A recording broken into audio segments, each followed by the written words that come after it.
A cold system notification flickers to life, announcing that the player's health has finally bottomed out into total death. Song-an plunges a digital blade deep into his own avatar's chest, praying this final act of desperation actually succeeds.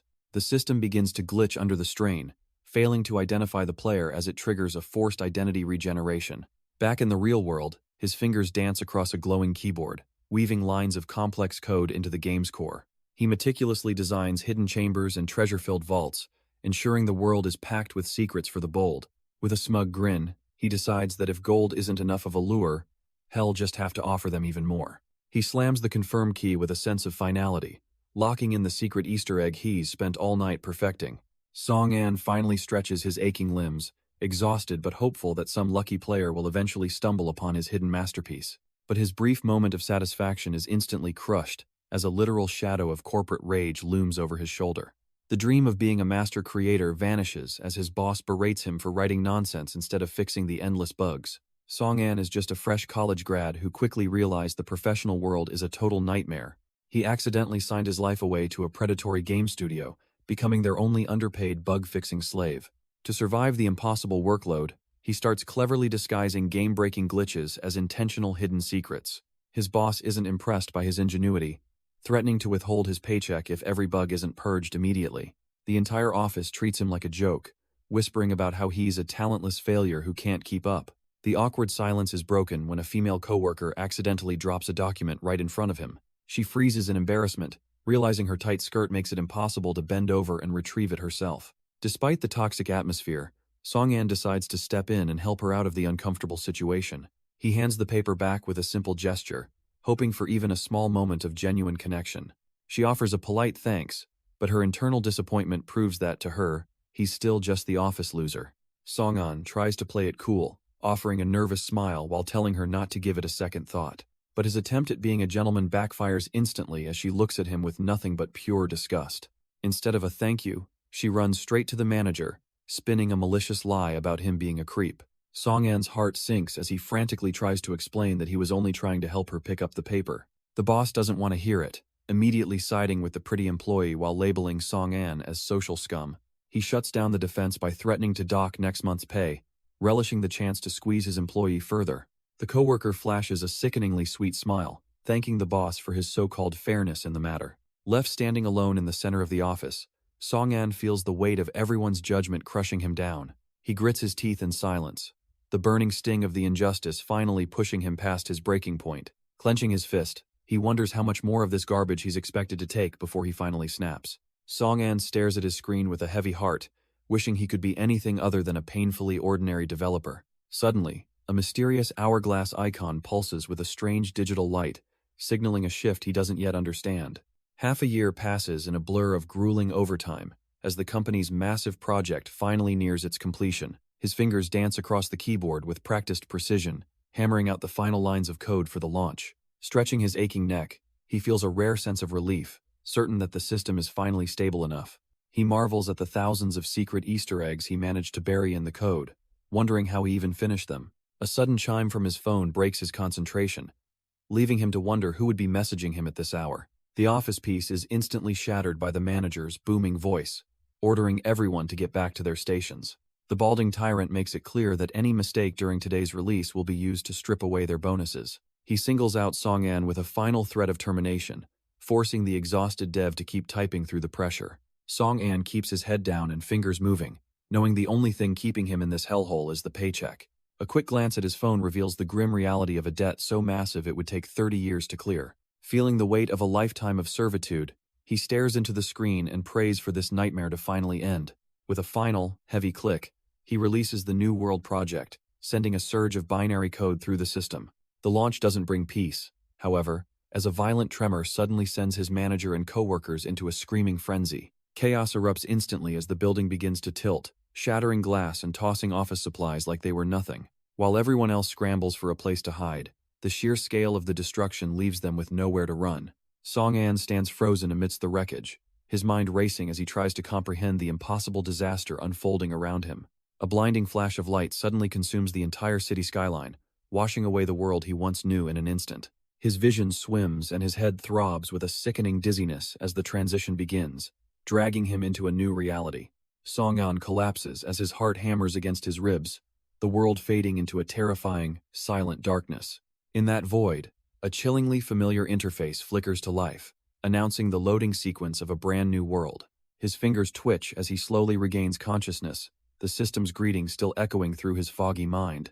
Clutching his throbbing head, he struggles to process why a gaming prompt is suddenly playing inside his own skull. He can't help but wonder if this is some twisted corporate conspiracy or a hallucination born from years of overwork.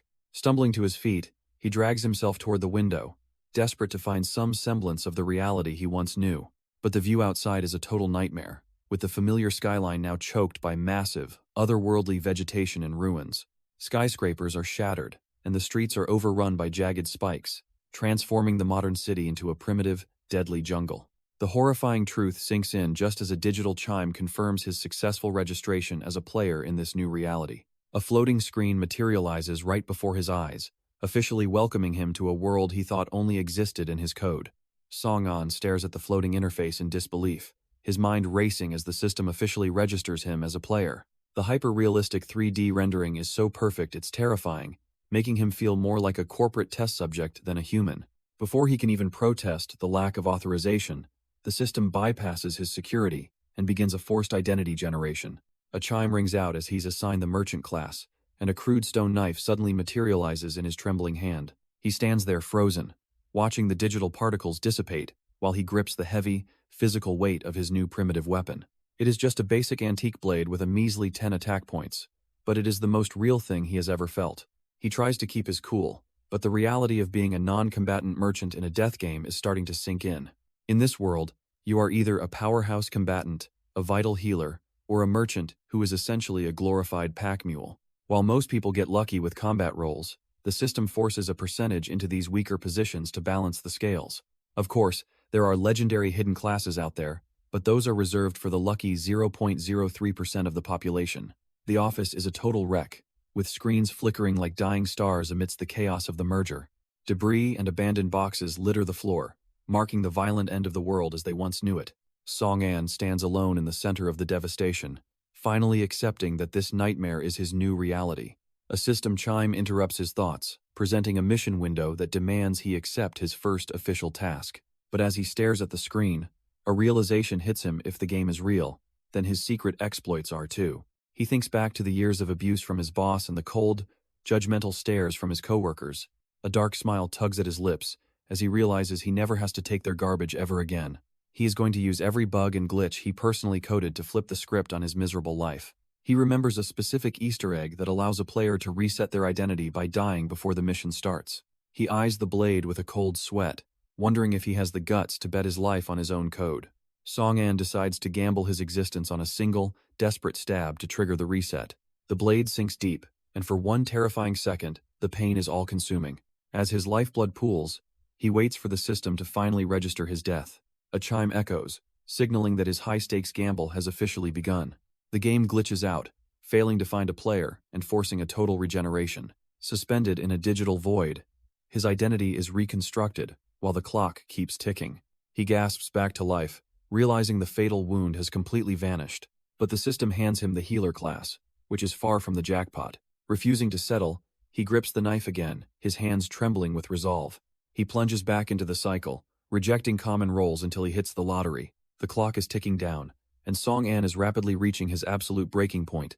Hess already died 30 times, yet the system keeps mocking him with that useless merchant class. With only 9 seconds left, he realizes this is his final window to force a better outcome. A cold, sharp focus settles in his eyes as he surveys the office that once enslaved him. He refuses to let his story end as a pathetic, overworked developer stuck in a loop of failure. In a final, high-stakes gamble, he hurls himself through the glass, shattering his ties to this reality. Gravity takes hold as he plummets toward the concrete, the countdown hitting a lethal 4 seconds. He thinks back on the ridicule and false accusations he endured, fueled by a desperate need for change. Screaming for the freedom to finally live on his own terms, he demands the system yield. The impact is instantaneous, triggering a final death reset just as the timer reaches its ultimate limit. The world glitches as the impact shatters the pavement, the system struggling to process his reckless gamble. Errors flood the interface while his broken body is enveloped in a blinding, restorative light. He chokes back the metallic taste of blood, feeling the agonizing sensation of his organs knitting back together. Notifications chime like a jackpot, confirming his new mission and awarding him a rare, hidden achievement. A jagged grin spreads across his face as he realizes his suicide run actually paid off. Has secured the ultimate dual career path, a legendary combination of merchant wealth and combat prowess. Sitting amidst the wreckage of his old life, he takes a moment to breathe in the fresh air of a new beginning. His gaze sharpens as he scrutinizes the fine print of the system that tried to kill him. He can't help but mock himself for needing to die just to get a decent head start. With his stats boosted and exclusive skills unlocked, he finally feels like the protagonist of his own story. He realizes his glasses are trashed from the fall, annoyed the system didn't bother fixing his nearsightedness during the resurrection. Surprisingly, the cracked lenses still function perfectly, and a familiar chime signals the start of a new system event. A notification pops up warning him of approaching danger, but he's still too high on his own success to feel any real concern. He adjusts his frames with a cocky smirk, dismissing these supposed threats as nothing more than free experience points waiting to be harvested. That confidence evaporates instantly when the very ground beneath him begins to shatter under the pressure of a massive, localized earthquake. A nightmare-made flesh erupts from the debris, a towering demon that the system immediately flags as an extremely dangerous entity. This isn't some low-level mob he can farm. It's a devil ruler with a level so high the system can't even quantify it. Scrambling backward in the dirt, he curses his own ego, realizing he's hopelessly outmatched by this prehistoric behemoth. As a devastating beam of purple energy tears through the air, he realizes his only chance at survival is to run as fast as humanly possible. With a 60-minute survival timer ticking down, he finally understands that in this new reality, a single mistake means he will stay dead forever. Footsteps thunder through the empty corridor as the reality of the monster invasion finally begins to sink in. The sound of mocking laughter fills the air, a cruel reminder that the hunt has only just begun. Song-an sprints for his life, wondering why the hell these low-level mobs keep multiplying like vermin. He catches his breath for a split second, relieved that the massive devil ruler is simply too big to follow him inside. While the massive ruler is barred from entry, these smaller level 15 imps have no problem flooding the building. One of the winged pests lunges with a screech, nearly taking his head off as he scrambles across the floor. Even with his fighter class stats kicking in, he realizes he's practically defenseless without a proper weapon in his hands. It's humiliating to be mocked by a bottom-tier monster, and the developer's pride starts to burn hotter than his fear. Suddenly, a familiar and pathetic wail cuts through the noise, making him stop dead in his tracks.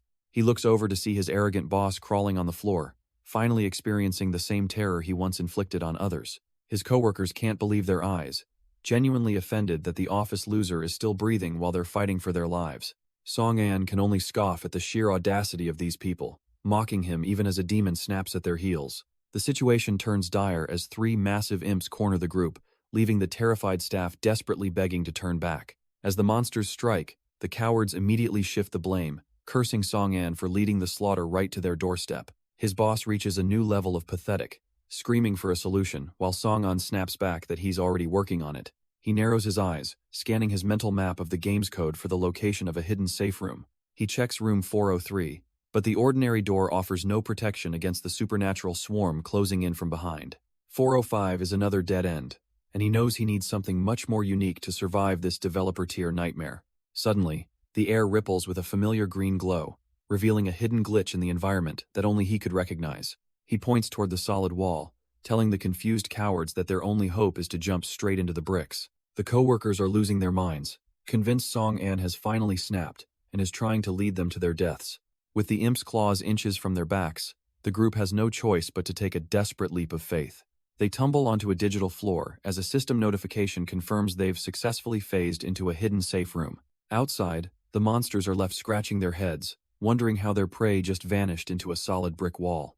It's a perfect one-way mirror effect, leaving the terrified staff to watch the predators prowl helplessly right in front of them. Song-an can't help but smirk, feeling a rare sense of pride for hard-coding this sanctuary into the starting zone. In the game's logic, these rooms are the ultimate sanctuary, allowing players to heal and gear up without any risk. Just as the tension breaks, a familiar voice calls out his name from the depths of the digital bunker. Before he can even react, Zai-Hui throws her arms around him in a tight hug, overwhelmed with relief. She admits she was terrified, had been caught in the swarm, while he wonders how she even discovered this secret. Coworker A is already throwing a fit, clearly bitter that Song-an is getting all the attention from the office beauty. Zai-Hui reminds him that she actually helped design this place back in their university days, being the only one who ever truly had his back. She explains how she managed to slip into the sanctuary early on, dragging several other terrified colleagues along for the ride. Song-an scans the room, seeing a ragtag group of survivors huddled together in the digital glow of his creation. Some look ashamed, likely remembering how they treated the weird developer before the world went to hell. Others are just broken, their spirits crushed by the sudden realization that their comfortable lives are gone forever. Looking at their hollow expressions, Song-an softens, realizing these people weren't the ones who ruined his game, they're just caught in the crossfire. Zaihui tries to comfort them, but the heavy silence is shattered by a familiar, grating voice demanding answers. The boss is back to his old tricks, pointing fingers and screaming about productivity while the world literally burns outside. Even now, the man can only whine about his lost profits, making Song-an wonder if some people are just beyond saving. The remaining staff try to plead for some common sense, reminding their superior that the apocalypse wasn't in their job descriptions. But logic is a foreign concept to a man who just lost his kingdom, so he fires them all on the spot. Ignoring the tantrum, Song-an turns to Zaihui, wondering if she's spotted anyone in the room who doesn't quite belong. She's confused by the question, not yet realizing that in a world turned into a game, strange usually means useful. Song-an knows that if they want to survive the next floor, they need to track down the local NPCs. These digital locals are the key, holding the essential items and intel needed to clear the upcoming checkpoints. As the group scans the room, they finally notice a small, out-of-place figure standing right in the middle of the chaos. It's a little girl named Lee Kyuj, and she's clearly not happy about being ignored by a bunch of panicked adults. She mocks their terrible memories with a sassy attitude that feels strangely out of place given the monsters outside. Seeing the quest arrow above her head, the group realizes that winning her favor is their only ticket to a reward. Lee Kyuj isn't making things easy, immediately screaming at the terrified co-workers to stay back while hurling petty insults. Song-an watches the meltdown with a cringe, realizing that dealing with a bratty kid is his personal nightmare. Luckily, Zaihui has a much softer touch, kneeling down to comfort the girl while marveling at her hidden NPC status. The kindness works like a charm, instantly turning the girl's sass into pure gratitude for being escorted to safety. To show her thanks, she reaches into her duck-shaped backpack, pulling out a mysterious and glowing reward.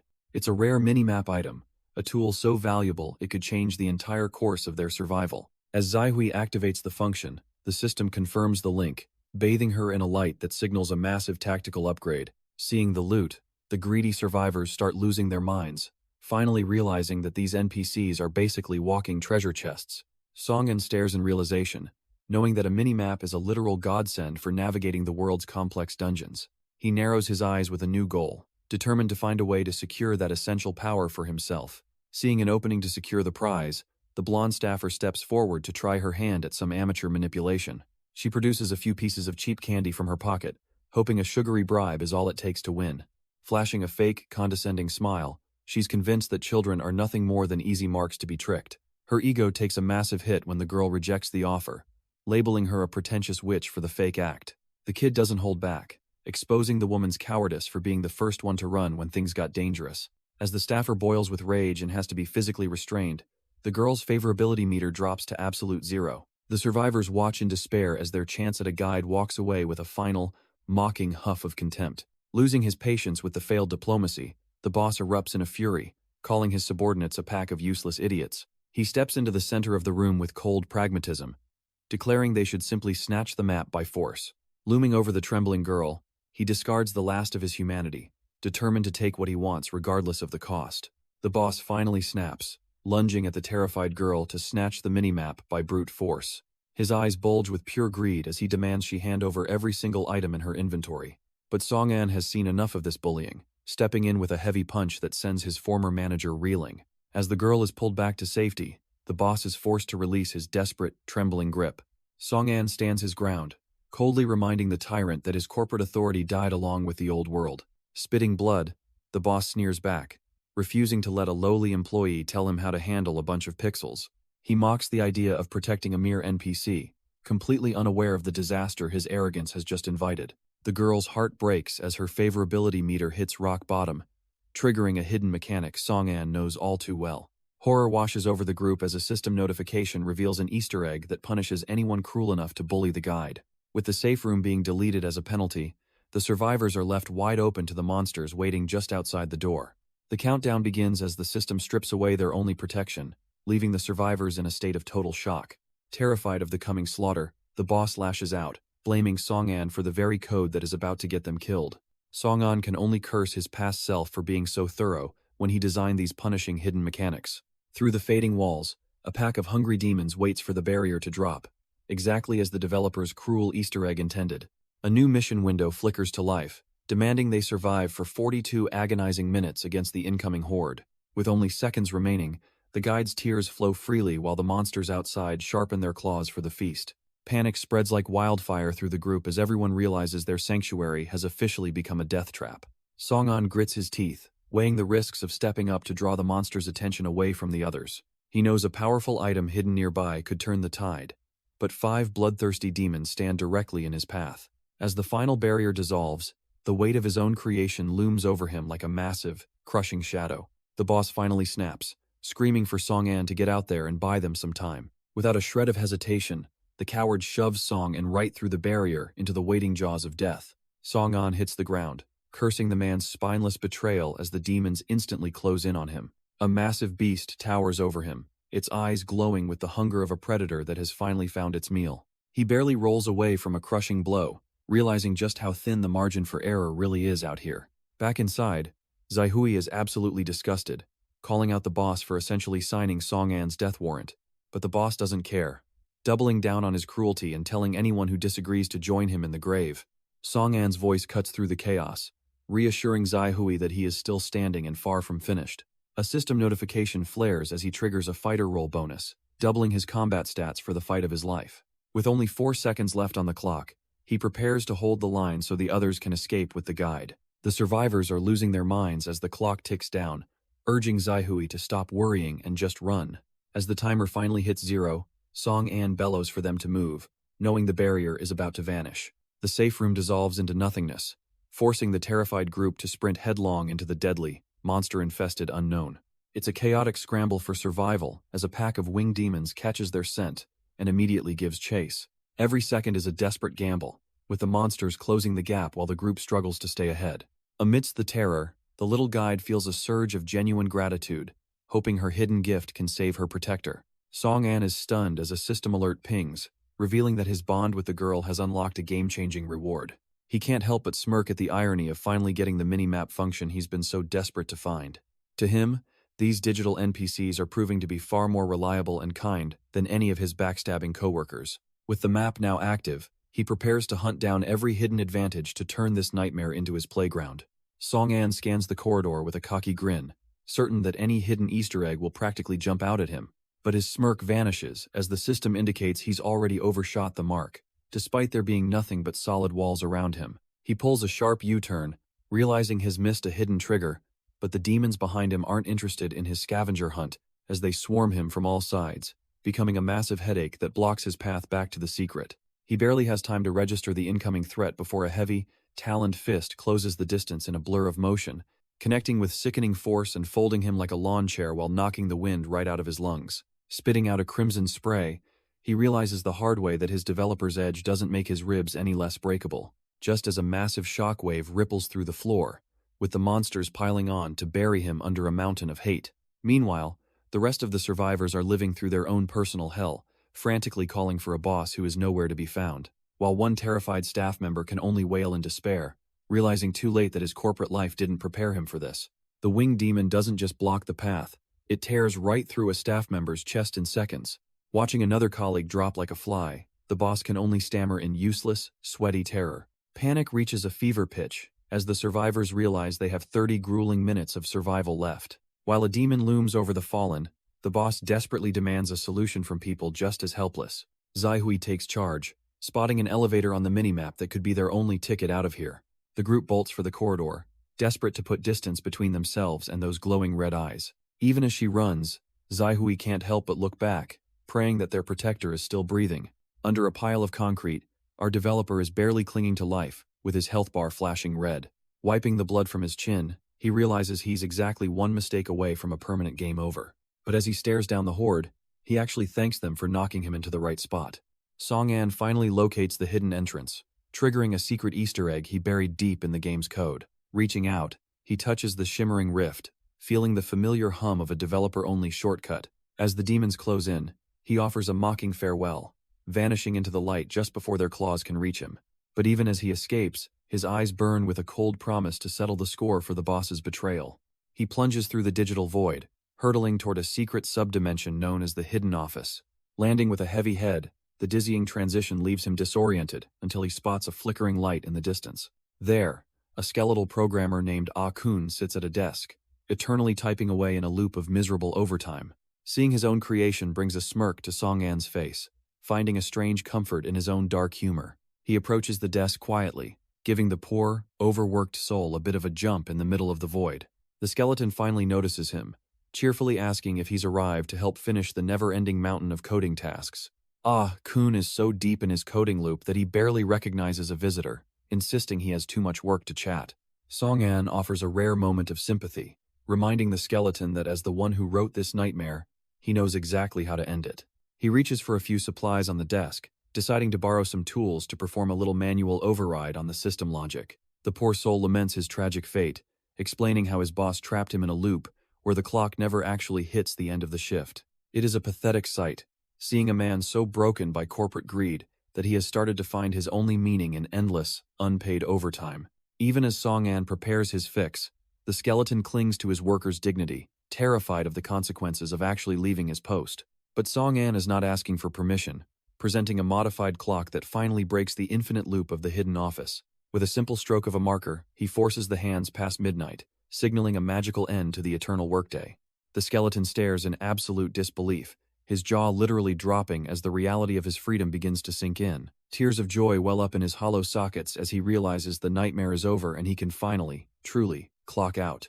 The skeleton finally snaps, trashing his desk and cursing the very concept of overtime with every fiber of his being. Song-an watches the skeleton celebrate, feeling a sudden pang of guilt for being the developer who coded this hell. A system notification confirms the mission is complete as the programmer begins to ascend in a brilliant pillar of light. With his eternal shift finally over, the poor soul realizes his purpose in this digital world has been fulfilled. As a final act of gratitude, he offers up his own remains and belongings before fading peacefully into the code. Song-an bids him a respectful farewell, sincerely hoping the man finds a boss who actually values human life next time. The rewards materialize instantly, granting him a pair of special glasses and a very sturdy-looking pelvic bone for his troubles. He slides on the invisible frames, marveling at how clear his vision becomes despite the system's strange naming conventions. But the real prize is the bone, a high-grade material hardened by decades of sedentary desk work and pure corporate spite. Without wasting a second, he opens his crafting menu to forge a weapon that embodies a programmer's unyielding, bitter will. The crafting process concludes with a violent surge of electrical energy, signaling a massive success for the developer. He is now the owner of a B-class bone blade, a weapon specifically designed to shred through demon hide. Song-an smirks, realizing his merchant role just turned a pile of remains into a literal godslayer. He tightens his grip on the hilt, feeling the raw, bitter power of the blade hum against his palm. Despite his dangerously low health, he is ready to spend the next 33 minutes settling every single debt. Nearby, a pack of unsuspecting demons huddles around a dark rift, completely oblivious to the coming storm. A sudden impact rattles the monsters as something heavy and metallic crashes through the dimensional gap. Debris flies everywhere as a mysterious object slams into the floor right in the middle of the horde. The confused demons stare down at the wreckage of a computer, wondering where this junk even came from. They realize too late that the real threat is standing right behind them with a very sharp bone. Song-an lunges forward, pouring every ounce of desperation into a strike with his new bone blade. His heart sinks when the edge merely bounces off, leaving the demon more annoyed than actually injured. He barely dodges a counterattack, frantically questioning why his specialized demon-slaying buff hasn't triggered yet. With his health hanging by a thread, he realizes he won't survive even a glancing blow from these monsters. Just as the situation turns dire, the blade erupts in a surge of lightning, finally activating its hidden potential. A massive burst of 700 damage tears through the imp, reducing the creature to a scorched mess. Song-an realizes the damage was just delayed, marveling at how overpowered his creation truly is. The notification chime is music to his ears as he hits level 2, instantly mending his broken body. He wipes the sweat from his face with a cocky grin, feeling the rush of a full health bar. The rest of the pack lets out a collective roar, finally recognizing the monster standing in their midst. Song-an stares them down with a newfound fire in his eyes, ready to settle the score. The pack of demons lunges forward in a mindless frenzy, their claws itching to tear him apart. He just smirks, knowing that only a complete fool would try to take this entire mob head-on. With a flicker of movement, he slips into the hidden office, watching as their strikes hit an invisible wall. The monsters growl in pure frustration as the system labels the area a special zone, rendering them toothless. Safe behind the glitch, he charges his blade with lightning, deciding it's time to go on the offensive. He bursts back into the hallway like a bolt of energy, catching the lead demon completely off guard. The Demon Slayer buff finally ignites, surging through the creature's body and cooking it from the inside out. Realizing he only managed to pick off one, he prepares to retreat back into his invincible sanctuary. But the remaining demons are faster than he expected, one of them closing the gap before he can vanish. Song-an finds himself locked in a desperate struggle, noting that the beast's strength is immense despite its lingering injuries. The pressure doubles as a second demon joins the hunt, their coordinated movements threatening to overwhelm his defenses. Deciding to face the combo head-on, he carves through the air with a strike so precise it triggers an immediate level up. But even with the successful hit, the sheer momentum of the clash sends him tumbling backward through the wreckage. He hits the floor with a heavy thud, his health bar plummeting as he struggles to catch his breath and stabilize. Thankfully, the fight isn't over yet, and his Demon Slayer skill ignites with a roar, turning his desperation into raw destructive power. The resulting explosion of energy is absolute, leaving nothing of the imp but a fading system notification of its death. Relief washes over him as the level-up bonus finally kicks in, flooding his veins with light and fully restoring his vitality. He wipes the sweat from his face with a cocky grin, surprised by just how effective his developer knowledge has become. The hallway falls into a heavy silence, the only sound left being the crackle of debris in the wake of his triumph. The frantic survivors scramble into the open elevator, desperate to leave the blood-soaked fourth floor behind. Inside the cramped space, the manager barks orders to head for the lobby, his cowardice overriding any sense of logic. Zaihui ignores the shouting, her eyes glued to the minimap as she prays that the decreasing monster count means her friend is still alive. Her hope is met with venomous glares from the group, who are more than happy to leave their savior for dead. The argument is cut short by a sudden chill, as a demonic face looms in the narrowing gap of the closing doors. A jagged claw thrusts into the car, nearly snatching the life out of the screaming, cornered office workers. Metal grinds against bone as the heavy doors slam shut, crushing the beast's reach in a violent shower of sparks. Left behind in the dim hallway, the creature howls in frustration as its prey ascends toward a temporary safety. Its screeching victory over the elevator door is interrupted by a calm voice calling out from the shadows directly behind it. Song-an doesn't miss a beat, his Demon Slayer skill igniting as he carves through the monster with cold, developer-grade precision. Song-an roars with fury, his eyes flashing as he punishes the beast for even thinking about touching his friends. He stands over the smoking remains of the last imp, realizing the elevator has already left with the survivors. With the floor finally cleared, he sighs, wishing there were more monsters to farm for experience before moving on. He pulls up his status window, noting how his dual-class roles are providing a massive boost to his growth. As a developer, he knows the average player starts with 10s across the board, but his own numbers tell a different story. He starts crunching the numbers, working backward to figure out just how pathetic his physical condition was at level 1. The realization hits him like a truck. His base strength was a measly 4 points, making him a total weakling. He quickly dumps his saved points into his physical stats, desperately trying to convince himself he isn't just some out-of-shape shut-in. Finally, looking like a functional human being, he feels a surge of confidence as his power levels finally stabilize. That brief moment of peace is shattered by a deafening crash as the very walls around him begin to buckle. Song-an stumbles as the floor beneath him erupts, wondering why the hell the building is falling apart again when he thought he was safe. He grips his blade tight, sensing a presence so massive and suffocating that it shouldn't even be on this floor yet. His blood runs cold as he realizes the demon chief has spawned, and Zaihui is directly in the path of that monster. A violent surge of purple energy tears through the air, signaling the arrival of a true nightmare that defies the game's early-level logic. The shockwave slams into the courtyard, sending the fleeing office workers scrambling for their lives as the ground turns into a graveyard of rubble.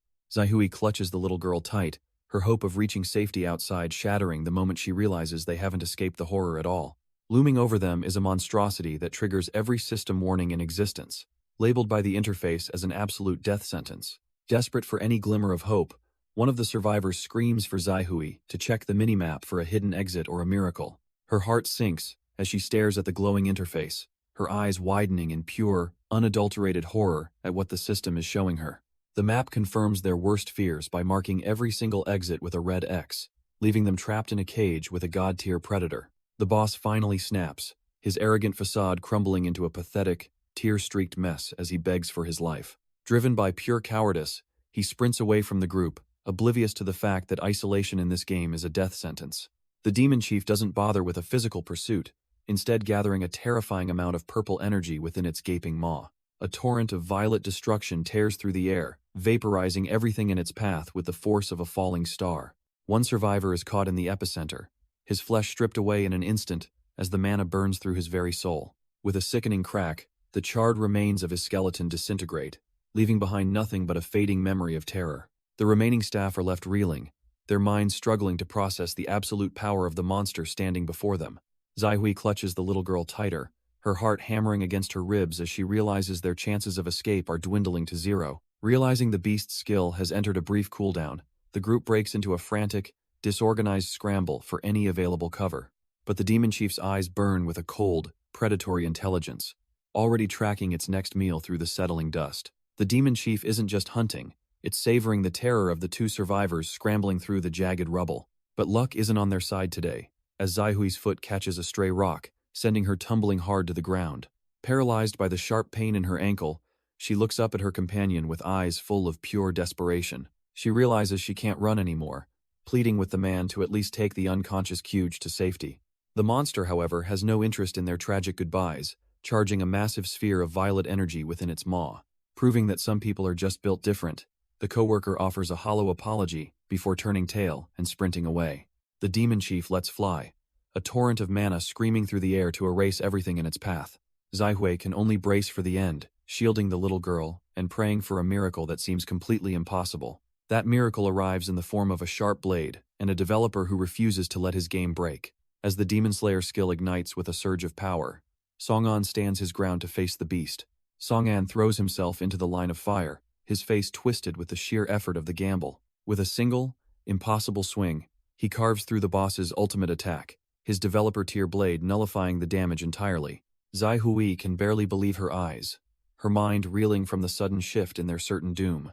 Tears of pure relief stream down her face as she realizes the man she thought was dead is standing right there. He casually apologizes for the delay, staring down the massive demon chief like it is just another bug to patch. Standing as a human shield, he tells the girls to leave the rest to him, his presence radiating newfound authority. Fueled by a level 5 stat boost and his bone blade, he vows that no one else is getting hurt today. The impact of the clash leaves a massive crater behind, a testament to the raw power now at his fingertips. He quickly checks on her swollen ankle, relieved to find it is just a sprain even if she cannot run. Zaihui mentions that the little girl has suddenly lost consciousness, adding a new layer of worry to their desperate escape. Song-an reassures Zaihui that the little girl is likely just overwhelmed by shock and tells her to focus on protection while he handles the heavy lifting. Despite her terror at the looming threat, he promises her that he isn't just being reckless, he actually has a plan to get them out alive. He suddenly calls out to a hidden observer, sensing exactly which coward is currently trembling behind the nearby trees. It's Sunyue, a fellow programmer responsible for the game's startup sequence, who is currently convinced that no amount of hiding will save them from a demonic fireball. As the demon chief charges up another devastating blast, Song-an reveals he knows a specific Easter egg that could save them, but he can't trigger it alone.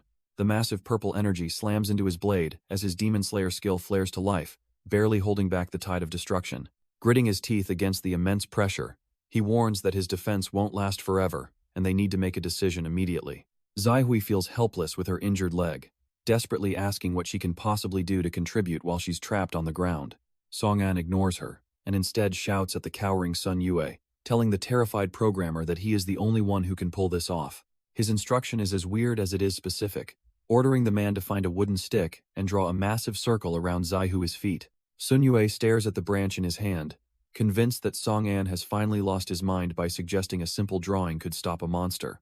Song-an doesn't have time for a debate, effortlessly parrying a lethal blast while demanding his colleague follow orders if they want to survive the next 10 seconds. Swallowing his pride and his terror, the programmer decides to gamble everything on the developer's insanity, claiming he's only doing this for the girl's sake. He frantically drags the branch through the dirt, completing the perimeter around the injured Zaihui and the unconscious child just as the air begins to hum. The system chimes in to confirm that the specific conditions for a legendary Easter egg have been met, much to the absolute shock of the man holding the stick. A shimmering barrier erupts from the ground, granting everyone inside the circle total immunity from all damage for the next 10 minutes. Song-an watches the light show with a satisfied smirk, knowing his deep-coded secrets are the only things keeping them from being vaporized. But every cheat comes with a price, and Sun Yue suddenly finds himself transformed into a literal monkey-faced target with a permanent, high-level taunt debuff. As a tiny, spectral monkey perched on his head begins blasting a deafening horn, the poor programmer realizes he's been turned into the world's most annoying distraction. It's a ridiculous sight, but it works perfectly, drawing the demon chief's murderous gaze away from the survivors and onto the noisy, monkey-faced intruder. Song-an lunges forward, dragging his terrified coworker out of the path of a lethal mana blast just in time. Sun Yue trembles in his grip, frantically wondering if the developer actually intended for him to be incinerated as a sacrifice. Song-an coolly dismisses the fear, explaining that the programmer's only job is to keep the monster busy while he prepares the kill. He reminds the coward that the protective circle won't last forever, and doing nothing is just a slower way to die. Seeing him waver, Zaihui shouts out the boss's attack pattern, begging him to watch for the telltale mouth opening to dodge. Sun Yue feels a sudden pang of guilt for abandoning her earlier, though he still doubts he has the reflexes to survive. Before he can overthink the danger, the spectral monkey on his head blasts a horn that nearly scares him to death. Song-an readies his blade with a cold focus, signaling that the time for talk is over and the hunt has begun.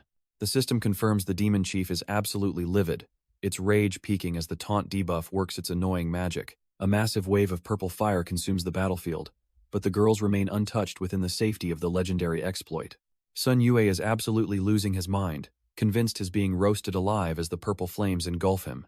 Zaihui tries to keep him grounded, explaining that while the monster's area of effect skill looks terrifying, it isn't actually fatal. The heat is no joke though, and the system warns that the scorching hell debuff is slowly eating away at their health. Song-an knows he's taking a massive gamble by staying in the fire, but he realizes this is his only opening. He charges through the inferno with cold determination, using the chaos to finally close the distance on the massive beast. His first strike is frustratingly shallow, barely leaving a mark on the demon's thick, stone-like hide. Realizing he needs more volume, he unleashes a frantic flurry of slashes to chip away at the monster's remaining life. The demon chief suddenly snaps its gaze toward him, and for a terrifying moment, Song-an thinks he's cooked.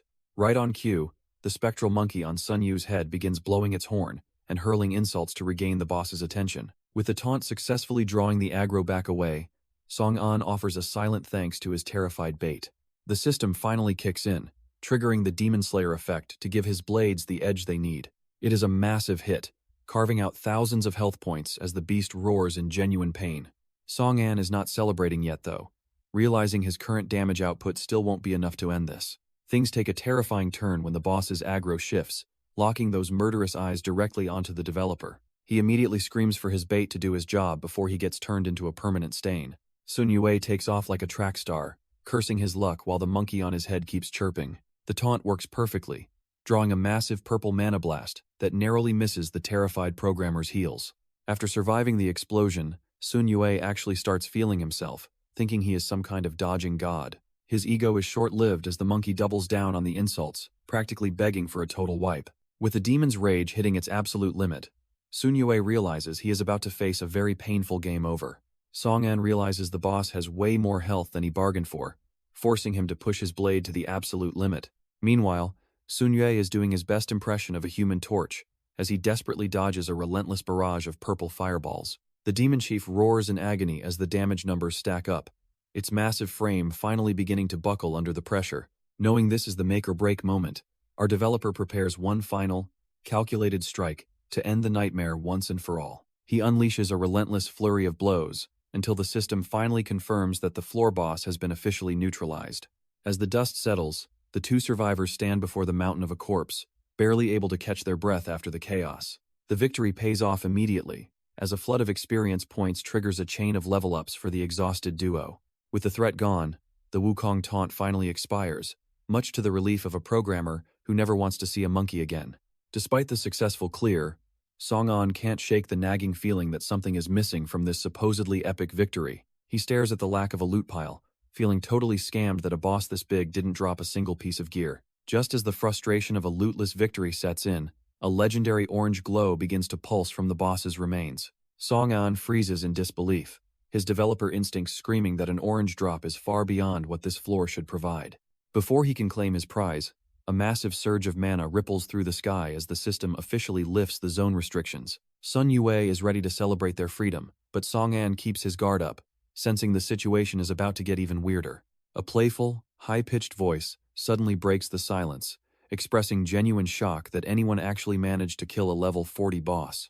The survivors look toward the sky as Sun Yue points out a tiny figure descending through the clouds toward the battlefield. Floating before them is a winged, feline-like creature named Raphael, who introduces herself as the official GM guide for this world. This bubbly system fairy beams at the group, her cheerful attitude feeling completely out of place amidst the surrounding carnage. She offers her congratulations for being the very first players to clear the stage, confirming Song-an's theory that they aren't alone in this nightmare. While they've earned a brief respite, Raphael casually notes that every other player is currently being slaughtered by the monster hordes. Raphael is absolutely floored, struggling to process how a bunch of low-level players just deleted a level 40 boss from existence. Sensing the danger of being found out, Song-an plays dumb, nervously claiming they just got lucky with some rare equipment drops. The tiny guide isn't entirely buying the act, but Song-an knows he has to keep his knowledge of the game's hidden exploits a total secret. The interrogation is cut short as the rest of the survivors finally stumble out of the woods, lured by the fading light of battle. Exhausted and clearly over it, Mei snaps at her teammate, blaming his terrible navigation for their long and pointless detour. Sun Yue is genuinely surprised to see them, calling out to Mei and wondering where they've been hiding during all the chaos. Mei explains they were blocked by an invisible wall, barely able to believe that the rest of the group actually survived the slaughter. Her jaw drops when she notices the winged cat floating nearby, but Raphael is more than happy to introduce herself to the new arrivals. With the survivors finally reunited, Raphael beams with excitement, announcing that it is officially time for everyone to collect their hard-earned rewards. A system notification rings out as they each receive 10,000 star coins, the heavy sacks of gold marking their first real victory. Raphael explains that star coins are the lifeblood of this new reality, essential for everything from trading to upgrading gear. She gleefully points out that even those without raw combat power can become legends if they know how to manage their wealth. While the others listen in awe, Song-an realizes that in a world governed by code, currency is just another form of power. Having already secured the golden merchant class, He's already plotting exactly how to turn his new fortune into an unfair advantage. The rest of the group is less focused on the economics, wondering where they're even supposed to go in this ruined world. Raphael tells them to hold their horses, or rather, wait for a meowment while the system processes the next phase. Sun Yue can only blink in confusion, wondering what kind of world-shaking event the tiny guide is about to trigger. Suddenly, the sky floods with notifications as city zones unlock, and the first official main story crusade quest finally begins. Looking at the new objectives, Mei and the others realize their brief moment of peace was just a prelude to more slaughter. Raphael cheers with infectious energy, reminding the survivors that the only way forward is to complete quests and keep leveling up. The group stares at their new quest notifications, wondering where they're even supposed to find a quest giver in this digital wasteland. Song-an scans the objectives and realizes the early game rewards are barely worth the effort, but they have no choice but to move forward. Just as they prepare to set out, a sudden thought stops him in his tracks, reminding him of a glaring hole in their party composition. He turns to the others and asks if anyone has managed to unlock a healer class, catching them completely off guard. While he keeps his own golden merchant class a closely guarded secret, he claims to be a simple warrior to avoid suspicion. Zaihui tries to limp forward while clutching the small child, but her pained winces don't escape Song-an's sharp eyes. One by one, Sun, Yue, and Mei admit they've only unlocked combat roles, while their former boss breaks down in a pathetic display of uselessness. Zaihui looks at her own status with a sigh of disappointment, realizing she's just another frontline fighter who can't mend her own wounds. Song can't help but vent his frustration at their rotten luck, knowing a party of nothing but warriors is a recipe for a quick wipe. But just as the mood hits rock bottom, a familiar system chime echoes through the air as a new class icon suddenly flickers into existence. Richard Liu finally steps forward, revealing he's been sitting on a rare healer class this whole time. He wastes no time kneeling beside Zaihui, who is still desperately cradling the small child in her arms. As he activates his men's skill, a soothing green light begins to knit her torn flesh back together. The relief is instantaneous, and Zaihui can't help but marvel at the efficiency of a true support class. Seeing a walking health potion in their midst, the former manager and Mei immediately start sucking up to him. The group is already celebrating their luck, thinking they've finally secured a ticket to the next floor. However, the mood shifts instantly when Zaihui begs Richard to use his powers on the little girl. Young Autumn looks worse by the second, her breathing shallow as she slips further into a coma. Richard tries to channel his mana, but the system screams a red warning, declaring that healing NPCs is strictly forbidden. The violent magical backlash sends Richard flying, leaving Song-an to realize just how heartless this game's logic truly is. Song-an demands answers as the system glitches out, realizing even the guide is blindsided by Autumn's condition. Raphael can't comprehend why the system would block a standard heal, sensing something uniquely dangerous about this girl. Suddenly, a jagged rift of light tears through the sky, drowning out the chaos with a surge of raw power. The little fairy snaps to attention, her playful demeanor vanishing as she acknowledges a voice only she can hear. While Song-an watches suspiciously, a hidden master transmits a secret command to extract the NPC without leaving a trace. On the ground, Zai-Hui cradles the dying child, her heart sinking as Autumn's health bar flickers towards zero. Raphael swoops in with a sharp warning, telling them that any wrong move now will only hasten the girl's end. With a sudden burst of authority, the guide insists she must take Autumn away to a place where healing is possible. Zai-Hui can only watch in desperate hope as the teleportation command initializes, while Song-an remains silent, weighing the risks. Enclosed in a protective sphere, the girl is whisked away into the sky, leaving the survivors with more questions than answers. Before the guide can flutter away, Song-an calls out, refusing to let her leave without some real answers. He demands to know who is responsible for this world's collapse and exactly how much the system is hiding. Raphael just puts on a cute face, claiming those questions are far beyond her restricted questioning parameters. With a final warning to get strong or die, she glitches out of existence, leaving Song-an cursing her secrets. The rest of the survivors are more worried about the loot, wondering if they're really getting nothing for that fight. As the dust settles, the group realizes their only path forward is to grind quests and try to stay alive. Zai-Hui turns to Song-an with a glimmer of hope, asking if he plans to lead their new party. Song-an knows his path is far too treacherous for anyone without his developer knowledge to survive. He dismisses the basic story quests as a waste of time, already planning to exploit much deadlier zones for better experience. Despite Zai-Hui's visible disappointment, he makes it clear that their temporary alliance has officially come to an end. Song-an stops Zai-Hui before they part ways, telling her not to worry because he has something for her. He manifests a glowing relic, explaining that it should be enough to protect her when things get ugly. Zai-Hui is completely floored, recognizing the distinct orange glow that signifies a top-tier rarity. It is the Demon's Eye, a rank a treasure that Song-an dismissively claims he simply stumbled upon. The item is a powerhouse, capable of conjuring fiery shields or even transforming into a specialized weapon. Feeling the weight of the gift, Zai-Hui hesitates, arguing that her minimal help doesn't justify such a reward. Song-an anticipated her reluctance, privately deciding to pretend it's just a loan to ease her conscience. He pushes the item into her hands, mockingly noting that she'll need it since their other teammates aren't exactly reliable. Softening at his unexpected concern, she finally agrees to take it, offering a quiet word of thanks. Even Sun Yue tries to contribute, handing over a bag of star coins as a humble thank you for the carry. Song-an drops his playful facade for a moment, sternly warning the others to keep Zai-Hui out of trouble. With a casual wave, he bids them farewell, jokingly reminding Zai-Hui that she still owes him a dinner. He steps through the forest's edge, his silhouette vanishing as he leaves his temporary companions to their own devices. Zai-Hui watches him disappear with wide, shimmering eyes, her heart swelling with newfound respect for the mysterious developer. A system notification pings as he crosses the threshold, marking his official exit from the carnage of Zone F.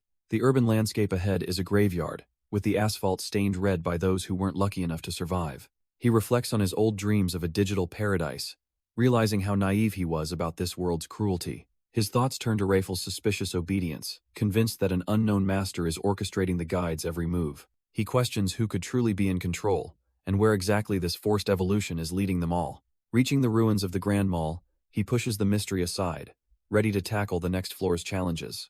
Song-an knows that to uncover the truth behind this system, he must venture deep into the underground city. He dismisses the wandering monsters on the surface as mere fodder designed for low-level experience grinding. These goblins respawn like clockwork, but they are nothing compared to the horrors lurking in the urban depths.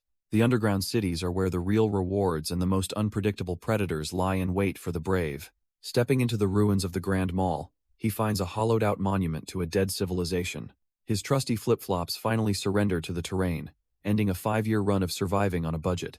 He decides to help himself to a wardrobe upgrade, trading his tattered rags for a high-end yellow jacket. Even now, the $600 price tag makes him sweat, leaving him missing the simplicity of his flannel. The shattered storefronts tell a grim story of the desperate looters who fought through here before him. He stares at the abandoned gold, realizing that in this new world, shiny trinkets are completely worthless. Song-an can't help but smirk at his good fortune, as the mall's remains prove to be a goldmine. He begins sweeping every scrap of food and gear into his inventory, knowing resources are the ultimate currency. Even though his star coins have hit rock bottom, he figures these high-tier supplies are worth the investment. With his preparations finally complete, he stands before the swirling blue vortex leading to the depths. The system flags the Crystal Mole Cave as a level 12 dungeon meant for a full tactical party. He ignores the extreme danger warning for solo players, confident that his developer knowledge outweighs any level gap.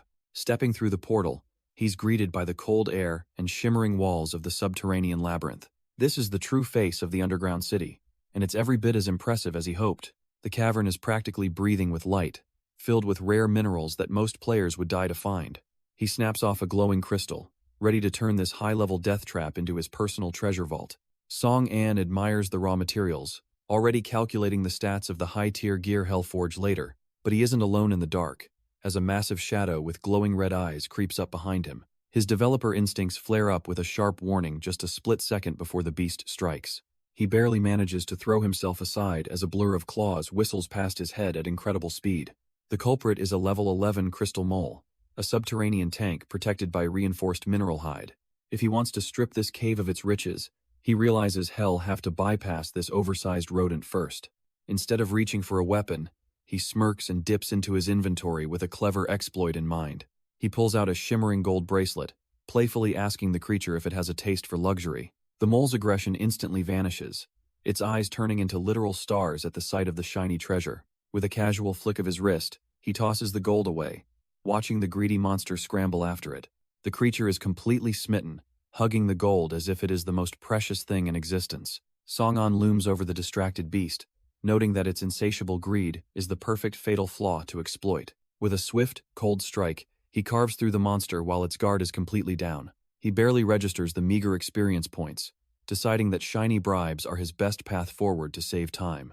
But the darkness begins to chatter, revealing dozens of glowing eyes hungry for more than just a single trinket. A cold sweat breaks out as he realizes he might have just rung the dinner bell for the entire cave. He curses his luck, watching the shadows move in a way that suggests he is now vastly outnumbered. The ground trembles as a literal tide of crystal-clawed predators surges toward him in a frantic, squeaking frenzy. Desperate to avoid a brawl, he frantically swipes at his system interface to access his inventory before getting trampled. He dumps a massive pile of treasure onto the floor, praying this golden distraction buys him enough time to escape. Song-an scrambles back as the tide of fur and crystal claws proves far more overwhelming than he initially anticipated. The plan works like a charm as the greedy pests immediately abandon the hunt to dive headfirst into the scattered gold. They are practically swooning over the shiny trinkets, completely forgetting about the human they were just about to shred. He begins shouting into the dark depths, certain that such a loud and glittering ruckus will eventually draw out the real prize. Right on cue, the cavern begins to groan and tremble under the weight of something far heavier than a few common scavengers. While the smaller moles are busy playing with their new toys, the atmosphere shifts from simple greed to pure, heavy oppression. A massive, crystal-encrusted limb slams into the earth, with enough force to make the entire dungeon floor shatter and spray dust. This is no mindless drone, as the sheer size of those jagged red crystal claws signals a much higher threat level than before. Emerging from the shadows is the Crystal Mole King himself, looking surprisingly regal with a crown and his own golden prize. Song-an just gives a sharp, knowing smirk, ready to finally put his real plan into motion now that the king has joined the party. The king greedily eyes the red crystals, his tiny subjects waiting for his royal approval. It's a literal gold rush, as the moles start piling up every shiny trinket they can find. The king is practically in a trance, cuddling his hoard with a look of pure, blissful obsession. Song-an breaks the moment by dangling even more gold bars and a heavy sack of loot. Seeing the extra sparkle, the king with a piercing squeal, raising its massive crystal claws for a counterattack. A devastating blow connects with a heavy thud, forcing Song-an to brace for an impact he clearly underestimated. Hess sent flying across the cavern, his body slamming into the jagged stone wall as the air leaves his lungs. Gritting his teeth, he realizes his ego got the better of him, thinking this would be an easy hunt. The king looms over him like a mountain of shadow, a beast that doesn't trigger his blades, demon-slaying bonuses. To make matters worse, the ground begins to churn as dozens of smaller moles burrow out from the dirt. His heart sinks as he realizes he didn't just find a boss, and lashes out in a desperate arc, demanding these pests back off before they can tear him to shreds. Hez breaking a sweat, realizing that every ounce of energy spent on these fodder mobs is energy he won't have for the real threat. The king just sits there like a dark mountain, watching with glowing red eyes and waiting for the hunter to exhaust himself. Even as he earns a measly bit of experience from another kill, he knows his stamina is hitting a critical limit. His eyes dart upward, spotting a high rock ledge that might just be his only chance at a breather. The plan is simple. Jump, wedge the bone blade into the stone wall, and pray the jagged rock holds his weight. He narrowly avoids a jagged swipe, his boots barely clearing the dirt as he prepares to launch himself upward. The moles pause for a split second, their tiny heads tilting in unison as they try to track their prey's sudden movement. But just as he's about to make his move, a sudden realization hits him that brings his entire plan to a screeching halt. He launches himself into the air, but the sheer height of the leap catches him completely off guard. He hits the ground with a light tap, his body feeling more responsive than it ever has before. It finally clicks that his massive agility boost isn't just a number, it's physically transforming his every movement. There's no time to marvel at the system's logic though, as the swarm continues to press its advantage. He realizes that carving through these small fries is a waste of time, and he needs the king. He racks his brain for a way to lure the boss out without relying solely on his gold. A quick scan of the junk he looted from the abandoned mall suddenly sparks a devious new plan. The king lets out a deafening screech, its hunger for the shiny metal reaching a frantic boiling point. To his surprise, the massive beast does the me, thudding onto the floor with a heavy impact. Flashing a gold bar like bait, he smirks, knowing the monster's obsession just saved him a lot of trouble. Song-an decides to play on the monster's primal greed, opening his inventory to offer a tempting deal. The king's eyes light up with pure avarice as a mountain of shimmering gold finally appears before him. Standing by the hoard, Song-an promises the beast that every single coin is its for the taking. He mocks the creature's hesitation, wondering if the ruler of this cave is actually too cowardly to move. A deafening screech confirms the king has taken the bait, its tiny mind consumed by the shimmering light. The massive beast lunges forward, its heavy body soaring through the air in a desperate, greedy leap.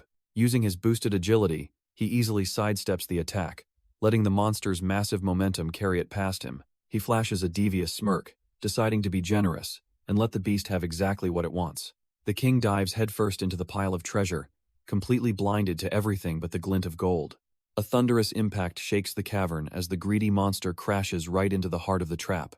The king pauses in the middle of its hoard, its tiny brain finally registering that something about this treasure feels off. It realizes far too late that the gold isn't just shiny, it's soaked in a very familiar, pungent, and highly flammable liquid. Song-an flicks his lighter with a devious grin, revealing that his homemade Molotov cocktail was the real centerpiece of this trap.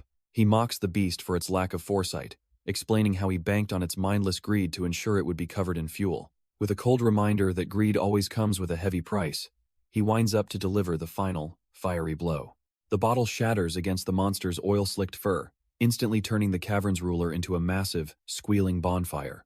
The king's agonizing screams echo through the tunnels as the inferno consumes its massive body, leaving absolutely no room for escape. Watching the light fade from the monster's eyes, Song-an feels a surge of satisfaction as his high-stakes gamble finally pays off. As the flames die down, a rare, pulsating red icon emerges from the ashes, signaling the arrival of a high-tier loot drop. He reaches out to claim his prize, his heart racing at the realization that he just scored a legendary Rank S skill reward. Song-an stands at the center of a swirling vortex of blue energy as he officially absorbs the Black Haze skill. This intricate ability system serves as the heartbeat of the new realm, dictating how players grow in power.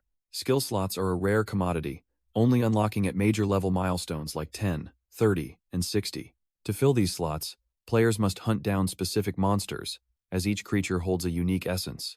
The power of these drops is strictly tiered, scaling from common rank B all the way up to legendary rank S.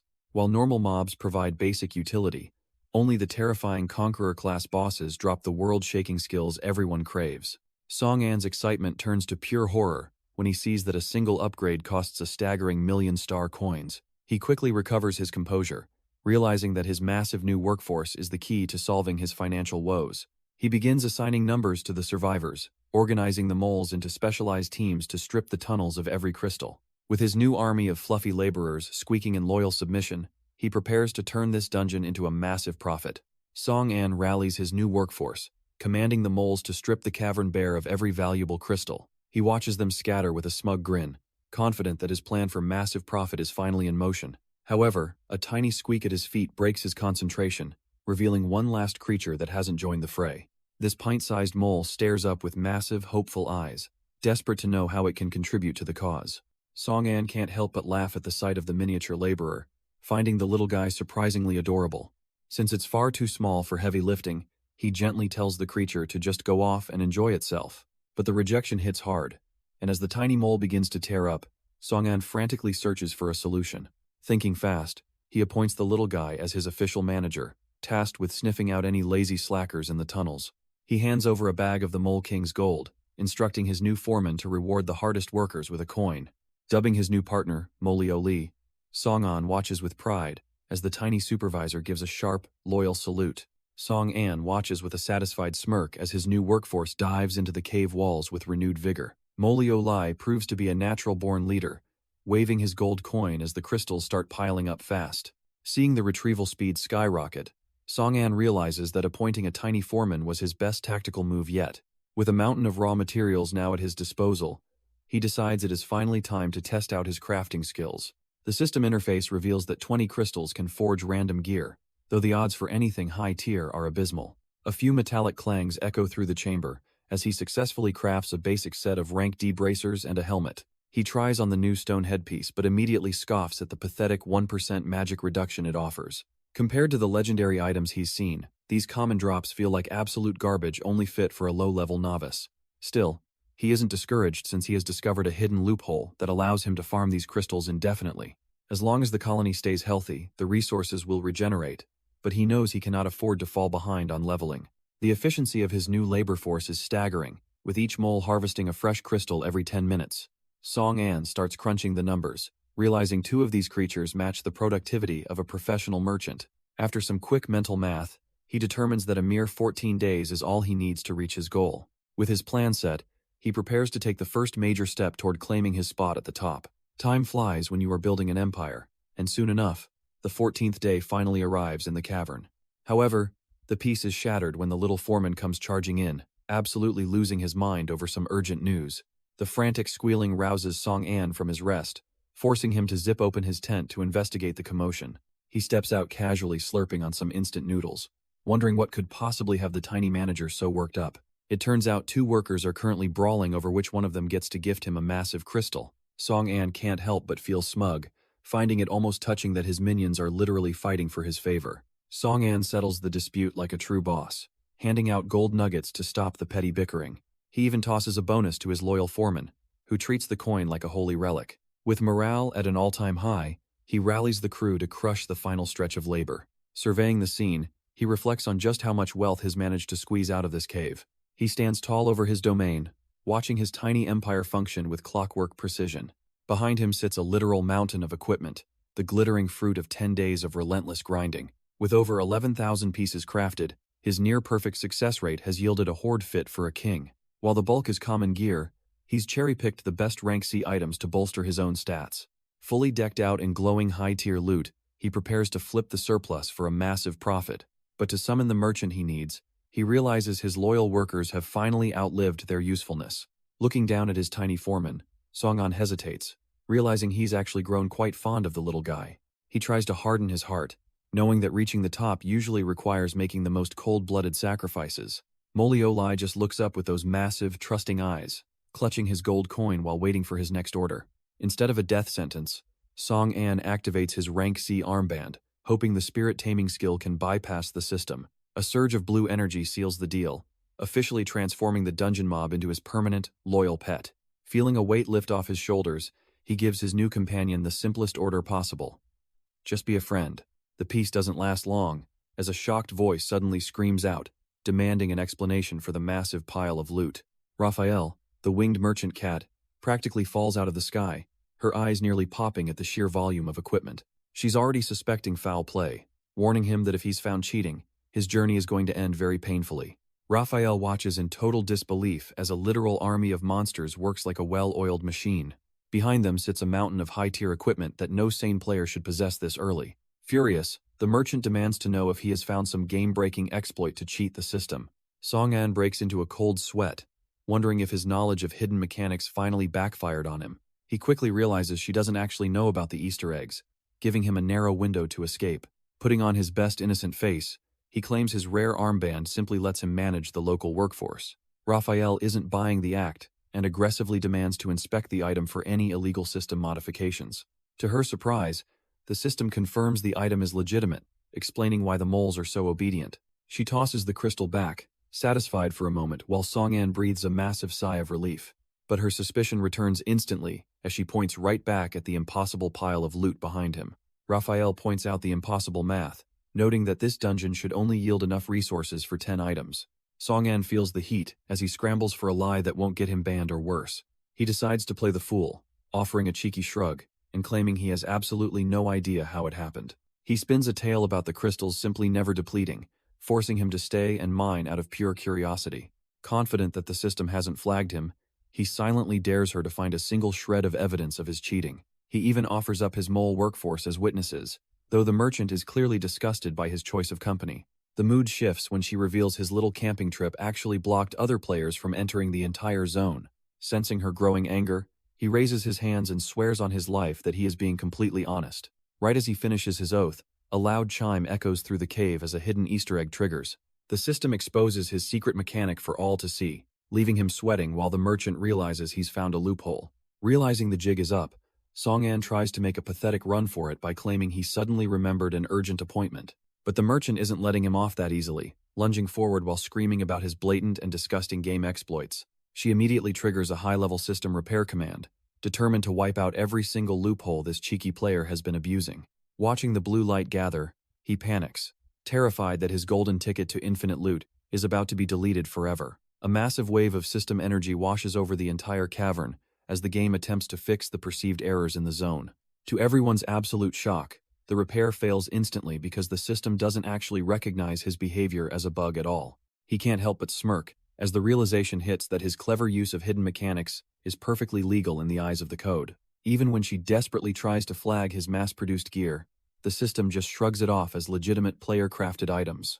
Poor Raphael is left spiraling in a complete mental breakdown, unable to comprehend how a mere human could break the game so thoroughly. Sensing his total victory, he cheekily tells her to give it a rest since the system itself has officially cleared him of all charges. Raphael finally snaps, deciding that if she can't find a bug to fix, she'll just delete the problem herself. A ruthless system command sweeps through the cavern, instantly vaporizing his hard-working mole crew into clouds of digital dust. Song-an watches in absolute horror as his mining empire vanishes, his screen flooded with experience points he never wanted. Fearing for his last remaining friend, he frantically orders his little foreman to retreat into the safety of his armband. The cat-eared merchant mocks his desperation, claiming she's doing him a favor by slaughtering his illegal labor force. Fueled by a cocktail of grief and rage, he draws his blade and lunges toward the sky to stop the massacre. Raphael is genuinely stunned that a mere player would dare strike an NPC, even as the massive experience gain forces him to level up.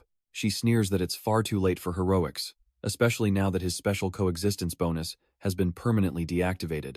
He stares her down with cold, murderous eyes, disgusted that she would dare call this mindless slaughter a form of justice. But as the last mole falls, a hidden title triggers, transforming him into a dangerous player with stats that even a merchant should fear. Raphael is absolutely losing it, her face flushing as she realizes her attempt to fix the game just created another massive loophole. Song-an basks in the glow of his new status, mocking her supposed justice, while the system crowns him a dangerous player. He stares her down with a chilling grin, daring the arrogant merchant to try that same deletion command on a human player. As the final notification of the mole massacre flashes by, Raphael can only scream in frustration, calling him a dirty cheater. It was a massive gamble, but had noticed the system's target count conveniently excluded the 3 of them from the purge. Watching her fume, he confirms his theory that her admin powers are completely useless against anyone with a player tag. The heavy silence of the cave is suddenly broken by the distinct sound of a footfall echoing against the stone. Both of them snap their heads toward the entrance, their lethal confrontation interrupted by an unexpected presence. A portly merchant named Win Tor waddles into the clearing, looking like he just walked into the worst possible neighborhood. Sensing the murderous tension in the air, the newcomer awkwardly offers to turn around and come back at a better time. Song-an quickly stops the merchant from retreating, insisting that he's actually been waiting for a buyer just like him. He tells the confused man to ignore the fuming cat girl, laughing off the fact that her powers are completely useless. Refusing to accept her limitations, Raphael tries to use her repair command on the newcomer, only for the system to block her again. She begins spamming the command in a desperate tantrum, while Song-an mocks her for having more pride than actual common sense. Her face turns beet red as she screams his name, absolutely losing her mind over being treated like a minor inconvenience. Song-an completely tunes out her screaming, turning his back to start negotiating over the massive mountain of loot he's collected.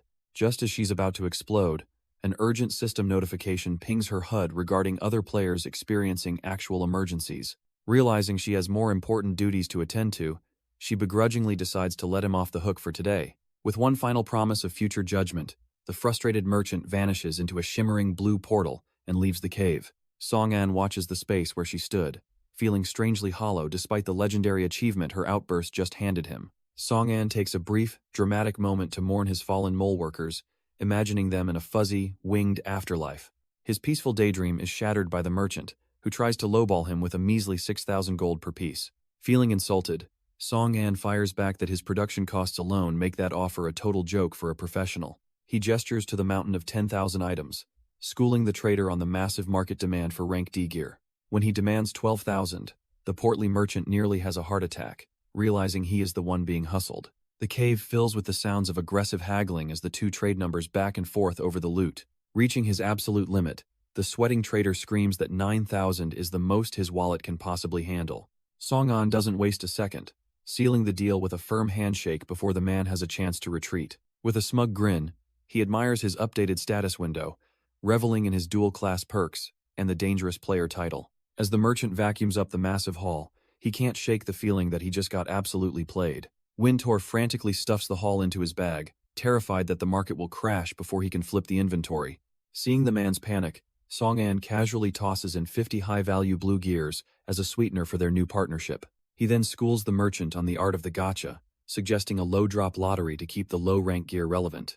The merchant is absolutely floored by the predatory brilliance, his respect for Song, and skyrocketing as he pledges his loyalty. While Wintour counts out the payment, Song-an silently thanks the devious minds who invented loot boxes for his inspiration. He hasn't forgotten his secret weapon either, activating his Crown of Greed to squeeze an extra 10% out of the deal. Wintour hands over a mountain of cash along with a golden VIP card, promising top-tier treatment in the future. As the massive payment clears, a system alert crowns him a millionaire, instantly boosting his standing with every NPC in existence.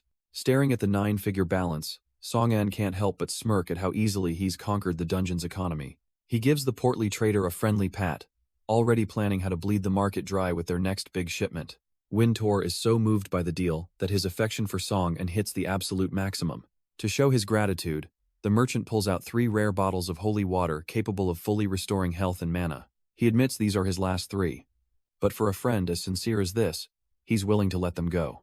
Song-an accepts the gift with a smirk, knowing these high-tier consumables are perfect for his next dangerous journey. The portly trader prepares to haul his massive new inventory away, but he's stopped before he can take a single step.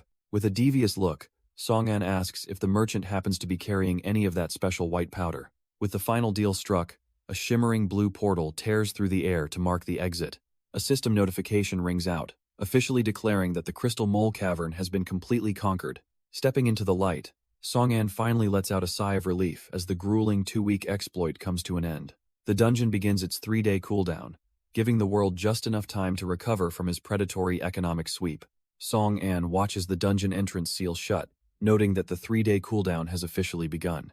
Hez satisfied with the haul of legendary skills and mountain of coins, but his mind is already on his next goal. Since his current gear won't last forever, he decides that securing a high-tier weapon upgrade is his immediate priority. He makes his way back toward the Grand Mall, but the sight of the crumbling city ruins stops him in his tracks. The sheer level of decay is jarring, leaving him wondering if the world outside changed this much in just 2 weeks. Suddenly, a swarm of desperate locals surrounds him, practically begging for the chance to drive him anywhere for a few coins. He tries to wave them off, feeling more than a little overwhelmed by how much the social order has collapsed. The sound of a roaring engine cuts through the chatter, signaling the arrival of someone much louder than these street touts. The crowd scatters in a panic as a cloud of dust kicks up, leaving him to face whatever is barreling toward him. A rugged red Jeep screeches to a halt right at his feet, effectively ending the amateur bidding war for his patronage. The man behind the wheel flashes a confident grin, guaranteeing a ride that is as stable as it is fast. Song-an is caught off guard when the driver ups the ante, promising to throw in some valuable local intel for free. This immediately triggers the surrounding mob, who start screaming at the newcomer, Noah Lin, for poaching their potential payday, even as one local desperately offers a 20% discount to win him back. Song-an decides the guy with the engine power looks far more reliable. He offers a quick apology to the disgruntled crowd before turning his back on their frantic protests and the crumbling street. Vaulting into the back of the Jeep, he gives the order to set a course for Mount Mutian over in Zone G. Noah simply tells him to sit tight, clearly enjoying the fact that he just won the most lucrative client on the block. The Jeep surges forward with a heavy roar, leaving the rest of the drivers to choke on a thick cloud of dust and regret. They speed away from the chaos, weaving through the skeletal remains of a city that has clearly seen better days during his absence. Watching the ruins go by, Song-an wonders aloud why so many desperate souls are camping right at the entrance to the underground city. Noah explains that the desperate crowd at the city gates are just like him, scraping by on star coins by ferrying players between zones. Song-an finds the idea of manual labor bizarre, wondering why anyone would choose driving over the massive profits of monster hunting. Catching his passenger's confused expression in the mirror, Noah realizes he is talking to someone who actually has the talent to play the game. The comment catches Song-an off guard, making him realize just how out of touch he is with the average survivor's struggle. Noah points out that having gaming instincts is a massive luxury in a world where most people are still reeling from the sudden shift in reality. He offers a cigarette to break the tension, but Song-an politely declines, preferring to keep his senses sharp for the journey ahead.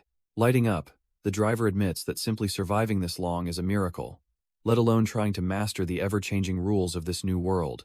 He clarifies that the men back at the gate aren't lazy. They simply lack the strength to face the horrors lurking in the shadows. Song-an argues that with monsters constantly respawning in the wild, there should be plenty of targets for everyone to level up. Noah just scoffs at the naivety, explaining that the major guilds have already locked down every spawn point, leaving only crumbs for the weak. Song-an admits that spending 2 weeks straight in a dungeon has left him completely clueless about the current guild system. Noah flashes a cocky grin, more than happy to school his passenger on the new power players running the show. He explains that the world is currently dominated by 3 major guilds, each with its own specialized grip on reality. The Raiders lead the pack with high-level elites, while the Starcoin and Advent guilds control the economy and territory. Hearing the name of the Raiders' leader, Zachary Lee, triggers a strange sense of familiarity deep within Song-an's memories. Noah's tone turns bitter as he describes the Advent Guild as nothing more than a pack of opportunistic thugs and thieves. By monopolizing every low-level monster spawn, these greedy organizations have effectively choked the life out of any independent players. It is a harsh wake-up call for Song, and realizing how much the social landscape has rotted in just 10 short days. Staring out at the passing ruins, he realizes the era of peace is dead, and he needs to get much stronger to survive. The truck finally rolls into the lush wilderness of Zone G, approaching the dangerous heights of Mount Mutian. Arriving at the edge of the wilderness, Song-an hands over a hefty payment of 3,500 star coins for the ride. Noah can't help but look at him with a mix of pity and skepticism, warning that these level 10 monsters are no joke for a solo player. But Song-an just offers a calm smile, his mind already focused on the hidden underground city rather than the surface-level threats. Seeing that the kid isn't backing down, Noah softens his tone, reminding him that staying alive is far more important than any loot. He even goes as far as to say there's absolutely no shame in tucking tail and running if the monsters prove to be too much. It's a rare moment of genuine human concern in this cutthroat world, and Song-an makes sure to thank him for the sincere advice. With a final wave and an offer to be there if things go south, Noah kicks the truck into gear and disappears into a cloud of dust. Watching the vehicle fade away, Song-an finds himself struck by a sudden wave of nostalgia, wondering when the last time was that someone actually gave a damn about his safety. He pulls up his interface to find the friend system active, seeing Noah's name registered as his very first connection in this new era. As he ventures deeper into the lush greenery, his thoughts drift to Sophie, regretting that he didn't have the presence of mind to add her before they were separated. Song-an wonders if Sophie will be alright, trusting the high-tier gear he gave her is enough protection. His train of thought is broken by a rowdy group of players shouting for entry at a cave. Staying low, he realizes Hez stumbled upon a crowd already trying to force their way inside. A muscular brawler leads the pack, arrogantly claiming their numbers are more than enough to win. His ego takes a hit when a guard's spear stops him, reminding the group they're under-leveled. These level 30 NPCs are no joke, though their system description hints at some exploitable flaws. The portal to the Tranquil Pond pulses with energy, strictly forbidding anyone under level 20 from entering. It's a standoff as the guards hold the line against the desperate crowd of low-level players. But Felix Rex isn't one for rules, grabbing the sharp spear tip with a cocky grin. As the Raiders Guild vice leader, he's convinced his reputation alone should open any door he chooses. The guard doesn't flinch, shouting that level requirements are absolute regardless of the brawler's arrogance. Felix just sneers, convinced that rules are merely suggestions for those with enough power and status. The guards respond by leveling their weapons, making it clear they won't hesitate to strike first. Watching from the sidelines, Song-an finds it amusing to see a guild vice leader acting so reckless. Felix's focus shifts as he senses someone watching, his irritation growing at the sudden, calm interruption. Stepping out of the brush, Song-an casually asks if Felix is prepared for the system's retaliation. When the brawler dismisses the threat, Song-an simply suggests he ask the guards, since NPCs cannot lie. The guards confirm the warning, explaining that a ban would lock them out of every city for weeks. The crowd instantly pales, realizing a moment of pride would have cost them their entire progression. Felix stares in silence, wondering if this well-informed stranger is actually one of the game's original developers. Felix is visibly irritated by this mysterious newcomer and orders his subordinate, Martha, to dig up some dirt. Activating her investigator cloak, Martha focuses her gaze to peel back the layers of the stranger's hidden stats. Meanwhile, Song-an casually approaches the gate, politely asking the guards for permission to enter the city. The guard immediately shuts him down, bluntly stating that he hasn't even reached the required level 20 yet. Unfazed by the rejection, Song-an tells him not to be so hasty while pulling up his massive inventory. Realizing they have too many prying eyes, he suggests a private chat and suddenly triggers a massive summoning. A giant tent materializes out of thin air, leaving the surrounding players and a stunned Felix completely speechless. Seeing an opportunity for a secret deal, the guard captain quickly follows him inside to talk business in private. Martha reports that he is just a level 14 warrior with no guild, making Felix wonder why a weakling is so bold. Despite the pathetic level report, Felix isn't convinced and decides his guild will wait right here until the stranger reappears. Felix watches from the sidelines, curious to see if this mysterious level 14 can actually back up his claims. Inside the tent, the guard captain remains on high alert, demanding to know what Song-an is really planning. Song-an just flashes a disarming smile, claiming he simply wants to make a few powerful new friends. To prove his sincerity, he drops a bag containing 50,000 star coins as a small gift for the men. The captain puts on a show of being offended, though his eyes never actually leave the shimmering pile of gold. Realizing he lowballed the man, Song-an casually dumps an additional 200,000 coins onto the floor. The sheer volume of the bribe finally shatters the captain's resolve, his professional dignity evaporating in an instant. He immediately declares them best friends, shamelessly hugging the loot while admitting that everyone has a price. And smirks as a system notification confirms has unlocked a bribery mechanic that feels like total cheating. With the captain now bought and paid for, Song-an circles back to his true objective, the underground city. Song-an continues his generous donation, knowing that even the stiffest professional morals have a price tag. The captain folds instantly, presenting a rare green pass as a token of their newfound and very expensive friendship. Outside the tent, the rank-and-file guards can only gossip about what kind of business is taking so long. Felix Rex isn't laughing though, his eyes fixed on the tent as he waits for the mystery player to emerge. The captain leads Song-an out, shamelessly rebranding the bribe as a symbol of honor for a legendary hero's valor. But Song-an's smugness vanishes the moment he reads the fine print, realizing he's been slightly played by the system. The anti-alone entry pass is a solo player's nightmare, strictly requiring a party to even step foot inside the city. Before he can even process the headache, Felix and his crew swoop in like vultures, sensing a fresh kill. Felix drops the act and leans into a blatant threat, demanding Song-an share whatever he just bought. Song-an's gaze sharpens as he realizes these idiots really want to do this the hard way. Song-an flashes the pass, telling the vultures they'll have to play by his rules to get inside. Felix narrows his eyes, wondering just what kind of ridiculous price this low-level brat is about to name. With a smug grin, Song-an demands a 50% cut of all the loot and the boss's drops. The raiders lose their minds at the audacity, but Song-an just shrugs, happy to walk away. Felix tries a different tactic, offering to carry him through the instance if he joins their guild. He flexes his special class status, confident that his dual heart ability makes him an irresistible benefactor. Song-an isn't impressed, thinking that a guild would just be a leash on his own massive profits. While his lackey screams about missed opportunities, Felix realizes his prestige isn't worth a cent to this guy. Song-an mocks their desperation, noting that even their leader is willing to pivot for the sake of items. Pushed to his limit, Felix charges forward, determined to take the pass from Song-an's cold, dead hands. And senses a sudden spike in killing intent, his instincts screaming just before the air itself begins to fracture. Felix unleashes his devastating avalanche skill, a massive shockwave intended to bury the arrogant merchant under sheer force. The impact is catastrophic, shattering the earth and sending debris flying as the surrounding ground gives way to the pressure. While the guards rush forward to stop the unauthorized duel, the raiders watch with predatory grins, expecting a corpse. But the dust settles to reveal Felix's face twisted in pure, unadulterated shock as he realizes his ultimate move was stopped cold. Song-an catches the vice leader's arm with casual ease, mockingly suggesting that if had known Felix was this upset, he would have asked for a bigger cut. While Song-an silently thanks his newly crafted gear for the effortless defense, Felix desperately tries to rationalize how a level 14 player could possess such monstrous strength.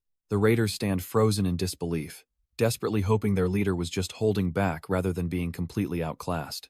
Even the most observant scouts are left speechless, realizing that the power dynamic in this zone has just been flipped on its head.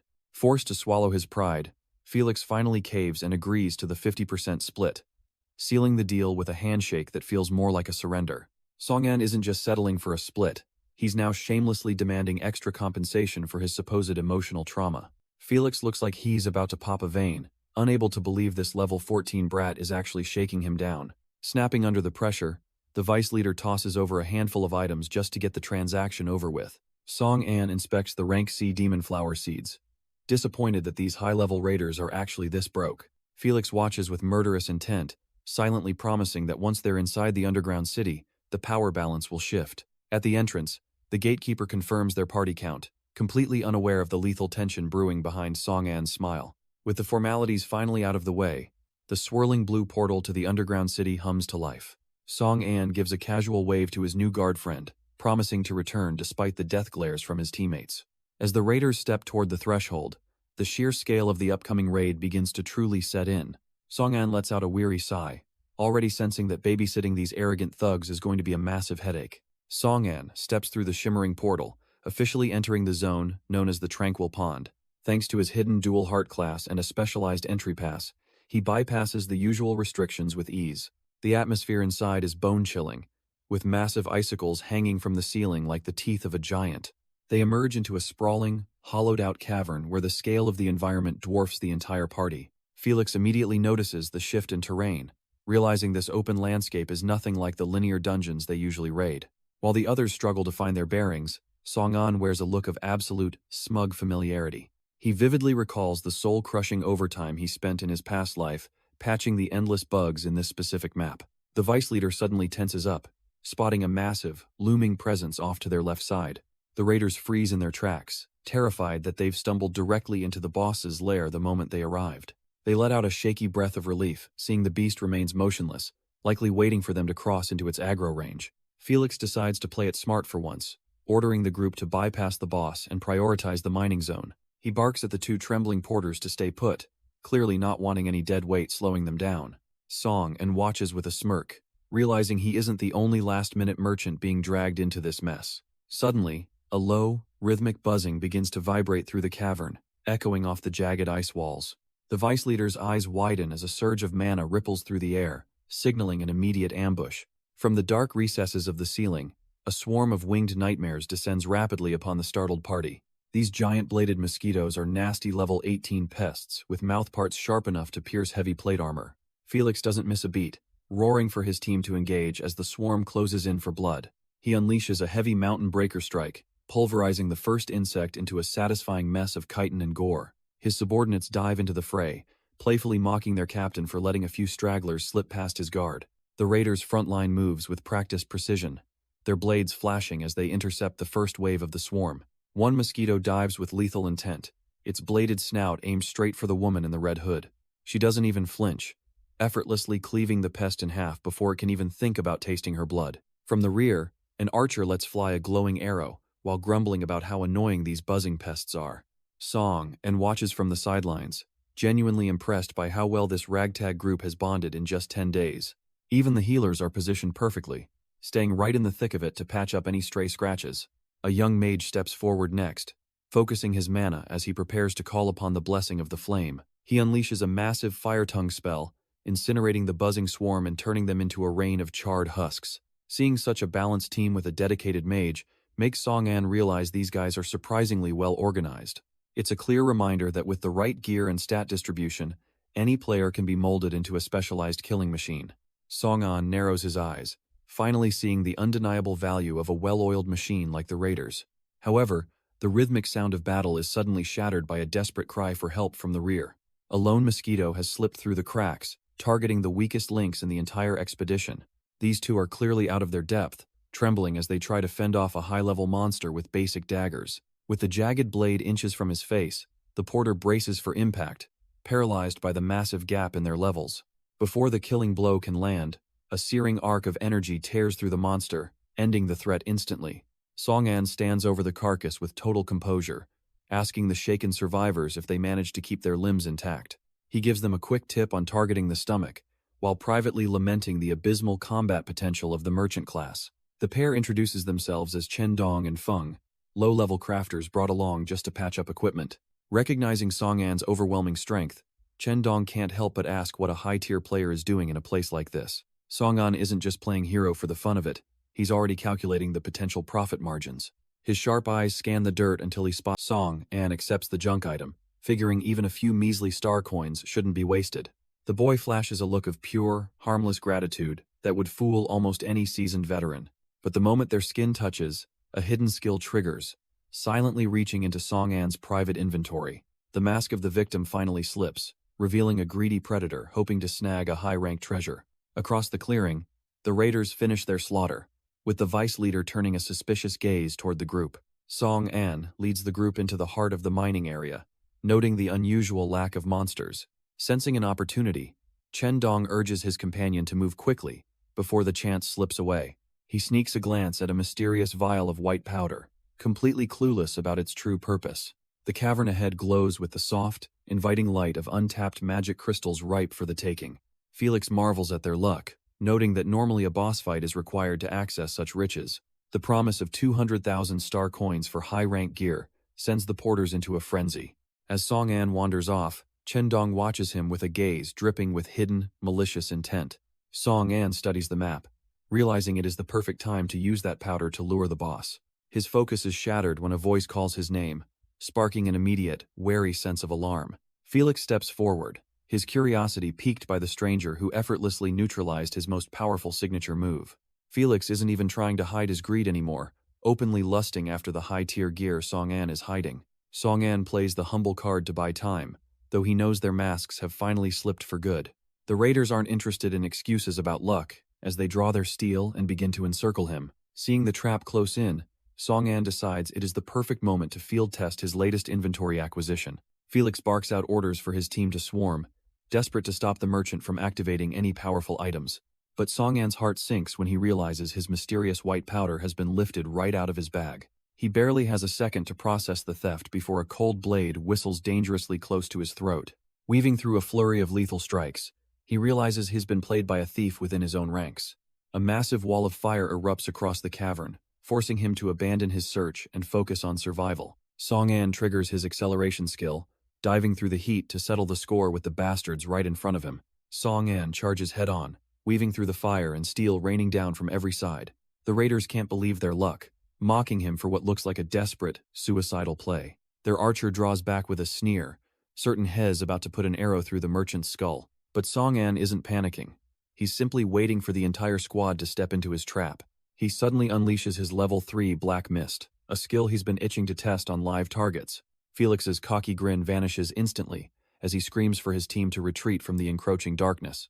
It's far too late for that, as the suffocating shadows swallow the entire squad in a heartbeat. Blinded and terrified, the archer's vision goes white as the debuff takes a violent hold of his senses. Arrows whistle harmlessly past Song-an's head, rendered useless by the massive accuracy penalty he's just inflicted. Seeing the chaos, he smirks, knowing every coin spent on upgrading this skill was worth its weight in gold. Felix desperately orders his team to huddle close, hoping to survive the blinding darkness through sheer numbers. Their mage attempts to dispel the suffocating fog with a low-level spell, certain he can simply wash the technique away. Gritting his teeth, the healer convinces himself that the merchant's success was nothing more than a lucky fluke. He doesn't even see the flash of steel as Song and lunges through the shadows with lethal, silent precision. With cold efficiency, Song-an cripples the man, noting that a healer without hands is just a useless mouth to feed. Looking down at the pathetic, screaming mess, He decides these thugs are all the same and deserve absolutely no mercy. The rest of the squad cries out in horror, though the smarter ones realize they are trapped in a literal slaughterhouse. Felix tries to maintain a tight defensive perimeter, but the sweat on his brow proves he has lost all control. Song and pauses to calculate the risk of a counterattack, wishing he had brought some specialized powder to end this quickly. Just as he prepares his next move, a strange sound echoing from the depths of the cavern catches his sharp attention. Song-an turns his cold gaze toward the two low-level merchants who are currently shaking like leaves in a hurricane. He dryly assures them he isn't some bloodthirsty monster, though he wonders if they're harboring their own treacherous intentions. His sharp eyes narrow as he calculates exactly which items he needs to handle the echoing sound from the depths. Turning his focus to the freckled blonde, Song-an demands a moment of honesty to settle a nagging suspicion. He bluntly asks to inspect the man's inventory and skills, sensing that something vital is being hidden from him. The pressure finally breaks Feng's composure as he abandons his heavy gear and bolts into the darkness of the cave. Song-an almost appreciates the honesty of a runner, and casually triggers his acceleration skill to end the pathetic chase. In a blur of lethal motion, he slams the thief into the dirt before the coward can even take 10 steps. The merchant's facade evaporates into desperate wails as he begs for his life while pinned firmly to the ground. Coldly, Song-an demands the location of the powder, ignoring the man's frantic excuses about being unable to reach his pockets. Song-an doesn't bother waiting for permission, reaching into the merchant's clothes to find the hidden goods himself. Chen Dong let out a high-pitched shriek of pure embarrassment, begging the warrior to stop touching him so familiarly. The search is a success as Song-an pulls out the vial, completely unfazed by the frantic demands to get off. Once released, the merchant huffs and fixes his jacket, throwing out insults while Song-an just stares back blankly. He wonders if the kid is actually delusional, then realizes his intimidating black mist has finally finished its duration. Nearby, Feng tries to deflect the growing tension, desperately claiming he has nothing to do with his partner's shady dealings. But the conversation is cut short as a blade suddenly pierces through one of the raiders in a spray of red. Song-an watches the chaos unfold with a detached curiosity, his bone blade ready for the next inevitable shift in power. The blue-haired survivor erupts in a vengeful rage, swearing to tear everyone into pieces for the sake of his fallen brother. Felix sneers with a newfound sense of superiority, convinced he's finally calculated the exact range limit of Song-an's deadly skills. Song-an is officially done playing around, and decides it's finally time to end this little farce. The raiders immediately respond with a desperate barrage of fire and arrows, hoping to force a single opening. Effortlessly deflecting the projectiles, Song-an tells a panicked Chen Dong to get lost and find a place to hide. Felix bellows for his squad to keep up the pressure, terrified of giving his opponent even a second to breathe. Unfazed by the surrounding chaos, Song-an pulls out a small vial, with a smirk that spells certain disaster. He tosses the glass container directly into the path of the oncoming flames, timing the collision perfectly. The impact triggers a violent chemical reaction, turning the raider's own magic into a massive, blinding explosion of soot. With the stage finally set, Song-an watches the confusion unfold, knowing the real show is just starting. Felix stumbles back through the thick, putrid smoke, cursing the merchant's seemingly bottomless bag of dirty tricks. Gagging on the unbearable stench, the blue-haired survivor's rage only grows as he realizes they are being toyed with. The raiders realize something is horribly wrong as a familiar, high-pitched buzzing begins to echo through the cavern. A swarm of bladed mosquitoes descends upon them, driven into a frenzy by the monster-luring powder Song-an planted. Chaos erupts as the squad struggles to fend off the insects, while desperately searching for the merchant who set them up. Suddenly, a massive, spiked tongue lashes out from the darkness, ensnaring the blue-haired swordsman before he can even blink. He screams for a salvation that isn't coming, as he's hoisted into the air, leaving his comrades frozen in terror. Before the squad can even process the horror, their teammate is dragged straight into the gaping maw of a colossal predator. The system confirms their death sentence, identifying the beast as a level 24 poison bone frog. Felix finally realizes they've been played for fools, trapped in a boss room while Song-an has completely vanished. The massive frog turns its cold, hungry gaze toward the archer, who can only stare back in paralyzed realization. With a sickening, wet thud, the boss tongue slams down, instantly crushing the archer into the cavern floor. Song-an exploits a familiar game bug to trigger a hidden Easter egg, slipping into a space invisible to the world. He isn't exactly thrilled to have company, immediately barking at the intruder to get out of his secret hideout. A trembling Chen Dong begs for a spot in the shadows, promising to keep his hands visible and stay out of the way. Song-an looms over him with a cold warning to behave, while the merchant panics at just how lethal his savior feels. Deciding not to be as heartless as the raiders, Song-an wonders if this guy is made of water to fit in such a gap. From their safe vantage point, they watch the absolute carnage as the raiders scream for teammates who are already dead. It's all going exactly to plan, especially since Song-an's bug-stimulating powder is doing all the heavy lifting for him. Outside the crystal, Guo-ji becomes a literal juice box for the mosquitoes, his life being drained away in agonizing seconds. Masha's desperate cries are cut short as the boss' massive tongue slams down, turning her into a permanent part of the floor. Felix desperately fights off the swarm, unable to comprehend how his elite squad's flawless teamwork collapsed in a single heartbeat. Felix is absolutely losing his mind, screaming at the top of his lungs that this entire nightmare is Song-an's fault. Meanwhile, the massive boss lets out a ribbit that sounds almost lonely as it prepares to finish off the remaining intruders. Refusing to accept his end, the vice leader's eyes glow with a murderous light as his body begins to surge with power. He triggers his body expansion skill, his physical frame swelling with a violent burst of energy that shreds his remaining gear.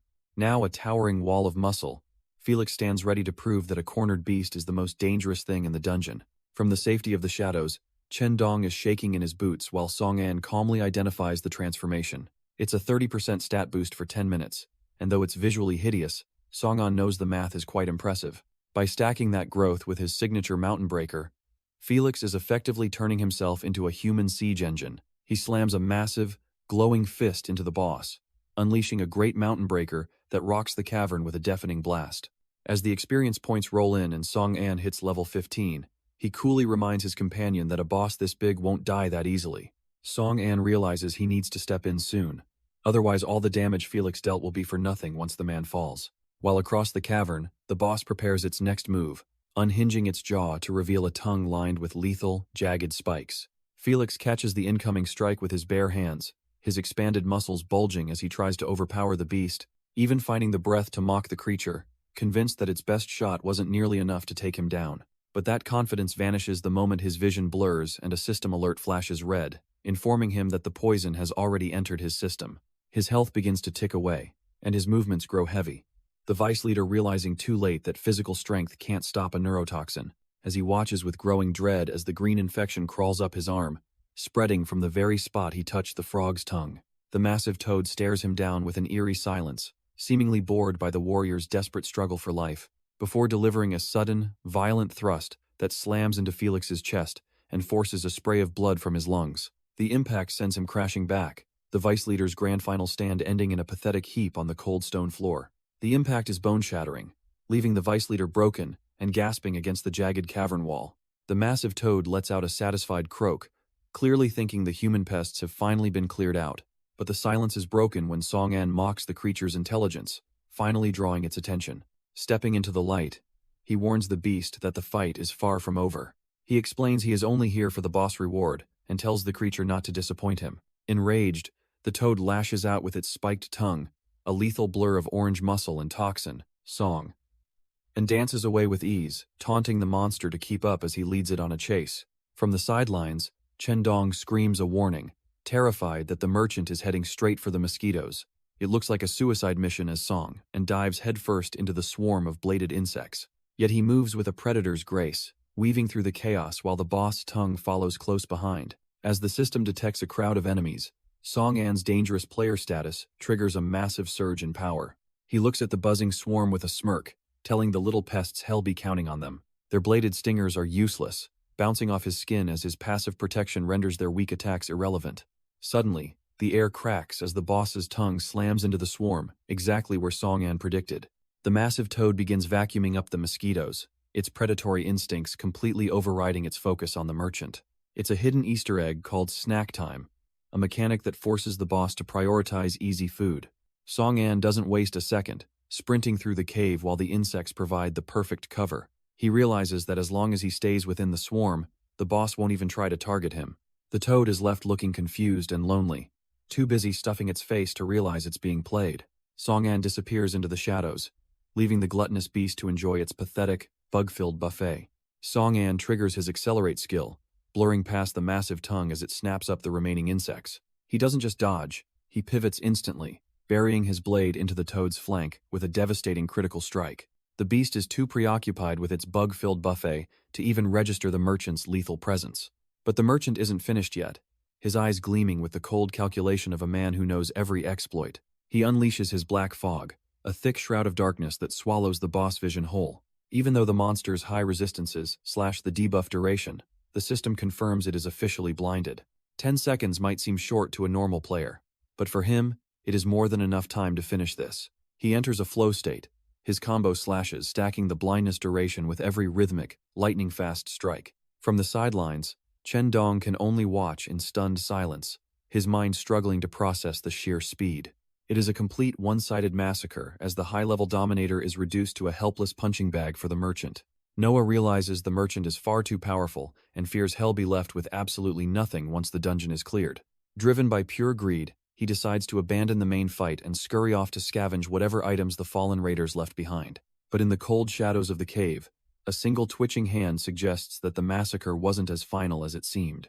Back at the front lines, the merchant continues his relentless assault, stacking the blindness duration until the boss is completely incapacitated. Pushed to its absolute limit, the massive beast lets out an ear-piercing roar, trying to blast its tormentor away with raw sound.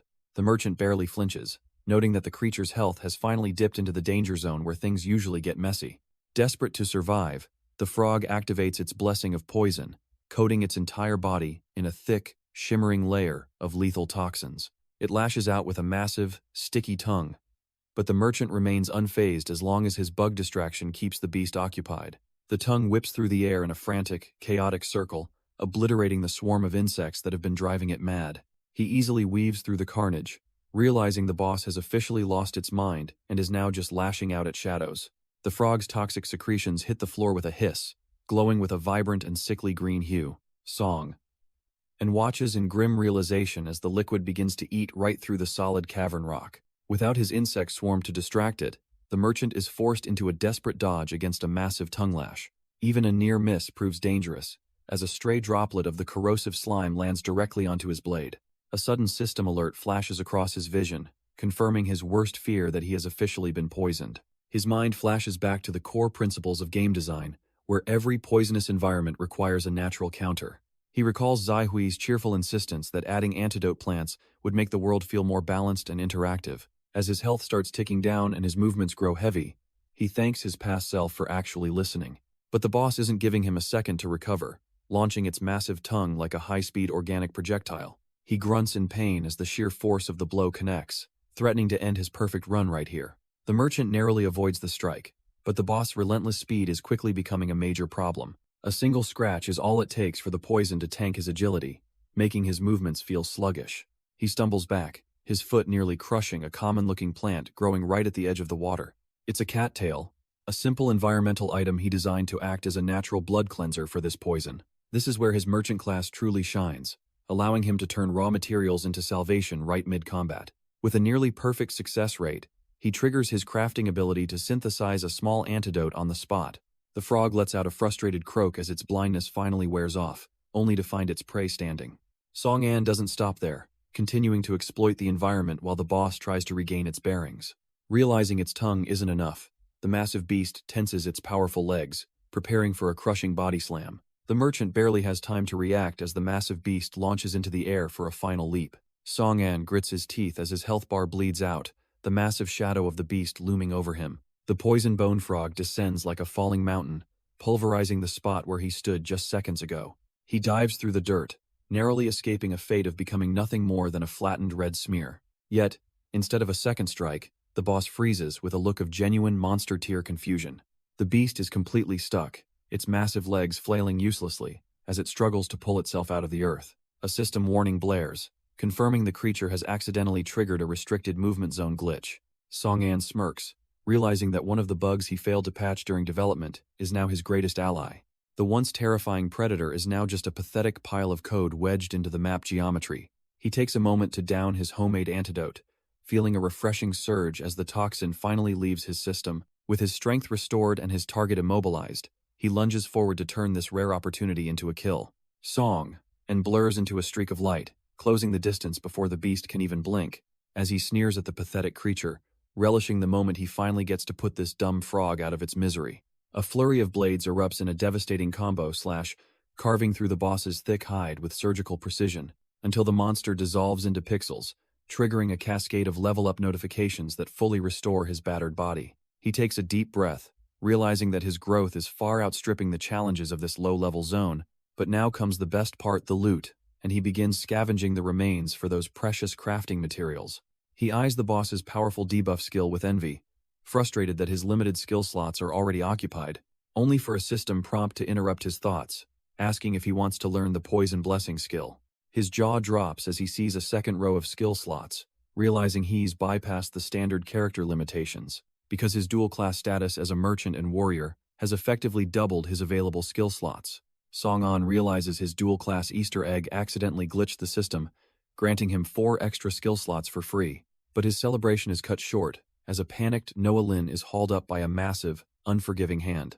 Chi-Hu, the brute from the Raiders, has somehow survived and is now using the scavenger as leverage.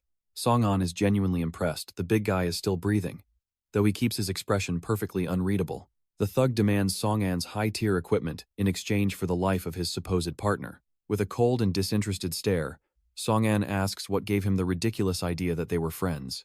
Noah desperately echoes the sentiment, begging to be let go since they have absolutely no connection to one another. Realizing the hostage is worthless as a bargaining chip, Chi-Hu's expression turns from greedy to murderous. A heavy blow connects with Noah's chest, sending a spray of blood into the air as his lungs seize.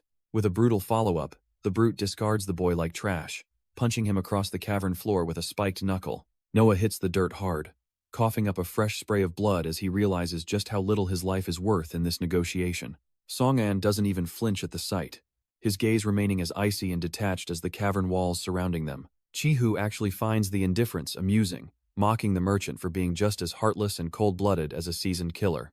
The brute decides it's time to stop talking and settle things with raw strength, but his threat now unavoidable. Song-an draws his blade, intending to wrap this up before the big guy can even finish his sentence. A system notification flashes as he claims the spoils from the fallen boss, providing the perfect opportunity to test out a fresh toy. Chi-Hu's confidence begins to waver as he wonders how a supposed merchant could possibly have another high-level skill slot available. Without a second thought, Song-an burns through his resources to instantly max out the S-rank Poison Blessing to its peak level. The sheer financial cost of such a move leaves the brute sweating, realizing he's facing a monster with bottomless pockets and zero hesitation. Terrified by the widening gap in their power, the thug roars in a fit of desperation, hoping a sudden explosive strike can end the threat. Song-an moves like a blur, burying his blade deep into the brute's side. System warnings confirm the worst as the thug's skills are cancelled and debuffs take hold.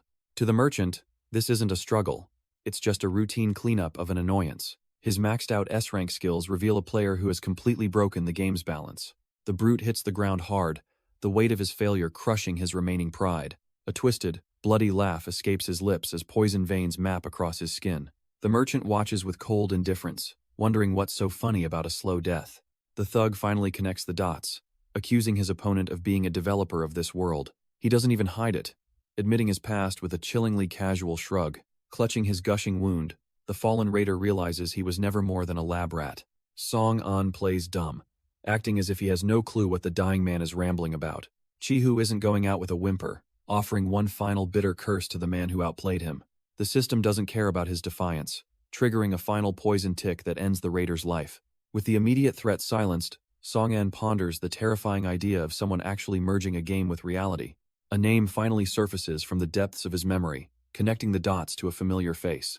Lee Zerui was the office golden boy, a genius developer who always seemed to be playing a different game. He once bragged about making their virtual world more than just code, a dream that now feels like a warning. Song-an realizes that if his former colleague is behind this, the scale of power involved is beyond comprehension. His grim realization is interrupted by a weak, pained groan echoing through the damp cave. It seems the discarded scavenger is still clinging to life, though he's looking more like a corpse than a player. The scavenger's cap slips away in the struggle, revealing a shock of pink hair that changes the entire dynamic. Song-an freezes as the realization hits him like a physical blow, his eyes widening in pure shock. It turns out the little rat he's been chasing isn't a boy at all, but a girl desperately coughing up blood. He suddenly remembers their earlier scuffle, his face heating up as he recalls exactly where he grabbed her to hold her down. Desperate for any hope, she offers a high price for recovery potions, but he knows standard medicine won't fix internal ruptures. He plays the cold merchant, reminding her of her earlier theft while dangling a more effective cure for the right price. The girl falls into a pained silence, the weight of his demand clashing with her dwindling will to survive. She weighs the cost of her hard-earned savings against the life of someone named Xiao Yu who is still waiting for her. She offers up 600,000 star coins, a massive sum that even makes our greedy developer take notice. With tears in her eyes, she begs for her life, driven by a promise to return to the one person she can't leave behind. Song-an realizes this girl isn't just a common thief. Her eyes tell a story of genuine desperation. He decides she isn't worth his rarest medicine, but he sees a way to handle the local pests. Noah glares through her pain, terrified that this cold-blooded merchant is just playing with her life. He warns her that his method requires patience, leaving her confused when he refuses to rely on potions. Pointing toward the nearby pond, he mentions a local plant with pollen that can stabilize her internal bleeding. With a cocky smirk, he tells her to stop asking questions and just enjoy the free experience. High above, a swarm of giant mosquitoes begins to descend, drawn by the scent of blood. Turning back to the massive carcass of the frog, he finally has a moment to claim his spoils. The loot is impressive, featuring a segmented tongue bone, risky stat-altering oil, and a hefty bag of coins. He decides to use the bone to sharpen his blade, while stashing the volatile oil for later. Song-an realizes that pushing a B-grade weapon to the next level requires more than just basic scraps. He remembers the special mole crystal sitting in his inventory and decides it's the perfect catalyst for this upgrade. With a surge of crafting energy, he triggers the enhancement, forcing the rare materials to fuse into the steel. As the blinding light of the forge fades, he stands back to admire his handiwork, with a satisfied smirk. The result is the Bone Blade Slash, a B+ tier terror that deals massive bonus damage to the demon race. He weighs the weapon in his hand, noting that its raw stats are now dangerously close to A-grade territory. Right on cue, the swarm of giant mosquitoes arrives, offering themselves up as the perfect target practice. Calculating the distance, he figures 10 meters is the sweet spot to test out his new long-range capabilities. The blade segments and extends like a lethal whip, crackling with energy as it lashes across the cavern. With one effortless swing, he shreds the entire swarm into a mist of green gore, clearing the air instantly. The mosquitoes are shredded into a green mist, their wings and bodies falling like useless scrap in the wake of the strike. With a sharp metallic click, the segmented blade retracts, returning to its solid form after the successful range test. Song-an wears a cocky grin, satisfied that his arsenal now includes a devastating long-range option for any occasion. His ambition doesn't stop there, as he calculates that reaching level 30 will unlock the next tier of his glitched power. Standing amidst the carnage, he finds himself wondering how Zai Hui is doing, and if she'd be shocked by his progress. He delivers one last strike to the cavern floor, resolved to grow stronger before he finally tracks her down. The scene shifts to a desolate underground parking garage, a place where a very different kind of predator gathers. A group of desperate-looking players stands in the gloom, waiting for orders from the man running this operation. Their leader briefs the massive crowd on their next objective, projecting a holographic image of their intended prey. It's Zai Hui, and her high-tier equipment has unfortunately made her the prime target for this greedy mob. The self-proclaimed demon dragon makes a chilling promise, offering to grant any wish to whoever brings him Zai Hui's weapon. Meanwhile, Song-an finishes his latest massacre, feeling the rush of power as the system confirms his most recent level up. He notices the system language is glitching into a strange hybrid, a clear sign that the world's logic is starting to unravel. Standing amidst a sea of shredded insects, he takes a moment to appreciate the absolute efficiency of his new combat style. His solitude is interrupted by Felix, the merchant who seems far too happy to see his favorite supplier in the middle of a dungeon. Song-an remembers the batch of equipment he offloaded earlier, curious to see if the market actually bit on his leftovers. Felix excitedly reports that business is better than expected, having already moved a massive chunk of the inventory in record time. The merchant brags about his predatory pricing, having squeezed 3 million per piece out of the desperate players in the Dongshan Union. Song-an finds the man's lack of ethics hilarious, especially since it means the local bandit groups are the ones getting scammed. But as Felix describes the system punishing his attackers, Song-an realizes his glitched presence is affecting more than just his own stats.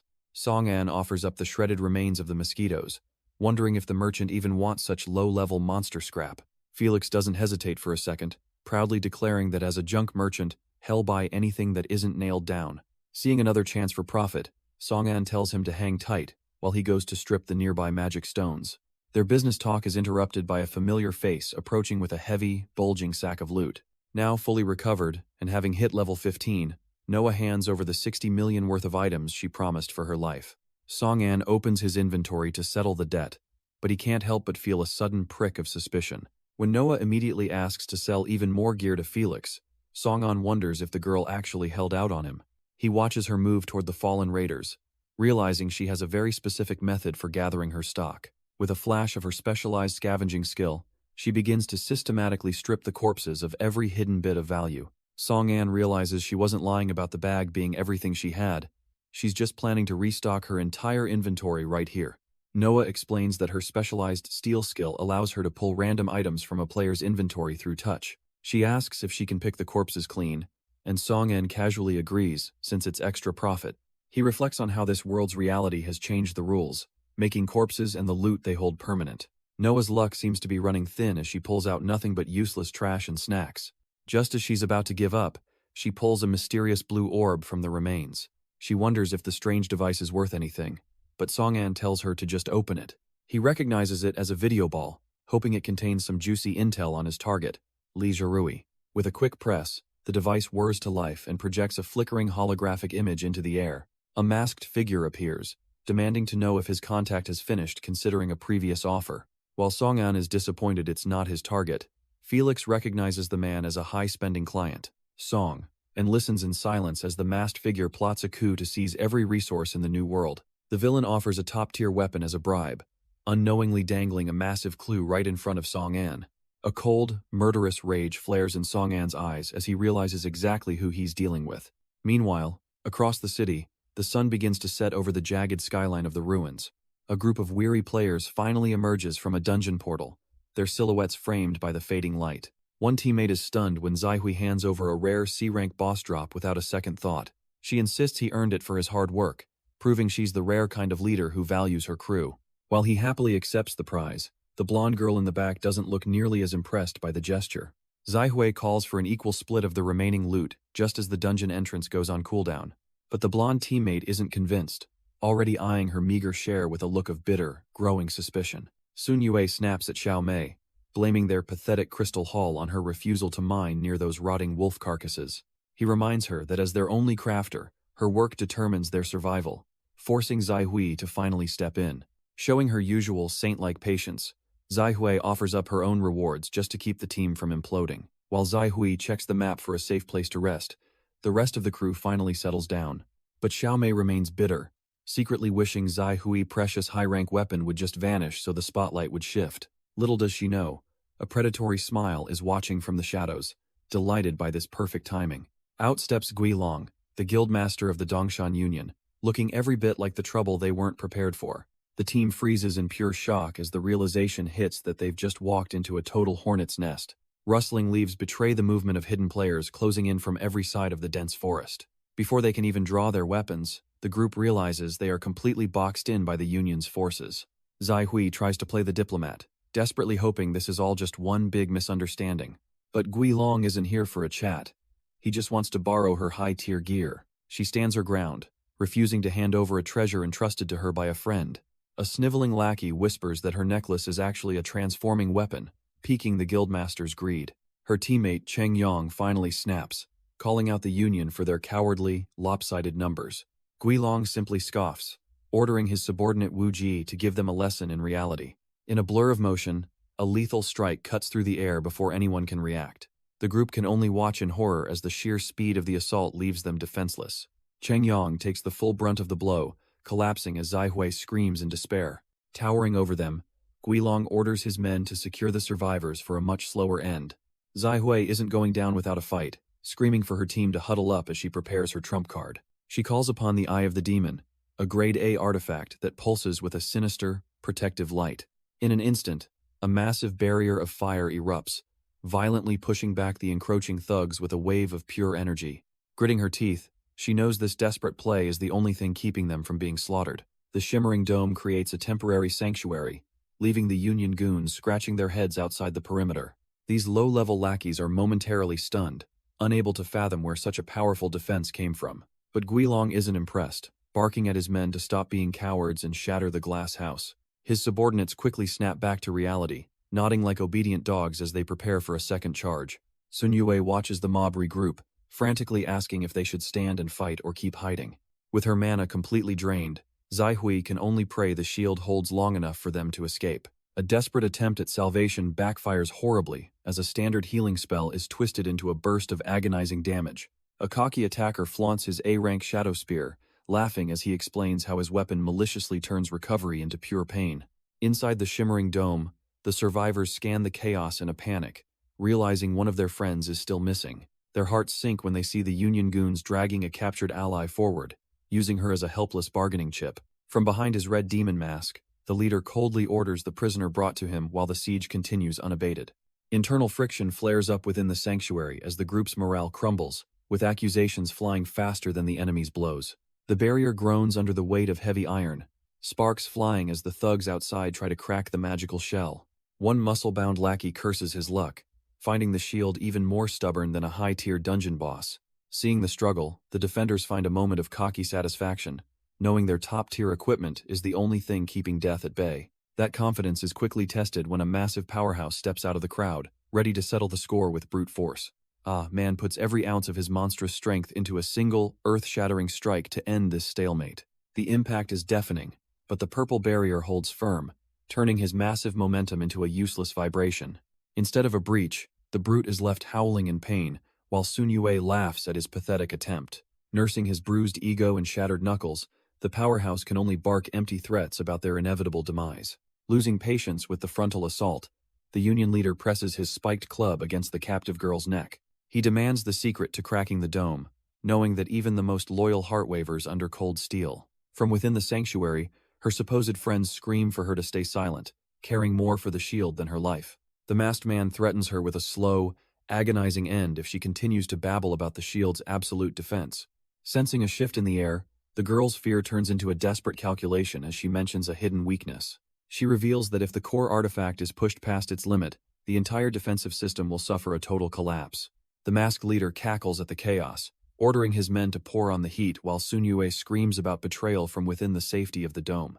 Watching from the sidelines, Noah remains cold and calculating, convinced that surrendering the flashy weapon is the only logical way to end this nightmare. A relentless barrage of arrows and heavy strikes hammers against the purple energy, each impact sending tremors through the magical foundation. Panic begins to set in for the survivors as the first spiderweb cracks appear, signaling that their absolute defense is finally reaching its breaking point. Sensing the end is near, the Union leader dangles a reward of high-grade weapons to whoever can shatter the remaining glass first.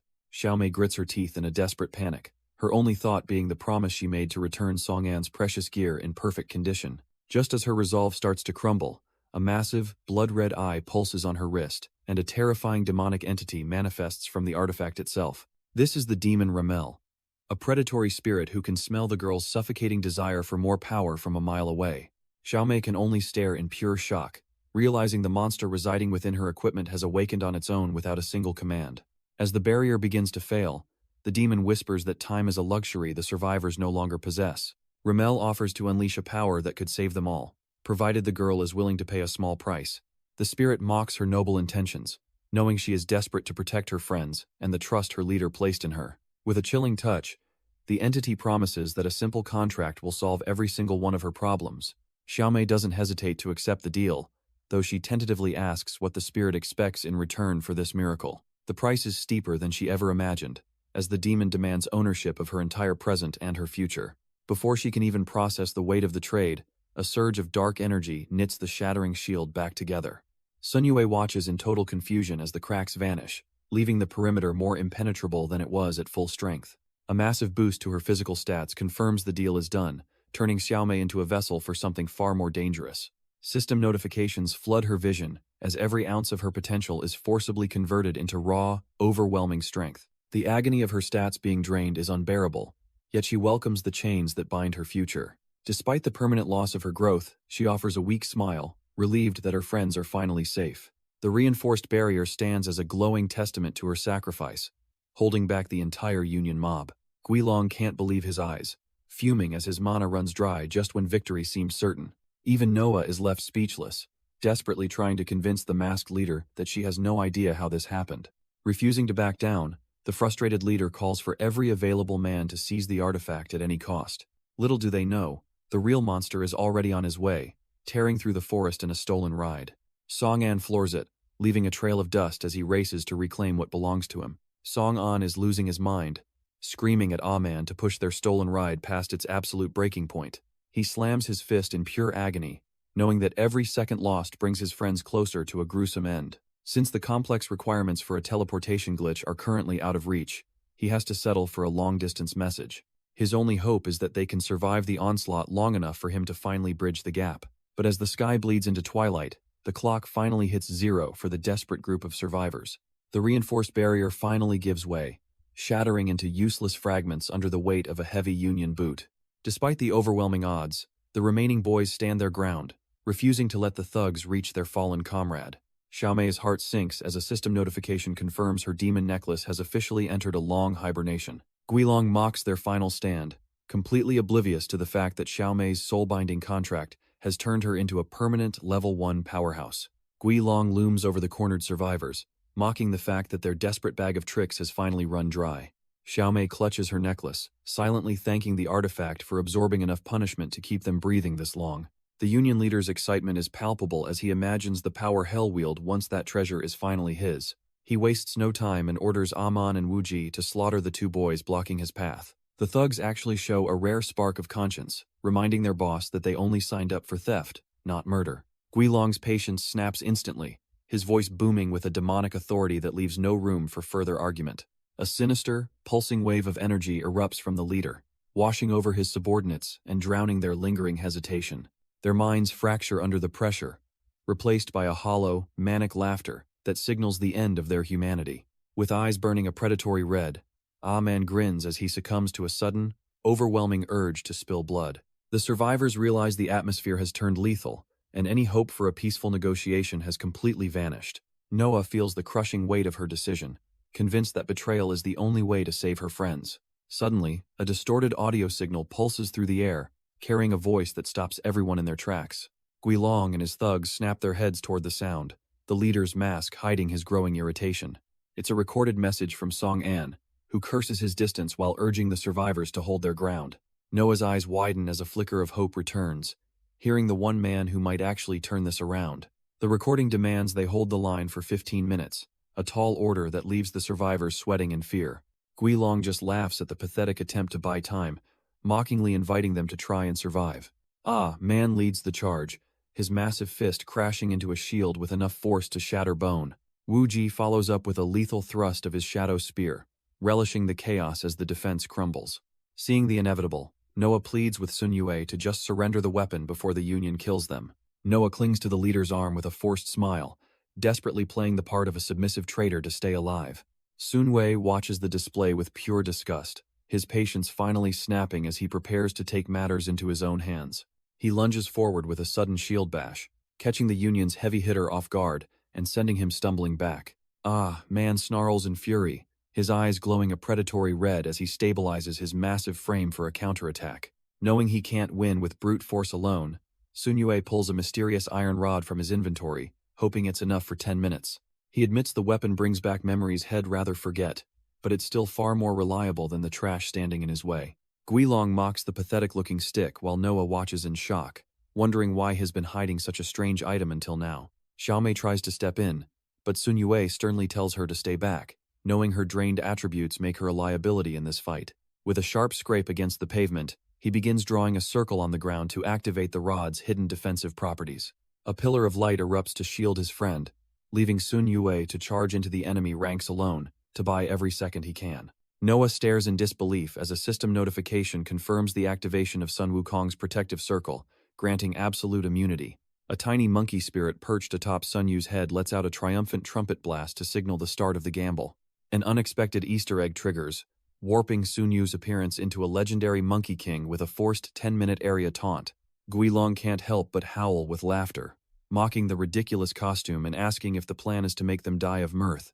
Ignoring the insults, Sun Yue lets out a primal roar, fully embracing the chaotic energy and power of his new avatar. The spirit monkey blows its horn once more, fueling the bizarre magic that begins to sweep across the entire battlefield. A massive shockwave of pure aggression erupts from the center of the circle, instantly drawing the eyes of every Union soldier. The thugs suddenly feel an irrational, burning rage, their minds clouded by a desperate, system-forced need to slaughter the monkey. Sun Yue leans into the role with a cocky grin, arrogantly demanding his new grandsons come forward to receive their punishment. A hail of blades and arrows rains down on him, but the immunity holds firm, leaving the frustrated attackers hitting a literal brick wall. Sun Yue leads the furious mob on a wild goose chase, relishing the absolute chaos he's ignited. Guilong desperately tries to reel his men back in, realizing they're falling for a blatant stalling tactic. To add insult to injury, the tiny spirit monkey begins hurling high-pitched gibberish that mocks the leader's intelligence. The system confirms the taunt has landed perfectly, sending Guilong into a blind, murderous frenzy. Sun Yue leaps through the air with impossible grace, leaving the clumsy thugs to stumble over their own feet. He tucks into a tight roll as a hail of steel whistles past, mocking their pathetic aim with every dodge. The Union soldiers are left completely bewildered, unable to comprehend how someone with his build can be so nimble. What they don't realize is that he's dumped every single attribute point into pure stamina and lightning-fast agility. With his specialized leg armor triggering a massive speed boost, he becomes an untouchable blur on the battlefield. 8 minutes have already ticked by, and he knows he just needs to survive a little longer for the plan to succeed. Sun Yu's luck finally runs out as a massive fist hurtles toward his face. Ah Man connects with a devastating gigantic punch that sends the agile fighter reeling. The impact is catastrophic, shattering the ground and kicking up a suffocating cloud of debris. As the dust settles, the brute mocks Sun Yue for finally running out of room to hide. To make matters worse, the spirit monkey begins to fade, signaling the end of his divine protection. Sun Yue coughs up a spray of crimson, realizing his 10 minutes of invincibility have officially expired. The golden barrier shatters into useless shards, leaving the survivors completely exposed to the Union's cruelty. Noah Lin desperately tries to bargain for their lives, even as a spear tip grazes her throat. But Guilong just laughs, admiring his stolen prize while dismissing the very idea of mercy. He sneers at their lingering hope, certain that not even Song-an can stop an entire guild. Guilong leans in with a predatory grin, mockingly offering Noah a chance to survive as his personal prize. But Noah isn't interested in his twisted mercy, spitting back that she'd rather die than join his scum. Infuriated by the resistance, Guilong lashes out, striking the weakened Xiaomei to reassert his absolute dominance. He sneers at their useless defiance, realizing these survivors simply don't know what's good for them. Bored with the games, he orders Wu Ji to execute Noah, while he focuses on his stolen loot. The spearman grins with sadistic glee, relishing the chance to see if he can kill her in one strike. Just as the killing blow descends, a streak of lethal energy tears through the air like a lightning bolt. Song-an finally arrives in a blur of motion, his blade carving through the thug's chest with clinical precision. Guilong freezes in pure shock, his arrogant mask failing to hide the sudden terror in his eyes. Looking down at his battered friend, Song-an softly apologizes to Zaihui for making her wait so long. Looking down at the battered and unconscious Xiaomei, Song-an feels a crushing weight of guilt for failing to shield her from this brutality. His fury boils over into a cold, murderous promise to dismantle the entire Dongshan Guild, triggering a rare system achievement that broadcasts his threat for miles. As the sun dips below the horizon of the ruined city, the atmosphere grows heavy with the scent of impending slaughter. Guilong struggles to process the scene, his mind racing as he realizes his elite spearman was erased in a literal heartbeat by this newcomer. The surrounding survivors watch with bated breath, terrified that Song-an has just committed suicide by challenging an entire army alone. They whisper in frantic disbelief, unable to comprehend why anyone would jump into a death trap for the sake of a few wounded friends. Ignoring the screams and posturing of the Union leader, Song-an focuses entirely on making sure his friend is safe before the real work begins. He turns back with eyes devoid of any warmth, inviting the entire mob to step forward if they are truly so eager to meet their end. With a flick of his wrist, he activates his spirit taming skill, summoning the small but deceptively dangerous Moli Olai to his side.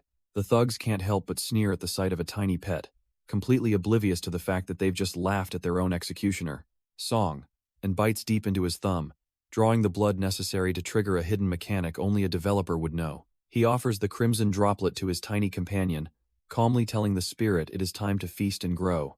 The moment the blood touches its tongue, the mole's cute exterior shatters as it begins a violent, bone-chilling transformation.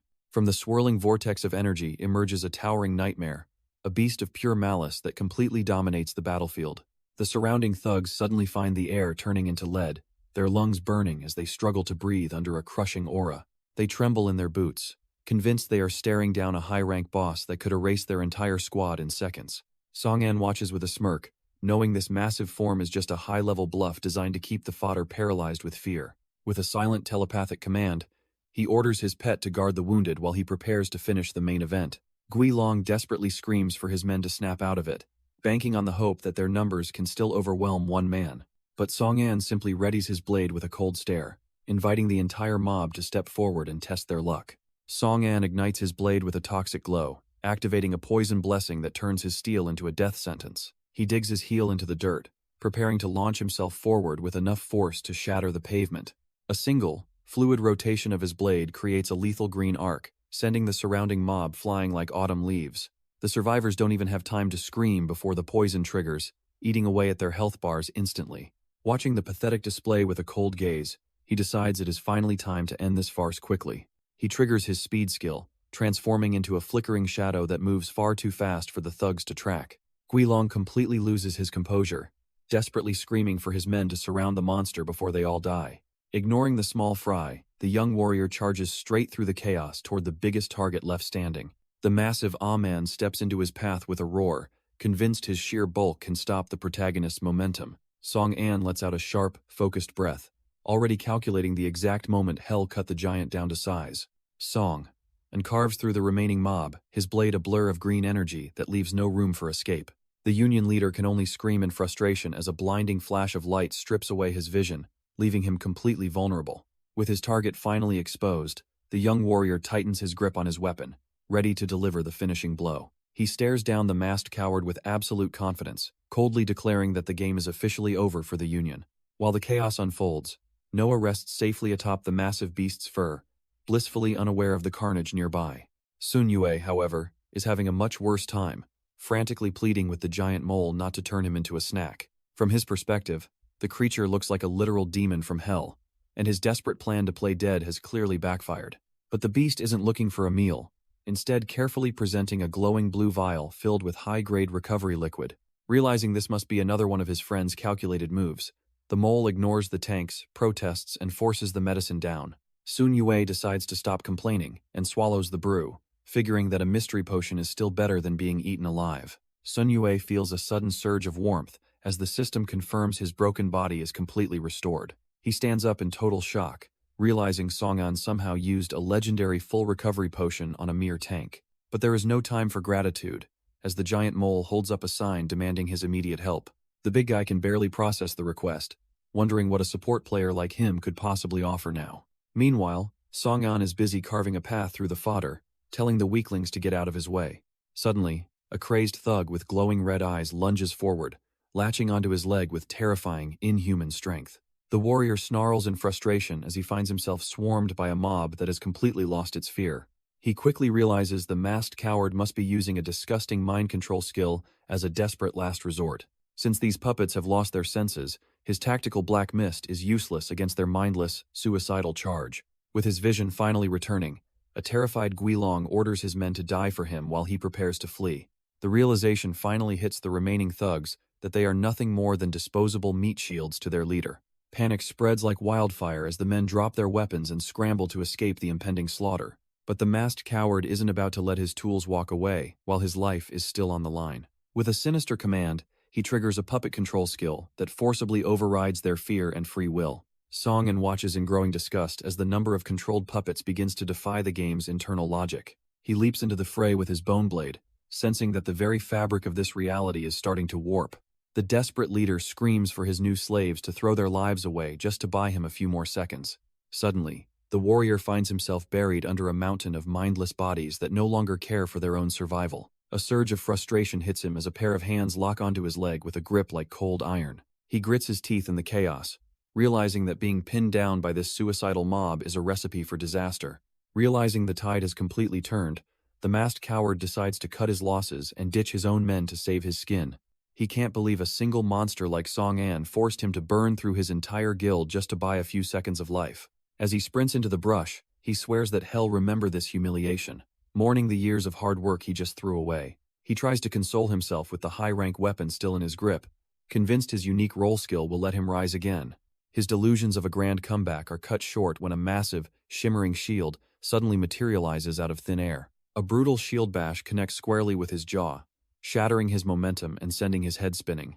The impact sends him sprawling into the dirt, the precious artifact he worked so hard to steal slipping right out of his fingers. He stares up in absolute horror, unable to comprehend how the man he thought was a corpse is standing over him. Sun Yue just sneers at the pathetic sight, mocking the fact that even the best equipment can't make up for being a total noob. But as the dust settles, it turns out another mysterious group has been lurking in the shadows, watching the entire struggle unfold. While the battlefield remains a chaotic mess, a mysterious figure casually cracks open a cold can of herbal tea. He takes a long, refreshing gulp, seemingly more interested in his drink than the life-or-death struggle happening nearby. This is Bai Mu, a high-level shapeshifter and former senior programmer, who clearly enjoys his breaks a little too much. His peaceful moment is violently interrupted by a heavy fist to the skull, reminding him that he's still on the clock. Gucci Nana, the group's director and healer, isn't in the mood for his slacking and demands an immediate status report. Nursing a fresh bump on his head, Bai Mu quickly produces a video ball containing all the intel they've gathered so far. The holographic display reveals the dark secrets of the Union leader, identifying Guilong's unique role as the betrayer. It's a specialized class that allows him to sacrifice his own allies, turning them into mindless puppets with zero resource cost. Nana is visibly repulsed by the discovery, wondering what kind of twisted person would ever design such a cruel mechanic. She immediately regrets her choice of words when Bai Mu reminds her that their own leader was the architect behind it all. Li Zhirui clarifies that he wasn't the one who coded this twisted betrayer role into the game's original design. As the heir to the game company and a top-tier fighter, he's determined to find out why reality is warping so far beyond his scripts. His investigation is cut short when a massive bolt of crimson lightning tears through the sky with a deafening roar. The sudden surge of raw energy catches the entire group off guard, leaving them staring at the horizon in pure disbelief.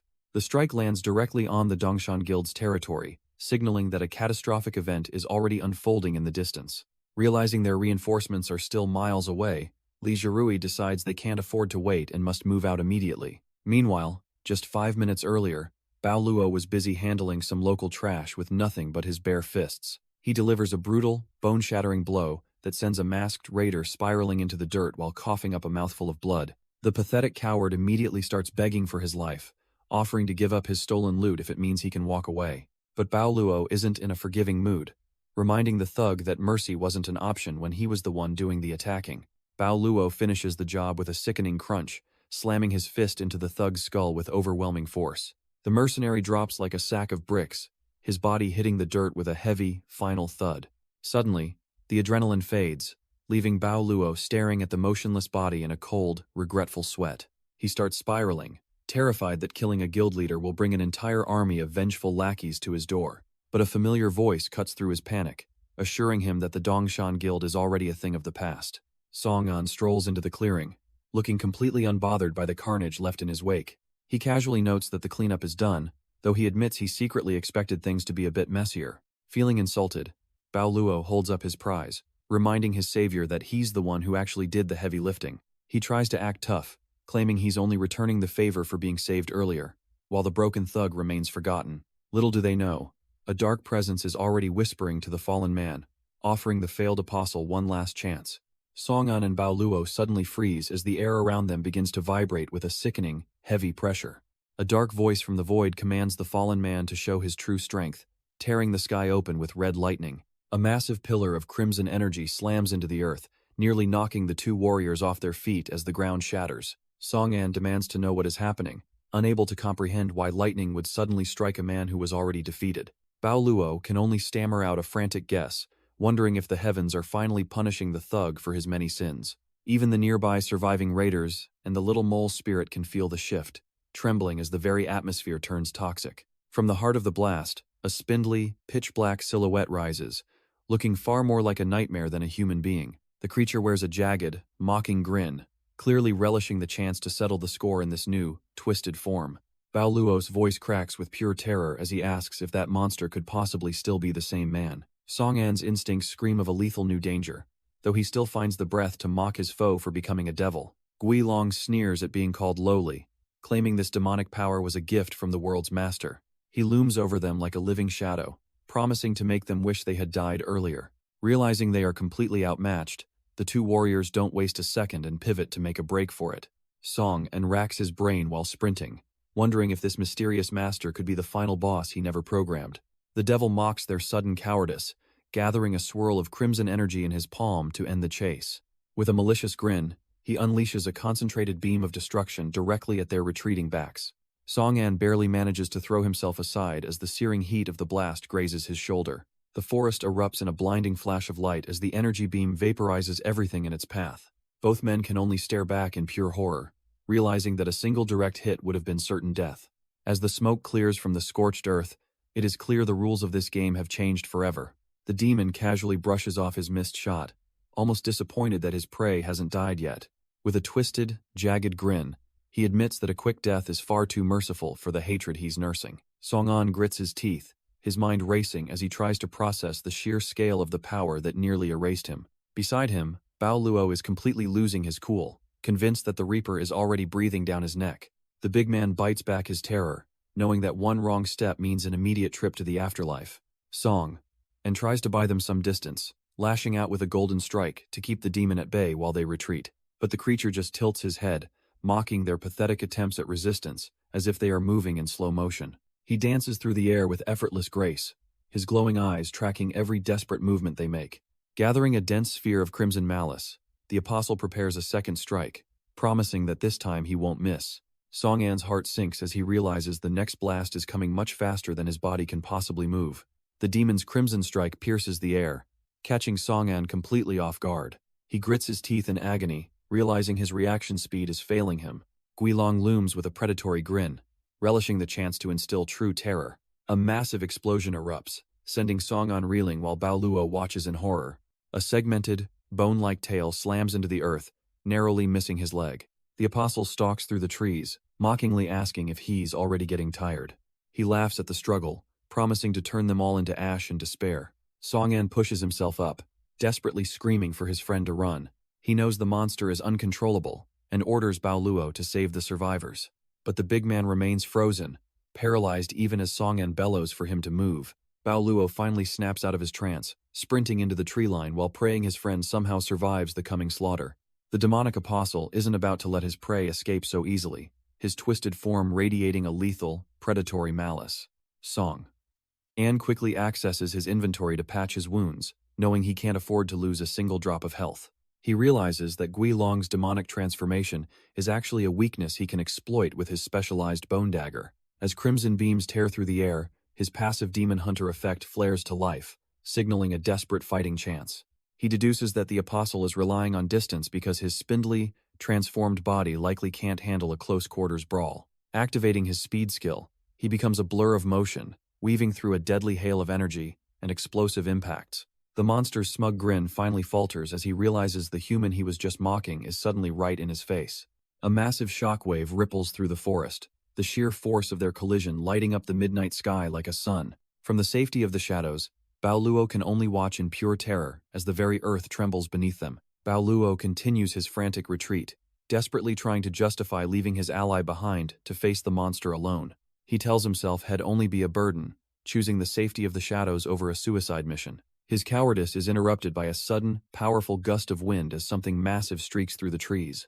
It's Nana, perched atop Bai Mu, who has fully committed to his ferocious gray wolf shapeshifter form. They don't even spare a glance for the fleeing man, dismissing him as nothing more than a terrified refugee. Bao Luo stands frozen, unable to process the sight of a talking beast charging headfirst into the nightmare he just escaped. Meanwhile, the sounds of battle fade into a grim silence as Song-an's bone daggers clatter uselessly onto the dirt. The young warrior gasps for breath, his body reeling from a blow that would have liquidated any normal player. Guilong hoists him into the air by his throat, completely unaware that Song-an's hidden healing ability is the only thing preventing a total game over. The demon's patience has finally evaporated, his glowing eyes narrowing as he prepares to snuff out the merchant's life for good. Song-an's vision begins to blur as he realizes his desperate attacks didn't leave a single scratch on the demon. Guilong finds a quick death too merciful, deciding instead to slowly scramble the merchant's brain with his dark energy. Just as the end seems certain, Li Zerui arrives on the scene, calling forth a surge of celestial power. A massive pillar of divine light erupts from the heavens, acting as an absolute shield against the demon's lethal intent. The golden rank captain steps onto the scorched earth with the calm, unshakable confidence of a man who owns the world. Song-an collapses to the ground, gasping for air, while the system warns that his temporary invincibility has already expired.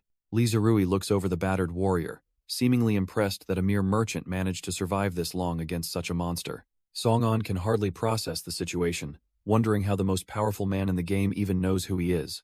Even the transformed Gilong is forced to pause, his spindly form twitching as he senses a truly dangerous presence. The demon's jagged grin widens with sadistic glee, relishing the chance to test his new godlike power against a legendary guildmaster.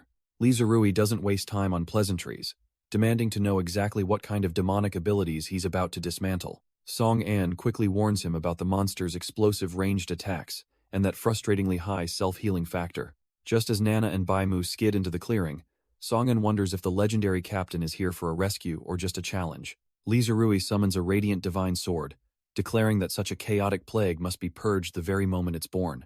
Gilong just sneers, bragging that his borrowed power from the master of the world puts him on a level far above any mere player. The guildmaster isn't one for long-winded debates, simply inviting the demon to step forward and test that theory. With a surge of celestial energy, he triggers his god's awakening, calling forth a massive golden avatar that towers over the scorched earth. The sheer intensity of the divine light starts to burn away Guilong's confidence, leaving the demon visibly rattled. From the sidelines, Nana is practically cheering, completely mesmerized by the overwhelming display of her captain's signature move. Song-an watches in awe, realizing that even at the prestigious golden rank, there are heights of power he hasn't even begun to fathom. Lizarui locks in with a cold intensity, committing every ounce of his golden rank power to ending this fight right now. The demon just finds the gesture hilarious, mocking the idea that a human's full strength could ever be enough to bridge the gap. To settle the debate, Guilong sheds the last of his humanity, revealing a monstrous final form granted by his mysterious master. The transformation triggers a violent surge of pressure that nearly blows Nana and the others right off their feet.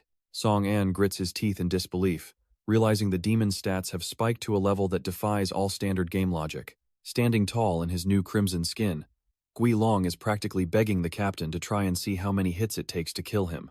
Realizing the battlefield is about to become a death zone, Lizarui barks out orders for Nana and Baimu to get the injured to safety. He doesn't wait for a reply, igniting the legendary speed of Odin's might to transform himself into a blur of golden lightning. Before the demon can even finish his taunt, the captain follows up with a heavy-handed strike fueled by pure, divine strength.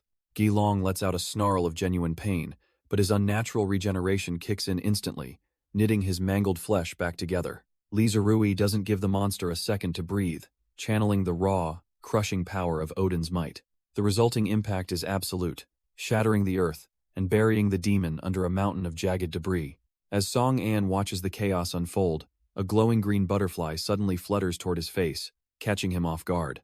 Nana quickly explains that her special role allows her to manifest these spirits to automatically mend his broken body. It is a rare support class that relies on these creatures sacrificing their own life force to save a player. Seeing the captain dominate the struggle, Nana and Baimu start to relax, convinced the nightmare is finally over. But Song-an isn't buying the easy victory, knowing firsthand that a demon with this much backing never stays down. While everyone's eyes are glued to the main event, he spots a discarded blade and prepares to make his move.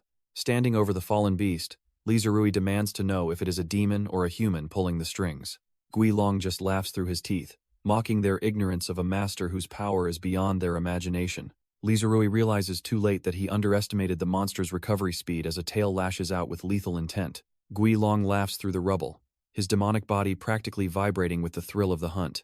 Before the captain can even reset his stance, a heavy kick catches him midair and sends him reeling. Even with Odin's might absorbing the brunt of the impact, the sheer force leaves the guildmaster spitting blood. Nana and Baimu watch in absolute horror, realizing their invincible protector is finally starting to crack. He digs his divine blade into the scorched earth, barely managing to stabilize himself as the pressure mounts. The demon mocks his pathetic resilience, conjuring spheres of dark fire that pulse with a sickening, corrupt energy. Beams of destruction rain down from above, forcing Lizarui to prioritize shielding the others over his own safety. He stacks every physical buff in his arsenal, yet the relentless barrage leaves him with absolutely no opening to strike back. Seeing the backline exposed, Baimu finally steps up, shifting into a massive armadillo form to tank the explosions meant for Nana. Gilong gloats about his newfound invincibility, certain that no mortal can stand against a ruler of the new world. His ego is immediately shattered when a blade erupts through his chest, proving that even gods can bleed. The demon spins around in a panic, wondering how anyone could have bypassed his senses so easily. Song-an sheds his concealing cape, revealing he's been lurking in the shadows just waiting for this one opening. He triggers his Demon Hunter title for a massive damage multiplier, while Li Zerui prepares his divine awakening. Guilong screams as the holy energy begins to burn away his corrupt essence, leaving him completely vulnerable. It's a gruesome sight as his body desperately tries to regenerate, while the damage continues to rip him apart. Song-an realizes they're in a race against time, as the demon's recovery speed is nearly matching his output. Li Zerui sees the opening he's been praying for and prepares to put everything into one final strike. With Odin's might fueling his blade, the guildmaster lunges forward to finish what Song-an started. Guilong finally snaps, roaring that he's had more than enough of these persistent flies buzzing around him. A violent shockwave of demonic energy erupts from his core, throwing both attackers back with sheer, explosive force. Li Zerui grits his teeth in disbelief, wondering how on earth the monster can still find the strength to retaliate. The demon mocks them while his flesh knits back together, claiming his god cursed his kind with a twisted immortality. He raises a clawed hand to the sky, condensing his dark fire into a massive, pulsating orb of pure destruction. The sky turns a hellish red as the sphere shatters into a lethal rain of energy needles targeting everyone below. Song-an and the guildmaster are forced into a frantic dance, desperately parrying the endless stream of projectiles. Baimu stays firm in his defensive armadillo form to shield Nana, while she frantically channels her healing light.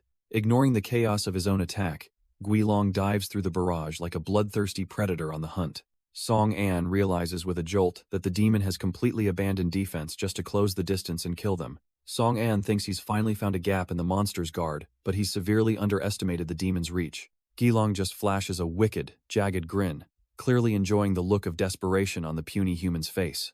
Panicked, the merchant tries to summon his black mist, praying the concealment will give him a second to breathe.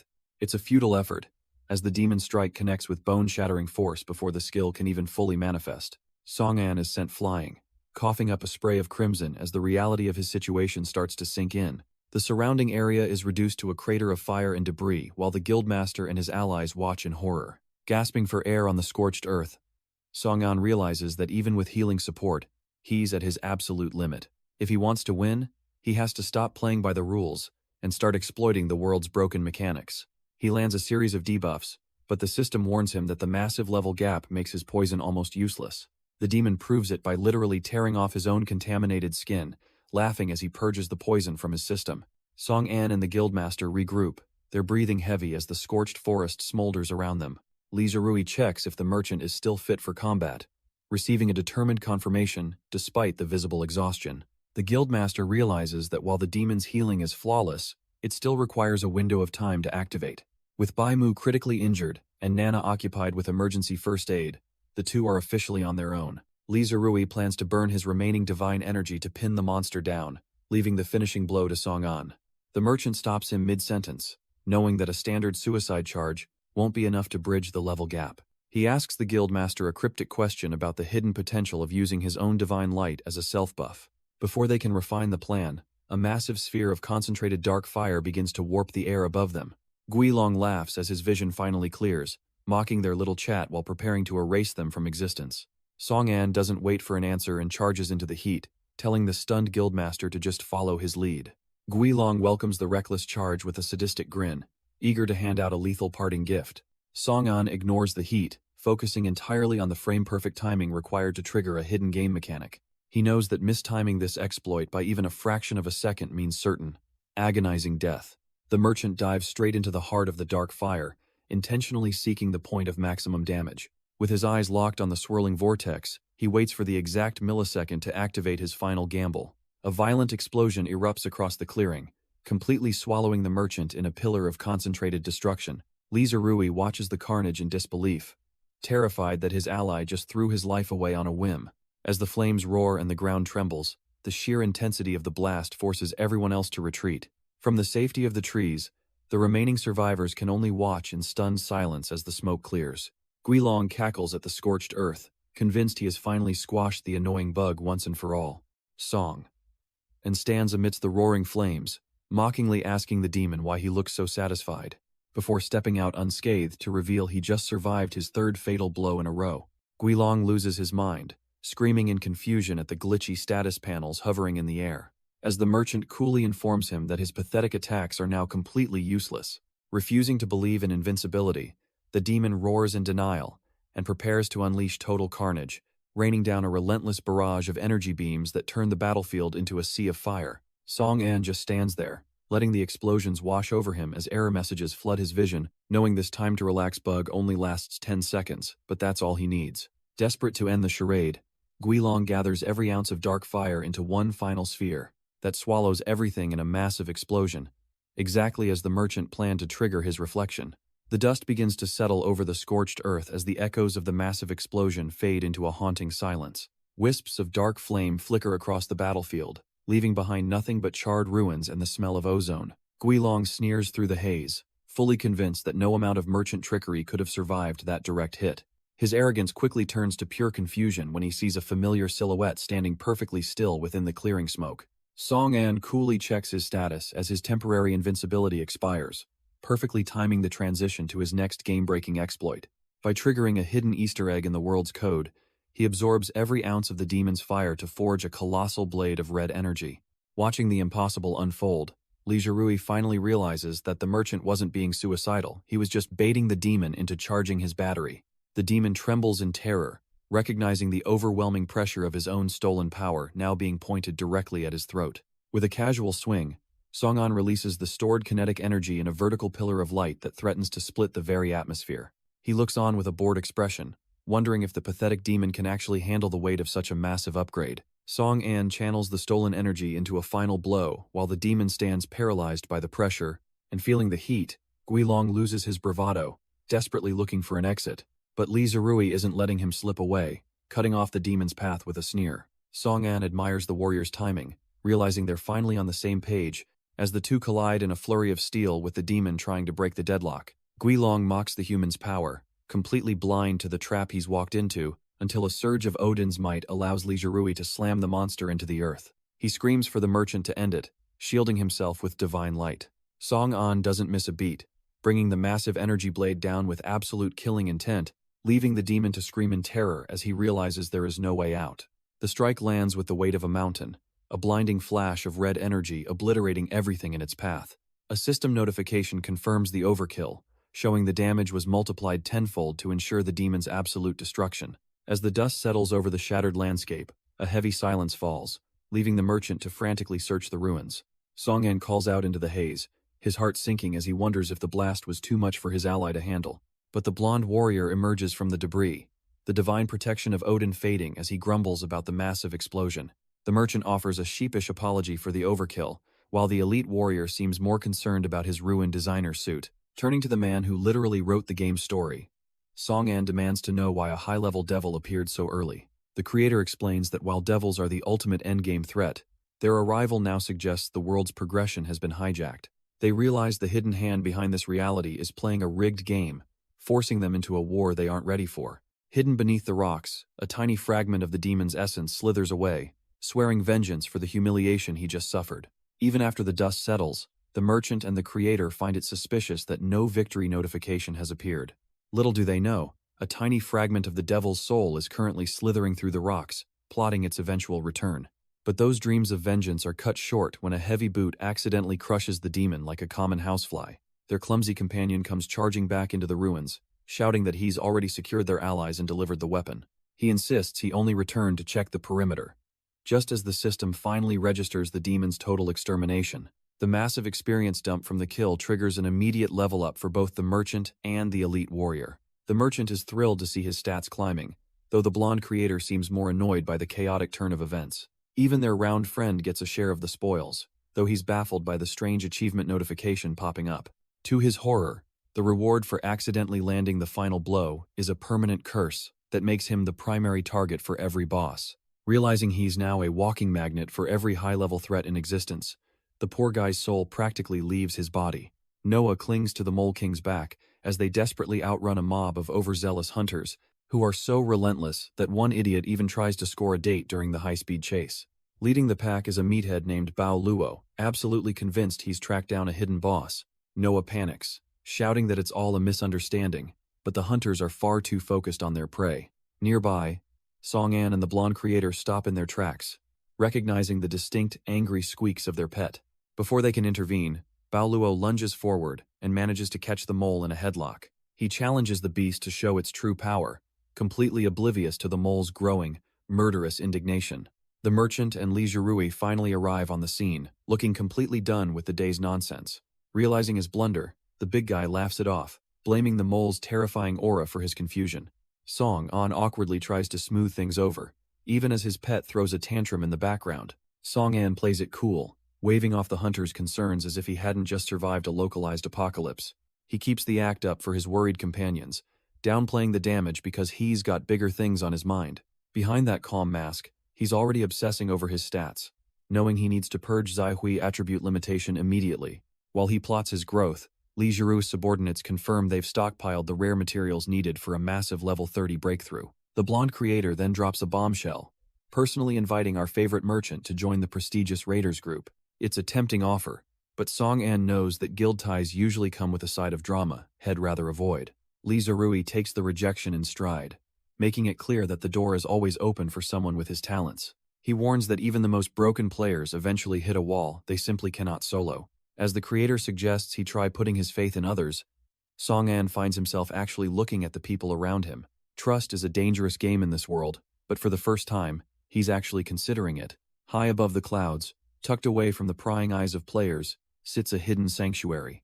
This floating tropical paradise serves as the ultimate observation deck for the world's true architect. La Paire is currently throwing a tantrum, demanding a ban for the shameless way Song An exploits the system. Her master remains unfazed, casually pointing out that a few glitches only make the experience more thrilling. From his beach chair, he watches the screens with the smug satisfaction of a developer playing God. Hes practically salivating at the thought of watching these mortals grow strong enough to face his challenges. There's a cruel twist coming, as he prepares to teach them that their hard-earned reality is built on despair. A massive system update triggers, beginning a 29-day countdown until a demonic invasion resets the board.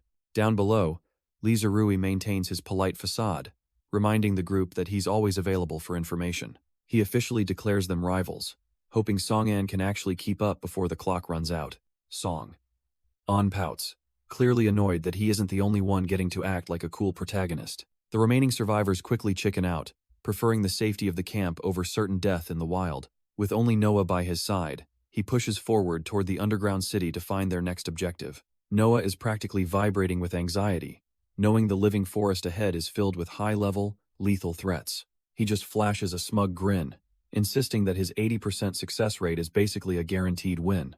His voice drops to a nostalgic tone, asking if she still remembers the day their lives first intertwined. He confesses that he was a broken man back then, and her appearance was his only saving grace. She watches the memory of him being tormented by bullies, her face flushing as the past comes rushing back. He explains how her kindness sparked his passion for coding, eventually leading him to master the game's architecture.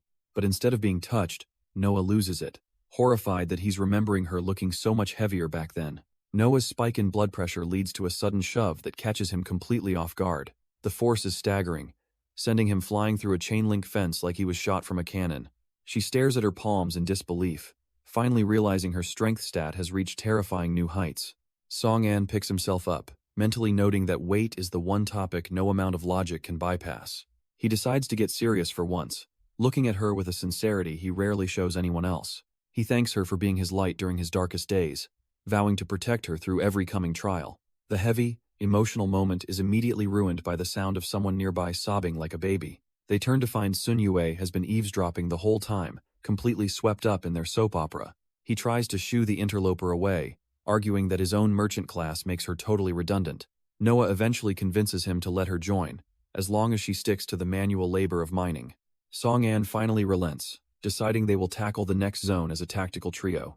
They approach a shimmering portal at the base of a ruined skyscraper, preparing for the unknown. As they step through the rift, the system confirms their arrival in the dangerous living forest. This underground ecosystem is a beautiful death trap where every plant is fueled by predatory intent. Right on cue, a level 27 wooden centaur charges from the foliage with surprising, murderous speed. The creature's massive limb whistles through the air, but Song An's reflexes are already miles ahead. He waits for the perfect opening, tracking the monster's clumsy momentum with cold, calculated precision. With a single, explosive strike, he hammers his fist directly into the center of the centaur's face. The guardian shatters into a cloud of splinters, proving that high-level monsters are just kindling for him. He smirks at his handiwork, knowing that exploiting their facial weakness makes this entire floor a cakewalk. Noah and Sun Yue scramble for cover under their cloaks, frantically shouting for their leader to watch the skies. High above the canopy, a swarm of wooden predators dives through the branches with murderous intent. These level 28 mischievous birds are built for speed, but they've clearly underestimated their target. Song-an finds the flying pests more of a nuisance than a threat, looking almost bored by their arrival. He casually mentions that he's already made preparations, feeling the ground begin to tremble beneath his feet.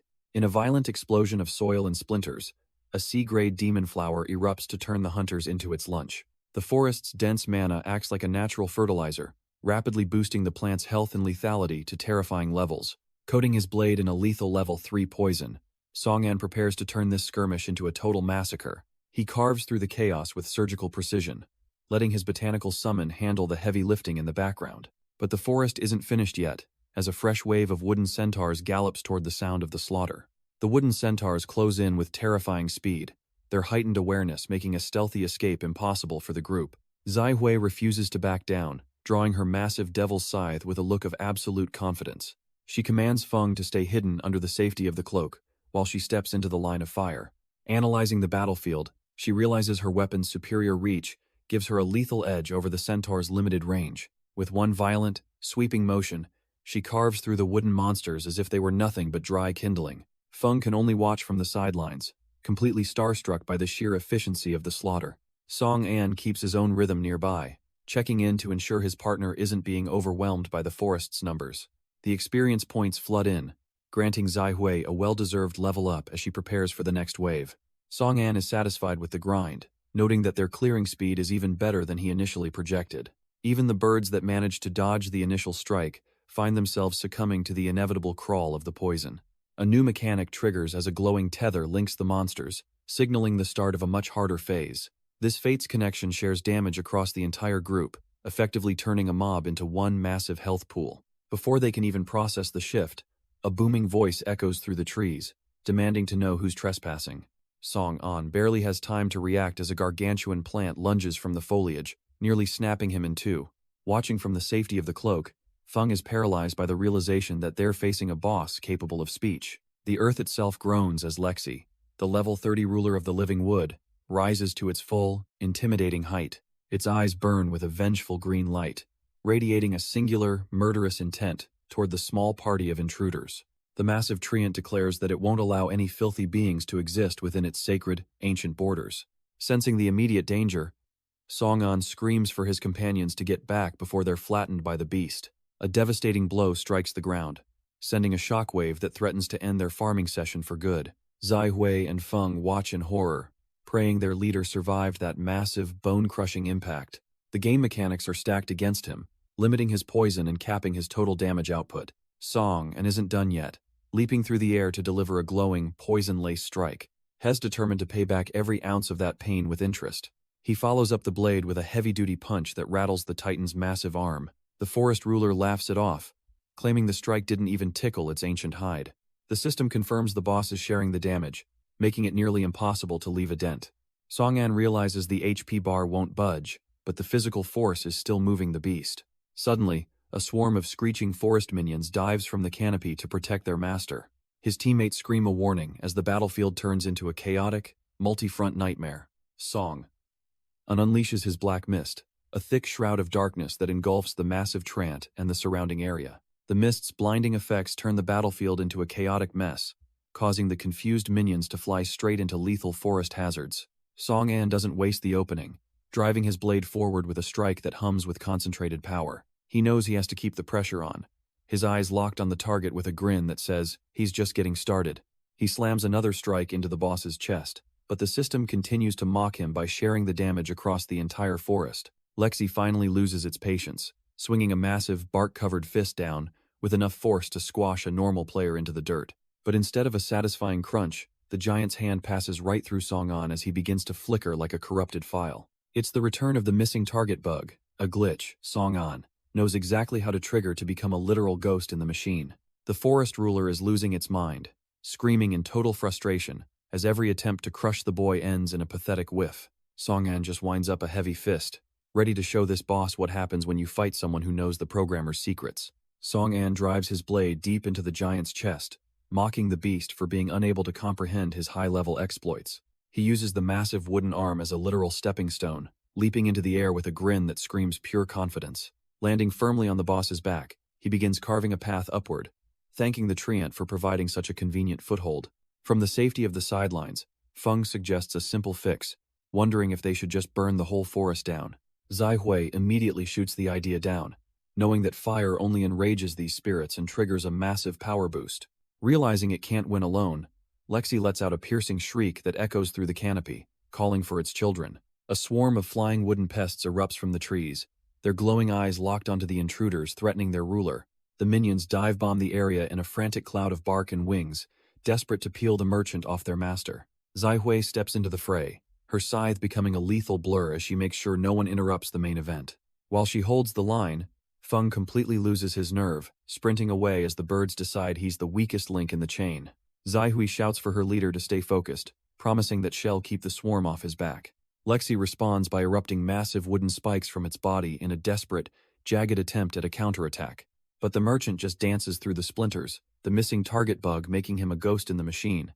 The boss screams in pure agony as Song-An's poison triggers repeatedly, melting through its shared damage defenses. Hess clearly losing his patience, wondering why this overgrown garden ornament can't just be quiet and act like normal wood. With a cold glare, he drives his blade deep into the treant's chest, signaling that the boss's time has run out. He carves through the thick, ancient bark like it's wet paper, ignoring the ruler's frantic and dying thrashing. Deep within the hollowed trunk, the pure wood crystal pulses with a vibrant, life-giving green light that marks the end. Lexi realizes the end is finally here, shrieking in terror as its very life force is exposed to the intruder. Song-An remains unmoved by the monster's pleas, knowing this crystal is the only thing that can save his precious friend. Song-An doesn't hesitate for a second, ripping the glowing green core right out of the monster's chest. The massive treant lets out one final, pathetic shriek before its entire wooden body shatters into a million splinters. But the boss damage-sharing mechanic backfires spectacularly, turning its final death throes into a lethal, unintended shockwave. Every minion linked to the ruler is instantly vaporized, turning the entire battlefield into a literal fountain of experience. Zai Hui and Feng can only watch in stunned silence as the forest army simply deletes itself before them. Song-An stands amidst the chaos, watching his level skyrocket while marveling at how a defensive skill became so lethal. As the dust settles, the ground is littered with rare materials that would make any high-level merchant drool. He explains that this crystal isn't just common loot, but the key to rewriting Zai Hui's very class. By inputting a hidden developer command, he can transform the core into a tool to unlock her true potential. Even though the transformation takes a full day, Zai Hui smiles, placing her complete and total trust in him. Song-An can't help but tease his companion, jokingly wondering if he's actually forgotten the precise developer command. He finally drops the act and triggers the sequence, causing a surge of emerald energy to bridge the gap between them. As the forest's ancient power begins to coil around her, he reminds her that they won't see each other for a full day. Song-An watches with a rare, solemn intensity, knowing he's just initiated a miracle that shouldn't exist in this world. A massive wooden cocoon seals shut, locking the girl away so the system can begin rewriting her very soul. The heavy, dramatic atmosphere is immediately shattered when Song-An's stomach lets out a roar of its own. Nearby, Feng is in a state of pure, capitalist bliss, frantically hoarding every scrap of high-grade wood she can find. When Song-An tries to check on her, the girl nearly jumps out of her skin, terrified she's been caught red-handed. She panics, desperately insisting that she isn't trying to embezzle the loot but is merely acting as his loyal porter. To prove her innocence, she dumps the entire haul at his feet before scurrying off to find even more crystals. Song-An is left blinking in confusion, wondering how a simple invitation to dinner turned into such a dramatic misunderstanding. Deciding to eat alone, he turns his focus to the spoils of war, which include rare materials, a unique necklace, and a massive stack of currency. He examines the pulsating remains of the boss, noting that this quivering mass is the perfect base for crafting several potent recovery potions. Beyond just healing, its ability to regenerate lost limbs makes it an invaluable asset for the brutal battles he knows are coming. Feng can't help but feel the heat of her own greed, sweating under the weight of her suspicious behavior as she watches him work. However, the crown jewel of the drop is a purple-grade necklace, a high-tier item that shouldn't even be appearing at this level. Remembering the warnings of a coming apocalypse, he realizes that hoarding anti-demon equipment is the only way to survive the coming storm. His resolve hardens at the mention of the Demon King Lucifer, a name that carries the weight of an ultimate, inevitable confrontation.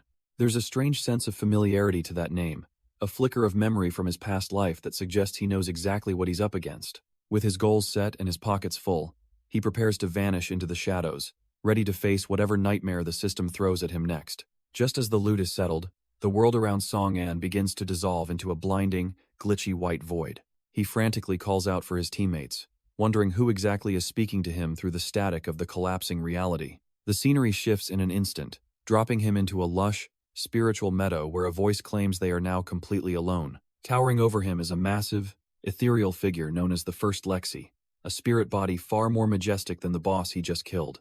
She introduces herself as the forest's original guardian god, though he immediately wonders if she's just here to settle a score. The spirit quickly dismisses his fears, explaining that they actually share a common enemy that threatens the entire world. She begins spinning a tale of the Demon King's ancient disasters, noting that while he was once defeated, his stain was never truly erased. With the demon army regaining its strength, she laments being trapped in this small sanctuary by a curse she can't break. Seeing his unique exploits, she hails him as the hero she's been waiting for, though he secretly mocks her for confusing system mechanics with demonic magic. When she asks if his goal is to wipe out the Demon King, he gives her a confident, cocky smile and naturally agrees to the quest. Song-an plays along with the request, knowing that taking down the Demon King was already on his to-do list. Pleased with his answer, the spirit prepares to bestow a gift from the very heart of the forest. A pillar of emerald light descends from the heavens, bathing him in the ancient power of the forest's blessing. He stands there glowing like a neon sign, initially skeptical that anything besides his brightness has actually changed. The guardian god simply smiles at his confusion, instructing him to take a closer look at the palms of his hands. There, etched into his gloves, is a glowing floral sigil that hums with a strange, leafy resonance. Following her lead, he presses his hand against the soil to see what this new toy can actually do. In an instant, massive wooden spires erupt from the earth, twisting and turning at his silent command. The realization hits him that he's basically become a master of the wild, capable of bending nature to his will. Best of all, this plant manipulation costs him 0 mana, leaving him eager to see just how far he can push it. The forest spirit offers a final warning, explaining that the blessing's range is tied directly to his mental energy and current level. The drain hits him like a freight train, leaving him sweating and gasping as his stamina bottoms out in seconds. He barely manages a weak complaint about the lack of a heads-up before his legs give out, and he collapses into the dirt. As the guardian fades into a shimmering mist, she leaves the heavy burden of the future resting on his unconscious shoulders. He eventually groggily opens his eyes to find Zai Hui and Noah hovering over him, looking like they've seen a ghost. Still half dazed, he immediately questions Zai Hui on why she's out of her evolution state, worried that the process might have failed. She quickly sets him straight, revealing that he's actually been dead to the world for an entire day while she finished her transition. It's a harsh reality check for him, realizing that even the most broken abilities can be a death sentence if used recklessly. Deciding to move past his embarrassing nap, he asks to see her new role, eager to see if the wait was actually worth it. She responds with a look of pure, smug confidence, warning him that he's probably going to be pretty jealous of her new power. Zai Hui beams with pride as she explains her new pure role, a class that seems perfectly tailored to her aggressive combat style. It's a specialized build where every single attribute scales off her highest stat, granting her a massive boost to lifesteal. Even though the transition wiped her old skills clean, Song-an notices she's already absorbed the Fates connection link. He jokes that since she can now both deal damage and heal, hell never let her go, leaving her completely flustered.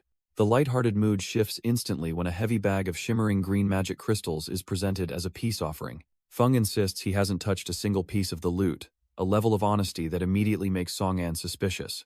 Before anyone can question him, Feng drops to the dirt in a desperate plea, begging for the living wood spirit body. He admits he's broke and has no right to ask for such a rarity, but it's the only hope left for his friend. Clenching his fist against the earth, he promises to become Song-an's personal tool if it means saving a life. Song, and stares down at the broken man, silently weighing the value of a rare item against the absolute loyalty of a debtor. While the world outside continues to rot, the overgrown ruins of the city have become a playground for new nightmares, where behind crumbling walls and jagged wooden spikes, the tension in the air is thick enough to choke on. A swarm of level 15 pixies suddenly bursts onto the scene, their twisted faces hungry for a fresh kill, leaving one panicked survivor to tremble in fear that this latest wave of monsters is far beyond their strength. Kong Yue remains completely unimpressed, however, casually reminding his clients that he expects a hefty reward for his services. With a roar of confidence, he prepares his shield, eager to show off the supposed might of a professional demon slayer. The empty streets fall silent for a fleeting heartbeat as the winged pests circle their arrogant new target. Before they move like streaks of blue lightning, their incredible speed leaving nothing but blurred afterimages in the air. Kong Yue just smirks at their agility, relishing the moment the system confirms his hostility has finally been triggered. Kong Yue steps forward as a human wall, boldly declaring that no monster will lay a finger on his clients. The system immediately reacts to his presence, forcing the pixies into an unreasonable, murderous rage directed solely at him. Screeching with fury, the winged pests dive-bomb their target, desperate to tear through the warrior's defenses. He holds his ground as the swarm clatters against his shield, absorbing the impact of their frantic, high-speed strikes. Kong Yue just laughs at their pathetic attempts to hurt him, mocking their lack of power as his passive healing kicks in. Even as they try to pierce his guard with their tiny blades, the pixies find themselves completely unable to outpace his regeneration. Seeing the perfect opening, he barks at the survivors to stop trembling and finally put their weapons to good use. Hez feeling incredibly smug, realizing his taunt achievement is a game-changer that would make even Song and jealous of his growth. However, his newfound magnetism works a little too well, drawing in a stampede of level 11 tusked boars to join the party.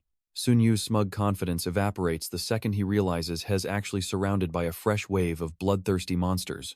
Realizing he's in over his head, the mercenary shamelessly turns tail and flees, leaving the terrified survivors to their fate. The beasts lunge forward for the kill, sensing that the defenseless humans left behind are nothing more than easy experience points. But their feast is cut short by a lethal flash of steel as Song An arrives, annihilating the entire swarm instantly. He looks completely unimpressed, openly mocking the supposed professional for struggling against such pathetic, low-level trash. Flustered and desperate to save his reputation, the mercenary tries to claim he was just holding back his true power. Meanwhile, Noah and Zai Hui finally reach the ruins of the abandoned school, relieved to see a familiar face among the chaos. Her friends are quick to welcome her back, immediately gushing over the incredible strength of the mysterious warrior who saved them. Noah tries to play it cool by calling him a scheming villain, but Song An's smug grin right behind her makes the insult backfire. Song An decides to lean into his villainous reputation, offering Noah a choice between a decade of labor or a few deadly adventures. While the treasure isn't exactly one of a kind, he's determined to test her sincerity before handing it over for a discount. The tense negotiation is suddenly interrupted by a snot-nosed kid charging toward them, screaming for his big brother Wang Di. The entire group freezes in confusion as the boy, Gigi, arrives with enough chaotic energy to startle even the veterans.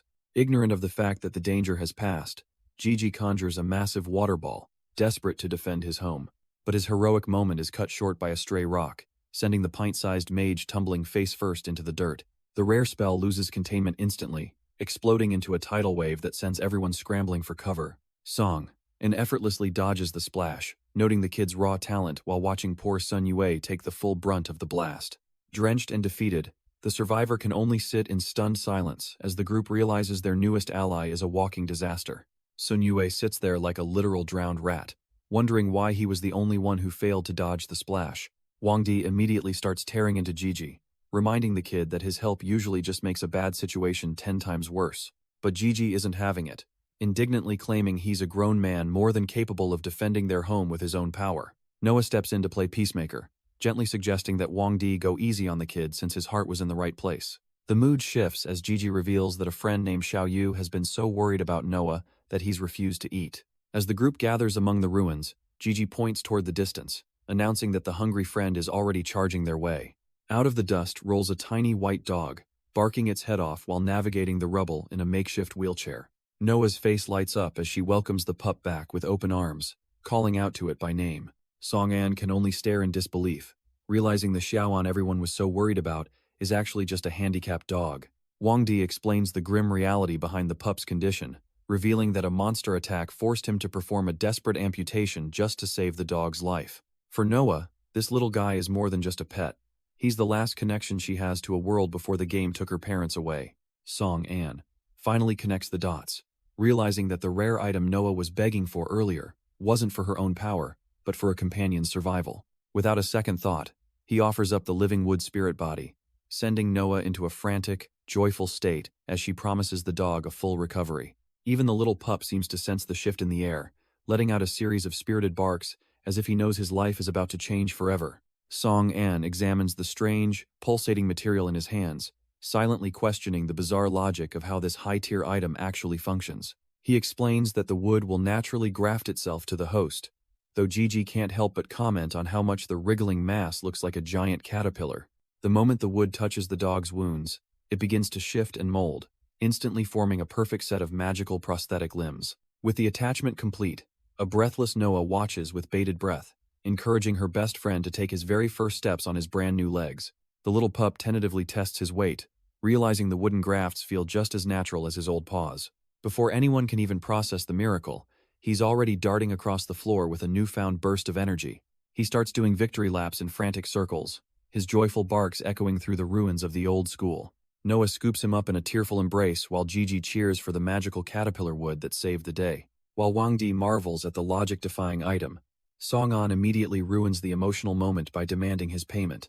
The bickering is cut short by a wet, pathetic sneeze that reminds everyone they still have one more problem. Poor Sun Yue stands there looking like a drowned rat, finally grateful that someone remembered he was still soaking wet. Wang Di offers to lead the way to a dry spot, inviting the duo to stay for a well-earned rest. The mere mention of hot water and cooked food is all it takes to turn our elite warriors into starving kids.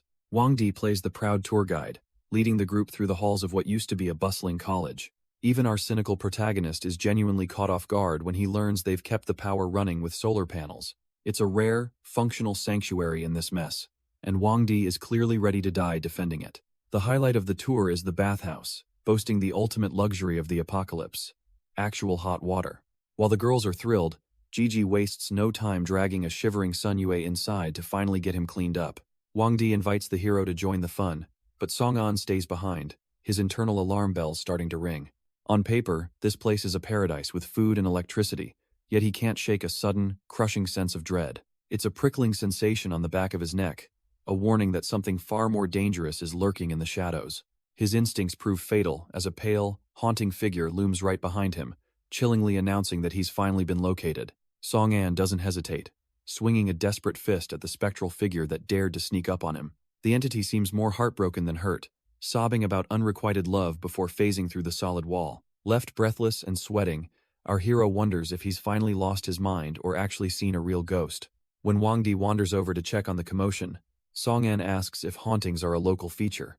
The news sends a visible chill down the man's spine, as he's never encountered anything supernatural in the base. He tries to laugh it off as a misunderstanding, admitting he's a total coward when it comes to spooky stuff.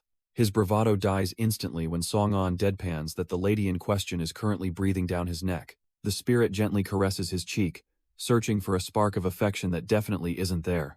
It's far too much for the poor guy's heart to handle, and he hits the floor in a dead faint. Disappointed by yet another rejection, the ghost sighs, realizing this terrified man isn't the one she's looking for. Bangzi laments her eternal loneliness, but a system notification reveals she's actually a rare, randomly appearing NPC. Song-an instantly shifts gears, realizing he isn't being haunted by a vengeful spirit but a scripted game event. His eyes sharpen with greed as he identifies her as a walking Easter egg overflowing with potential experience points. When the dejected spirit prepares to vanish, our hero panics, knowing he can't let this massive payout just walk away. He calls out to stop her mid-retreat, making the confused woman pause to wonder what this human wants now. Without a second thought, Song-an closes the distance and pins her against the wall with a sudden, aggressive kabedon. He turns on the charm with a cocky smirk, claiming she's caught his eye, and is unlike anyone he's ever met.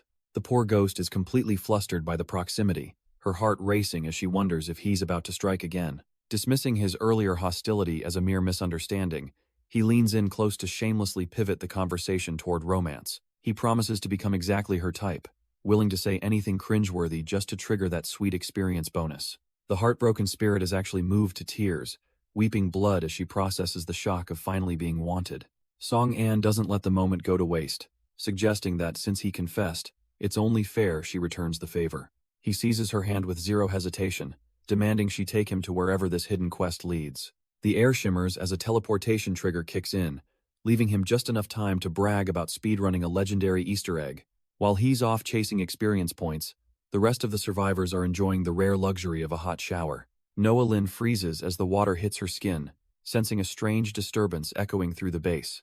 She peers through the steam, feeling an uneasy premonition that something ridiculous is happening just outside these walls. She's not wrong. as Song-an is currently being dragged through a dimensional tunnel at dizzying speeds. The pair bursts through a rift and tumbles into a dark, abandoned room filled with old crates and dust. Striking a confident pose, he casually notes their arrival while his ghostly companion struggles to catch her breath.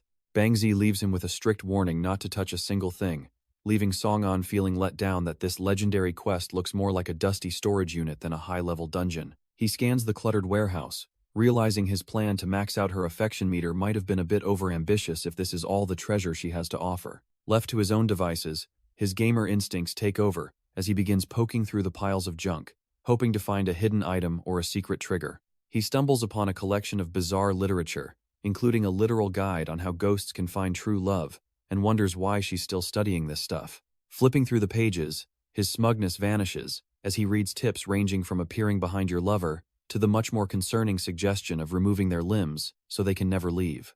Cold sweat pours down his face as he remembers promising her head do anything to change for her, realizing he might have accidentally signed his own death warrant. Right on cue, the ghost manifests behind him with a pair of massive, soul-chilling scissors, sending the usually composed warrior into a full-blown, undignified panic. He desperately tries to negotiate for his life, begging her to put the giant blades away so they can talk this out like civilized beings. With blood-red tears streaming down her face, she seems genuinely hurt, asking why he's resisting since he promised to change and she only wants to start with a simple haircut. The sudden shift from a perceived murder attempt to a forced makeover leaves him completely baffled, wondering if he just nearly had a heart attack over a trim. The sharp snap of cold steel echoing through the room signals the start of a very high-stakes makeover. She hacks away with a manic intensity, her massive blades blurring around his head in a terrifying display of precision. Song-an feels like a fish on a chopping block, but his gamer pride won't let him abandon a rare quest. When the blades finally stop, he offers a silent prayer of thanks just for having his head still attached. He cautiously checks his reflection in a cracked mirror, fully expecting to see a mangled disaster staring back. To his absolute shock, the style is actually decent, leaving him wondering if she missed her calling as a barber. It turns out she was following a legendary guide, making him feel a sudden, deep gratitude toward a man named Tony. She isn't finished yet, presenting him with a choice of new outfits to complete his transition from survivor to protagonist. He politely asks for a moment of privacy to change, and she bashfully nods while pretending to respect his boundaries. He knew it was too good to be true, catching the spectral voyeur peeking the second his shirt comes off. He tosses his old, tattered yellow jacket aside, finally shedding the look of a struggling survivor. Stepping into his new gear, he looks like a true protagonist, leaving his spectral companion absolutely breathless. She is practically melting into a puddle of blushing goo, completely overwhelmed by his sudden glow-up. He leans into the charm, smugly asking if his new personal stylist is satisfied with her handiwork. The system confirms her heart is won, rewarding his accidental riz with the location of a secret dungeon. He can't help but beam, thrilled that his gamble on this hidden Easter egg actually paid off. He offers a sincere thanks, but the poor girl is so flustered, she begs him to keep his distance. With the quest wrapped up, he pulls up his holographic map to scout out the double experience zone. It is located right in the cafeteria, making him worry that other survivors might have stumbled upon it already. But as the map fully loads, his excitement turns to dread at the sheer number of monsters lurking nearby. Song and stares in pure disbelief as he realizes the monsters that were supposed to be trapped underground have somehow breached the surface. A stray green demon creeps through the shadows, its jagged blade still dripping with fresh blood as it hunts for more prey. Under normal circumstances, these double experience zones are rare treasures triggered only by specific quests or hidden NPCs. They are designed to be the ultimate gauntlet, housing a massive boss and a small army of elite monsters to guard the loot. The game mechanics are supposed to keep these threats locked tight behind a portal that only players can cross. But the laws of this world are breaking, and the dungeon barrier shatters into a million pieces to let the nightmare out. One of the small demons lunges with a murderous shriek, targeting what it thinks is a defenseless survivor. Its confidence is cut short by a blinding flash of pink energy that cleaves the monster in two before it can even land. Noah Lin stands tall in the steam of the showers, her massive scythe already out as she shields a startled Zai Hui. Glancing at the massive experience notification, she realizes the terrifying truth that the double experience dungeon is now overlapping with reality. Noah knows they can't linger in the steam, warning Zai Hui that these green pests always hunt in packs. A sudden crash from the hallway confirms her fears, signaling that the breach is spreading through the base. Feng steps up as the group's primary shield, catching a lunging demon mid-air with a heavy metallic thud. Behind the front line, Young Gigi screams for Wang Di to wake up before they all get slaughtered. Feng finds himself face to face with the beast, more offended by its necrotic breath than its jagged claws. He doesn't just block the attack, he counters with a brutal shield bash that pins the demon to the floor. Catching his breath, Feng realizes how close they came to losing the still recovering Wang Di during the chaos. A confused Wang Di tries to explain his sudden nap, claiming a spectral woman scared him right out of his skin. Feng scoffs at the idea of ghosts, but grows visibly uneasy when he realizes Song An is nowhere to be found. Noah and Zai Hui emerge fully dressed and ready for combat, confirming the entire floor has become a war zone. Feng can't help but pat himself on the back, feeling like an absolute hero for clearing the immediate area with such ease. Noah isn't sharing his enthusiasm, however, as she realizes the dungeon breach is far more extensive than they initially feared. With the cafeteria full of survivors and the dinner hour approaching, the group realizes they need to move fast, though Noah's mind is still on the missing Song An. Wang Di tries to explain that a spectral lady might be responsible for their leader's disappearance, but Feng is convinced the guy has just lost his marbles from the stress. Noah wonders if the veteran player stumbled onto a hidden quest, knowing his uncanny knack for finding game secrets in the middle of a crisis. The debate is silenced when the mangled demon at their feet suddenly snaps its eyes open, radiating a fresh wave of malice. It lets out a blood-curdling shriek that rings through the corridor, acting as a beacon for every monster lurking in the vicinity. The realization hits the group like a physical blow, as they stare at the creature they foolishly thought was already dead and gone. Noah's heart sinks when she realizes the scream was a call for backup, and the sound of approaching footsteps confirms their nightmare is just beginning. Losing his patience with the noisy snitch, Feng delivers a final, heavy-handed stomp that ensures this particular demon won't be calling anyone ever again. Noah leads the frantic group through the corridors, warning them not to get bogged down in fights, since the base is already crawling with green demons. As they sprint, she pulls up her friends list, her heart sinking when she sees that her messages to the group's strongest fighter are still sitting on unread. She can only hope the veteran player sees the notification soon, fearing that even someone as skilled as him might be overwhelmed by the sudden breach. Her frantic pings detail the chaos, explaining that the dungeon has spilled open and everyone is regrouping at the cafeteria to make a final stand. Miles away, Song An finally sees the alerts, instantly calculating the massive experience points he's missing out on, while wondering how the hell a dungeon breach even happened. But the greed for levels is quickly replaced by pure desperation as he realizes he's effectively been kidnapped by a clingy, spectral stalker. A system notification confirms his nightmare, informing him that the ghost, Gen Z, has placed a hard restriction on the room, cutting off his exit and his communications. The spectral lady looks almost hurt by his struggle, insisting with a blush that she's only keeping him locked away for his own safety against the monsters outside. He tries to bargain, arguing that his friends need him and, more importantly, he needs that sweet monster experience, but the ghost refuses to be left alone again. She sets a ridiculous condition for his release, demanding a replacement companion, leaving our hero wondering how he's supposed to find a volunteer for a haunted roommate. Gen Z decides she's done talking and drifts away, before she dissolves into spectral mist, leaving our hero completely stranded in a room he can't leave without a replacement. Song An gnaws on his thumb as his mind races, knowing he needs to exploit a mechanic or find a loophole before the real action passes him by. Elsewhere, the school has become a literal death trap, as monsters tear through the halls, chasing down anyone still breathing. A small group of survivors pushes through the panic, banking everything on reaching the cafeteria for a final stand, until one of the girls points ahead in pure horror, her voice trembling as she spots something that stops the group in their tracks. The path to their supposed sanctuary is a gruesome scene of carnage, littered with the bodies of those who didn't run fast enough. The lead survivor rushes toward the fallen, frantically checking for any signs of life among his slaughtered friends, and finds Changzi still clinging to consciousness, though the poor guy is so traumatized he can only shiver and mutter about the monsters. Looking completely broken, the dying man whispers a final, grim prophecy that everyone in the building is already marked for death.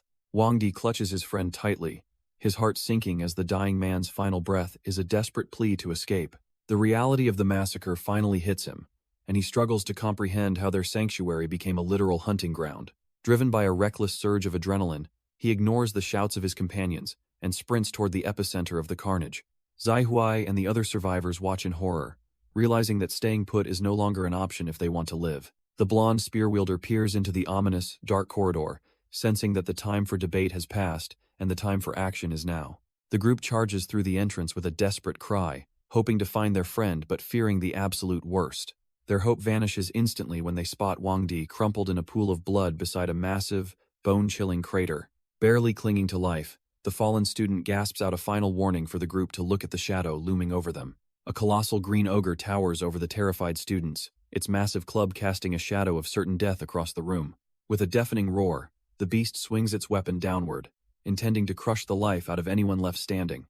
The shockwave from the massive club sends the students flying like rag dolls, the sheer force of the impact shattering the floor beneath them. Their attacker reveals himself as Berg, a level 33 elite troll who mockingly scratches his head as if the survivors aren't even worth his full attention. The blonde spear wielder frantically checks on her fallen comrades, relieved to find they're only unconscious but terrified by the power gap. Zaihui stands frozen before the behemoth, his mind screaming that a single direct hit from that club would be an instant death sentence. Before they can even attempt a counterattack, another massive, mud-caked hand slams into the stone, crushing any hope of a quick escape. Now trapped between two elite trolls, Zaihui realizes with growing dread that they can't possibly defend their wounded friends in this crossfire. The blonde girl looks back with wide, trembling eyes, sensing the weight of the monster's overwhelming strength. Nearby, the blonde spear wielder lunges forward, desperately trying to draw the beast's attention away from her friends. She knows she can't win, but she refuses to let these monsters reach the defenseless wounded behind her. Watching the struggle with a twisted grin, Krampus finds their pathetic resistance surprisingly entertaining for such weaklings. He mocks the previous victims who died too quickly, lamenting that they didn't last long enough to be fun. When the demon suggests playing a game, Zaihui spits back a refusal, even as he's being crushed. Unfazed by the defiance, the sorcerer casually conjures a massive fireball that illuminates the entire cafeteria in a hellish glow. He directs the searing heat toward the bound survivors, forcing the students to witness their impending doom up close. The demon proudly presents his collection of broken playthings, kept just barely alive by his sadistic minions for this very moment. The sight of their battered comrades sends a wave of fury and recognition through the remaining students as they realize the stakes. Krampus casually lays out the rules of his twisted game, where the only prize is surviving the slow, agonizing descent of fire. The heat becomes unbearable, reaching 1,000 degrees as the molten core of the spell begins to liquefy and drip. A single bead of liquid hell hangs in the air, a literal death sentence poised over the head of a defenseless victim. The cafeteria's silence is shattered by a guttural scream as the fire sears through flesh, a sound the sorcerer finds absolutely divine. Pinning his remaining hopes on a spiteful afterlife, Wang Di claws at the ground while swearing to haunt the monster forever. But the blonde warrior isn't ready to let anyone else die today, her voice remaining steady even as the world burns around them. She taps into a rare S-rank power called Connection of Fate, prepared to link her soul and shoulder the burden of her friend's pain. Radiant beams of light erupt across the room, tethering the survivors together in a final, desperate gamble to defy their destined end. Zaihui stares in disbelief as a system prompt confirms he's only taking a fraction of the damage he should be feeling. Before he can solve the mystery, the massive Trollberg looms over the blonde warrior like a mountain of muscle and malice. She doesn't flinch, vaulting into the air while thinking that these hideous things really should have stayed on a computer screen. Her scythe carves a glowing purple arc through the air, biting deep into the ogre's flesh with practiced, lethal precision. The strike triggers a powerful lifesteal effect, and thanks to her soul link, the stolen vitality surges directly into the broken Wang Di.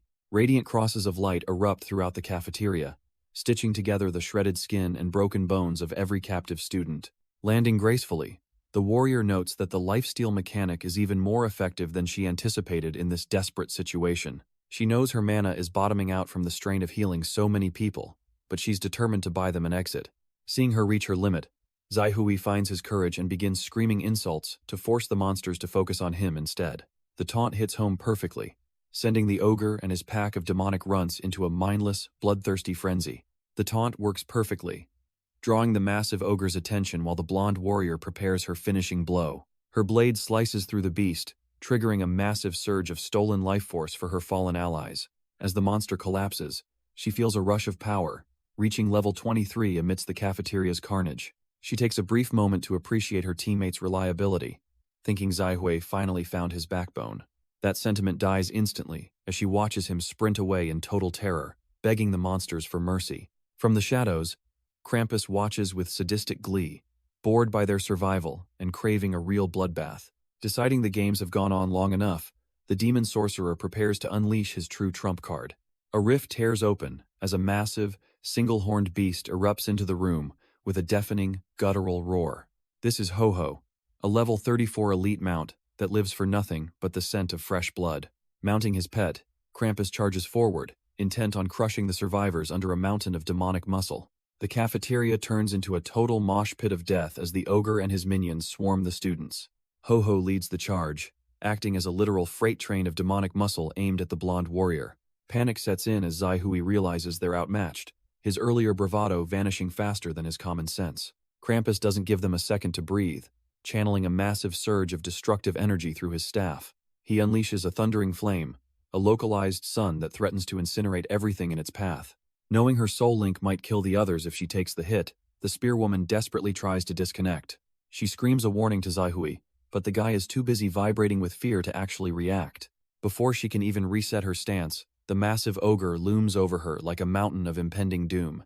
The ground trembles as his heavy wooden club comes crashing down with enough force to shatter bone. She barely survives the impact, only to realize the floor itself is giving way beneath her feet.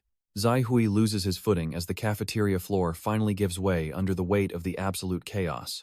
It's a total freefall into the dark abyss below, dragging the students and monsters alike into the unknown depths. Krampus watches the descent from the edge, perched atop his massive rhino mount like a bored spectator at a circus. Hess clearly unimpressed with the mess, muttering about how trolls are too stupid to even keep a floor together.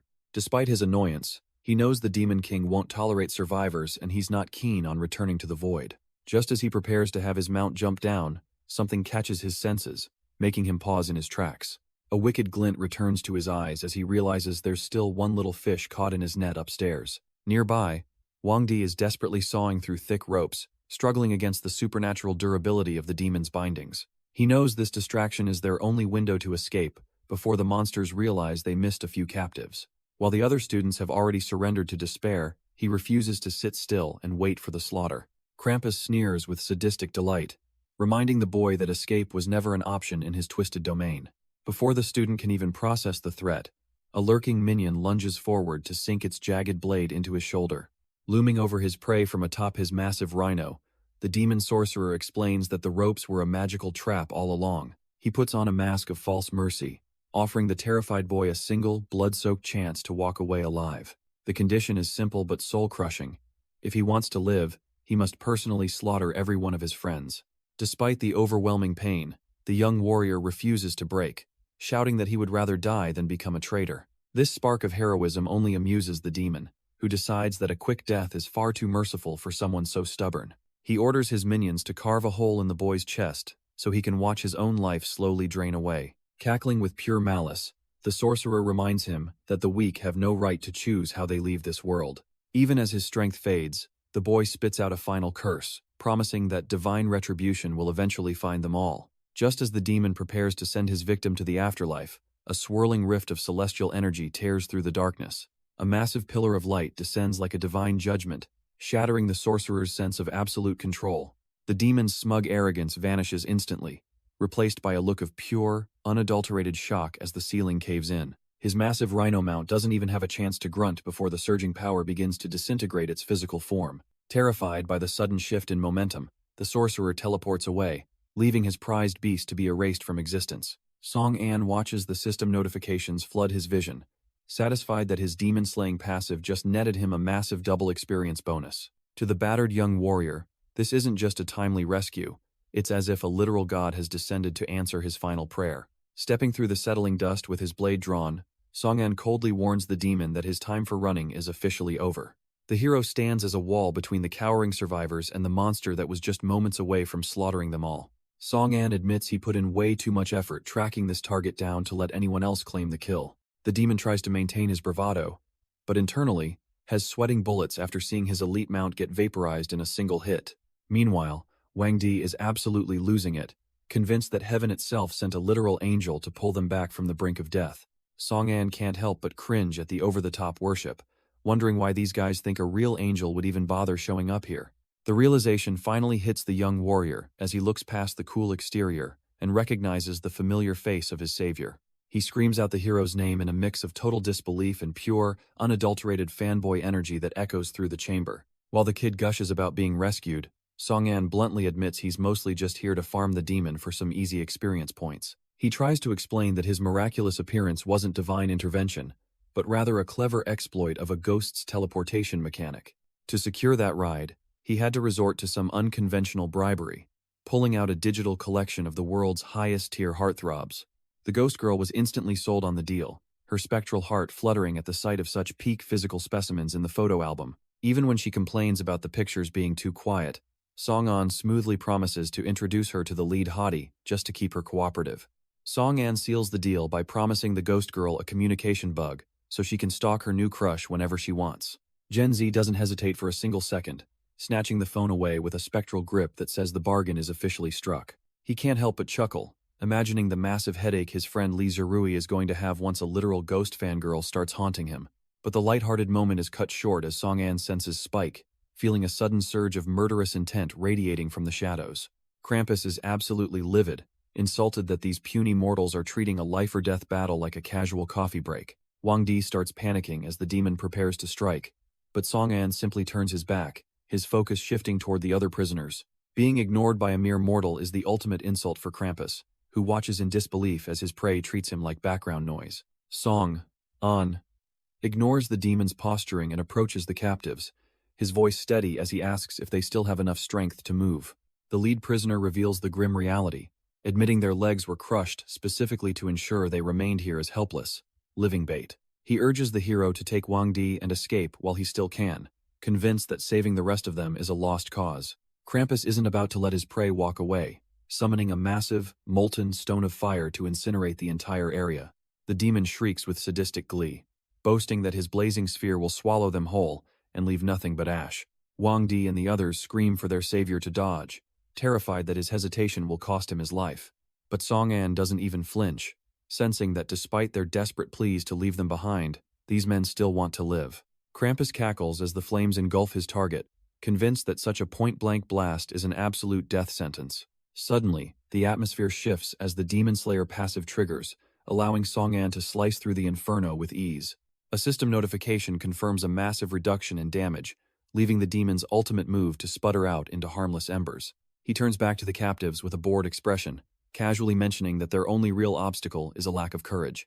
Krampus can only stare in mute horror as the prisoner with the red hair watches his worldview get shattered in an instant. Without missing a beat, Song-an swings his blade to effortlessly sever the ropes and finally set the survivors free. Song-an casually dumps a pile of C-grade gear at their feet, leaving the red-haired man speechless at the sudden windfall. He pulls out a vial of holy water, explaining that while it can mend broken bones, they'll have to share the limited supply. Wang Di fumbles as the precious bottle is tossed his way, barely believing he's being trusted with their only hope for recovery. Looking at the scarred fighter, Song-an reflects on the man's old advice that survival is the only thing that matters. He admits that while running might keep you breathing for another day, it never actually fixes the source of the nightmare. The red-haired prisoner freezes, the weight of those words hitting him harder than any physical blow he's ever taken. Song-an stares him down, insisting that destiny only starts favoring those who have the spine to stand their ground and fight back. The survivors can only watch in silence as he challenges them to stop living in regret and finally seize control of their own fates. A new light flickers in the injured man's eyes, a spark of defiance finally replacing the hollow gaze of a broken captive. Sensing a lapse in focus, Krampus screeches for his minions to slaughter the weaklings, hoping to exploit this moment of sentimentality. Song-an prepares to clear the path one last time, warning the survivors that his charity has its limits. He unleashes a devastating surge of energy, a blinding flash that tears through the demonic ranks with ease. The lesser demons don't even have time to scream before they're reduced to ash by the overwhelming power. With a cold smirk, he reminds them that their future depends entirely on the choices they make right now.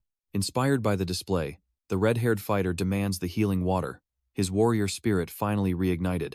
He grips his blade with white-knuckled intensity, swearing to personally reclaim every bit of dignity he's lost. The rest of the captives follow suit, choosing a glorious death over the slow rot of a cage. As the divine potion mends their broken bones, the survivors arm themselves with whatever steel they can find.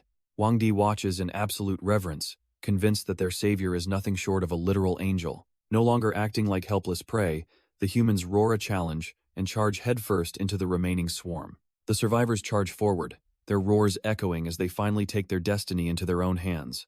Krampus watches in absolute disbelief, unable to comprehend how these broken cattle found the strength to resist. A cold sweat breaks across the demon's face as he realizes the entire battlefield has slipped from his control. Before he can even process the shift, a blinding flash of light signals a lethal displacement in space. He snarls at what he considers a dirty trick, his pride wounded by the sudden nature of the ambush. But Song-an just stares back with icy indifference, reminding the beast that his death was the only objective.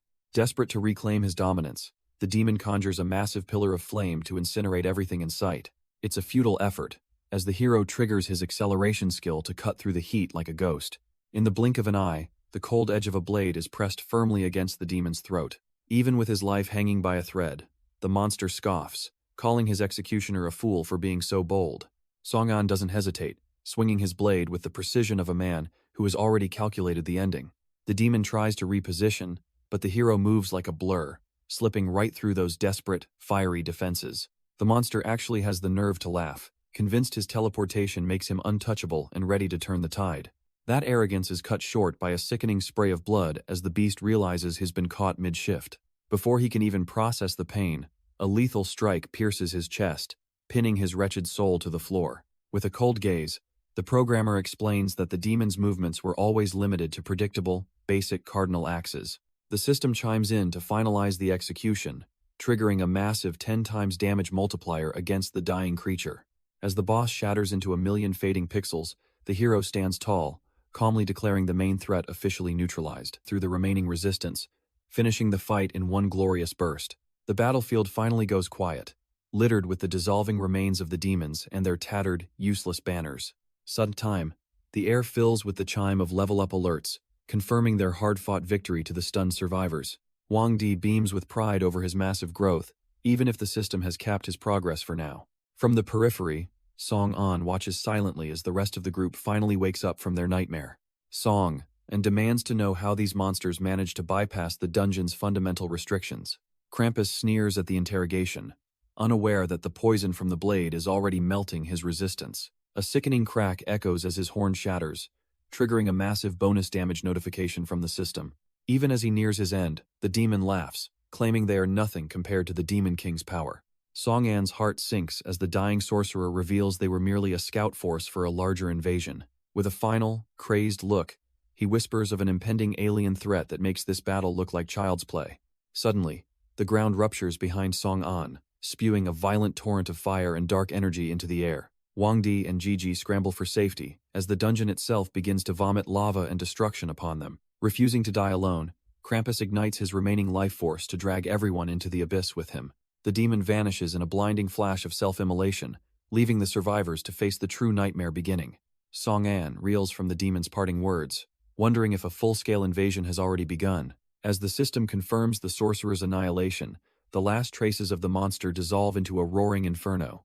Despite the chaos, the massive experience gain pushes him to level 36, unlocking a potential game-breaking solution. Around him, the survivors are losing their minds as the exit vanishes behind a wall of suffocating heat. Visibility drops to 0, leaving the group trapped in a literal furnace with no clear way out. Wang Di grows desperate, realizing her water magic is completely useless against the overwhelming power of the dungeon's collapse. Just as hope begins to flicker out, Song-an steps forward with the calm confidence of a man who found a cheat code. He admits his plan sounds ridiculous, but he needs everyone to stomp the ground in perfect, rapid synchronization. The survivors stare at him like he's finally snapped, questioning why they should play follow the leader in the middle of a firestorm. But with no other choice, the first heavy thud echoes against the cracked earth, beginning their rhythmic gamble for survival. The man with the eye patch is the first to fold, swearing his absolute loyalty to whatever crazy plan comes next. Even the most eccentric hunters start calling Song-an their savior, desperate to believe he can actually lead them out. The momentum spreads through the group like wildfire as even the youngest survivors put everything into their rhythmic stomps. Wang Di and the remaining skeptics finally realize that following a madman is better than waiting to be roasted alive. They throw their entire weight into the ground, praying this bizarre ritual is enough to summon some kind of miracle. Song, and acts as the conductor of this chaotic orchestra, demanding a steady beat to trigger the game's hidden mechanics. As their movements finally sync up, the cracked earth begins to hum with a strange, artificial resonance. A white shockwave ripples outward from their feet, proving that his knowledge of the world's glitches is their only hope. But the dungeon's collapse intensifies, sending a massive wall of incinerating heat to swallow the group whole. Song-an keeps them focused through the roar of the flames, knowing they are just a few perfect beats away from safety. The inferno screams as it swallows the group, but their panicked cries are quickly replaced by a strange, digital silence. A massive frequency error flashes across the sky, proving Song-an's insane plan to eject them from reality actually worked. Wang Di stares at her hands in pure shock, realizing the flames dancing around her skin don't carry any heat. Song and explains that by desyncing from the game's frequency, they've become untouchable ghosts within the simulation. It's a classic developer exploit, turning the system's own error handling against itself to grant them a temporary window of invulnerability. He warns the group that this glitch will only last a minute, demanding they find an exit before reality catches up. Raising his voice above the crackling heat, he calls out to see if anyone else managed to survive the collapse. From a stable platform below, Zaihui and her companion shout back, guiding the group toward a hidden exit. Song-an's tension finally breaks into a grin as he orders the survivors to follow the sound of Zaihui's voice. The scouts prepare to receive the refugees, stunned that Song-an is already leading a rescue mission from inside the fire. Song-an points toward the roaring inferno, telling the group they need to dive straight through to reach the lower levels. Emboldened by their temporary invulnerability, Wang Di and the others prepare to leap into the heart of the flames. Down at the landing zone, the scout with the shield shouts for them to hurry, bracing himself for the impact. Wang Di leads the charge with a scream, while the scout wonders why the men are letting the girls jump first. The girls land with a heavy thud on the soft, bloated belly of a dead troll, serving as a perfect makeshift cushion. When a survivor asks if He's coming, Song-an just waves them off, telling the group to go on without him. He isn't being a hero, he simply refuses to leave Krampus loot behind, even with only 5 seconds of glitch time left. Massive slabs of stone begin to rain down as the dungeon's structural integrity finally reaches its breaking point. Zaihui and the scout look back at the crumbling ceiling in a panic, realizing their leader still hasn't made the jump. As the flames roar back to life and the ceiling gives way, the survivors realize they might be the only ones getting out alive. The scout grabs Zaihu's arm, yelling that they have to move now or they'll be buried under the falling stone. She hesitates for a split second, her eyes trembling as she desperately tells herself to trust in his legendary luck. They make a frantic dash for the exit portal, the heat of the collapsing dungeon licking at their heels. A violent explosion rocks the surface, signaling the final death throes of the dungeon as it completely caves in. The survivors collapse onto the grass, trembling with the realization that they were seconds away from being crushed. But the relief turns to dread when they scan the crowd and realize their savior hasn't emerged from the wreckage. Zaihui stares at the smoldering ruins with a sinking heart, fearing that even his genius wasn't enough this time. Suddenly, a survivor points toward the peak of the nearby cliff, where a familiar silhouette stands against the sun. Her breath hitches as she looks up, her despair instantly vanishing at the sight of that cocky, unbothered posture. Standing tall at level 36, Song-an casually checks his new teleportation skill, wondering if he kept everyone waiting. The survivors finally let out a collective sigh of relief, their cheers echoing through the mountain air. But amidst the celebration, Zaihui finds herself completely lost when a stylish stranger approaches her in private. Even the veteran shield guy is left scratching his head, unable to recognize the man standing before them. Song-an can only sweat nervous. Zaihui looks at Song-an with understanding, realizing why he kept this terrifying news from the main group. He confirms that the others would lose all hope, relying on his inner circle to craft a plan. As they weigh their options, they remain blissfully unaware of the 2 survivors lurking behind the rubble. One scout frantically warns his partner to retreat before their mysterious angel discovers their little spying mission. But Feng is paralyzed, her mind reeling from the realization that a level 90 apocalypse is fast approaching. Trying to stay grounded, Zaihui proposes they stop hiding and start recruiting the strongest fighters in the city. Song-an nods in agreement, already planning to consult the powerful Li Zerui for their next move. Just as the tension peaks, Song-an receives a sudden ping from a familiar face on his friend list. It is Li Zerui, warning him that the demons are mobilizing for the impending alien invasion at Moor Creek. Song-an doesn't hesitate, immediately pulling up his interface to lock onto the provided coordinates. Zaihui and the shield wielder are stunned, questioning how he intends to travel hundreds of kilometers in an instant. With a smirk, he reveals his new S-rank teleport skill, which evolves into a long-distance jump when paired with his map. He tells them to sit tight, deciding to head out alone to scout the situation before the others can even blink. His companions can only watch in silent disbelief, realizing that Song-an truly doesn't play by the world's established rules. He transforms into a streak of blue light, burning through his mana reserves as he tears across the sky like a comet. The landscape blurs beneath him until a massive, building-sized turtle comes into view amidst the grassy plains. Below, Li Zeru's group is catching their breath, wondering when they should move out, unaware that help is already arriving. Li Zerui remains unfazed by the looming war, assuring his restless team that their mysterious contact will arrive shortly. His subordinates aren't so sure, pointing out the desolate, empty moor and wondering if they're just being pranked. But Zerui just smiles, knowing that in this world, Some people have a habit of defying expectations. Right on cue, the air shatters as Song An slams into the ground, his teleportation skill leaving a trail of light. He greets the group leader with a casualness that suggests he's exactly where he's supposed to be. The rest of the squad is left gaping, wondering how on earth he just dropped out of the sky like a meteor. Jirui immediately sizes him up, noting his impressive level and realizing he's finally met a player worth his respect. His followers can't wrap their heads around the mutual praise, convinced their leader is still in a league of his own. Not wanting to waste another second, Jirui invites his new guest to hop onto their massive landwalker turtle mount. Song An climbs up, though he can't shake the feeling that someone in the crowd is watching him a little too closely. Song An catches sight of a familiar figure in the distance, wondering if his past has finally come to collect. The man radiates a heavy, suffocating aura that marks him as a high-level threat even from a distance. Shaking off the unease, Song An boards the massive turtle while questioning how a stranger could possibly recognize his new face. They move toward the command tent, situated on the beast's back, where the atmosphere is significantly more professional. Inside, Jirui cuts straight to the chase, asking if Song An is aware of the massive alien invasion looming over them. Song An confirms the threat, noting his information came directly from a demon leader and that their window for preparation is closing. Jirui studies the holographic map, concluding that a demon army of this scale must consolidate at a single entry point. That point is the Zayan Hell portal, a jagged scar on the landscape of District K through which the strongest demons emerge. Recognizing the terrain as a tactical nightmare, Song An pivots the conversation to find the location furthest from the portal's influence. Jirui commands his specialist, Bai Mu, to get to work, and the boy begins typing furiously to find their next destination. The tactical map flickers to life, tracing a jagged path across the wasteland straight toward Hardimon City in District A. Lee, Jirui, and Song An exchange a heavy look, realizing that this city is their final line of defense against the coming tide. Looking at the impossible odds, Song An suggests that a tactical retreat isn't just cowardice, it's their only path to victory.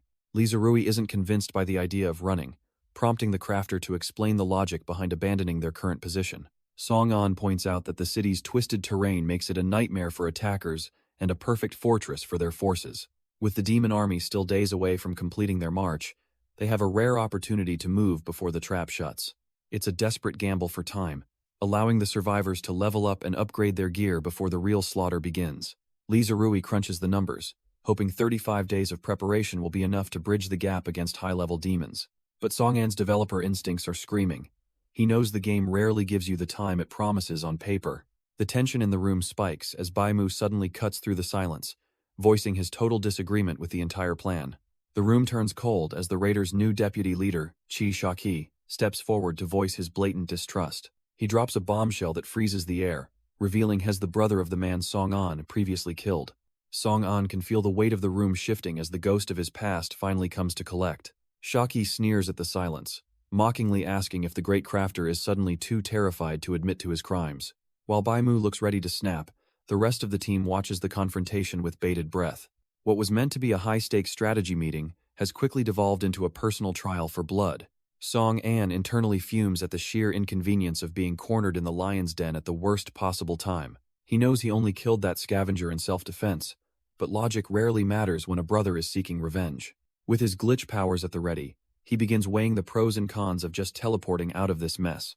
But before the situation can boil over, Lee Jirui steps in, sternly reminding Shaki that this matter was settled long ago. Lee Jirui lays it out plainly, reminding everyone that the dead man brought his fate upon himself by breaking the code.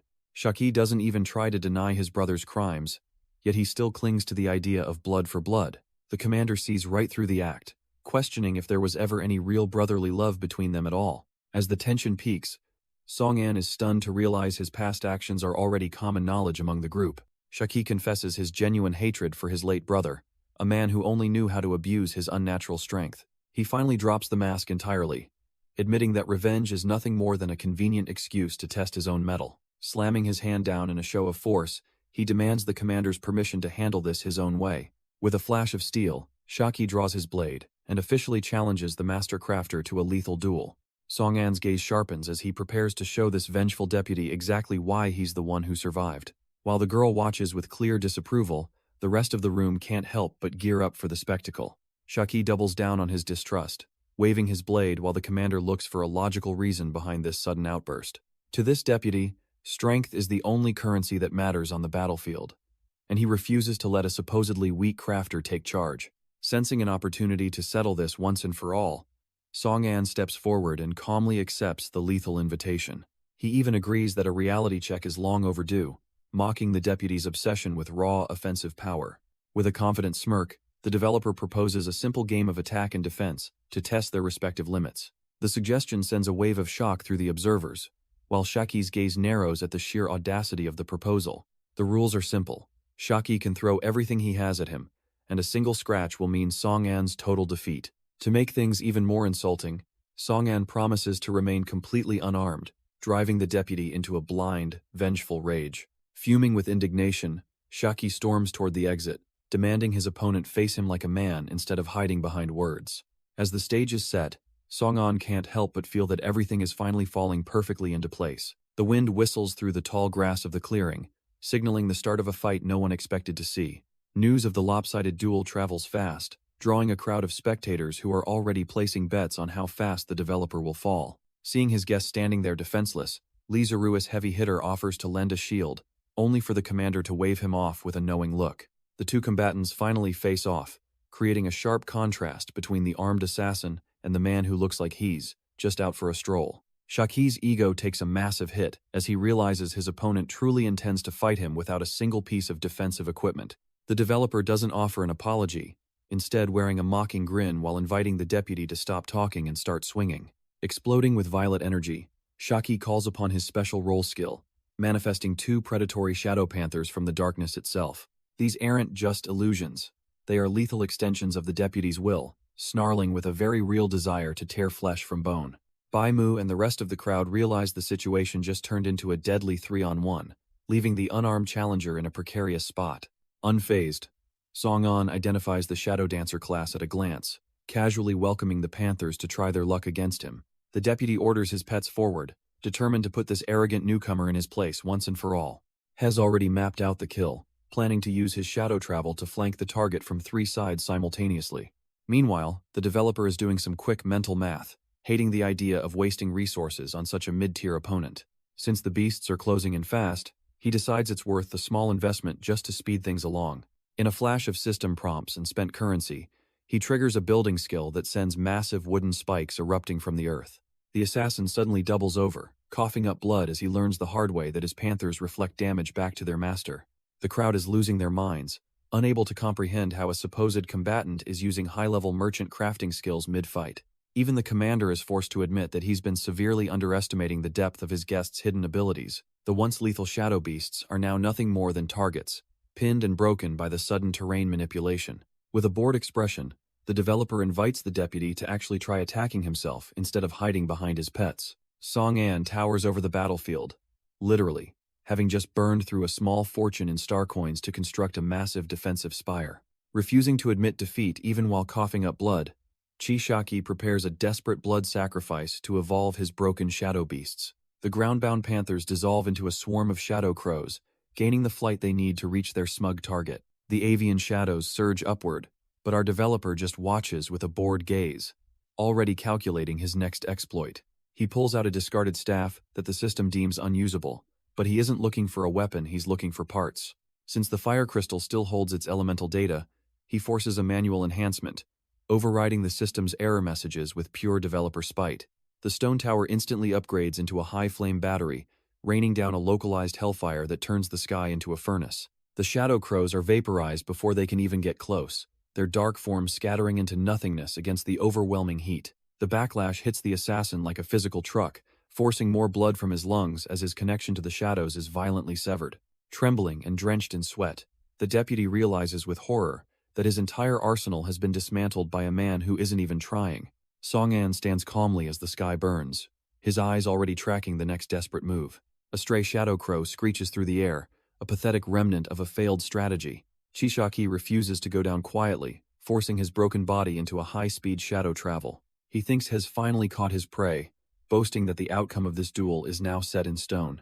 Song-an simply agrees before blinking out of existence, leaving behind a command to dismantle the tower. The assassin's heart sinks as his connection to the shadows flickers, realizing his been lured into a kill zone.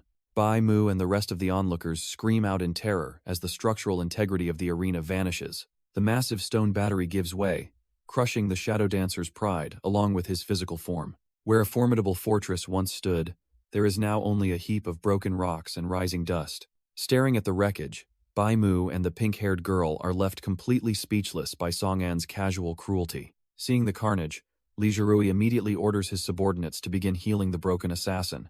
The commander officially declares the duel finished, his eyes fixed on the absolute destruction before him. Silence falls over the clearing as the dust finally begins to settle around the jagged debris. Deep within the rubble, Shaki forces his body to move, lashing out with a desperate phantom slash. He emerges from the wreckage gasping for air, his stamina and spirit completely depleted.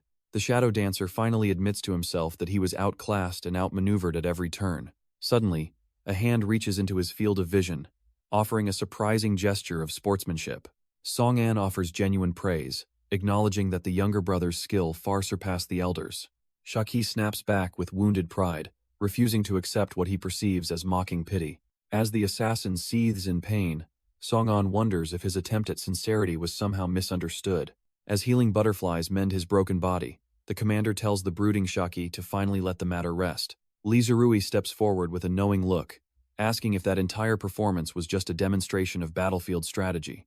Song An plays it cool, explaining that survival is the priority, and merchants are essential for securing defensive positions. The commander agrees with the sentiment but notes that ordinary merchants definitely don't possess his level of combat utility. A sudden wave of panic hits our hero as he realizes his carefully guarded secrets might have just been laid bare. Zhirui pieces it all together, deducing that Song An must be a legendary golden merchant capable of holding dual roles. The revelation sends shockwaves through the onlookers, leaving Bai Mu looking like his entire worldview just shattered. Even the pink-haired girl and a stunned Shaki can't believe they're standing in the presence of such a rare player.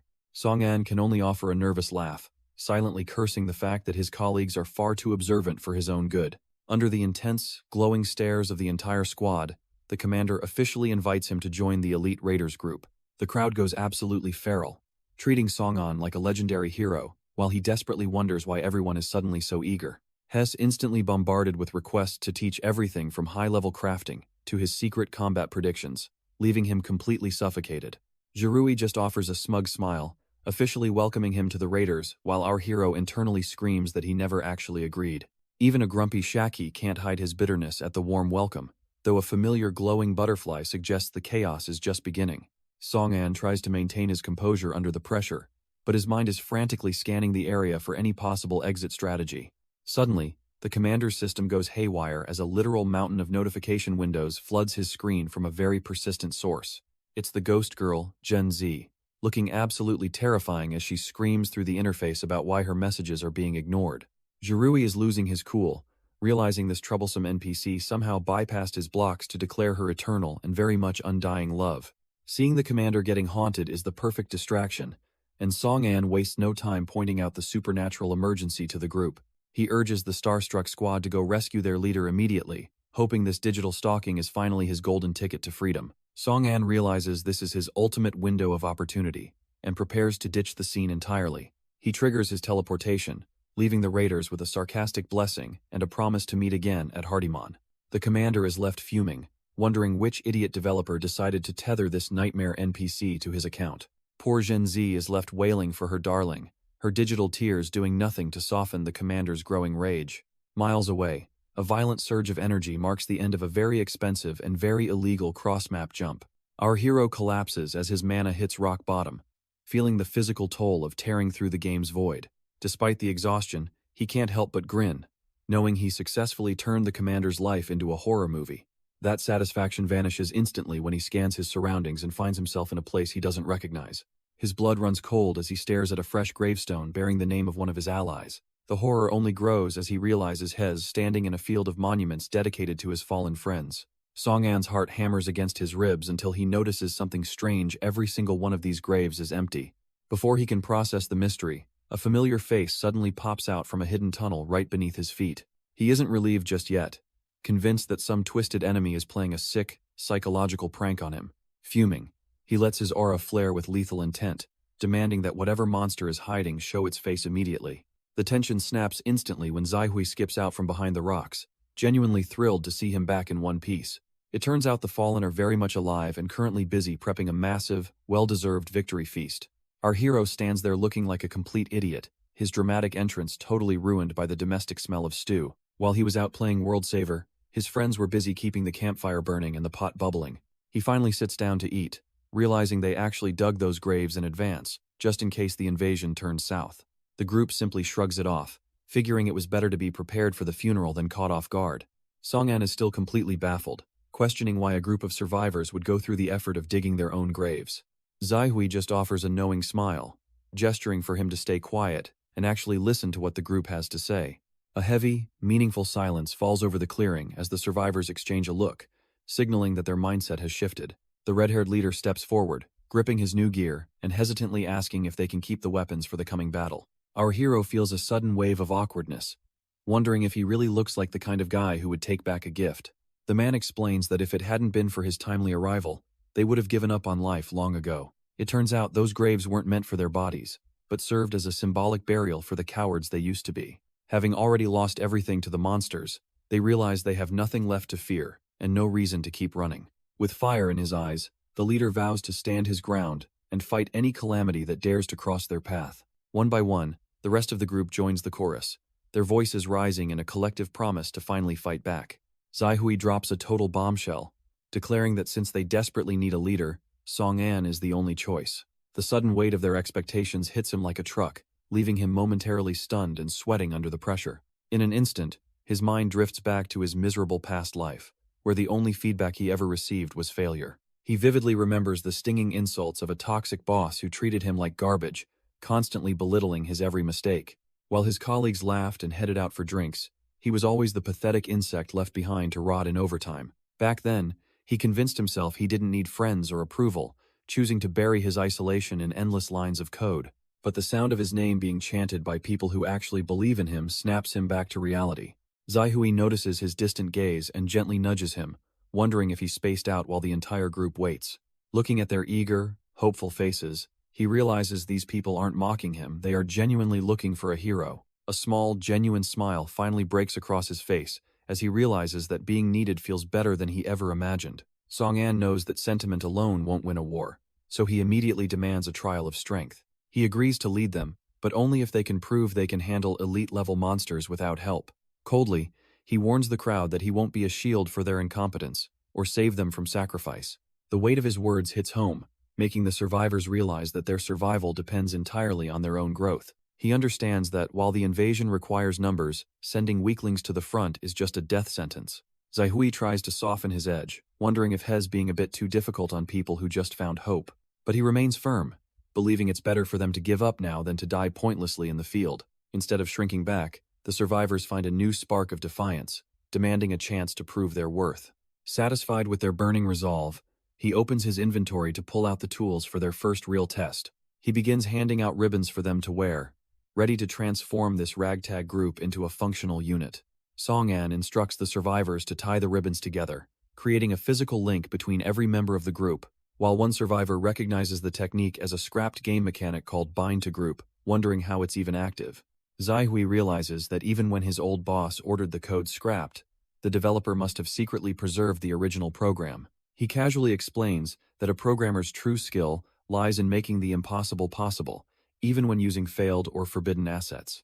With his mana finally beginning to stabilize, he looks over the ragtag group and decides they are finally ready, as the system triggers the bind to group skill, recalculating the entire mob into a single, massive entity.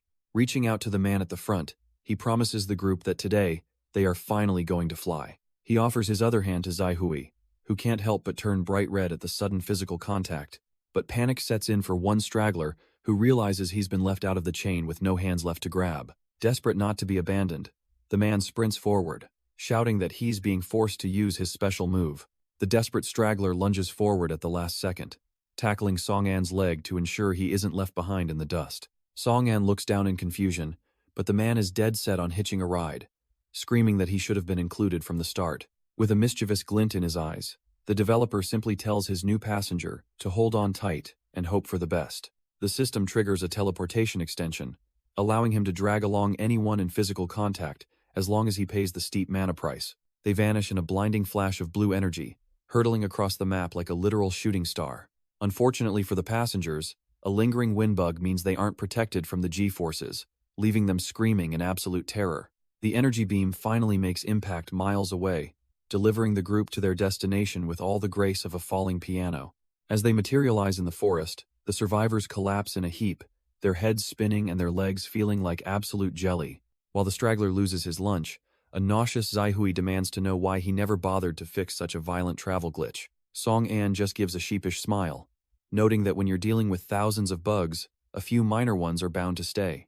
The survivors pick themselves up only to find they've landed in a damp, slime-covered corner of the woods. As the group shakes off the nausea, one of the men spots something massive looming through the thick foliage. He stands frozen in pure disbelief, his eyes widening as he realizes they aren't just in some random forest. Emerging from the tree line, they're met with the breathtaking sight of a colossal white fortress piercing the clouds. It's a scene straight out of a high-budget fantasy epic, leaving the exhausted refugees feeling like tiny insects. The veteran player in the group immediately recognizes the landmark, realizing they've reached the legendary Hardiman city, Song, and steps forward with a confident stride, confirming that he's brought them to the largest metropolitan hub in the game. He explains that if they actually plan on surviving the coming war, they're going to need a proper base of operations. Pointing toward the massive stone sentinels known as the Gate of War, he details the strategic importance of the pass. With the mountain range at its back, this city is a natural death trap for invaders, giving them the perfect fortress to prepare for the Demon King's arrival. Song An maps out the surrounding terrain, noting that the nearby dungeons make this the ultimate strategic goldmine for their new base. He flashes a knowing smirk, warning the group that while the location is perfect, it comes with one very immediate and very hungry problem. The earth begins to groan and buckle as a violent tremor ripples through the clearing, sending debris flying into the air. The survivors instantly lose their cool, stumbling back in terror as the heavy, rhythmic thuds of a massive predator draw closer. A towering level 36 elite boggart crashes through the tree line, its glowing green eyes locking onto the group of trembling snacks. Panic sets in as the refugees scream for their leader to save them, realizing this beast is far beyond anything they've ever faced. Instead of drawing his blade, Song An uses a quick construction skill to manifest a high stone pillar, casually perching himself out of reach. He ignores their pleas and explains to a skeptical Zaihui that if these people can't handle a simple test, they'll never survive the real war. Left to fend for themselves, the ragtag group tries to muster a defense, though they're too busy arguing over who should take the lead. The high-stakes tension takes a turn for the disgusting when the boggart lets out a massive, slime-drenched sneeze that coats the entire battlefield.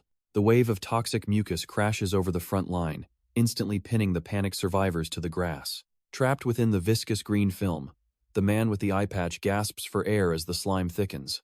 Watching from his perch, Song An remains cold, silently urging his new recruits not to disappoint him so easily. The rest of the group flails helplessly, their limbs heavy and useless against the boggart's disgusting biological trap. He stares down with a look of pure disappointment, searching for even a spark of competence among the chaos. From the safety of the tree line, the chubby man watches in horror, stunned by the sheer power of monster snot.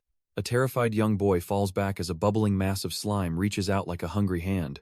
He scrambles away from the rising tide of sludge, which has already swallowed his companions whole. Realizing they're completely outmatched by a low-tier beast, Song An sighs and prepares to step in before they're digested.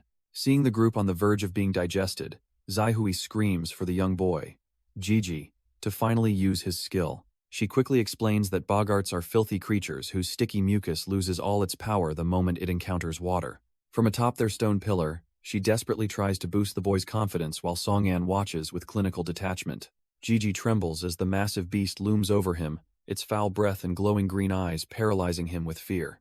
With his back against the wall and his friends' lives on the line, he lets out a guttural, desperate scream.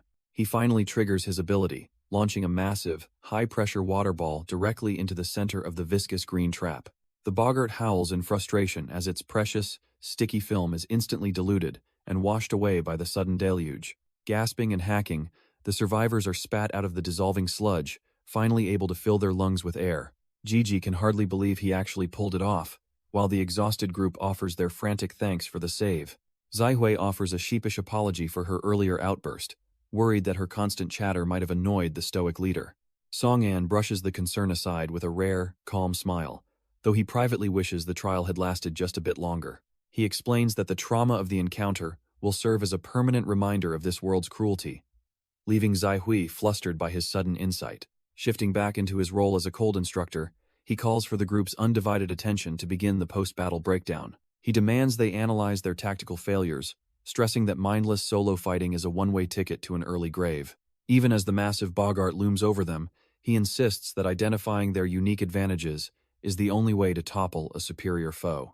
The survivors exchange uncertain glances, finally beginning to grasp the weight of the tactical demands being placed upon them. Since he won't be holding their hands forever, he warns them to start viewing every single element of their environment as a tool for survival. To drive the point home, he coldly identifies the terrified man hiding behind a nearby rock as nothing more than another expendable resource. The coward hiding in the brush is absolutely losing it, cursing Song-an for blowing his cover so recklessly. But his loud mouth does exactly what the master strategist intended, instantly triggering the boggart's hate and locking its focus. As the massive beast lunges, the terrified bait realizes has been served up as a human lure to create a single, desperate opening. Seeing the monster's back finally exposed, the one-eyed veteran realizes this is the golden opportunity they need to turn the tide.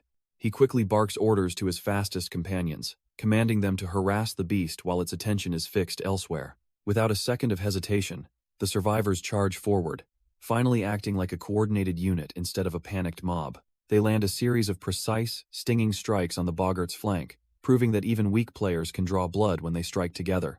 The monster lets out a deafening roar of agony, its primal focus completely shattered by the sudden and unexpected counterattack. However, as the system alerts them that the aggro has shifted, the realization hits that they've now become the beast's primary targets. The boggart lets out a thunderous roar, forcing the veterans to scream for the rookies to clear the path of destruction. Instead of fleeing, the group digs in their heels, unleashing a barrage of basic attacks that tear into the monster's hide. The elite beast shrieks in genuine agony, clutching its mangled leg as it realizes the prey has finally learned how to hunt. Seizing the moment of chaos, the pink-haired girl dives into her inventory to deploy a low-level but tactical trap. She floods the ground with tripping marbles, turning the terrain into a frictionless nightmare for the heavy-footed monster. The massive creature loses its balance, flailing its arms in a panicked scramble, as its own weight becomes its greatest liability. Watching from the safety of the trees, the chubby survivor is absolutely floored that these nobodies are actually stalling an elite. Zaihui can't contain her excitement as she points out their progress, receiving a rare, calm confirmation from her stoic leader. As he watches his makeshift army find their rhythm, Song-an feels a flicker of hope that their future might be bright.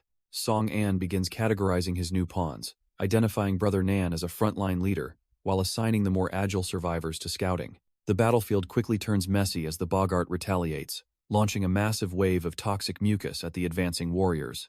Before the slime can coat the group, Gigi reacts with instinctual precision, proving he has the rare, innate talent of a high-level mage. While the offense is coming together, Song-an's gaze remains cold and analytical as he realizes they're still missing a vital healer. His search is interrupted by a new face charging into the thick of it, desperate to prove that she can contribute to the slaughter.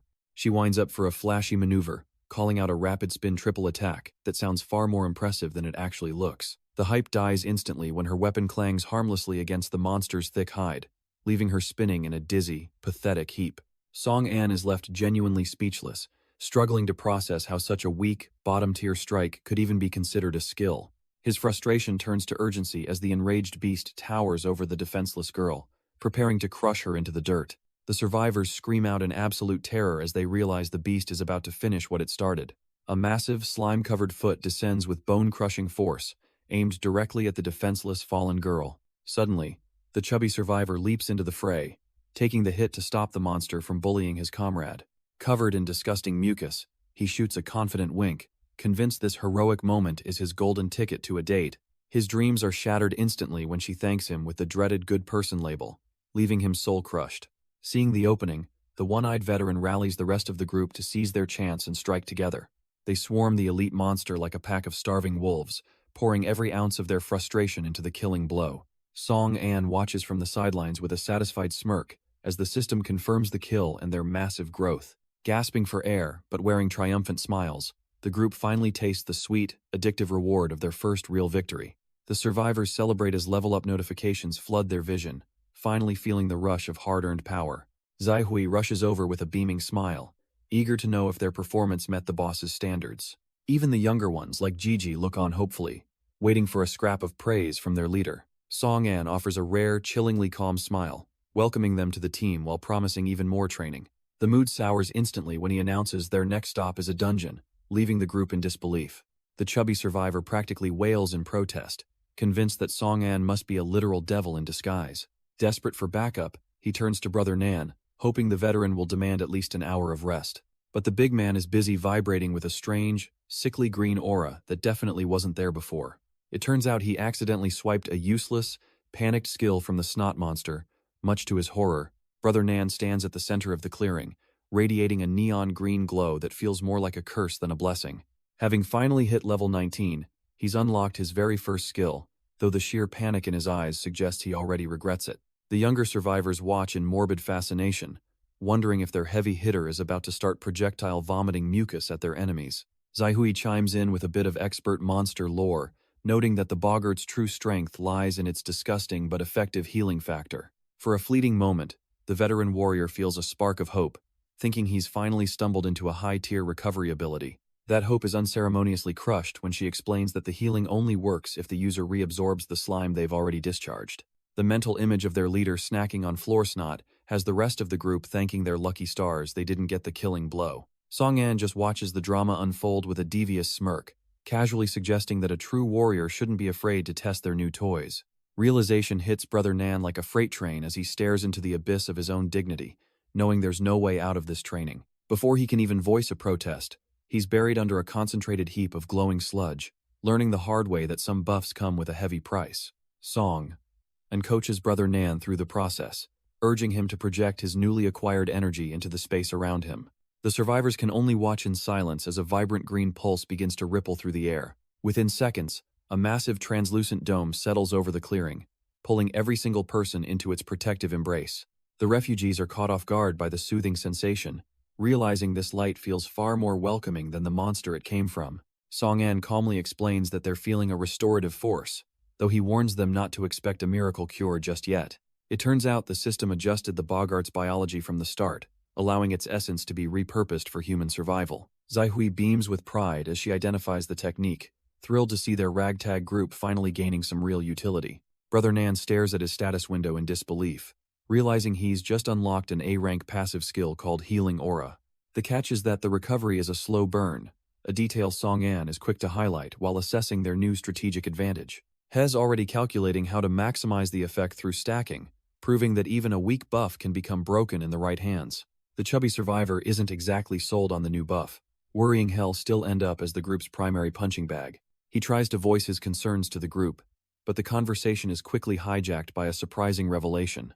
Speargirl sheepishly admits that her own talent actually includes a healing component, offering to pitch in when things get messy. The news catches everyone off guard, making them wonder if her previous combat style was just a cover for her true class. Song-an doesn't seem surprised at all, confidently declaring that healing is the one thing they'll never have to worry about again.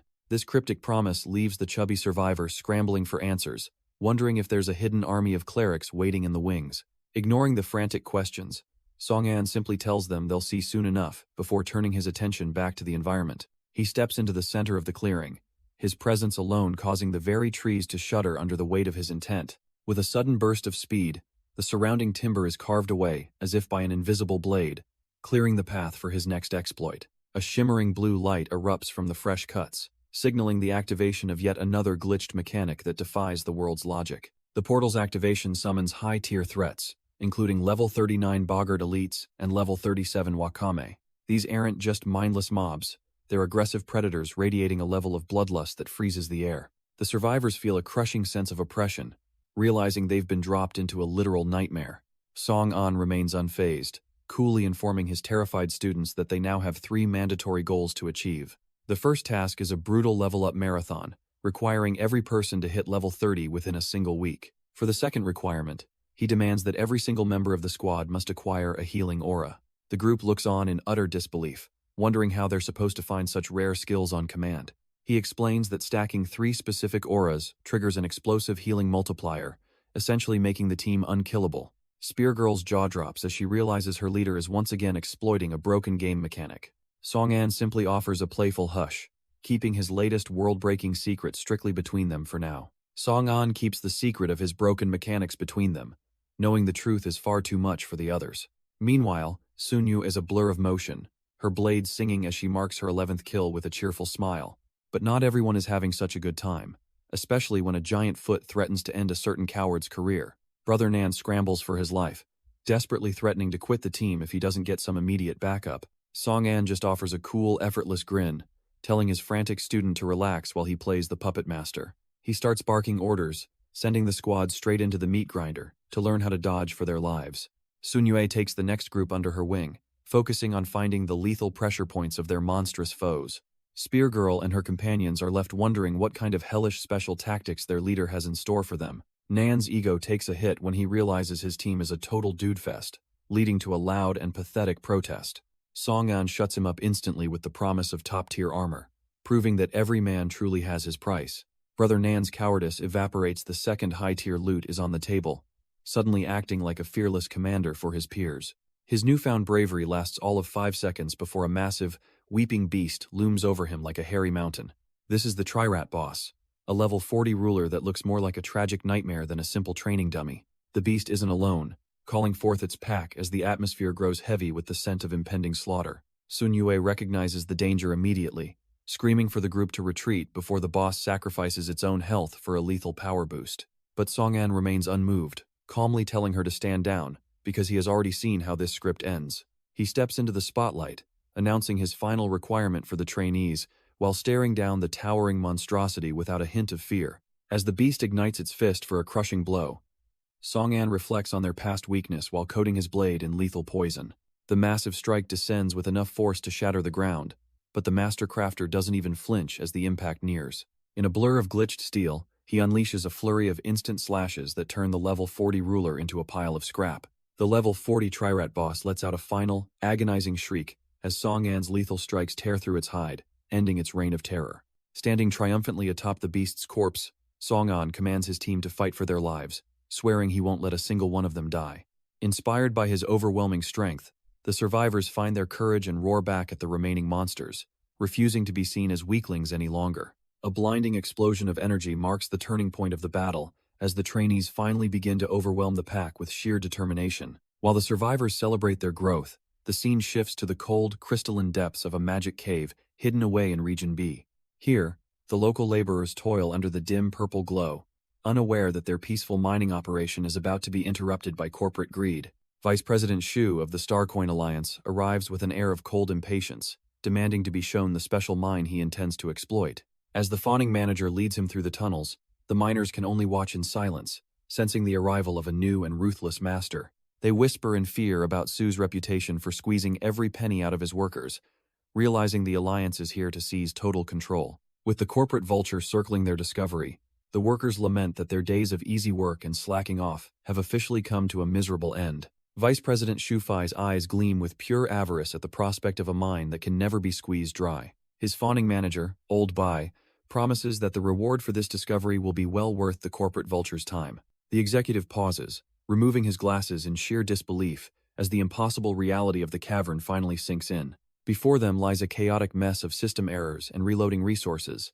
a massive bug that keeps the crystals respawning infinitely. With a golden-toothed grin, Shu realizes they've struck it rich, provided they can keep this glitched gold mine a total secret. Fast forward 10 days, and the quiet of the wilderness is shattered by the arrival of a level 43 Earth Dragon. The massive ruler finds itself cornered, its stone armor cracking as the once terrified survivors now strike with lethal precision. Splitting into 2 tactical teams, the trainees flank the beast, proving they've finally learned how to fight as a unit. Desperate, the dragon gathers a blinding surge of energy in its throat, preparing to wipe out the pests with a charged blast. Yet Brother Nan stands his ground with a cocky smirk, taunting the monster to give him its best shot behind his reinforced shield. The dragon unleashes its devastating breath, but the beam slams uselessly against a wall of pure defiance. Brother Nan just laughs, mocking the beast as his salamander armor prepares a nasty status effect surprise. Suddenly, the ruler is engulfed in a searing backfire, its stone hide cracking under a massive burn debuff. Seizing the opening, the trainees charge in, their strikes landing with the weight of seasoned warriors. They dismantle the monster piece by piece, proving that even a dragon can be bled by coordinated effort. From the shadows, a predatory smile emerges as the ultimate hunter finally decides to end the show. Dropping from the sky with upgraded invisibility, Song-an prepares to deliver a blow the system won't forget. A pillar of golden light cleaves through the cavern, splitting the level 43 boss right down the middle. The logistics team can only watch in awe, realizing their leader is playing a completely different game. With the dragon dead and his gear evolving, Song-an stands as the undisputed king of this glitched world. Song-an checks in on the squad, but with his broken support skills active, not a single soul has a scratch. It turns out a decimal point error in the system's healing data is granting them 10 times the intended recovery. Justin can barely contain his greed, practically vibrating as he begs for the signal to start stripping the cave bare. With the boss out of the picture, the trainees dive into the manual labor, eager to prove their loyalty. They know that under a leader who exploits the world itself, hard work translates directly into god-tier equipment. Meanwhile, Brother Nan acts all high and mighty about his noble aspirations, despite being the biggest beneficiary of the carry. Song-an ignores the background noise, his eyes locking onto the rare earth dragon bone that just dropped. It is the final ingredient needed to push his bone blade past its limits and into a demonic grade A rank. The trainees watch with bated breath, realizing they are about to witness a craft that shouldn't even be possible yet. With a cold, confident smirk, Song-an initiates the synthesis to bring his new instrument of destruction to life. The crafting process erupts in a blinding pillar of light as the dragon bone and materials fuse with glitch-like precision. Out of the chaos emerges the demonic bone blade, a grade A masterpiece designed to shred defense and annihilate non-demon foes. The trainees can hardly believe their eyes, staring in absolute awe at the legendary weapon born right before them. Even the loudmouth tank is left speechless for once, his usual arrogance momentarily replaced by pure, unadulterated shock. Song-an admires his new toy, satisfied that he finally has a weapon worthy of his status as a master crafter. Of course, the tank can't help but feel a bit salty, trying to convince himself that his defense still reigns supreme. Song-an catches the jealous look and playfully offers to test the blade's sharpness on the armor, sending the coward into a panic. With the joke over, he decides it is time to wrap things up and check on the progress of the other teams. But just as they prepare to leave, a strange green glow emanating from the cave wall catches his sharp eyes. It is a hidden dungeon passage, a rare shortcut that could lead them straight into the heart of the next challenge. Song-an casually steps through the rift, checking in to see if the other group has finished their hunt yet. Sunyue is right in the thick of it, shouting back that they aren't quite done with their assignment. A massive level 41 Tauren ruler looms over the battlefield, making it clear the new recruits are still struggling. She estimates they will need at least another 20 minutes to safely dismantle the beast's remaining health bar. When Song-an offers to lend a hand, she firmly declines, determined to prove she can handle the pressure. The Tauren roars in fury, winding up a devastating punch that threatens to shatter the very ground they stand on. Sunyue triggers her life force attack, sacrificing her own health to ensure she doesn't let her leader down. Seeing her fiery resolve, Song-an realizes he was just being a show-off and decides to back off. He leads the rest of the group back through the portal, content to let his vanguard finish the job. Over the next 10 days, their numbers swell to 21 members, forcing the team to officially become a guild. And just like that, the Zero Guild is officially born, turning a ragtag group of survivors into a legitimate force. Brother Nan thinks the name is a bit too plain, suggesting they go with something flashier like the Super Alliance. But Song-an knows better, viewing 0 as the ultimate digit that can eliminate any other number in its path. As they step back into the light of the camp, the survivors erupt into a deafening chorus of praise. The title of guild leader echoes through the air, cementing his status as the man they all finally trust. It is a bit much for him, and he awkwardly waves them off, telling everyone to just act natural. Deep down, he realizes that carrying the hopes of 21 people is a weight he isn't quite used to yet. However, looking at how far they have come, he can't help but smile at how different this life feels. His quiet reflection is interrupted when a member calls out to him, sounding both exhausted and incredibly excited.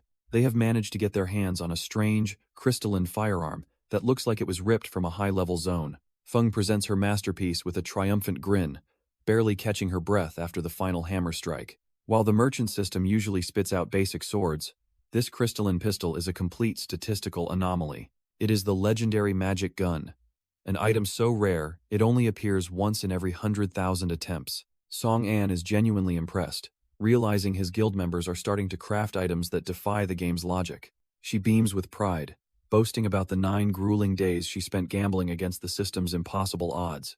Brother Nan and the trainees are left reeling, wondering how such a legendary weapon could have stayed hidden. To the rest of the group, it feels like a total cheat code that makes traditional combat look completely obsolete.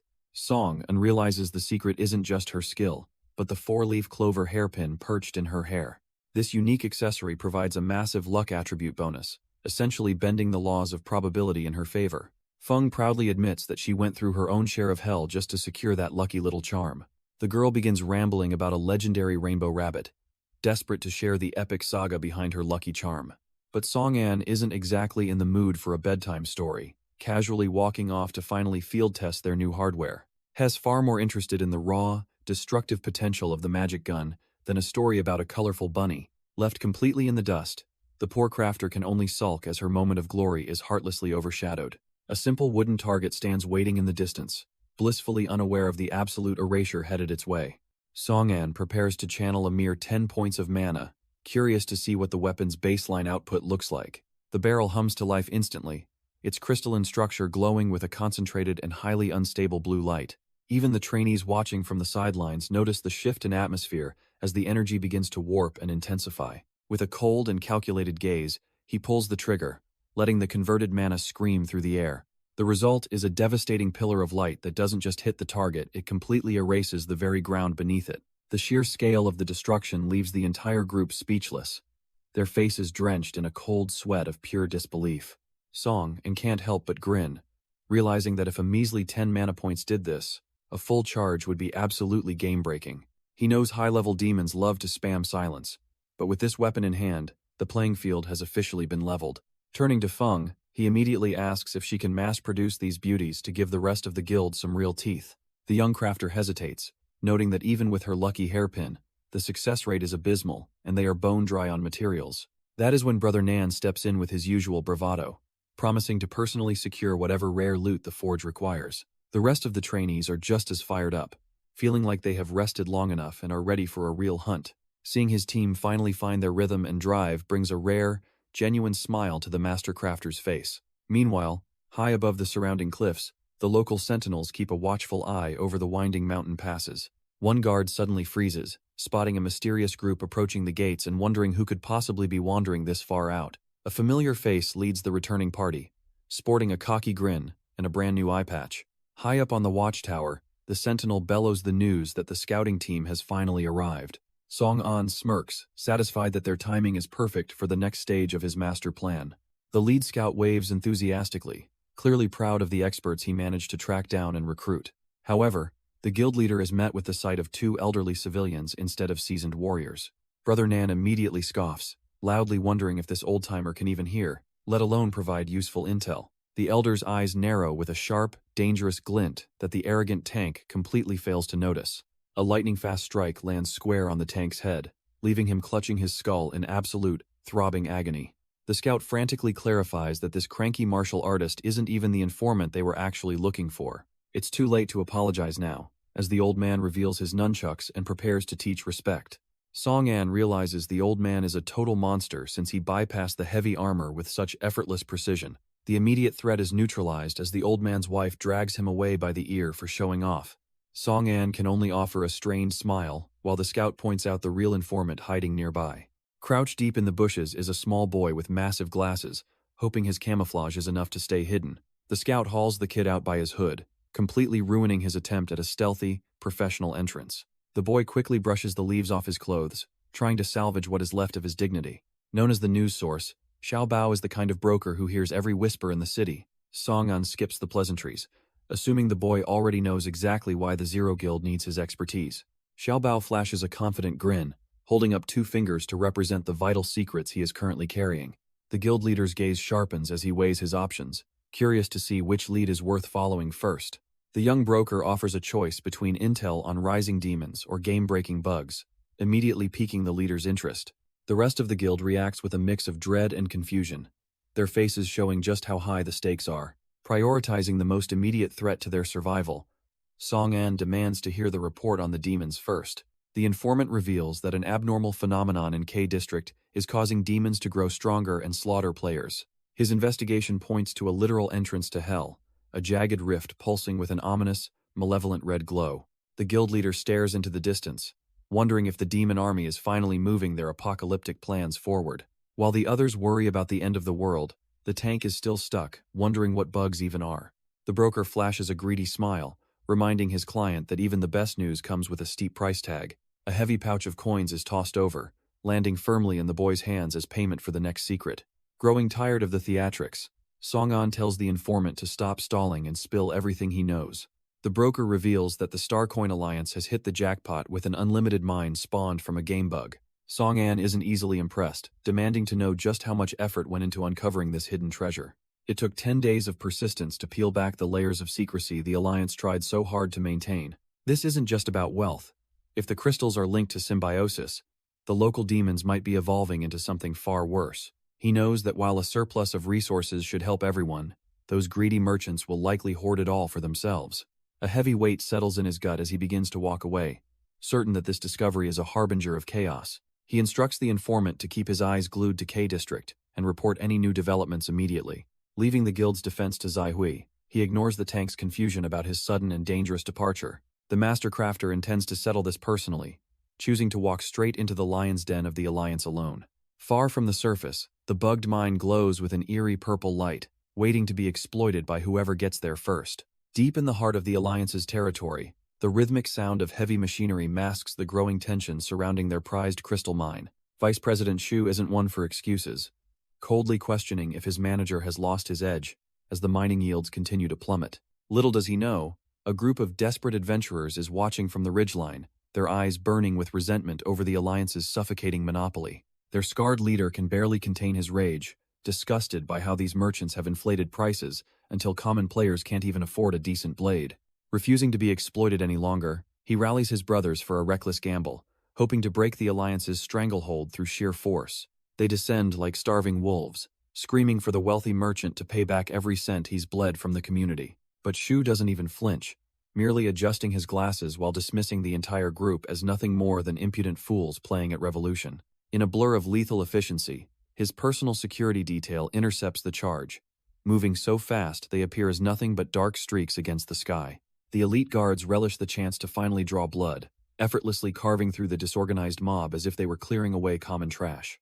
As the first of the rebels hits the dirt, the harsh reality of the power gap becomes clear. Righteous anger is no match for the Alliance's cold, calculated steel. The bandaged rebel realizes too late that they haven't just stumbled into a merchant caravan, but a death trap. Screaming insults at the intruders, the Hualeshi mercenary squad lunges forward to protect their employer's interests. The scarred leader barely manages to parry a lethal strike, his muscles straining against the mercenary's superior level. Hes forced back by the sheer momentum of the clash, his boots carving deep furrows into the dirt. The mercenaries realize their target isn't just a mindless thug, as he's already positioned himself for a quick getaway. Thinking has found a window of opportunity, the leader detonates a smoke bomb and commands his brothers to retreat. The elite guards are left coughing in the thick haze, frustrated that their easy prey is slipping through their fingers. But Song-an watches the chaos with a cold detachment, calmly ordering a volley of arrows to seal the perimeter. Glowing green projectiles streak through the smoke, expanding into magical energy nets that snag the rebels mid-flight.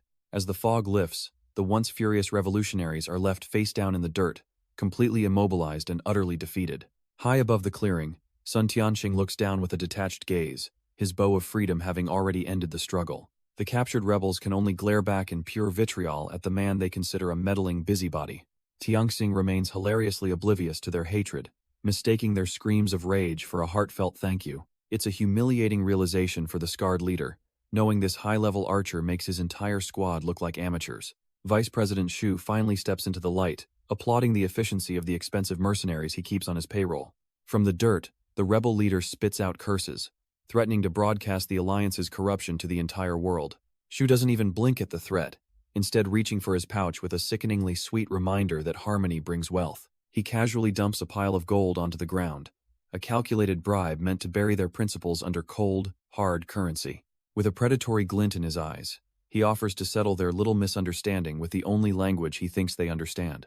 Seeing his work is done, Shu gives the order for the magical restraints to be deactivated with a simple snap of the fingers. The green energy of the restraints finally dissolves into nothing, leaving the rebels free but far from safe. For a tense moment, the group just stares at the shimmering pile of gold, their principles warring with their desperate greed. Principles lose the fight instantly as the scarred leader lunges forward, frantically claiming every single coin for himself. Hes practically drooling as he scoops up the loot, mockingly thinking the old man should have been this generous from the start. But the vice president's smile turns predatory, noting that since they've accepted his gift, it's time to discuss the return on his investment. He triggers his special merchant ability, a rigged system mechanic where accepting his currency is legally binding as a forced contract. Panic sets in as a golden aura locks their joints, turning the once fierce rebels into nothing more than living, breathing statues. With a theatrical flourish, the investor gives his first order, commanding his new employees to strip the entire mine bare for him. Their bodies move entirely against their will, fingers tightening around pickaxes in a terrifying display of economic puppetry. Forced into back-breaking labor, they can only scream useless curses while their own limbs betray them for a few pieces of gold. Even the Alliance's own men can't help but tremble as the vice president walks away, realizing just how ruthless their leader truly is. Shu casually promises to settle their hard-earned fees later, his smug expression hiding the fact that he's already planned their next exploitation. Nearby, Sun Tianxing checks his dwindling stock of magic crystals, realizing he desperately needs this deal to go through to maintain his power. The atmosphere shifts instantly as a massive pillar of blue energy descends from the sky, threatening to flatten everything in its path. The Alliance members freeze in shock as the dust settles, sensing an overwhelming presence that definitely wasn't part of the day's schedule. Song-an makes a grand, effortless entrance, calmly asking if Hez finally found the infamous headquarters of the Starcoin Alliance. But the greedy investor is currently preoccupied with his latest haul, obsessively inspecting a high-grade purple crystal for any imperfections. He notes with growing frustration that the crystals are becoming murky, a clear sign that his aggressive overmining is finally ruining the resource. It's a massive headache for a man of his status, leaving him rubbing his temples while calculating how many more miners hell need to sacrifice. He offers the current workers a pathetic 100 coins for their back-breaking labor, sparking immediate outrage as they realize they've been completely scammed. The vice president doubles down on his greed, threatening that anyone who complains can join the slaves in the mines. Sun Tianxing cuts through the tension, making it clear he has no use for coins and only wants magic crystals. This immediately piques the investor's interest, as he realizes he's finally found a mercenary with real power and ambition. Their negotiations are cut short when the air suddenly grows heavy, forcing the archer to look toward the cave entrance. He can feel an overwhelming pressure radiating from the outside, a sensation that sets his survival instincts on high alert. Gripping his weapon, he warns the Alliance that a truly monstrous presence has just arrived to crash their party. A massive pillar of blue energy slams into the valley floor, announcing the arrival of the world's most dangerous developer.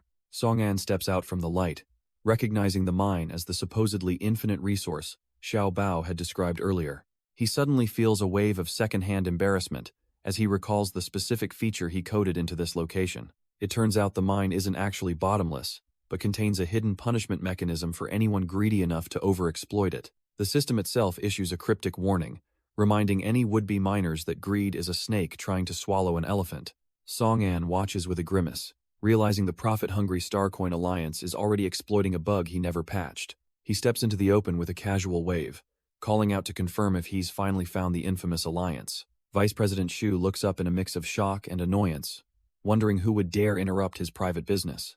Song-an cuts straight to the point, informing the greedy merchants that their little operation is actually a ticking time bomb. The executive and his lackey just sneer in response, convinced this stranger is just another scavenger desperate for a cut. He explains that overmining will eventually activate an S-rank dungeon, unleashing a shadow army to purge every living soul nearby. The nearby laborers turn pale with fright, the mere mention of an S-rank threat sending a wave of panic through the camp.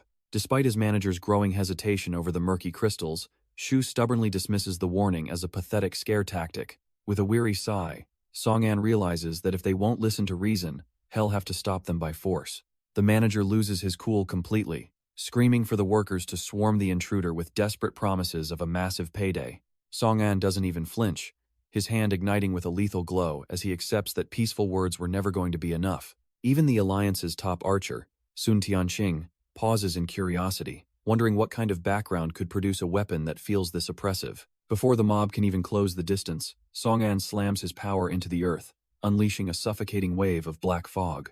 Panic instantly replaces greed as the mercenaries find themselves swallowed by a magical darkness that strips away their sight entirely. Moving like a ghost through the gloom, Song-an carves through the blinded ranks with a series of precise and devastating energy strikes. Vice President Shu watches his expensive security detail crumble in seconds, his arrogant smirk finally twisting into a mask of pure shock. Desperate to regain control, the executive doubles down on his bribes, screaming that whoever captures the boy can have every crystal they desire. Sensing a worthy challenge, Tianxing takes a deep breath and draws the bow of freedom, deciding he'll beat the answers out of his new opponent. A golden arrow suddenly pierces the unnatural gloom, catching Song An off guard, as he realizes someone can actually aim through his perfect smokescreen. Song An attempts a desperate quickstep, but the golden streak twists midair to track his every move. The arrow finds its mark with surgical precision, tearing through his defense and drawing first blood. Dropping to one knee, he watches his health bar plummet as the reality of the injury sets in. He quickly deduces that the Bow of Freedom utilizes a relentless homing mechanism that refuses to miss. Realizing distance is his greatest enemy, he ignores the pain and charges to force a melee confrontation. Sun Tianxing remains unfazed, casually slotting a fire element crystal to trigger a sudden tactical transformation. A roaring flame shield manifests instantly, creating a searing barrier between the archer and his prey. Song An's momentum is completely halted as his blade slams uselessly against the wall of intense heat. He grits his teeth in frustration, realizing his opponent has a perfect counter for every single approach. Calmly drawing his final magic crystal, Tianxing prepares to end the duel with one last enchanted shot. Before the final blow can land, massive green vines erupt from the earth to ensnare the master crafter. Song An finds himself completely immobilized, the constriction of the magical plants making every breath a struggle. As the blinding black mist finally dissipates, the surrounding mercenaries regain their sight and zero in on their prey. Sensing a golden opportunity to end the threat, Vice President Shu hysterically orders his men to slaughter the captive. The scarred leader of the laborers looms over the bound warrior, eager to settle the score with cold steel. However, Sun Tianxing steps in to halt the execution, his own curiosity outweighing the alliance's desperate bloodlust. Song An remains remarkably composed, questioning why a warrior of this caliber would ever serve such a greedy organization. The archer simply shakes his head, clarifying that he's a solo player who only works for the highest bidder. Smirking despite his predicament, Song An reflects on his own days as a lone wolf before mentioning his new guild. This casual banter drives Su into a frantic, toothy rage as he screams for them to stop talking and kill him. Sun Tianxing pauses as the gravity of the situation sinks in, realizing that overmining this vein could trigger a catastrophic S-rank dungeon. Song An merely flashes a confident smirk, reminding the elite mercenary that he wasn't the one who actually lost this encounter. In a sudden surge of green energy, the forest's blessing skill erupts, violently turning the surrounding flora into a deadly weapon. The Alliance mercenaries are snatched right out of the air, screaming in confusion as they wonder if their own hired gun has betrayed them. Even the elite archer finds himself hopelessly entangled, having made the amateur mistake of using wood element crystals against a man who controls nature itself. Now standing tall and free of his restraints, Song An immediately takes charge, ordering the immediate evacuation of every worker in the mine. But Vice President Shu just laughs through his bindings, mockingly explaining that his parasitic investment skill is a permanent contract even he can't break. The villainous merchant cackles with wide-eyed glee, revealing that the workers are doomed to stay trapped until the mine is empty, or they drop dead. Disgusted by such a vile and exploitative ability, Song An tosses the lunatic aside, while desperately trying to calculate a way to save the innocent laborers.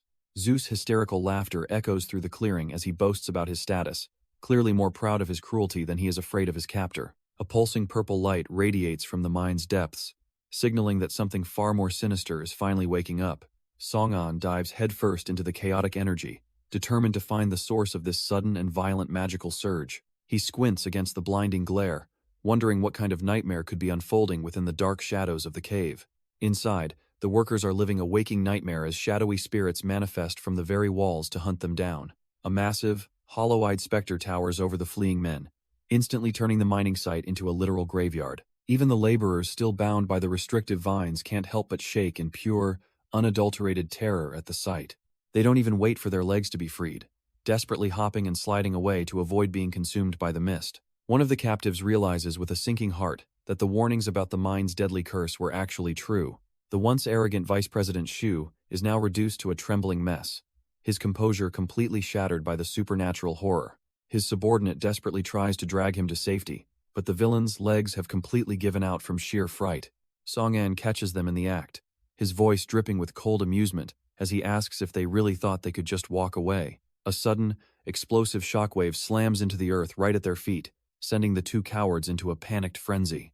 Standing tall amidst the chaos, Song An makes it clear that the blood on the Alliance's hands won't be washed away so easily. His gaze narrows with lethal intent, questioning how they could possibly believe there's an exit left for people like them. The once mighty Vice President Shu drops to his knees, pathetically wailing for mercy and reminding everyone of his supposedly untouchable status. He desperately clings to Song An's clothes, offering high-ranking positions and a massive cut of the profits just to save his own skin. But Song An has heard enough of his corporate filth, silencing the greedy rat with a bone-shattering punch straight to the jaw. The force of the blow sends the corrupt official soaring through the air like a discarded piece of trash. Song An's expression is one of pure disgust, knowing that no amount of gold can ever compensate for the lives these monsters have discarded. Shu crashes into the jagged rocks with a sickening thud, his screams echoing as his world of wealth and power finally crumbles around him. The remaining Alliance lackeys drop to their knees, pathetically swearing they've learned their lesson while begging for mercy. Song An dismisses the trembling rats with a cold command to vanish, not wanting to stain his hands further. His focus shifts to the swirling blue vortex of the dungeon, knowing he must enter before the portal collapses. A sudden shout reminds him that the mercenary archer is still tangled in the remains of his vine trap. With a casual flick of his wrist, Song An dispels the binding and tells the man to escape immediately. The archer is stunned, questioning if Song An is actually suicidal enough to attempt a rescue mission inside that hellhole. Song An's gaze turns icy, as he bluntly admits that those left inside are likely already beyond any hope. He isn't playing the hero. He's hunting for S-rank loot and the perfect fourth skill to complete his build. To protect the guild and the people he actually cares about, he needs the overwhelming power found within. Left in the dust, the archer can only stare in silence at the man who prioritizes growth over sentiment. Sun Tianxing is genuinely impressed, finding Song An's blend of courage and insight to be a rare sight. The thrill of the gamble is contagious, and even the veteran archer feels a sudden spark of excitement. He extends a hand, proposing a temporary alliance since an extra set of eyes could be a lifesaver. Song An is caught off guard, wondering why a high-level solo player would suddenly want to play nice. Tianxing admits he's always been a lone wolf who only respected raw power and solitary grinding, but that lifestyle came with a price, earning him the notorious and exhausting title of the Liver Emperor. He spent 9 grueling days slaughtering nearly 10,000 monsters just for a minor boost in resistances. While the archer laughs off the sheer insanity of the grind, Song An is left questioning the man's sanity. Yet, looking at that obsessive drive, Song An sees a reflection of the developer he used to be. With a final look of determination, the archer asks if his dedication makes him worthy of standing alongside him. With a firm handshake, the deal is officially struck, and Tianxing is more than ready to put his life on the line. Song An doesn't bother sugarcoating the danger, reminding the archer that a level 60 dungeon offers absolutely no safety guarantees. But the Liver Emperor just smirks, making it clear he wouldn't have proposed this if he wasn't prepared for the worst. To him, life is just one massive adventure game where the only way to win is to seize every single opportunity. Song An isn't interested in a philosophy lesson, telling his new partner to save the talk and start showing some results. They step through the threshold of the Abyss of the Dead, a place where the atmosphere practically reeks of ancient decay. A level 58 undead warrior immediately lunges out of the gloom, its rusted scythe swinging with enough force to cleave a man. Before the creature can even finish its war cry, a golden flash separates its skull from its shoulders in a single, effortless motion. As the head bounces away like a discarded toy, a system warning blares that they're already being surrounded by dozens of reinforcements. This is exactly what Song An wanted, triggering his dangerous player buff as he prepares to turn this dungeon into a literal graveyard. Song An just smirks at the growing crowd, knowing that trying to overwhelm him with numbers is a rookie mistake. He unleashes his black fog, a suffocating veil of darkness that leaves the level 58 warriors completely blind and helpless. With the battlefield neutralized, he raises his demonic bone blade high, channeling a massive surge of energy that crackles with lethal intent. His gaze remains cold and detached as he prepares to execute his demon slash, showing absolutely no mercy to these mindless husks. Red arcs of pure destruction tear through the gloom, shredding the undead horde into piles of useless bone in a matter of seconds. He casually turns his back on the carnage, while the system notifications go wild, confirming a total wipeout and a hefty experience gain. Among the scattered remains, a rare blue magic crystal glimmers, a small but welcome reward for such a low-effort cleanup. Song An pauses for a moment, wondering if his new partner is actually holding his own against these high-level threats. Deep in another section of the dungeon, a perfectly aimed arrow whistles through the air, piercing an undead guard right through its neck. The creature barely has time to register the impact before the Liver Emperor's precision fire begins to thin the herd on his end. Sun Tianxing ignites the battlefield, his bow of freedom triggering a massive fire crit that incinerates everything in its path. He casually keeps count of the carnage, noting that he's already reached 36 kills without even breaking a sweat. The undead warriors can only howl in vain as they shatter, dropping precious elemental crystals onto the cold dungeon floor. Even when surrounded by skeletal blades, he remains a blur of motion, effortlessly dodging while lining up his next shot. He snatches a falling crystal with practiced ease, fully aware that his efficiency is the only thing keeping them ahead. Drawing his bow once more, the Liver Emperor demonstrates the kind of precision that only comes from years of endless grinding. A sudden shift in elements sends a freezing wave of magic crashing through the room, wiping out the remaining skeletal horde. Song-an watches the display with a smirk, acknowledging that this archer is a true master of elemental combat manipulation. However, the weight of the coming demon invasion looms over them, with only 14 days left to prepare for the end. Seeing such undeniable skill, Song-an decides that bringing this man into the Zero Guild is no longer a choice, but a necessity. Just as the dust settles, the dungeon ceiling begins to crumble under a sudden, crushing pressure. A massive shockwave tears through the chamber, signaling that the tomb's true master has finally arrived. Both Song-an and the archer freeze, sensing a murderous intent far greater than anything encountered so far.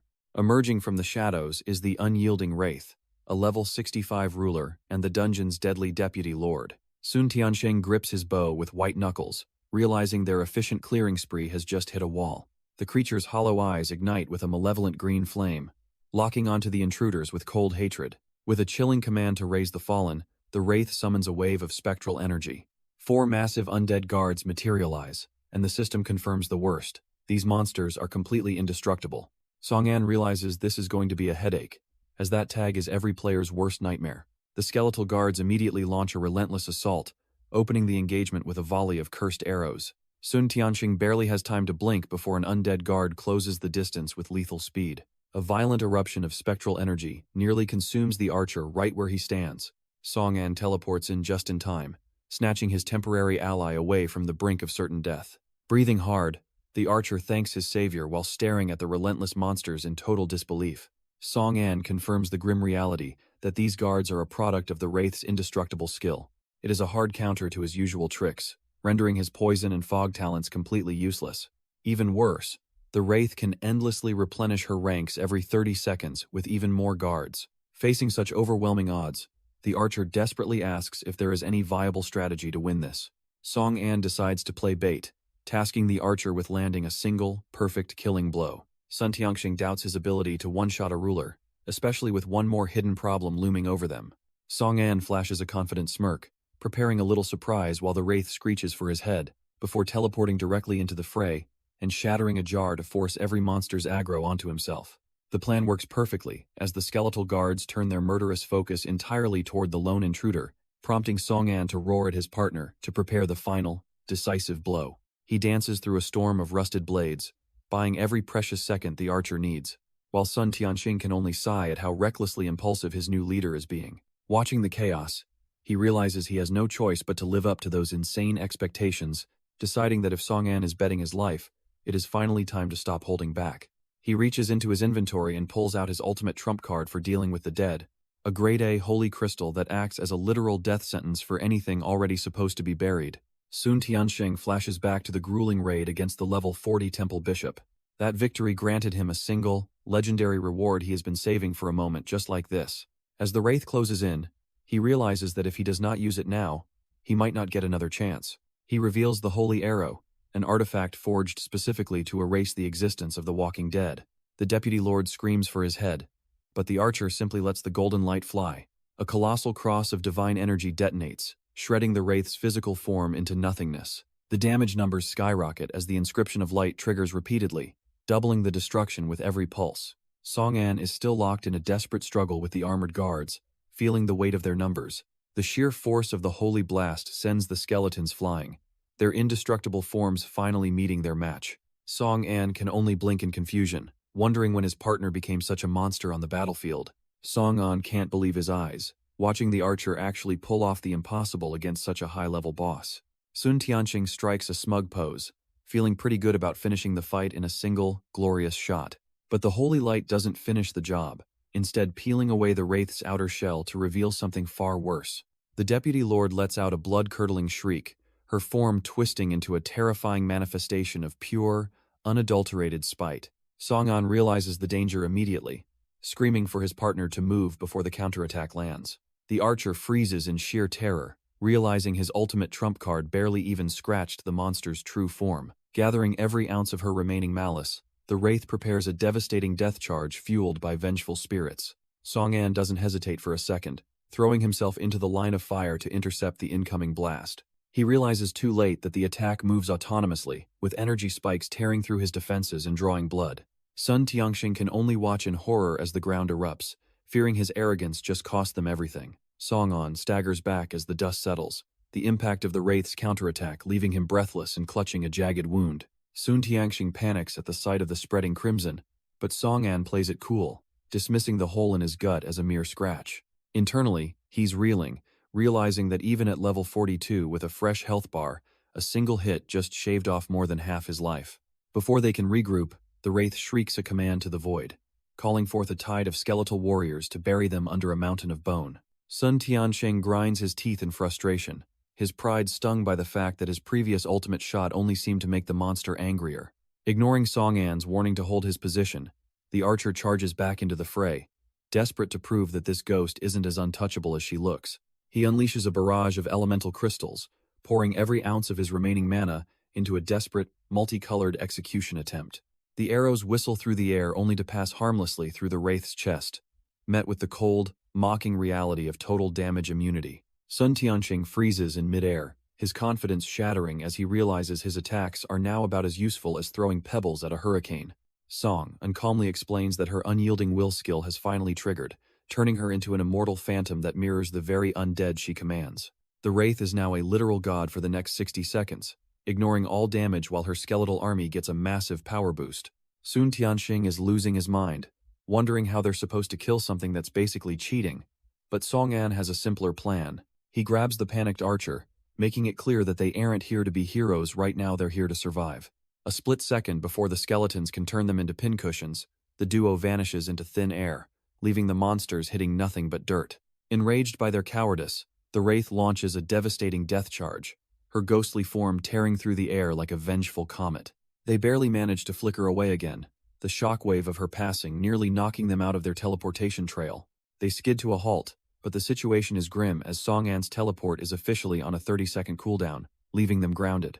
The skeletal horde doesn't give them a moment to breathe, swarming their position as the walls of the abyss seem to close in. Song-an grits his teeth, calculating the terrifying math that they've only survived 20 seconds of the Wraith's minute-long invincibility. As blood begins to soak through his sleeve, he realizes that surviving the next 40 seconds is going to be a literal nightmare. Sun Tianxing finally grows a spine, stepping in front of the injured Song-an to take charge of the situation. Hess determined to buy some time, refusing to let his debt to the Master Crafter go unpaid even if it costs him. With 41 seconds left on the Wraith's invincibility, he prepares his elemental crystals to stall the encroaching skeletal horde. But Song-an's eyes widen as a crazy idea starts forming, demanding the archer repeat exactly what he just said. Sun Tianxing is baffled, wondering why the specific mention of wood and earth crystals caught his leader's attention so suddenly. Instead of a retreat, Song-an gives a wild smirk and tells his teammate to aim his next attack at him. He needs that wood element energy to hit him directly, just like the exploitation trick they pulled off once before. The archer hesitates for a heartbeat, terrified that he might actually kill his only hope of getting out of here alive. Realizing Song-an is dead serious, he draws his bow while cursing the developer for being such an unbelievable madman. As the energy gathers, Song-an activates the Blessing of the Forest, ready to turn friendly fire into a game-breaking miracle. The ground begins to tremble and fracture as the Glitchmaster's plan finally takes root beneath the cold stone. With a sharp gesture, Song-an triggers the wood energy, forcing a massive tree to erupt violently from the floor. They are vaulted high above the chaos, and though he is coughing from the strain, Song-an knows they have bought precious time. Below them, the skeletal horde can only snarl in frustration, their path completely blocked by the sudden botanical fortress.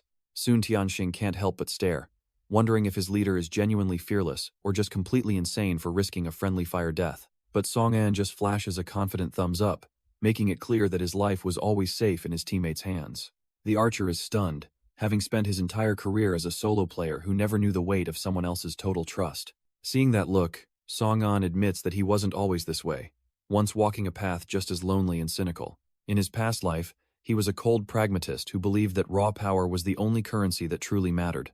But looking at the faces of the friends he has made, he realizes that having people to watch his back is the ultimate cheat code. Song-an warns that a much greater threat is looming on the horizon, the inevitable demon invasion. Seizing the moment, he extends a formal invitation to Sun Tianxing to join the ranks of Zero Guild. The archer is caught completely off guard, his mind racing at the sudden offer of genuine brotherhood. After a moment of reflection, he politely declines, admitting he isn't quite ready to give up his independence. Song and respects the choice but reminds him that the coming storm will be merciless to those standing alone. Suddenly, the deputy Lord Wraith lets out a final, piercing shriek as her spectral form begins to unravel. Without their master's will to sustain them, the remaining skeletal warriors crumble into nothingness. Her power flickers out, the once terrifying spirit reduced to fading wisps of blue energy. In her final breaths, she weeps for her king, begging for a forgiveness that will never come. With the threat finally annihilated, a system notification confirms the kill and grants Song-an a much-needed level up. The hard-fought victory pays off instantly, as both Song-an and Sun Tianxing surge all the way to level 44. Among the spectral remains lies the Staff of the Wraith, a Grade A, unique item capable of summoning undead guards. However, the system presents an even rarer prize, the S-rank skill, Unyielding Will, which grants 30 seconds of total damage immunity. Song-an stares at the prompt, his developer mind weighing the tactical value of such a broken defensive ability. He quickly realizes that while being an invincible ghost is great in a game, it is a useless consolation prize in reality. Deciding that any skill requiring him to actually die first is a trap, he confidently rejects the system's offer. He settles for the staff instead, satisfied that a high-tier Grade A weapon is a much more practical addition to his arsenal. Their brief moment of peace is shattered by desperate, echoing screams for help radiating from the darkness of a nearby cave. The duo immediately snaps back into a combat-ready stance, their senses sharpened by the sudden shift in the heavy atmosphere. Sun Tianxing suspects these are the missing miners who were dragged into the abyss, prompting them to move toward the source. Song-an dismisses the notion that the miners are still alive, suspecting a far more dangerous entity, as a chilling wind rushes from the mouth of the dark tunnel, carrying a sinister weight. Rather than overthinking the mystery, he decides the only way to get answers is to head deeper, following the screams for help that grow louder and more desperate within the pitch-black abyss. They eventually find themselves standing before a set of massive, ancient doors sealing away the source, and while Sun Tianxing confirms the voice is coming from inside, his grip tightens on his weapon. Song-an's developer instincts flare up, sensing an overwhelming aura of danger radiating from the threshold, as he realizes the dungeon boss is likely waiting, making his companion hesitate like a rookie. But the Master Crafter isn't one to back down, placing a firm hand on the cold surface and reminding his partner that S-rank loot doesn't just fall into your lap before pushing them open. As the heavy doors groan open, blue spectral flames suddenly ignite along the walls, bathing the chamber in a cold, eerie light. Song-an and Sun Tianxing step cautiously onto a ceremonial carpet, their shadows stretching long across the ancient stone floor. At the far end of the hall, a massive figure clad in heavy plate armor sits motionless upon a dark, imposing throne. A desperate, ghostly hand reaches out from the darkness, its owner silently pleading for someone to save them from this eternal nightmare. The armored giant rises to its feet, revealing itself as the level 68 Headless King, a ruler eternally searching for its missing head. Sun Tianxing's heart sinks as he realizes they've walked straight into a boss fight that vastly outlevels their current party. Not one to wait for an invitation, Song-an lunges forward with a lightning-fast strike aimed directly at the creature's exposed chest. But his blade rings out with a hollow metallic clang, and he watches in horror as a mocking zero-damage indicator pops up. Frustration and disbelief boil over as he realizes his current power isn't even enough to scratch the surface of this monster's defense. Before he can even think of a backup plan, the king's massive gauntlet snaps shut around his throat, lifting him effortlessly into the air. Song and gasps for air as the king's grip tightens, his lungs burning while he desperately tries to break free. Just as the light begins to fade, a streak of fire whistles through the air, aimed straight for the monster. Sun Tianxing's crystal arrow strikes true, exploding against the king's chest and finally forcing the titan to loosen its hold. Song-an hits the ground coughing, shocked that a simple arrow succeeded where his high-tier bone blade failed so miserably. He quickly deduces that the king's physical defense is nearly impenetrable, meaning only magic or elemental attacks can save them. The king doesn't seem bothered by the scratch, his gauntlet tightening around the hilt of his massive, soul-chilling blade. With a single, earth-shattering swing, the boss sends a shockwave through the hall, reminding them exactly who rules this abyss. But instead of finishing them off, the spectral flames atop his neck flicker as he asks if they've seen Felina. The sudden shift from a death match to a missing person inquiry leaves the duo completely baffled and utterly speechless. The king stomps forward, his voice echoing with a tragic obsession for the woman who decapitated him. Has been rotting in this chamber for 3 centuries, clinging to the memory of his beloved queen, Felina. Suddenly, the air ripples with a space warp, a high-level boss mechanic that catches the duo off guard. A powerful gravitational force drags Song An and Sun Tianxing toward the center, leaving them completely vulnerable. Looming over them like a mountain of steel, the king demands to know if they've seen his missing queen. Sun Tianxing freezes, realizing that even with his elemental arrows, he's just a bug to this level 68 monster. Song An isn't waiting for an answer, unleashing his energy blades to create a desperate opening. The king barely flinches as he steps through the attack, his sheer presence enough to send Song An reeling. Realizing they're hopelessly outmatched, Song An grabs his teammate, screaming that it's time to get the hell out of there. The headless king isn't about to let them walk away, swinging his massive blade with the intent to end their journey right here. He towers over them like a god of death, promising to add their heads to his collection since they lack the answers he seeks. Song An reacts in a heartbeat, shoving Sun Tianxing out of the path of destruction just as the heavy steel comes crashing down. There's no time for him to dodge the follow-up, and the sheer force of the king's strike tears through his defenses like paper. Blood sprays as the impact rattles his internal organs, leaving him gasping for air against the overwhelming physical pressure. Sun Tianxing can only watch in horror, his voice cracking as he screams for the leader who just took a devastating blow for him. The undead monarch just laughs at the display, clearly enjoying the pathetic struggle of these insects who dared to enter his domain. But Song An refuses to go down, clamping his hand onto the razor-sharp edge even as his health bar begins to plummet. The king is almost impressed by the suicidal defiance, mocking the puny human for trying to resist the crushing weight of his power. Sun Tianxing's legs tremble as the sheer weight of the king's presence threatens to crush his very soul. Song An drags himself upright, his health bar bleeding out as he stubbornly defies the Reaper's call.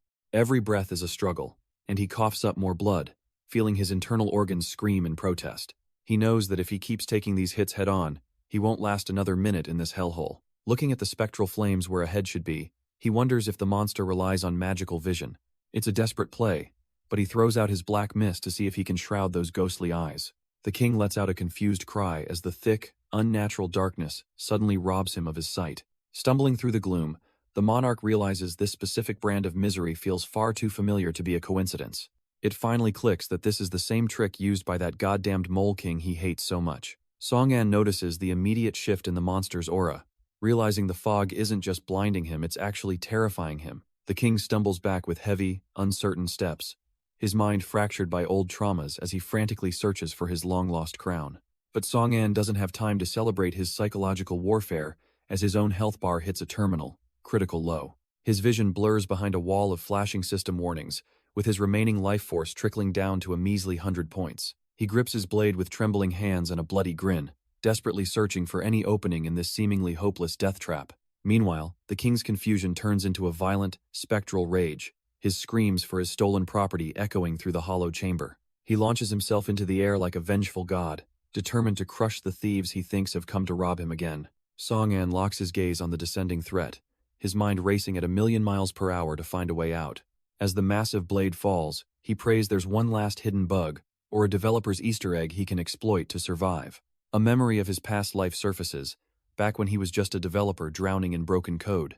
His coworker Zaihui points out a glitch that grants players access to an infinite crystal mine. He nearly has a breakdown, realizing a bug like that would destroy the entire game's economy. He can already picture his boss's furious reaction, imagining himself getting fired or worse for the mistake. Zaihui offers a devious alternative, suggesting they rebrand the game-breaking flaw as a secret Easter egg. She explains that if players get too greedy, they'll trigger a hidden dungeon that's impossible to escape. Hez instantly energized by the idea, praising her as his lady luck for saving his career. She bashfully mentions she has the perfect boss design ready to populate this new death trap. He begins typing with a manic energy, coding an S-rank hellscape specifically designed to be a graveyard. In the present, he closes his eyes as the realization hits him. He's currently trapped in his own masterpiece. The Headless King is absolutely losing it, screaming about rats and demanding the return of his stolen crown. Song An realizes with a sinking heart that because he designed this place to be flawless, there are no bugs left to exploit. A massive shockwave tears through the chamber as the king's spectral fury slams into the ground with crushing force. Song An is sent sprawling, coughing up blood as his system screams with a flashing, critical low health warning. He grits his teeth in bitter irony, never imagining he would actually be undone by the very death trap he created. The undead monarch doesn't give them a second to breathe, lunging forward to deliver another devastating, soul-crushing strike. Song. And desperately tries to reach for his blade, but his vision is swimming and his strength is completely spent. Seeing his leader on the brink, Sun Tianqing steps up and shouts for him to run while he buys some time. A sudden burst of green energy erupts between them, filling the area with a thick and obscuring cloud of smoke. Even the headless king pauses in his tracks, momentarily baffled, as he tries to make sense of the unexpected interference. A massive wall of gnarled, glowing roots surges from the earth, momentarily checking the monarch's relentless advance. Sun Tianqing breathes a frantic sigh of relief, grateful for their past teamwork but fearing this might be their final stand. He realizes the boss is a total nightmare with physical resistance so high it makes his own stats look like a joke. The horror intensifies as the king prepares to unleash a strange type of attack that defies standard combat logic. The undead ruler mocks their pathetic attempt to put distance between them, seeing right through their desperate stalling tactics. He draws a shimmering, spectral blade, confident that no defense can withstand the sheer velocity of his rapid strike. With a blinding flash of blue energy, the king unleashes a massive horizontal slash that tears through the very air. A forced taunt effect suddenly takes hold, dragging them back into the fray while Song'an curses his helplessness. He grits his teeth in pure agony, his vision blurring as his body finally begins to buckle under the overwhelming pressure. Slumping to the cold stone floor, he realizes that even with his developer knowledge, some monsters are simply too broken to beat. The headless king towers over his prey, making it clear that no one escapes his domain alive. It turns out his rapid blade doesn't just cut flesh, it cleaves through the very fabric of space itself. With a final, cold command to perish, the monarch prepares to end the struggle once and for all. Song'an finds himself completely paralyzed, the crushing pressure preventing him from even gathering enough mana for a blink. He reflects on every trick he's already exhausted, feeling his very will to fight begin to crumble into total despair. But then, the abyss vanishes, and he jolts awake at a desk, gasping for air in a jarringly mundane setting. Sweat pours down his face as he tries to reconcile that life and death struggle with this sudden, quiet reality. He whips his head around in a panic, his mind racing to understand how he could possibly be back here. The sight of the cramped cubicles and glowing monitors confirms his worst nightmare. He's somehow back in the office. Before he can even process the shift, a familiar, aggressive shadow looms over him, ready to deliver a different kind of blow. Song'an recoils as a sharp pain spikes through his skull, the transition hitting him like a physical blow. His boss towers over him, screaming about laziness and threatening his job while brandishing a rolled-up document. Nearby, his colleagues can't help but snicker at the sight of his glitching screen and pathetic, confused state. He stammers out a weak apology about working overtime, but his mind is still stuck on the battlefield. A terrifying thought crosses his mind. What if the entire adventure was just a sleep-deprived hallucination? But as the boss continues his tirade, the dream starts clawing its way back into his consciousness with agonizing force. Amidst the office noise, a desperate, familiar voice begins to echo in his head, pleading for him to wake up. Suddenly, the cubicles fracture, replaced by the chilling reality of a spectral blade tearing through the air toward him. The headless king's massive weapon descends with enough force to shatter the very ground beneath their feet. As Sun Tianqing watches in horror, Song'an realizes that by all rights, he should already be dead. Song'an stands paralyzed in the center of his old office, desperately trying to make sense of his surroundings. A terrifying realization washes over him as he wonders if he has somehow been regressed back to the past. His boss breaks the silence with a furious outburst, demanding he focus on the game launch or face termination. But the memories of the abyss are too sharp to ignore, leading him to suspect a game-breaking glitch. He narrows his eyes, searching for any sign of the digital world hidden within this mundane cubicle. That is when he spots a mysterious triangle icon on his screen that definitely was not there before. A system notification flashes, congratulating him for unlocking the ultimate bug manipulation tool known as Stark's Triangle. The requirements are steep, but by dying in battle, he has earned a unique chance to rewrite his fate. It finally clicks that his death was real, and this office is just a temporary sanctuary before the restart. A dark smirk plays on his lips, infuriating his boss even further as Song'an prepares for his comeback. Song'an slams his hand against the desk, his patience finally reaching its breaking point. He looks up with a gaze sharpened by the abyss, making the office air feel heavy. Without a word, he delivers a thunderous slap that sends his boss reeling backward. The surrounding coworkers can only watch in absolute horror as their quietest developer finally snaps. He removes his glasses, deciding he's done playing the role of a submissive corporate slave. His boss collapses to the floor, stammering in terror at the sudden and violent rebellion.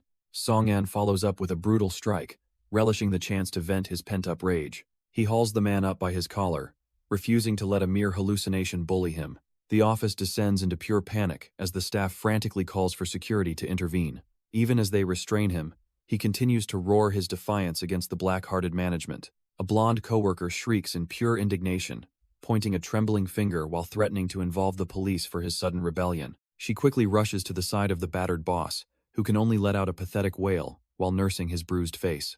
Song-an doesn't hold back, calling her a corporate bootlicker while she desperately tries to claim she is only upholding office justice. He scoffs at the word, demanding the entire room look into their hearts and realize this black-hearted company has never known justice.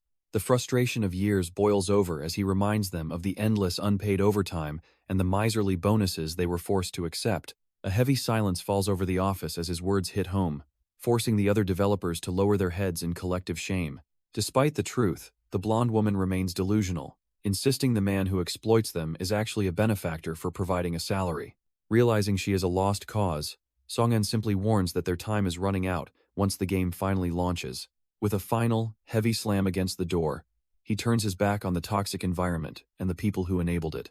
Zaihui rushes toward him with wide eyes, her concern mixed with the morbid curiosity of the coworkers who heard the commotion. Song-an turns his attention to Zaihui and Sunyue, the only two people in this soul-crushing office he actually respects. Zaihui immediately clutches his hands in a panic, terrified that his reckless defiance just flushed his entire career down the drain. Looking at them, he realizes that amidst all the corporate rot, these two were the only ones who ever truly had his back. He pulls them both into a firm embrace, silently vowing that he'll be the one to protect them when the world turns upside down. While Zaihui is left blushing, Sunyue has a total meltdown, desperately trying to maintain his personal boundaries during the sudden bromance. But the illusion begins to fade, and Song-an accepts that it's finally time to leave this dreamscape and return to the real fight. He gives them one last confident wave, promising that they'll see each other again in the future he's currently rewriting. The Stark's Triangle effect finally concludes, snapping him back into his combat gear as he prepares to unleash hell on the abyss. Yet the transition doesn't lead him back to the battlefield, but to a mysterious floating island drifting aimlessly through the sky. A massive spatio-temporal disorder triggers, dumping a very relaxed Song-an and a startled Gen Z into a glitchy tropical vacation.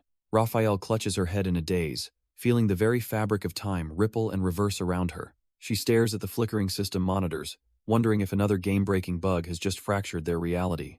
Realization hits her like a truck, and she immediately blames that notorious cheater Song-an for the chaos.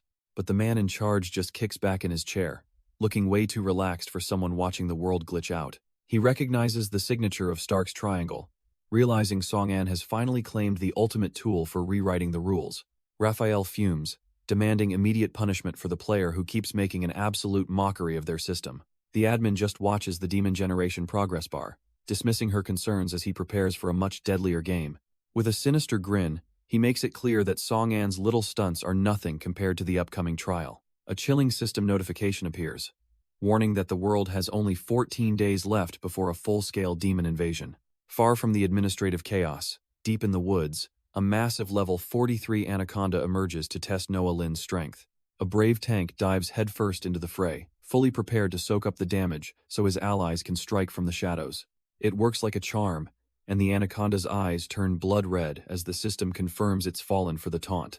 Seizing the golden opportunity, the rest of the guild charges forward with their weapons drawn and spirits high. They know they can't afford to hesitate for even a second, pushing their bodies to the limit to keep up with the raid's frantic pace. Noah Lin stands firm at the center of the storm, commanding her team to maintain their formation and keep the healers protected. One of the younger recruits lets out a battle cry, unleashing a spiraling torrent of energy that lights up the dim woods.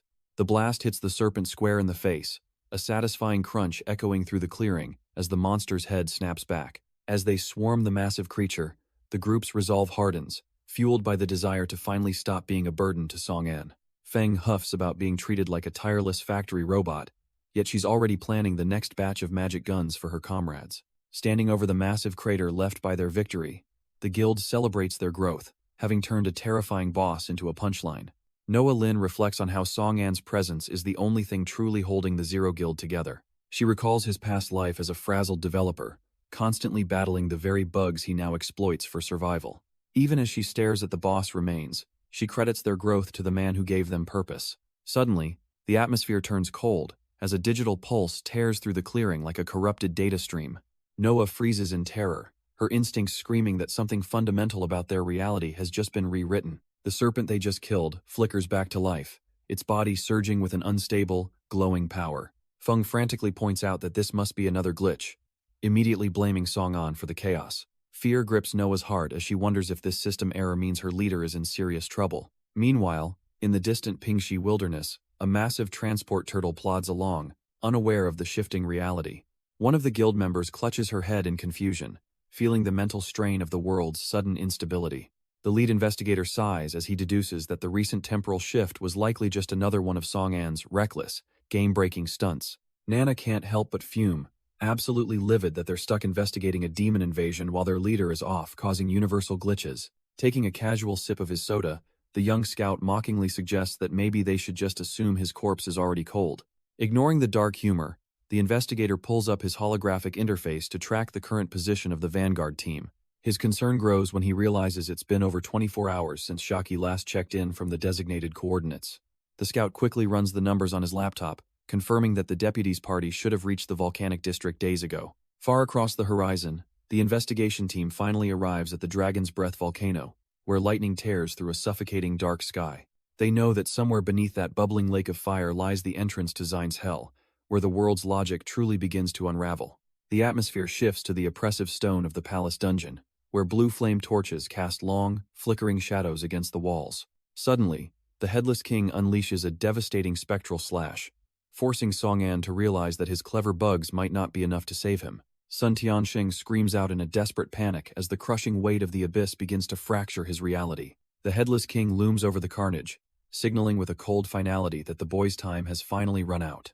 Every nerve in Tianxing's body screams that this palace is a tomb for anyone foolish enough to step inside its walls. As the spectral blade swings, he finds himself drowning in the bitter memory of how he became such a hollow loner. It all traces back to the day his father walked out, leaving his mother to weep as she promised they only had each other. But even that bond was severed when the game began, burying his mother under rubble while demons circled the sky above. From that moment on, he became a ghost in the machine, obsessively leveling up through a sea of endless monster corpses.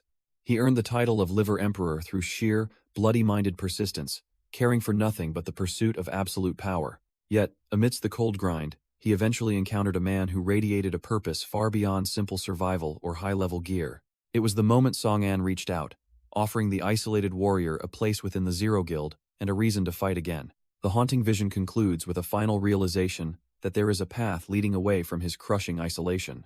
Tianxing finally makes his choice, vowing to join the Zero Guild without a single shred of hesitation left. Back in the waking world, Song-an catches the Headless King's massive blade with a casual, mocking smirk.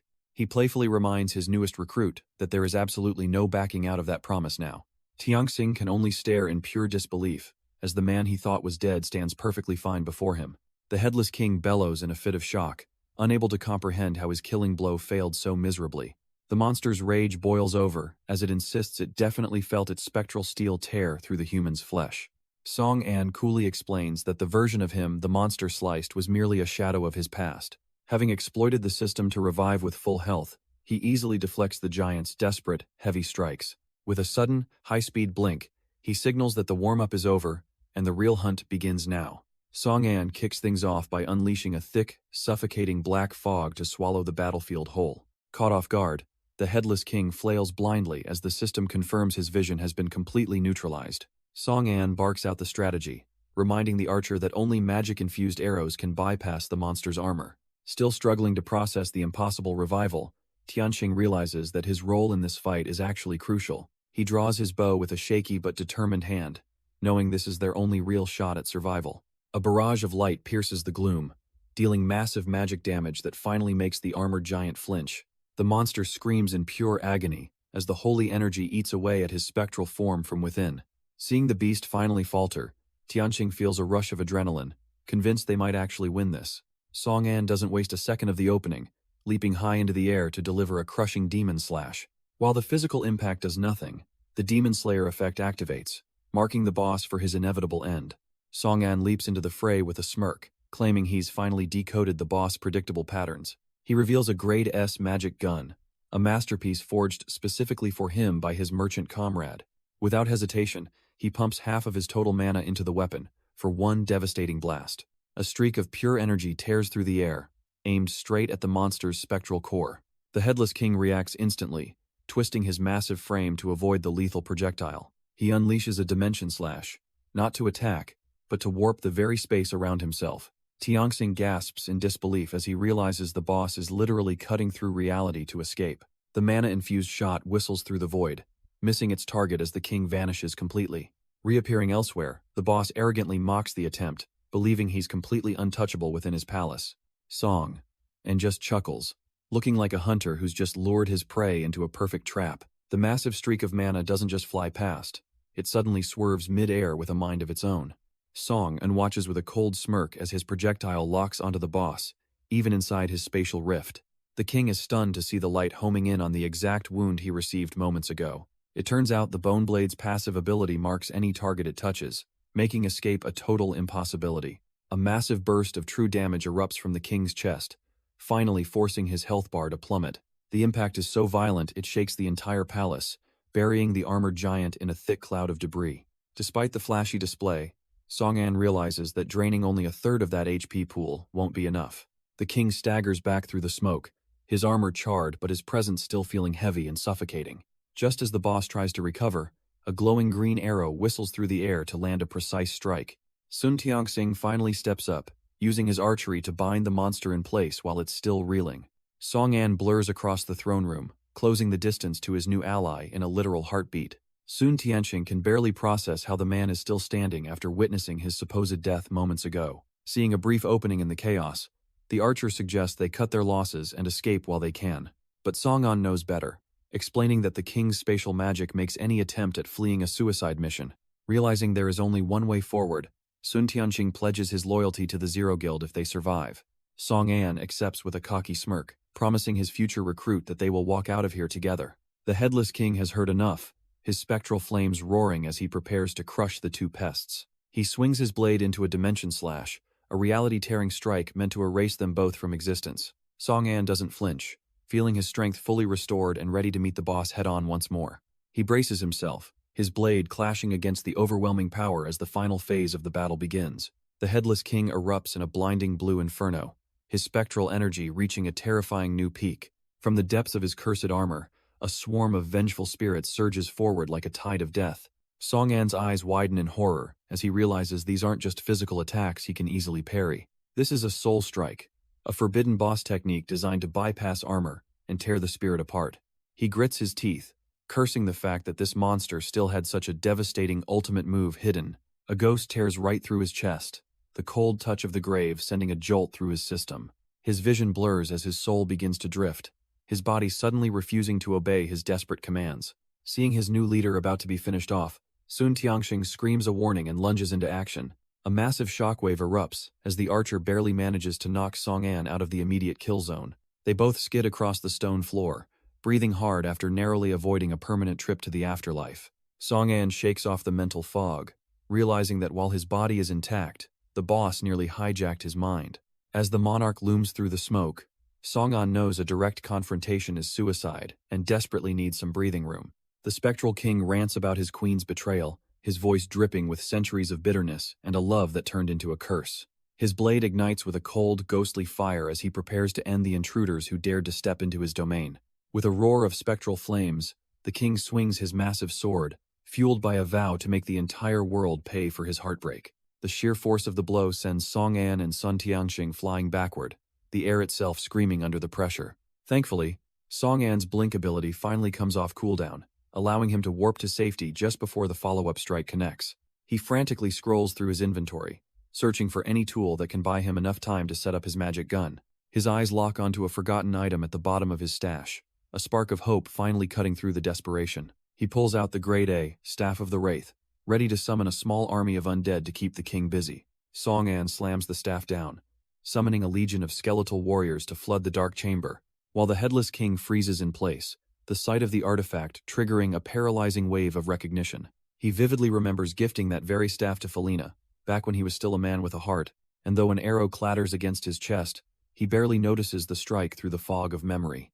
The undead horde surges forward, their hollow eyes fixed on the master of the abyss they once served. leaving the king to stare down at the mockery of his once great military might with pure disgust. Every step they take echoes the rhythm of the night his world was torn apart by treachery, recalling the betrayal of the Hademan kingdom, led by the very woman he trusted above all others. The image of Felina standing over him to claim his head burns as brightly as his spectral flames, and consumed by a fresh wave of agony, the king lets out a roar that shakes the dungeon's foundations. The king's hatred for Felina boils over into a blinding, spectral rage that consumes his very soul. Song An and Sun Tianxing watch, in horror as system alerts confirm the boss has entered a berserk state. While his defense has plummeted, his raw power has tripled, and he screams that every betrayer must die. Sun Tianxing realizes they're in deep trouble, knowing one hit from this monster could end them both. The king unleashes a massive dimension slash, a spatial tear designed to erase everything in its path. But Song An isn't one to wait around for death, using the chaos to blink behind the distracted giant. He realizes that the king's rage has stripped away his invulnerability, finally allowing a physical strike to connect. Seeing the opening he's been waiting for, he decides that now is the perfect moment to finish this. The king spins around instantly, summoning a soul strike that sends screaming spirits surging toward the intruder. Song An grits his teeth as that familiar, soul-chilling pressure returns, forcing him to react before his spirit is torn apart. The king's blade whistles through the air, but Song An's blink is just a hair faster than the steel. He counters immediately, shrouding the monster in a thick, suffocating black fog to blind its spectral senses.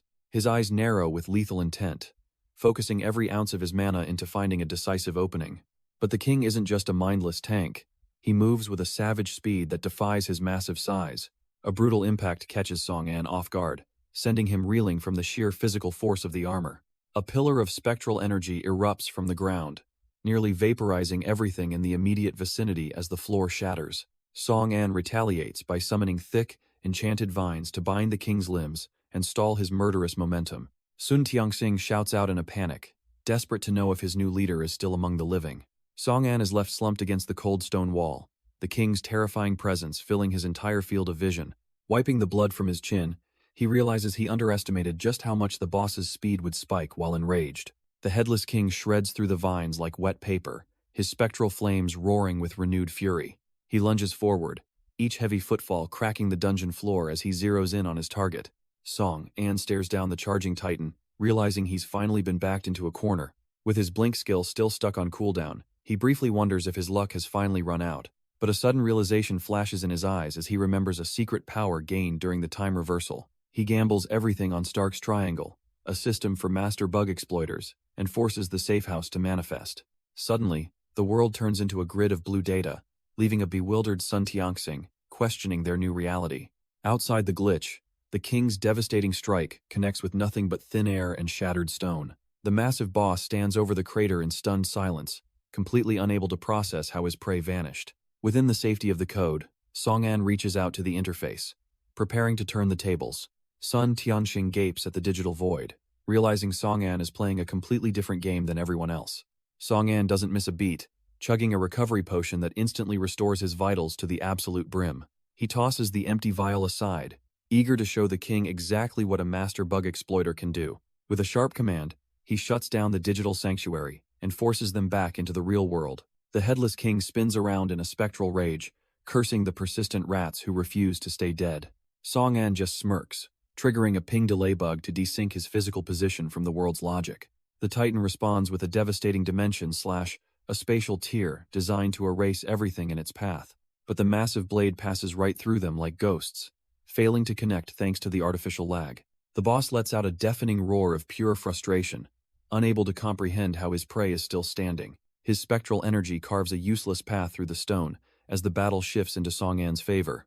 The towering monarch suddenly freezes mid-swing, his massive blade hanging uselessly in the air. He struggles against the invisible shackles of the system, his gauntlets trembling with impotent rage. Song An just leans in with a shark-like grin, mocking the king for having such suspiciously high ping. With the boss effectively lagged out, the duo begins a relentless, synchronized assault on his health bar. Smirking at the easy target, Song An decides it's finally time for them to take their turn. He unleashes a flurry of energy slashes while Sun Tianxing peppers the Titan with a hail of arrows. Even under the weight of a glitch, the king begins spinning his blade in a desperate, whirlwind defense. Sun Tianxing grits his teeth in disbelief, realizing the boss' raw reaction speed is still terrifyingly high. The spectral flames of the king's head erupt as he screams that petty tricks cannot overcome absolute power.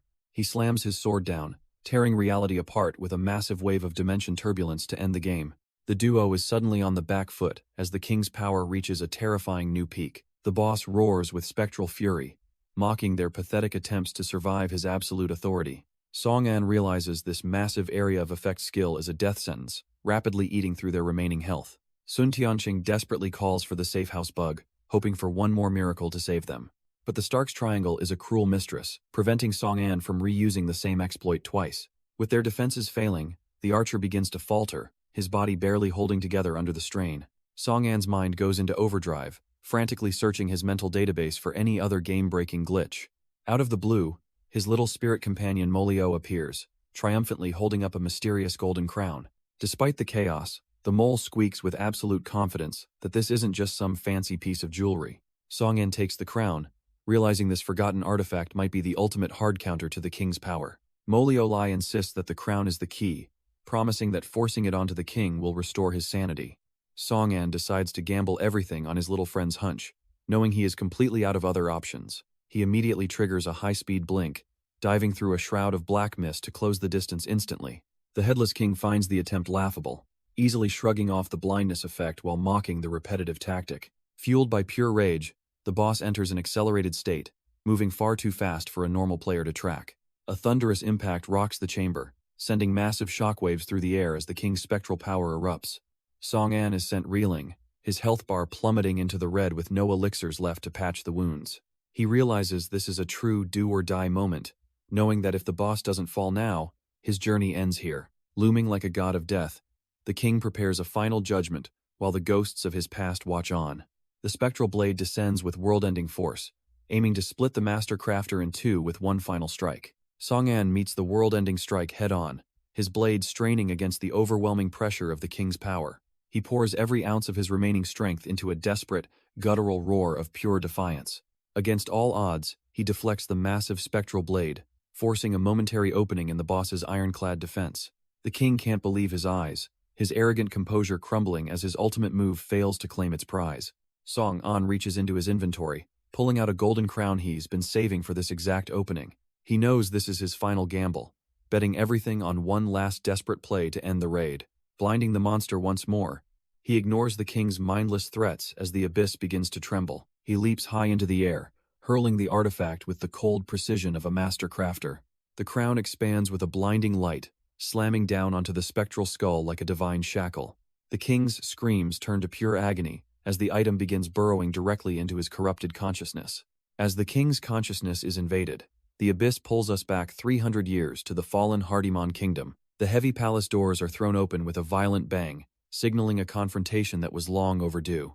Princess Felina storms in, her voice trembling with rage as she demands to know the meaning of the latest royal decree. She marches straight into the heart of the throne room, refusing to believe she's being sold off to their rivals. Her brother, the king, can't even meet her gaze as he coldly admits that the decision was his alone. Felina is absolutely baffled, reminding him that the Dronzer kingdom has been their sworn enemy for generations. The royal advisor tries to interject, explaining that the crown was backed into a corner with no other options left. The king finally snaps, revealing the horrific news that 30,000 of their elite soldiers were just wiped out.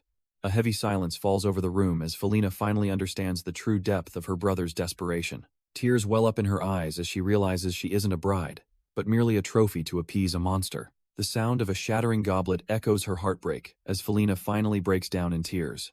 But her brother has no room for sympathy, exploding in a fit of defensive royal rage. She fires back, accusing him of hiding behind his own sister to mask his military incompetence. The king's expression turns ice cold as he shuts her down, declaring the matter officially settled. Behind his eyes, he seethes with a silent promise to eventually burn his rival's kingdom down.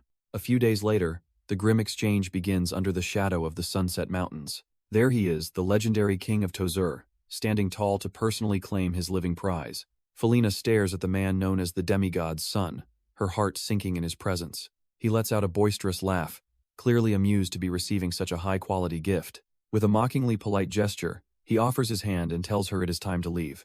Felina tentatively reaches out, her initial terror beginning to give way to a strange, flickering curiosity, as Dronzer pulls her in close, boldly declaring that from this moment on, she will reign as his queen.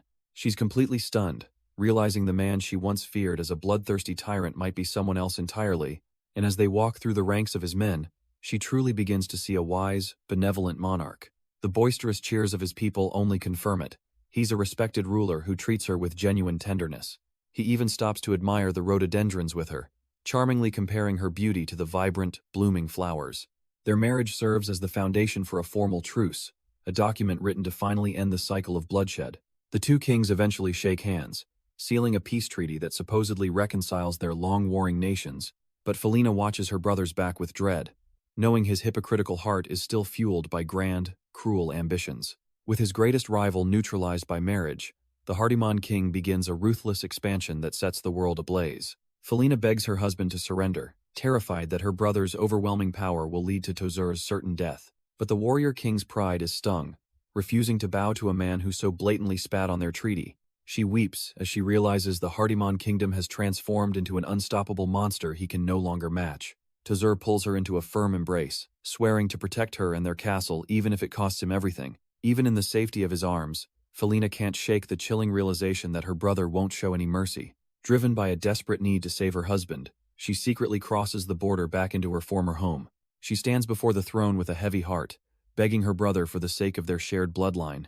The Hardiman king stares back with cold, vacant eyes, his expression unreadable as he listens to her desperate plea. Prostrating herself on the cold floor, she begs him to spare their lives and leave them a single path to survival. But her brother only erupts into a mocking laugh, sadistically praising her for playing her part as a pawn so perfectly. Felina is crushed as her brother mocks her, claiming her distraction allowed him to grow far too powerful to be stopped. He paces coldly, declaring that her husband's defeat is a mathematical certainty, and any further resistance is just a death sentence. Despite his arrogance, he admits the capital's defenses are a nuisance, watching his sister break down in agonizing tears. His eyes gleam with malice as he offers a devil's bargain, suggesting she use her status as queen to smuggle his killers inside. He doesn't want a corpse, but a captive, dangling the hope of her husband's survival right in front of her. Flashing a sickening, toothy grin, the king promises to consider mercy only if she agrees to play the traitor. Felina is trapped in a nightmare, convinced that this ultimate betrayal is the only way to keep her beloved from a shallow grave. With a final, agonizing sob, she agrees to the deal, desperately praying her brother still has a shred of humanity left. The trap is set as the Hardiman elite begin their silent, predatory march toward the heart of the unsuspecting kingdom. Donning her cloak, Felina leads the invaders home, her voice trembling as she tells her husband that the end has arrived. Dronzer stands frozen in his own halls as his queen reveals the depth of her betrayal, backed by the very shadows she let inside. Clinging to a desperate hope, Felina demands his crown and territory, convinced her brother will actually keep his word and spare him. The king's heart shatters as he stares at her, wondering if the last 5 years of their marriage were nothing more than a long con performance. His grief quickly turns into a blinding, red-eyed fury as he screams that she was the one person in this world not allowed to turn on him. In a moment of pure, unadulterated rage, Dronzer draws his blade and swings it down with enough force to split the floorboards. The heavy steel stops just inches from her neck, the air whistling as Felina stands her ground with a look of tearful resignation. Despite the kingdom crumbling around him, the warrior king finds himself paralyzed, realizing he simply doesn't have the heart to kill the woman he loves. Seeing the cracks in his resolve, Felina reaches out with a trembling hand, her voice cracking as she tries to bridge the gap between them. But the tragic reunion is cut short by the sound of whistling metal as a rogue blade is hurled through the air with lethal precision. Felina lets out a blood-curdling scream, reaching out in a panic as the scene descends into a chaotic, bloody nightmare that neither of them expected. The golden crown of Dronzer clatters against the floor, stained with the fresh blood of a fallen dynasty. Felina stands paralyzed as the weight of her choices finally settles into a cold, hollow realization of loss. She collapses over her husband's lifeless body while her brother watches from above like a satisfied predator. Through a mask of tears and blood, she demands to know why he lied about sparing the king. The king of Hardiman simply smirks, mockingly admitting that he changed his mind once the throne was secure. Crushed by the weight of her own stupidity, Felina decides she no longer has a reason to draw breath.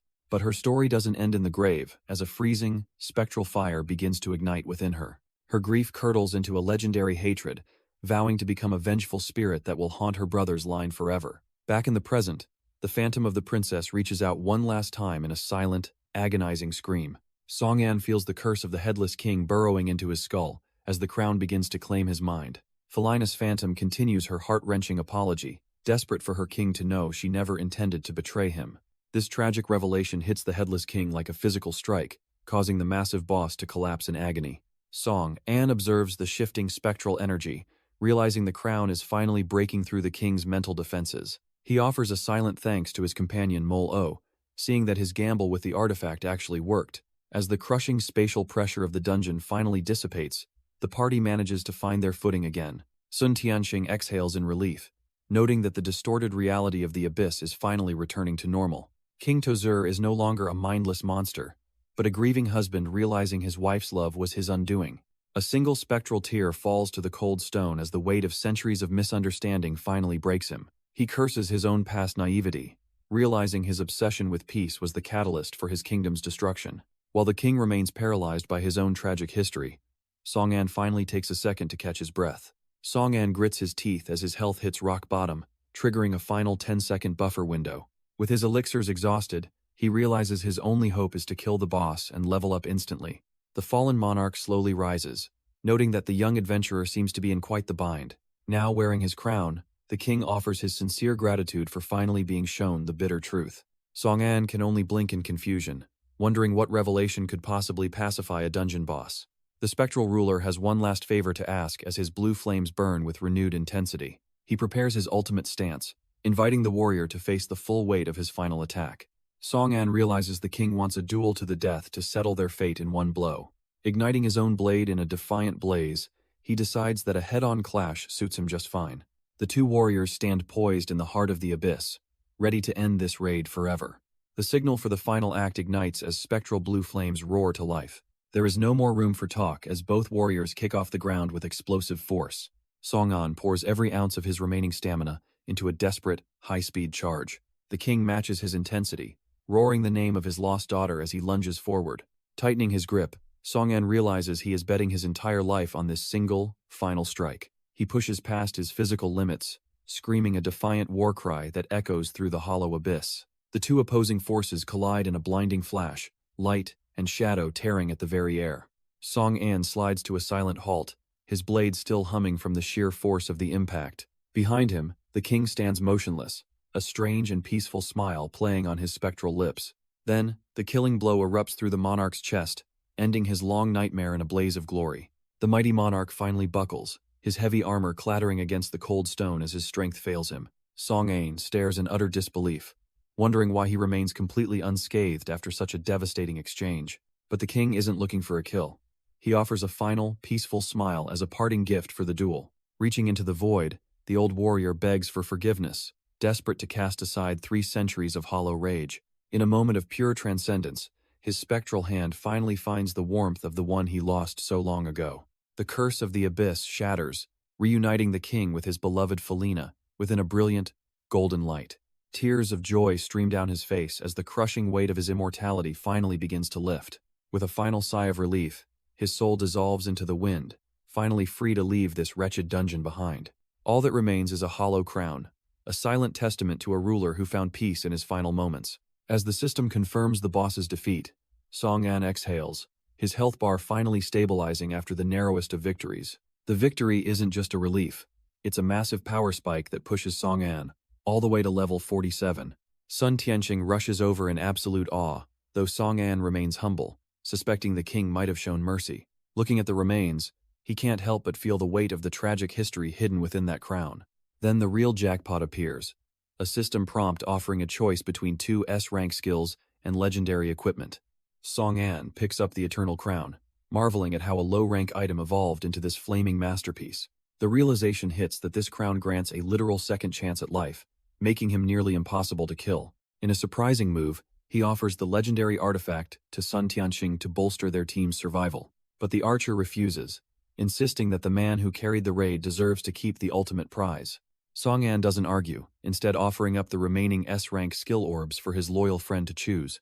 Without a second thought, Sun Tianxing locks his sights on the devastating spatial power of Dimension Slash. Sun Tianxing is already geeking out, explaining how this spatial slash will turn his tracking arrows into unavoidable long-range death. Song-an agrees it's a perfect fit, deciding to take Soul Strike for himself since his blink skill already handles his mobility needs. As he absorbs the orb, the system confirms his 4th skill, adding a new layer of lethality to his growing arsenal. He quickly realizes he's hit the jackpot again, as Soul Strike is an exceptionally rare mental control ability. But before he can celebrate his new power, a sudden, chilling presence freezes him in his tracks. A massive golden entity looms over him, cryptically mocking his progress while hinting at a much deeper truth behind this world. The vision vanishes as quickly as it appeared, leaving Song-an clutching his head in a daze while his companion rushes over. Sun Tianxing is clearly worried, asking if the exhaustion of the raid is finally catching up to his leader. Song-an plays it cool, blaming the fatigue, though he knows this game is hiding a conspiracy far darker than he imagined. Sun Tianxing is just glad the nightmare is over, totally oblivious to the cosmic entity that just threatened his friend. With the abyss finally cleared, the heavy atmosphere of the mine begins to lift as the exit comes into view. Sun Tianxing formally offers his hand, wondering if he should show more respect by addressing his leader as president. Song-an meets the gesture with a firm grip, casually dismissing the formalities and insisting they stick to names. As they step out of the shadows, the bond between the two warriors feels more like a partnership than a hierarchy. The quiet moment doesn't last long, as Sun Tianxing grows anxious about the massive threat Song-an mentioned earlier. Song-an keeps his eyes on the horizon, revealing that an invasion is imminent while promising to explain the details later. The system clock is officially ticking with only 14 days left until the demons arrive, shifting the scene to the volcanic K district.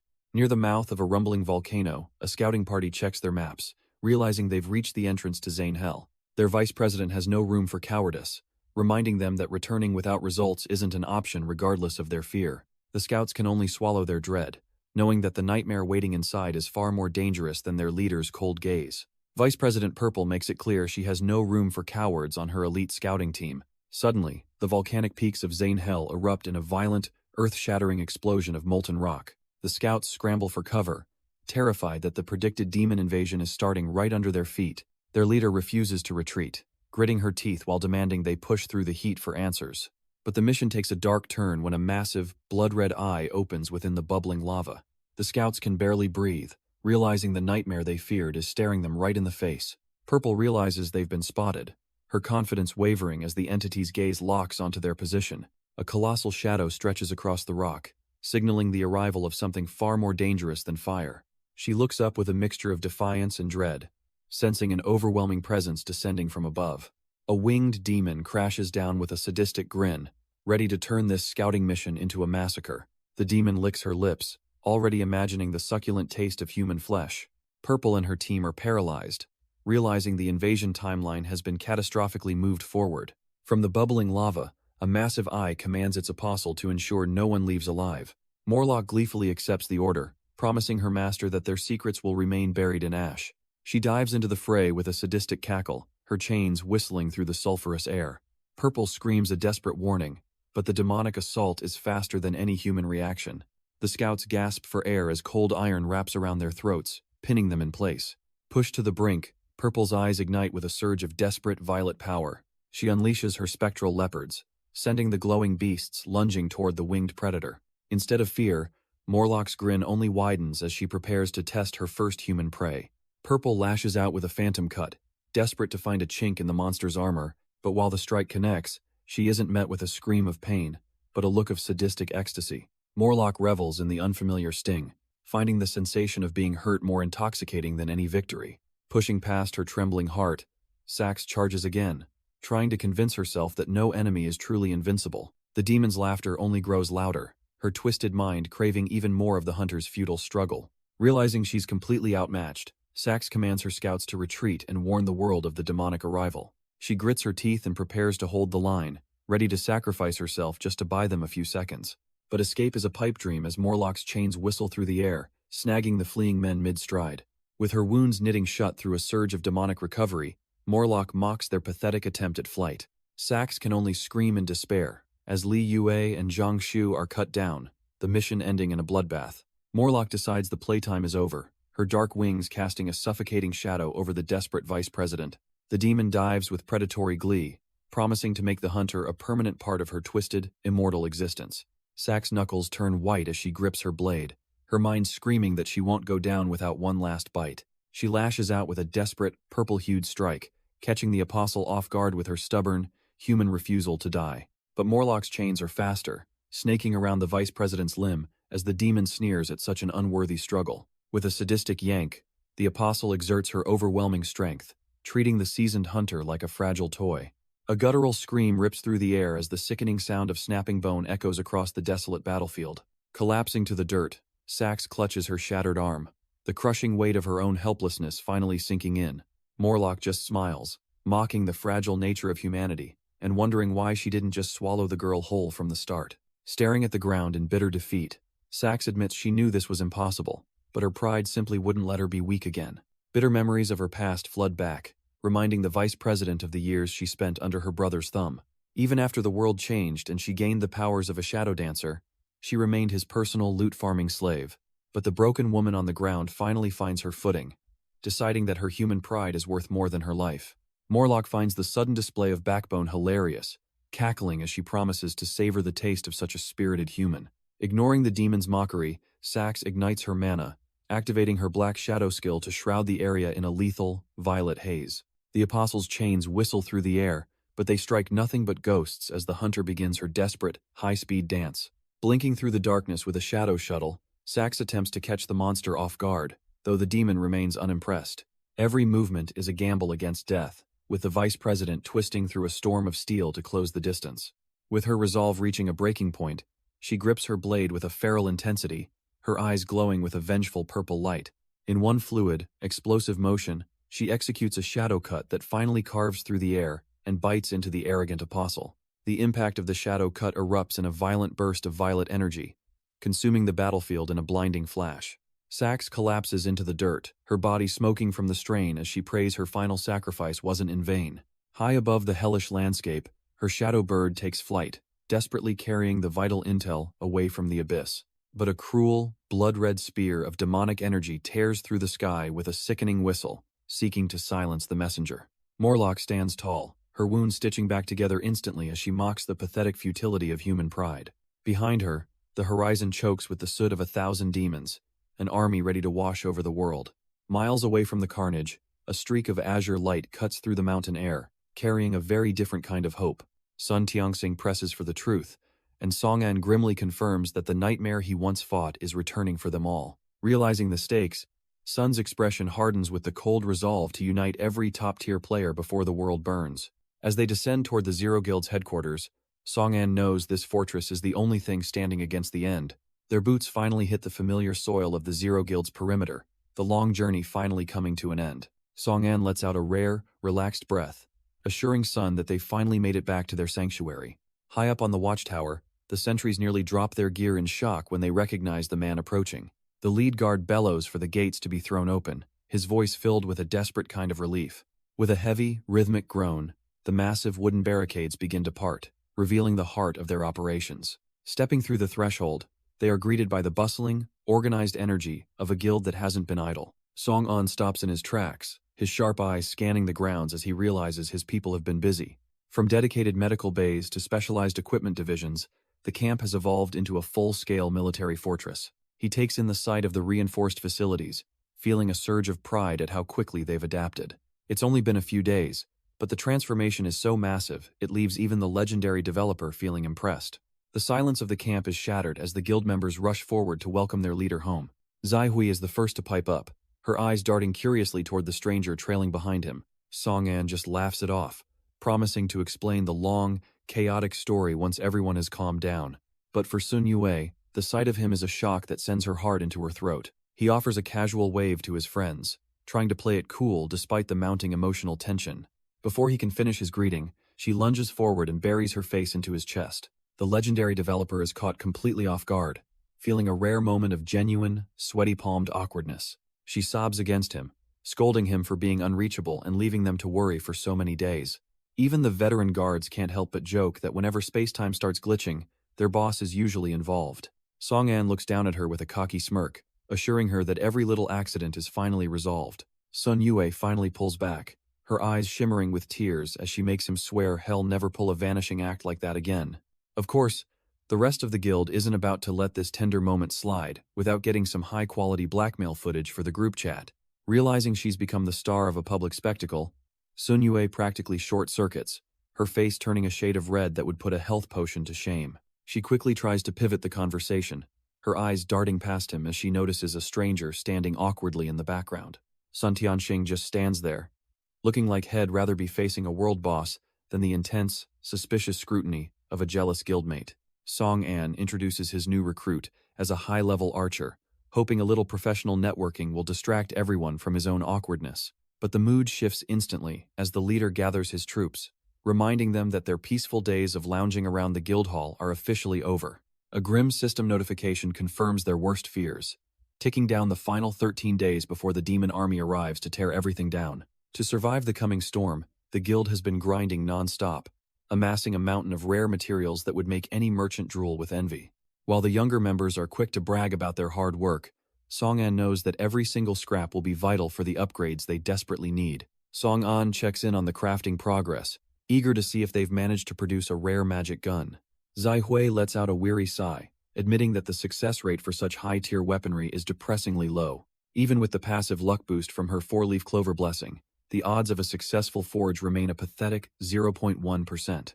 She jokingly tells her leader he should be thanking her for not wasting their precious materials on such a hopeless gamble. Song and pauses to consider the math, realizing that throwing away their hard-earned resources on a 1 in 1,000 chance is a terrible strategy. Looking at the high-grade items they already possess, he decides it's far more efficient to sell their current stock for a massive profit. He suddenly recalls the VIP card gifted to him by an old contact, realizing it's his golden ticket into the elite trading circles.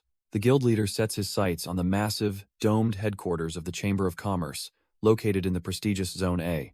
Bypassing the common crowds, he heads straight for the exclusivity of the VIP lounge to conduct his high-stakes business. Inside, an elegant merchant swirls her wine, skeptically questioning if the young leader is truly ready for the deals he's proposing. While Song An plots his next move, Vice Leader Xu Fei frantically reports a total meltdown within the Starcoin Alliance. He reveals that their supposedly unlimited mining zone is actually a death trap containing a hidden S-rank dungeon. Setting down her glass with chilling precision, Lu Shu makes it clear she only cares about the final results. She stares him down, demanding an explanation for why their most profitable venture has turned into such a disaster. Desperate to save his own skin, Xu Fei pathetically blames the unexpected interference of a certain meddling kid. His excuses are cut short by a heavy fist, courtesy of Lu Su's silent and deadly personal bodyguard. The impact sends the vice leader sprawling, his glasses shattered as he realizes his status won't protect him here. The guard coldly enforces the 5-meter rule, reminding the failure that he's lost the right to stand close to the leader. The bodyguard snaps to attention, acknowledging her command to stand down with a shout that echoes through the room. A sharp smile plays on her lips as she reveals she never fully trusted the mind's sudden appearance anyway. Xu Fei pathetically grovels at his leader's feet, thanking her for the mercy of his life while swearing absolute, desperate loyalty. But Lu Shu isn't just being kind. She realizes his massive blunder actually hooked a much bigger fish than she ever expected. She's now certain that Song An's suspiciously deep knowledge of the crystal mine marks him as a potential mastermind behind the game. A predatory smile crosses her face as she realizes that capturing him might be the key to finally uncovering the ultimate truth. Shifting focus to the bustling streets of Zone A, the city stands as a beacon of prosperity and high-level commerce. It's a place where even street performers can find an audience, thriving in a sanctuary designed specifically for player interaction. Song An navigates the dense crowds with ease, explaining how this zone's free trade mechanics have made it the wealthiest hub in existence. Zai Hui can't help but feel a bit curious about why one of their usual companions turned down the invitation to join. Song An just laughs it off as the girls prepare to raid the local shops, fully expecting their leader to foot the bill. Song An watches his team run off, realizing his role has shifted from legendary leader to the guild's personal ATM. Even the new recruit joins the fun, with Sun Tianxing shamelessly charging his strawberry ice cream to the boss tab. Song and wonders if they've forgotten they're in a high-stakes world, frustrated that everyone is treating this like a vacation. However, he quickly softens, acknowledging that after the hell they've endured, a moment of genuine relaxation is actually necessary. With a mischievous grin, he grabs the young archer, deciding it's time for the men to find their own entertainment. He leads the way to a massive, cathedral-like structure that hides a much more sinful interior behind its grand doors. They are greeted by an elegant hostess who clearly knows exactly how to make high rollers feel right at home. Stepping onto the plush carpets, Song An prepares to see if his luck with game mechanics translates to the floor. In this city of commerce, the real games are played with high stakes, piles of cash, and the roll of the dice. Sun Tianxing is clearly out of his element, asking if his leader is actually a regular at these places. Song-an just smirks and shakes his head, claiming his only gambling knowledge comes from old movies. They move past the main floor, where the air is thick with the scent of gold and desperation. Their path is blocked by two stone-faced guards who insist that only the elite are allowed upstairs. Song-an doesn't even blink, casually flashing the black gold card he secured from his merchant connections. The bouncers' eyes nearly bulge out of their sockets as they recognize the 100 million credit certification. Their stern attitudes vanish instantly, replaced by the frantic bowing of men who know they almost messed up. Song-an finds the sudden shift in respect hilarious, knowing exactly how to play the city's social mechanics. With the doors finally swinging wide, the two step into the true heart of the casino's power. The VIP floor is a den of anonymous greed where every player hides their true face behind a mask. A dealer quickly approaches the newcomers, offering them disguises to ensure they fit into this world of secrets. Donning a fox mask, Song-an explains that they aren't just here to play, but to find elite partners. They're immediately intercepted by a loud-mouthed gambler, who mocks them, warning that the minimum buy-in is $500,000. Song-an isn't intimidated in the slightest, casually tossing his first chip to signal that the real fun is starting. The dealer's voice remains cold and robotic, as he announces a winning 21, sweeping the pot toward the house. Their opponent cackles with malicious glee, pointing out that the young master has already lost 10 million credits. Sun Tianxing leans in with a worried frown, sensing that this man is definitely using some kind of dirty trick. But Song-an just wears a knowing smirk, dismissing the massive loss as if he's merely spending pocket change. The gambler cackles, demanding they raise the stakes while Song-an's system reveals the man is using a shady luck-borrowing skill. Sun Tianxing is convinced his leader has finally lost his mind, but Song-an just leans in with a dangerous, mocking grin. The man's eyes widen behind his mask as he realizes he isn't dealing with some wealthy tourist, but a genuine player. Song-an doesn't even blink, simply asking why that realization should change anything about the way they play. The gambler starts lecturing him on the nature of this world, claiming that money is just a cloud compared to absolute power. He finally admits his true greed, revealing that he doesn't want credits anymore, he wants the high-tier gear Song-an is wearing. Song-an reaches for his hilt, the air shimmering with heat as he asks if the man is truly prepared for his blade. The gambler practically leaps out of his seat, his eyes gleaming with the desperate hunger of a man who recognizes true quality.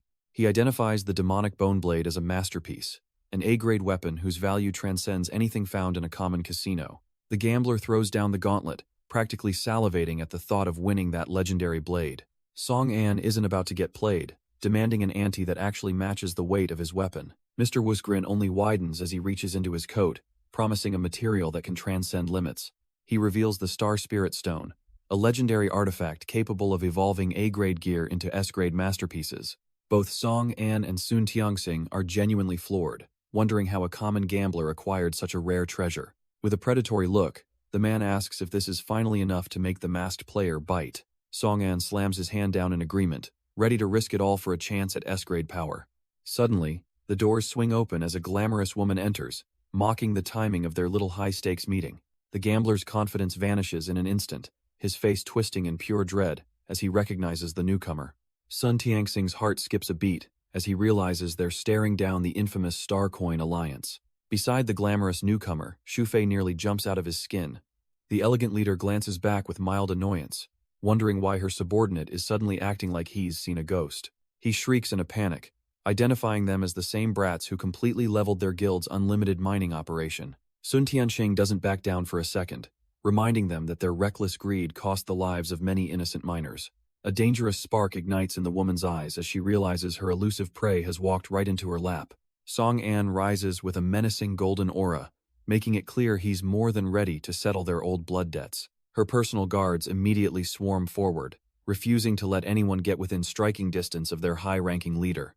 But the lady simply waves them off, clearing the floor for a confrontation that has been a long time coming. Her personal guard hesitates, clearly sweating bullets, as he tries to process why his boss is suddenly playing nice. She ignores him, turning her gaze toward the duo while praising their heroic survival of that deadly S-rank dungeon. In a move that stuns the entire room, the elegant leader actually bows, offering a formal apology for her guild's previous actions.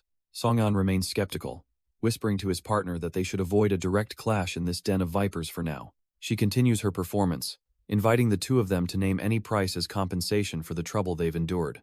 The peace is shattered when Mr. Wu slams the table, fuming that these are his guests and they have a game to start. The woman's eyes light up at the sight of the glowing stone, curious about what could possibly warrant such a massive bet. Wu doesn't care for her curiosity, barking at her to mind her own business and get her alliance out of his sight. Unfazed by his temper, she produces a mysterious hourglass, deciding it's time she officially joined this high-stakes gamble. Just as the tension reaches a breaking point, the doors fly open as two unexpected allies come charging into the room. Zaihui is clearly frantic with worry for her leader, while Feng seems more concerned about the makeup she didn't finish. The sudden intrusion brings the entire high-stakes meeting to a grinding halt as everyone stares at the noisy newcomers. Song An doesn't miss a beat, welcoming his teammates with a confident smirk hidden behind his fox mask. This is the final straw for Mr. Wu, who slams the table in a rage over the constant interruptions by uninvited guests. Feng can only scratch her head in total confusion, having no idea what kind of dangerous bet she just walked into. Thinking on his feet, Song An introduces the pair as his lucky goddesses to justify their presence at the table. The leader of the Starcoin Alliance finds the escalating chaos hilarious, realizing this game is becoming far more entertaining. With all the players finally gathered, Wu slams his hands down to activate the glowing stone and begin the match. The stage is set for a brutal three-way clash, where only the most cunning gambler will walk away with the prize. Mr. Wu is finished with the pleasantries and demands they simplify the rules to a single, decisive game. It is a classic winner-take-all dice roll, where the highest score claims the entire mountain of treasure. The Alliance leader finds his sudden burst of bravado entertaining and agrees to play along with his terms. Song An doesn't mind the high stakes at all, but he raises a hand to request one small adjustment. Both of his rivals lean in with suspicion, wondering what kind of scheme the masked man is cooking up.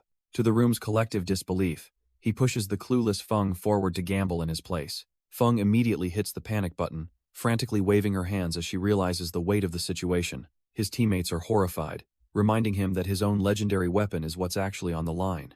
But Song An remains unshakable, preaching about the importance of having absolute faith in one's companions. He gives her a gentle pat on the head, assuring the terrified girl that he won't be angry even if she fails. Feng is completely overwhelmed by this sudden show of trust, her eyes welling up with tears of pure gratitude. But Song An isn't just relying on blind faith. He produces a bottle of Lucky Toad oil to tip the scales.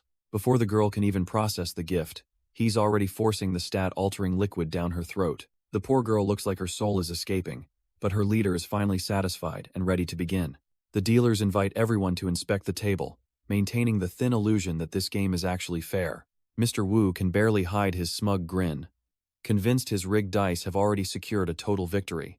Xu Fei senses the foul play immediately and tries to warn his leader about their opponent's obvious lack of integrity. However, Lu Shu dismisses the concern with a confident wave, far too arrogant to care about petty tricks. While the rest of the team watches with bated breath, Feng can't shake the feeling that something is horribly wrong. With a heavy slam of the dice cup, the gamble officially begins, and there is absolutely no turning back now.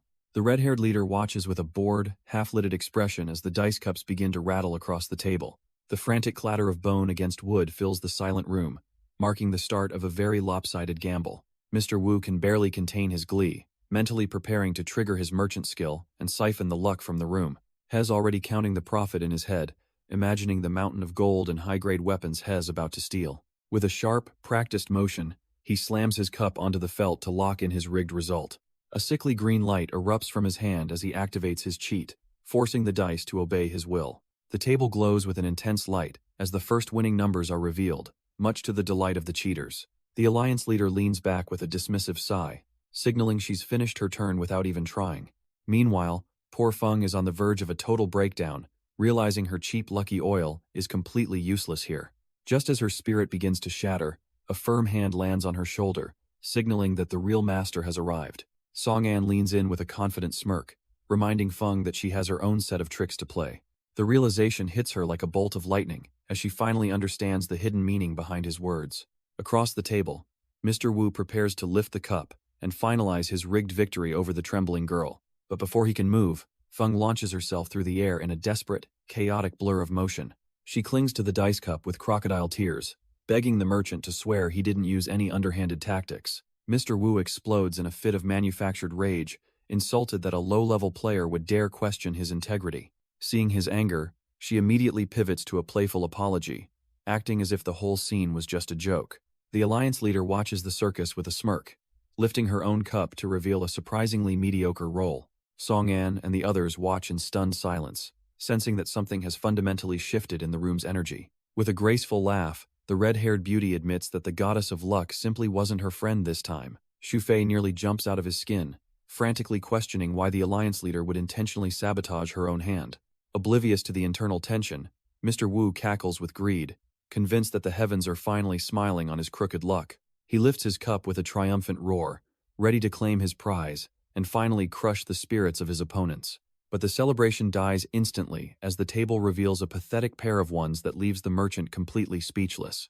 His face contorts in pure, unadulterated horror, his mind racing to figure out how his guaranteed victory turned into a total disaster. From across the table, Feng's mocking laughter cuts through the silence as she delights in watching the arrogant merchant squirm. She reveals a crushing high roll of 16, sending the man into a finger-pointing frenzy as he desperately screams about foul play. Feng simply whistles a carefree tune, mockingly asking the sore loser if he really thinks he can talk his way out of a loss. Refusing to admit defeat, the merchant explodes in a desperate tantrum, demanding that every single person in the room be searched. Song An and his crew watch the pathetic display with cold eyes, knowing the trap has been sprung exactly as they intended. Song An keeps his cool as he hides the evidence behind his back, preparing for the inevitable fallout of his victory. With a single, powerful squeeze, he crushes the rigged die into a fine powder, making sure no proof of his trickery remains. The alliance leader steps in with a chillingly calm demeanor, reminding the merchant that the rules were set in stone. Losing his last shred of dignity, the merchant points a trembling finger and accuses her of conspiring with the newcomers. She doesn't even flinch, coolly warning him that if he can't accept a loss, he'll find himself blacklisted from every casino. The merchant looks around in a cold sweat, realizing that the house guards are just waiting for a reason to throw him out. A final piece of the shattered magical dice is tossed onto the table, its glow fading as the evidence is completely neutralized. Fuming with a mix of rage and humiliation, the merchant storms out while swearing that he will have his revenge. Feng finally lets out a massive sigh of relief, her heart finally slowing down after their incredibly dangerous stunt. The red-haired leader turns to Song An with a sharp, knowing smile, officially declaring him the biggest winner of the night. Song An stands his ground as the alliance leader leans in, questioning if he rigged the game on purpose. Her gaze sharpens with a terrifying clarity as she drops a bombshell, revealing she knows his secret identity. She laughs at the audacity of the man who designed the world, mocking his day-one dual-class exploit. Zaihui is frozen in place, her mind racing as she wonders how this woman uncovered Song An's deepest secrets. With a smug grin, Lu Shu points out how easily he glitched his way to wealth and power. Song An can't help but feel a chill as she crowns him the only real player in this world. Despite the exposure, she officially rewards him with the quicksand time, much to her associates' visible horror. As the guild makes their quiet exit, the alliance's high-ranking members demand to know why they're being released. Sipping her wine with a dismissive air, she calls her subordinates short-sighted for not seeing the investment's value. Xu Fei nearly loses his mind, realizing they just handed over $1 billion treasure for absolutely nothing. Lu Shu remains unfazed by the internal panic, coolly explaining that a legendary prop only finds its true value in the hands of a master. She watches the group depart, certain that Song An is the only person capable of utilizing the quicksand time to its full potential. Once they're clear of the building, Zaihua's anxiety boils over as she warns that a woman who knows his secrets must be planning a trap. Song An just smirks, fully aware of the danger but seeing no reason to start a fight when they can simply walk away with the prize. He leads them straight to a local merchant, immediately offloading a massive mountain of mid-tier loot for a staggering 120 million. Thanks to his greedy crown, he pockets a massive 10% bonus on the deal, even if the system warns that excessive greed invites bad luck. He isn't finished yet, leaning in to whisper that he has even better treasures for sale if the merchant can handle the price. He begins pulling out genuine A-grade artifacts, including the Hat of Evil and the legendary Infinite Gloves, each worth a king's ransom. The merchant nearly has a heart attack on the spot, unable to comprehend why any player would ever part with such high-tier gear. For Song An, these items are just fuel, and he's more than happy to trade them for the coins needed to power up his entire guild. The merchant is practically losing his mind, gleefully accepting the deal as gold coins rain down around them. Sun Tianxing and Feng can't help but smirk, silently mocking how easy it is to fleece these wealthy, unsuspecting marks. Song An stands tall as his balance skyrockets to a staggering 560 million, the ultimate payday for a master manipulator. He watches the merchant dance away, deciding that the time saved was well worth the slightly higher price he paid for the convenience. A sudden system ping interrupts his victory lap, leaving him wondering who could possibly be reaching out at a time like this. It's an urgent summons from Li Zerui, providing specific coordinates for a crisis brewing deep within Hardiman City. Song-an's expression hardens as he pieces it together, wondering if this is linked to the demon invasion in the K district. A cold sweat breaks out as a terrible intuition takes hold, sensing that something catastrophic is already unfolding. His companions notice the sudden shift in his aura, rushing over to ask what could possibly have him looking so shaken. There's no time for explanations as he grabs Zaihui, barking out orders for the group to move out toward the city immediately. Song-an doesn't bother with a countdown, dragging his team into a high-speed long-distance teleportation that leaves them breathless. Their destination is the Hardimon Palace in Zone A, a majestic structure that hides the growing tension of the region. While waiting, Feng finds herself captivated by the ancient murals, detailing a tragic romance between a princess and an enemy king. Sun Tianxing couldn't care less about dusty history, wondering if there's been any word on the situation with Li Zerui. The mood turns somber as Feng explains that the deputy leader vanished a week ago while investigating the demon invasion. With zero contact and grim data points surfacing, the fear is that their high-ranking ally has already met a brutal end. Elsewhere, Li Zerui is pushing his limits, surrounding himself with crackling lightning to upgrade his divine sword for the coming war. Has already broadcasted the emergency to every powerhouse in the game, hoping to gather enough strength to repel the demons. The teleportation finally concludes with a heavy thud, though Song-an is the only one who manages to look cool landing. Feng can barely keep her head straight, dizzy and complaining that his travel speed is enough to make anyone lose their lunch. Feng and Sun Tianxing snap their heads toward the entrance as they sense a powerful presence finally approaching. To their surprise, Song-an is the first to arrive, strolling into the hall with Zaihui following closely behind. Feng quickly explains that their leader is currently occupied with a holy sword ceremony, though she's clearly impressed by how much Song-an has grown. Sun Tianxing doesn't miss a beat, completely ignoring the tension to shout a hyperactive greeting at his old friend Zaihui. Song-an cuts straight through the small talk, demanding immediate answers regarding the demon invasion and the status of District K. Feng plays it off with a tired sigh, acting like a stressed assistant, while insisting that all these preparations are for the leader's sake. Right on cue, Li Zerui emerges from the inner chambers, confirming that Song-an's suspicions about the disaster in District K were correct. Song-an's eyes narrow as he scans the man, immediately sensing the overwhelming aura radiating from his newly reforged weapon. It's an epic-grade divine sword, a unique A-rank blade that grants massive attribute boosts and is tied directly to the game's main storyline. But even a legendary weapon can't soften the blow, as Li Zerui reveals the grim news that Sakui and his entire team are likely dead. Song-an is visibly shaken, struggling to process the devastating news that the deputy leader has already fallen in battle. Li Zerui reminds him that since they are the only ones who have faced the true devil, the implications are terrifyingly clear. Song-an realizes that if even the strongest were slaughtered, they must have encountered the source of the corruption head-on. The gravity of the situation sinks in, as he warns that a full-scale demon army is likely already on their doorstep. Acknowledging Song-an's foresight, Li Zerui shifts their strategy toward a desperate defense of Hardimon City, rallying every top-tier player available. He extends a formal invitation, urging Song-an and Zaihui to merge their strength with his Raiders Guild for the coming war. But Song-an simply shakes his head with a confident smile, making it clear that his days of being a solo player are over. He reveals that while his friend was building an empire, he was busy forging his own path with the newly established Zero Guild. Feng is genuinely stunned, unable to believe he managed to organize a functional guild in such a ridiculously short amount of time. While Zaihui proudly boasts about their growing family, Sun Tianxing can't help but comically weep over losing his favorite sister to a rival faction. Li Zerui can't help but marvel at how much Song-an has evolved in just 3 short days, noting his friend's terrifying growth.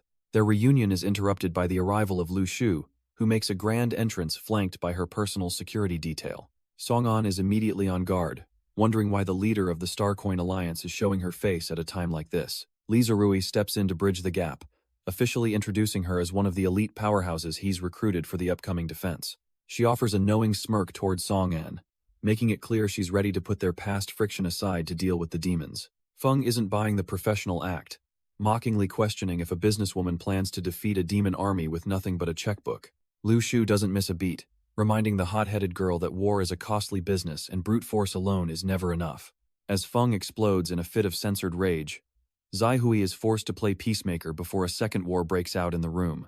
Lu Shu shifts her focus back to Song-an, bringing up the legendary S-grade quicksand time artifact he won from her earlier. She warns him that since she sacrificed a 1 billion coin investment for his sake, had better not let her down when the fighting starts. Song-an realizes the quicksand time isn't just a trophy, it's a high-tier sealing tool for the coming war. A cold sweat breaks as he realizes the merchant queen could have trapped him the moment they met. Dropping the pretenses, Song-an asks why she really handed him such a dangerous and specific trump card. Lu Shu simply smirks, explaining that every professional merchant expects a massive return on their initial investments. She shocks the room by suggesting this entire demonic invasion is nothing more than a scripted developer test. Her gaze turns cold as she admits her only goal is surviving until the final credits roll. With a predatory grin, she makes it clear she doesn't just want to survive, she wants to win. Lee Zerui cuts through the tension, reminding everyone that internal bickering is a luxury they can't afford. Song-an agrees but demands to see the actual strategy behind this high-stakes gathering of elite powerhouses. Laying out the map, the Alliance leader admits they're flying blind against an enemy they barely understand. Lee Zerui maps out the grim reality, calculating that the demon army is already moving far faster than any human force. Knowing a direct confrontation is suicide, he proposes turning the gate of war into a desperate, trap-filled bottleneck. His vision is to forge the scattered elite players into a single, unbreakable shield to prevent a total human collapse. He makes a final, passionate plea for everyone to bury their personal greed before the coming tide swallows them whole. Zai Hui is the first to find her resolve, fully committing to the idea of a united front against the darkness. When the guild leader praises her potential, she gets hilariously flustered, stammering out her loyalty while her face turns bright red. Shifting his focus, Lee Zerui asks Song-an if he has a more sophisticated strategy to offer the group. Song-an plays his cards close to his chest, admitting he lacks a better plan while privately spotting the fatal flaws in this idealism. Just as the room begins to settle, a single gloved hand cuts through the air, signaling a sharp and sudden rejection. Lu Shu steps forward to shatter the consensus, leaving the leaders wondering what kind of ruthless alternative the Merchant Queen is hiding. Lu Shu breaks the silence with a chilling pragmatism, arguing that a static defense is a death sentence without fresh intel. Lee Zerui remains silent for a moment, his mind likely drifting to the loss of Shaki and the gaps in their current strength. With a cold smile, the Merchant Queen suggests that sacrificing a few civilians to scout District K is a bargain for their survival. Song-an's expression hardens instantly as he realizes she is shamelessly proposing to use the weak as disposable cannon fodder. She dismisses his concern with a shrug, arrogantly claiming that in a world of monsters, only the players hold any real value. This heartless logic sends Feng into a blind rage, nearly lunging at the woman while Zai Hui desperately tries to hold her back. Sensing the room is about to implode, Lee Zerui turns to Song-an to see if the strategist has a more ethical alternative. Song-an admits that while her methods are repulsive, hunkering down blindly will only lead to their eventual slaughter. The guild leader finally realizes that if a powerhouse like Shaki couldn't survive, sending civilians would be a pointless massacre. Stepping forward with a heavy resolve, Lee Zerui stuns the room by volunteering to lead the dangerous reconnaissance mission himself. The Raiders Guild members are practically begging their leader to reconsider, terrified of losing the one man capable of uniting the players. Lee Zerui remains unmoved, arguing that his superior level gives him the only real chance of surviving a face-to-face encounter with the demon army. His eyes burn with a martyr's resolve, fully prepared to throw his life away if it means saving the group from a slaughter. Song-an watches the display with a heavy heart, realizing the entire alliance will collapse if their figurehead falls in battle. The guild leader firmly waves off his followers, refusing to let another person's blood stain his hands after the tragedy of Shaki's death. This display of selflessness strikes a chord in Song-an, making him realize he can no longer prioritize his own survival over the greater good. Stepping forward with a newfound intensity, he stuns the room by volunteering to lead the reconnaissance mission himself. The room falls into a stunned silence as the raiders struggle to process why this calculating merchant would suddenly risk everything. His own companions are just as shocked, with Zai Hui desperately reminding him of his promise to never leave them behind again. Even the Merchant Queen looks visibly annoyed, reminding him that she didn't hand over a legendary artifact just for him to throw his life away. Song-an clarifies that he isn't trying to play the hero, he just understands the cold reality of their situation. He challenges the gathered leaders, asking if any of them truly possess the long-range capabilities required to survive this. With a surge of confidence, he asserts that if anyone can navigate a demon-infested wasteland and return, it's him. The scene shifts far to the north, where the oppressive heat of the Dragon's Breath volcano chokes the air. Morlock drops to one knee before her master, reporting that the demonic legions have finally finished their dark assembly. The ancient entity pulses with power, noting that while the army is ready, a far more important ritual remains. Morlock's breath hitches, as she realizes her lord might be speaking about the long-awaited arrival of the other demon gods.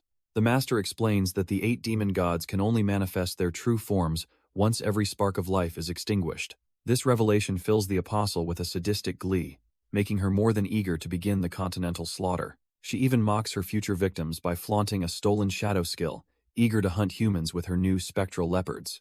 The ancient master reminds Morlock that her power of gluttony allows her to become one with every creature she devours. However, the current phase of the plan requires a specialty focused less on consumption and more on pure mass destruction. Emerging from the swirling energy of the ritual, a new apostle manifests, claiming her greed is exactly what their lord requires. Morlock can barely mask her irritation as the slithering viper known as Buddhist makes her grand, arrogant entrance. The snake woman cackles with a predatory confidence, her every flick of the tongue signaling a thirst for the coming chaos. She mocks her fellow apostle by whispering that when a bird tries to hunt a snake, it usually ends up being swallowed whole. Morlock's patience snaps as she prepares to strike back, refusing to let this newcomer treat her like a common subordinate.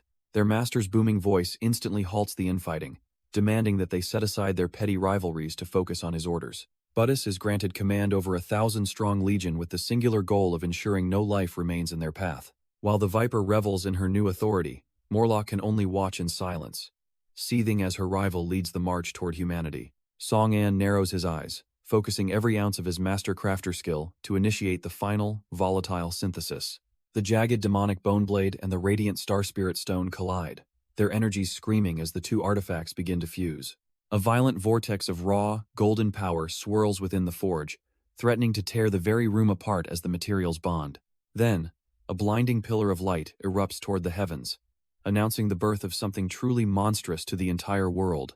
Blocks away, Sun Tianqing and his companion nearly lose their footing, terrified that a massive earthquake is leveling the city. Jeru grips his own blade, his expression darkening as he realizes this isn't a tremor, but the birth cry of a legendary weapon. The realization hits the students like a physical blow as they wonder if that eccentric guy Song-An actually pulled off the impossible. From her balcony, Lexi watches the golden glow with a knowing smile, satisfied to see the Star Spirit Stone finally being put to work. She silently hopes he will master the sand of time she entrusted to him, knowing the trials ahead will not be so forgiving. Floating in the center of the storm is the Bone Blade God, an S-tier masterpiece designed for one thing: absolute demonic extinction. Song and grips the hilt of his newly forged masterpiece, feeling the raw power of an S-tier weapon finally settle in his hand. He realizes every skill has leveled up, but it's the new perception ability that will make tracking the demon invasion trivial. His celebration is cut short when Sun Yu and the others come sprinting toward him, looking absolutely exhausted from the journey. He casually welcomes the group, eager to brag about how he successfully upgraded the Bone Blade into a legendary tool of destruction. The atmosphere shifts instantly as a heavily armored guild member steps forward, his expression dark with unspoken frustration. He looms over the young leader, his silence speaking volumes about the reckless stunt Song-An was about to pull. The warrior snaps, demanding to know why he would even think about infiltrating the demon-infested Area K entirely on his own. The rest of the Zero Guild rallies behind him, refusing to let their leader treat his own life like it is expendable. They insist on sharing the burden, reminding him that a guild is built on mutual support rather than solo heroics. The armored man finishes with a furious shout, telling the bastard to finally start acting like a leader who values his people.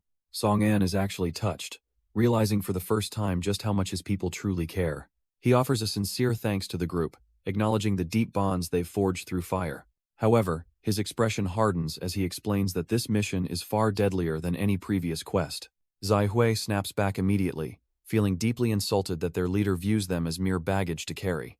Sunyo looks devastated, wondering if all their shared struggles and hard work meant absolutely nothing to him. He quickly clarifies that they aren't burdens, but his priority is keeping them alive at any cost. His voice softens as he admits that his solo recklessness is actually a desperate attempt at protection. Despite their protests, his resolve remains absolute as he refuses to lead his friends into a slaughter. The girls can only watch in shock, unable to believe Hez actually pushing them away like this. He commands them to defend Fort Hadmond and train, walking away alone to face the demon invasion. Song-An doubles down on his decision, making it clear that his solo mission is an absolute command they must follow. Zai Hui can't help but argue, reminding his leader that they only survived the last demon encounter because they fought together. But the man standing before him isn't the same player he used to be, possessing a level of power that dwarfs his past self. With a final wave and a confident smirk, he promises to return from the jaws of death once the dust settles. He soon arrives at Dragon's Breath Canyon, a desolate wasteland where the very air feels heavy with the scent of decay. Utilizing his high-speed teleportation, he drops directly into the heart of the canyon to begin his hunt. The sheer lifelessness of the terrain catches him off guard, making him wonder what kind of monster could drain a land so completely. His heightened senses pick up an unsettling clicking sound nearby, causing his focus to sharpen into a deadly edge. He immediately draws the Boneblade God, demanding that whatever is lurking in the shadows step out and face him. Instead of a demon, he finds a group of survivors huddled on the ground, though their eerie behavior suggests something is horribly wrong. These aren't just survivors seeking refuge, they're hunched over in the dirt, mindlessly tearing into raw, bloody flesh. Song-an pauses as he realizes his Boneblade isn't reacting, meaning these creatures aren't technically classified as demons. When he calls out to them, the group slowly turns, revealing faces that are hollow, blood-stained, and completely devoid of reason. A man with an eye patch lets out a bone-chilling roar, his single eye ignited with a sickly, glowing green light. The realization sets in quickly as Song-an notes that these people don't even look like they belong to the living. Before he can investigate further, the entire pack of ghouls lunges at him with a feral hunger that defies logic. Their humanity has been stripped away, replaced by a mindless rage that makes them more dangerous than any common mob. Seeing no other choice, Song-an decides he'll have to suppress the horde before he can uncover the source of this corruption. He dives headfirst into the chaos, his cape fluttering as he closes the distance between himself and the snarling monsters. With a sharp, decisive movement, he unleashes a flurry of strikes to beat back the mob and regain control of the canyon. Song-an demands to know what happened here, but the vacant stares of the group tell him everything he needs to know. The man with the eye patch lets out a guttural roar, completely lost to whatever madness has taken hold of his mind. He swings wildly with a strength that shouldn't belong to a human, forcing the young leader to stay light on his feet. Looking into those hollow eyes, the realization hits him that these creatures can't even be considered human anymore. He weaves through the clumsy assault with practiced ease, his movements a blur of gold and shadow as he finds his opening. Taking to the air, he looks down at the feral pack and decides it's time to put them out of their misery. He readies the Boneblade God, channeling his energy for a strike that will end this pathetic display of mindless violence. A massive explosion of golden energy erupts across the canyon floor, consuming the area in a blinding flash of light. As the dust begins to settle, Song-an walks through the wreckage with the cold indifference of a master who has seen it all. The corrupted husks lie broken and still, finally silenced by a power they never stood a chance of overcoming. Song-an takes a moment to breathe, realizing the scale of this mutation is far beyond his initial expectations. He stares up at the looming mountain peaks, his instincts screaming that something truly ancient and terrifying is nesting within. The grim reality sets in that the true demons haven't just arrived, they've already turned this place into their playground. Meanwhile, at the edge of Town Bluff, a lone survivor finds himself caught in a grip he can't escape. Buddhis, the apostle of greed, mocks the man's pathetic pleas, finding the fragility of human life almost entertaining.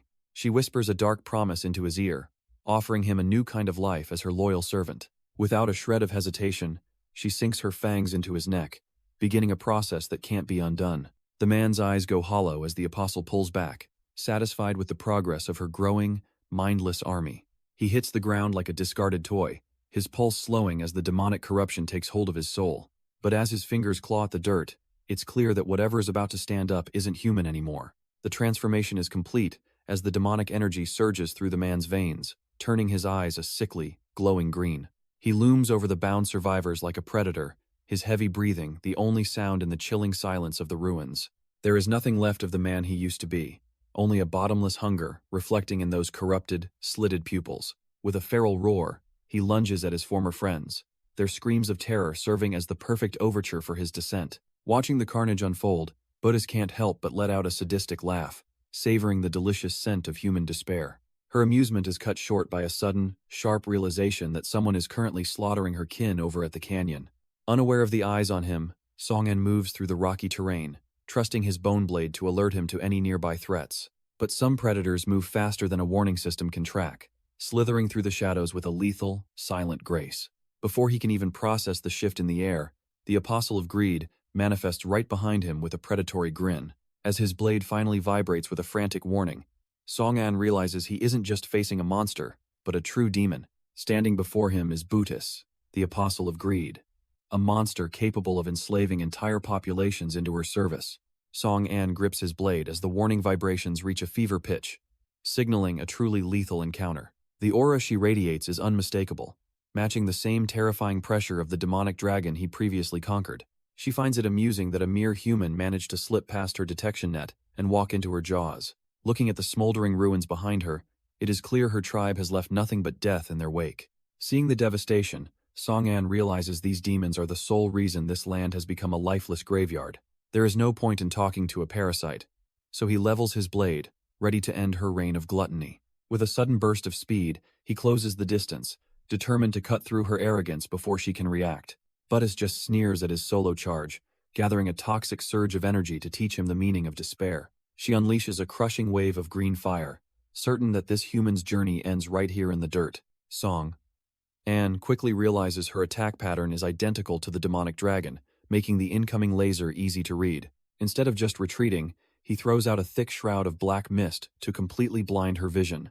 Buddhas panics as the world goes dark, but before she can even blink, he is already carved into her side. She shrieks in agony as the demonic hunter buff kicks in, making the piercing strike feel like liquid fire.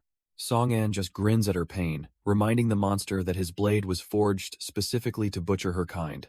Infuriated by the brat's arrogance, Buddhas lashes out, her serpentine body coiling with pure, unadulterated rage. He barely dances out of the way of her desperate counter, the ground shattering where he stood a second ago. Despite the clean hit, he realizes her regeneration is terrifying, making a finishing blow feel almost impossible for now. Buddhas surrounds herself with a dozen toxic flames, mockingly daring him to try and find an opening in her defense.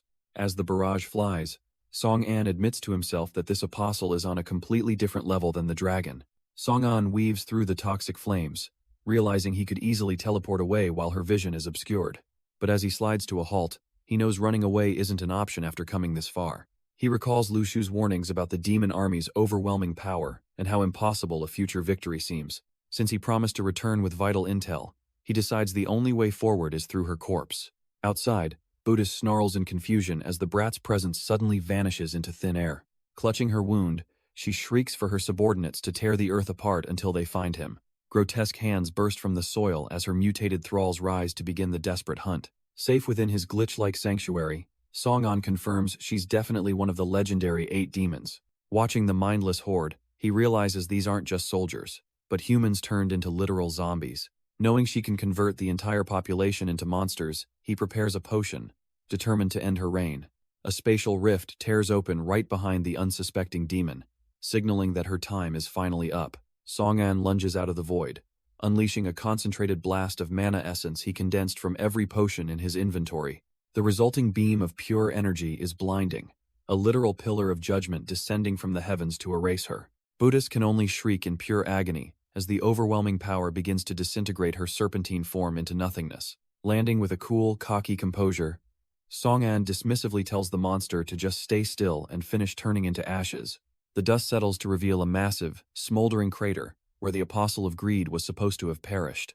Hez certain that no matter how fast she can heal, a direct hit of that magnitude should have evaporated her entirely. But the earth itself seems to pulse with life as a massive, singular eye snaps open within the charred remains.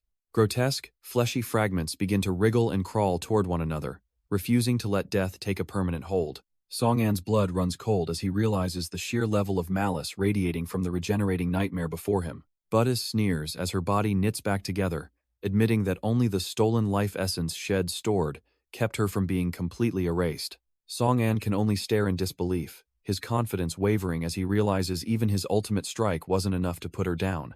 The demoness mocks his efforts, explaining that the 8 demons are essentially manifestations of the very life energy they've consumed. She gestures to the hollowed-out husks nearby, revealing the terrifying truth that as long as her thralls remain, her regeneration is limitless. Disgust washes over Song-an as he realizes the horrific cost of her immortality, fueled by the literal flesh and blood of the innocent. Not giving him a second to breathe, Buddhas unleashes a barrage of toxic green energy, determined to keep him pinned on the defensive. Gritting his teeth against the pressure, he begins to worry that this entire struggle is a waste of time against an immortal monster. He realizes he needs to retreat and find a new strategy before his own dwindling stamina and health finally hit zero. But Buddhas has no intention of letting her prey slip away, ordering her mutated swarm to surround and butcher the human. Suddenly, the air is filled with the groans of the undead as the mutated mob lunges forward to tear him limb from limb. Song-an finds himself in a nightmare scenario as his most reliable escape tools and weapons are stuck on cooldown. Buddhas doesn't care about collateral damage, launching a volley of toxic energy directly into the huddle of her own thralls. The resulting explosion is a chaotic mess of green fire that incinerates everything in its immediate path. Song and narrowly avoids the blast, disgusted that the demoness would murder her own kin just to get a clean shot. He barely has time to register the heat before a massive, suffocating shadow looms over his head from behind. A hulking red brute slams a mountain of metal down, forcing him to catch the crushing weight with his blade.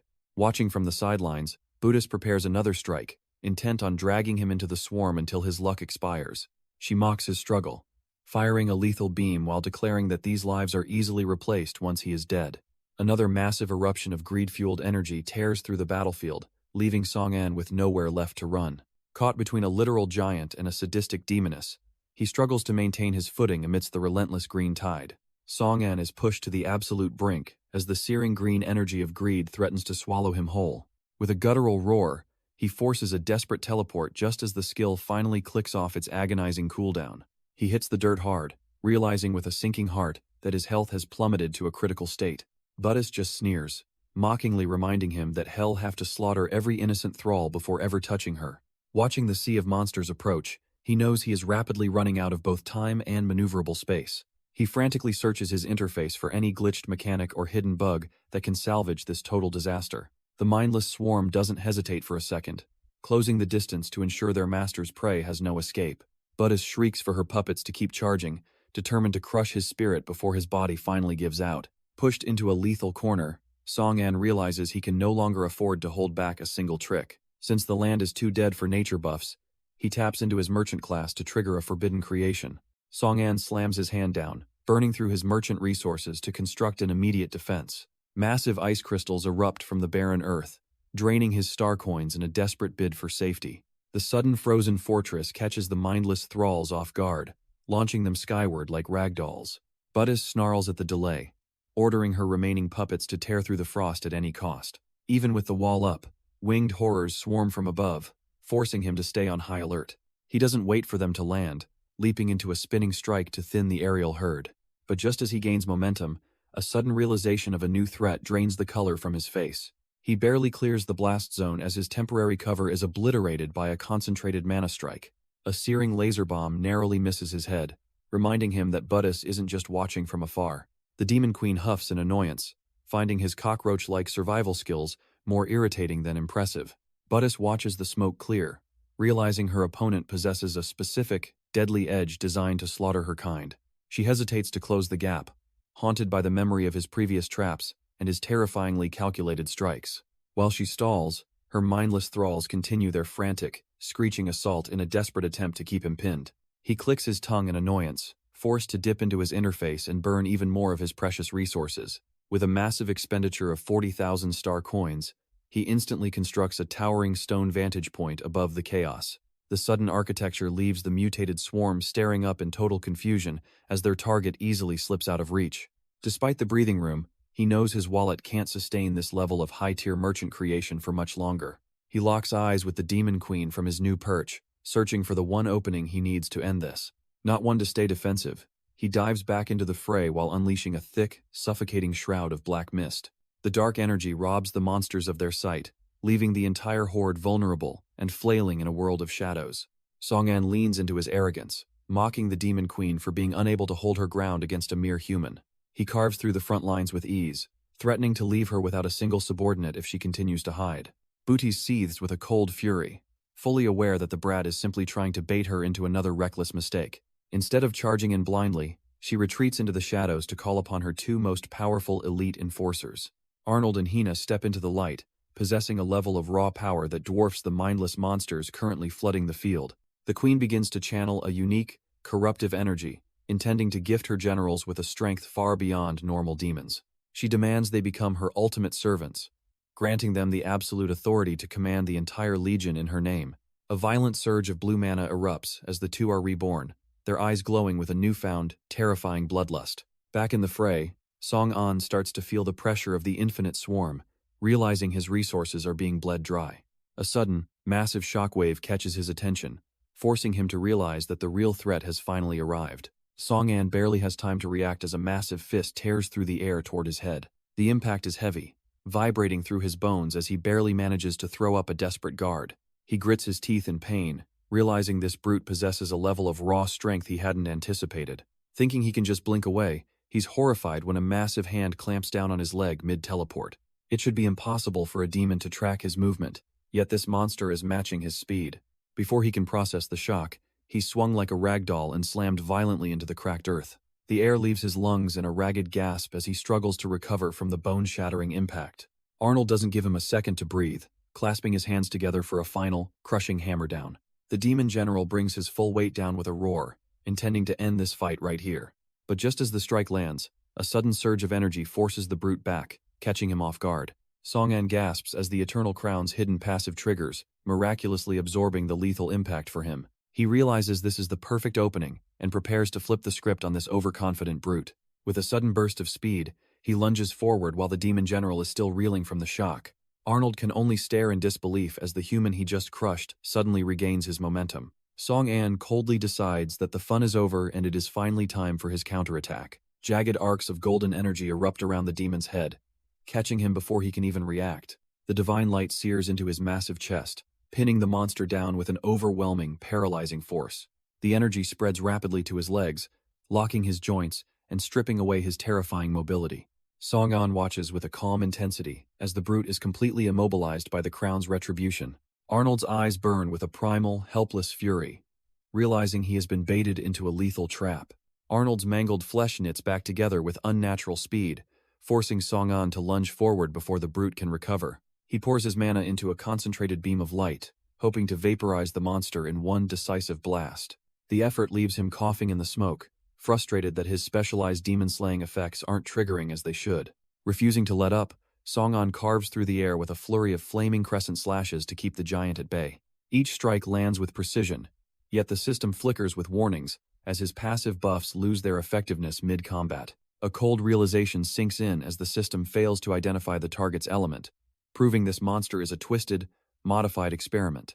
The ground erupts in a shower of stone and dust as Arnold smashes the earth, forcing the master crafter into a desperate retreat. Just as he prepares to counter, a high-pitched, mocking laugh echoes from the blind spot directly behind his shoulder. Panic flares in his chest as he wonders how his blade's detection sense could have been completely blinded by a new presence. Before he can even swing his sword, the winged assassin Hina dives in with a dagger aimed straight for his exposed throat.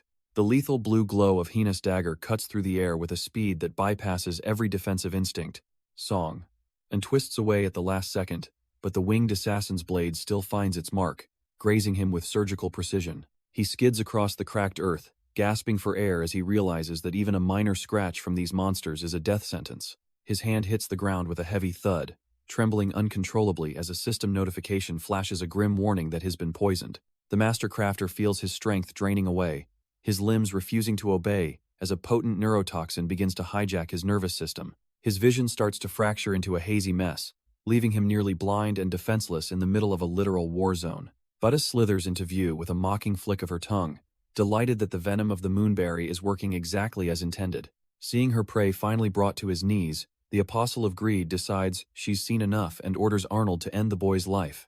The massive demon looms over the weakened warrior like a mountain of muscle, relishing the moment he finally gets to crush his rival. With a roar of triumph, Arnold winds up a devastating punch, intent on turning Song-an into nothing more than a memory.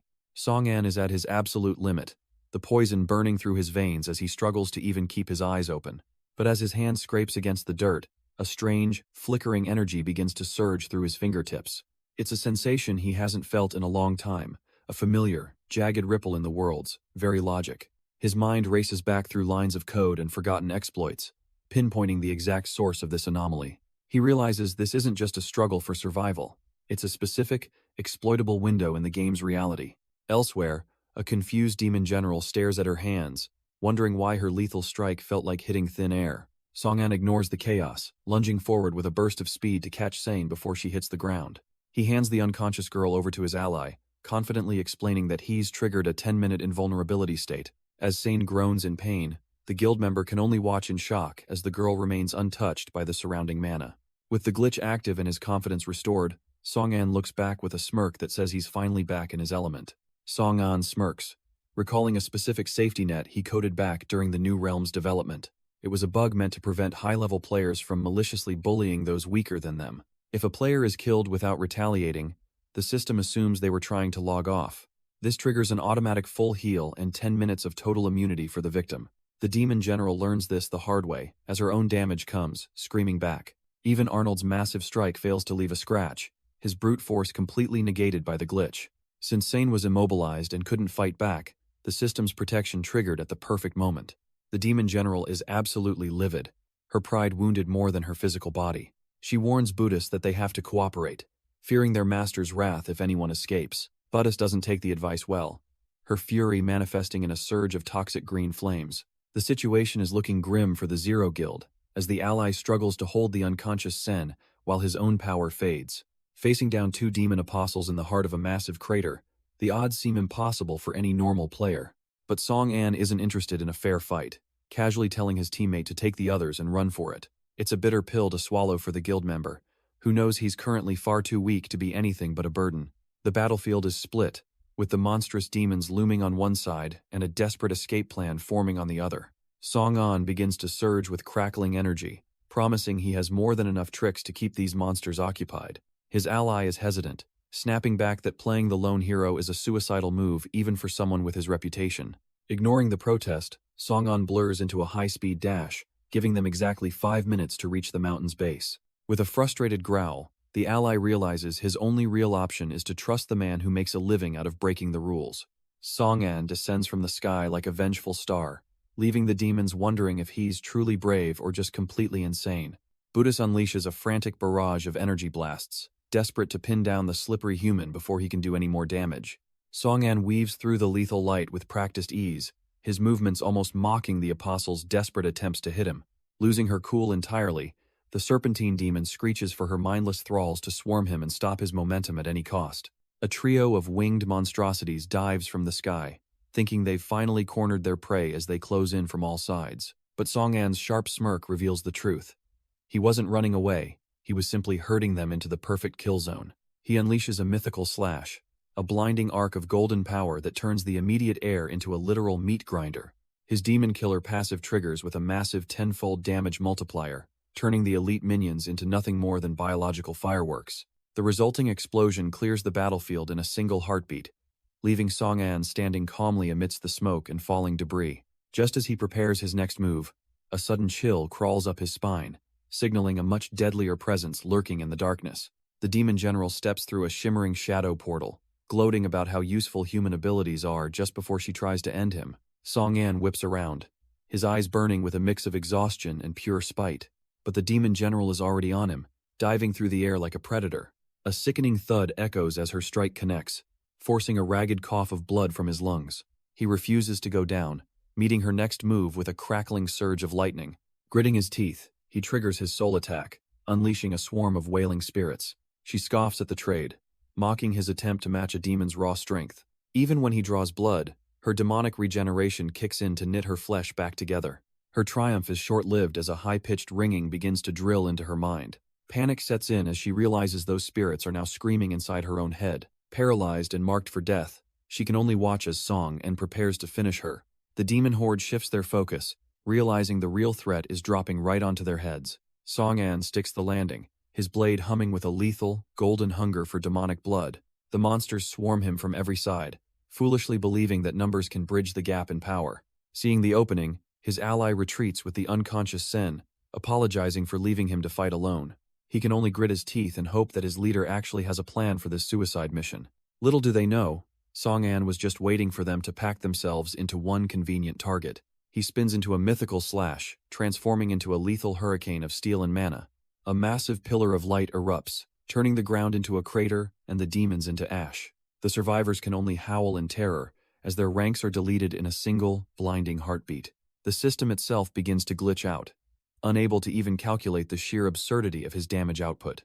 Buddhist watches the light show, her instincts screaming that the human is plotting something dangerous. Refusing to give him another second, she gathers a massive sphere of toxic green energy. With a sadistic grin, she launches her blast, certain that no mortal could survive the impact. The energy detonates in a blinding flash, seemingly swallowing the lone warrior whole. The demon general scoffs at the display, convinced that Song An's mana will eventually run dry. But her arrogance turns to cold dread as a familiar, mocking voice whispers right behind her.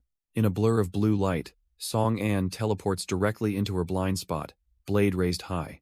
He casually reflects on his grueling days as a developer, mastering the very code he's now breaking. He explains that his blade's anti-demon properties create a feedback loop that the system can't handle. The general can only stare in horror, realizing she is no longer the predator in this game. Song unflashes a predatory grin, noting that the total damage his blade has stacked likely exceeds 100 million. He begins funneling that absurd amount of data into a single strike, causing the system to lag under the pressure. Terrified by the rising mana, the demon general desperately tries to fly away before the localized storm detonates. Song and casually mocks her retreat, explaining that his blade marks anyone it cuts, making escape a literal impossibility. The general snaps back in a fit of panicked rage, frustrated that he waited until now to mention that mechanic. He continues his lecture, adding that his soul-based attacks place additional marks that scale with the total damage dealt. As blue lightning crackles around him, he questions if her demonic body can regenerate when her very soul is shattered. The general gasps as the realization of her impending erasure hits her, her previous arrogance replaced by pure, cold dread. With a look of absolute confidence, Song-an declares that this single strike is enough to vanquish even a god. The energy vortex reaches its peak, leaving the demon to face a level of power that the world wasn't meant to handle. The demon general's desperate plea for mercy comes far too late as the reality of her situation finally sinks in. Song-an descends like a vengeful god, his blade trailing a massive arc of blue soulfire that splits the very air.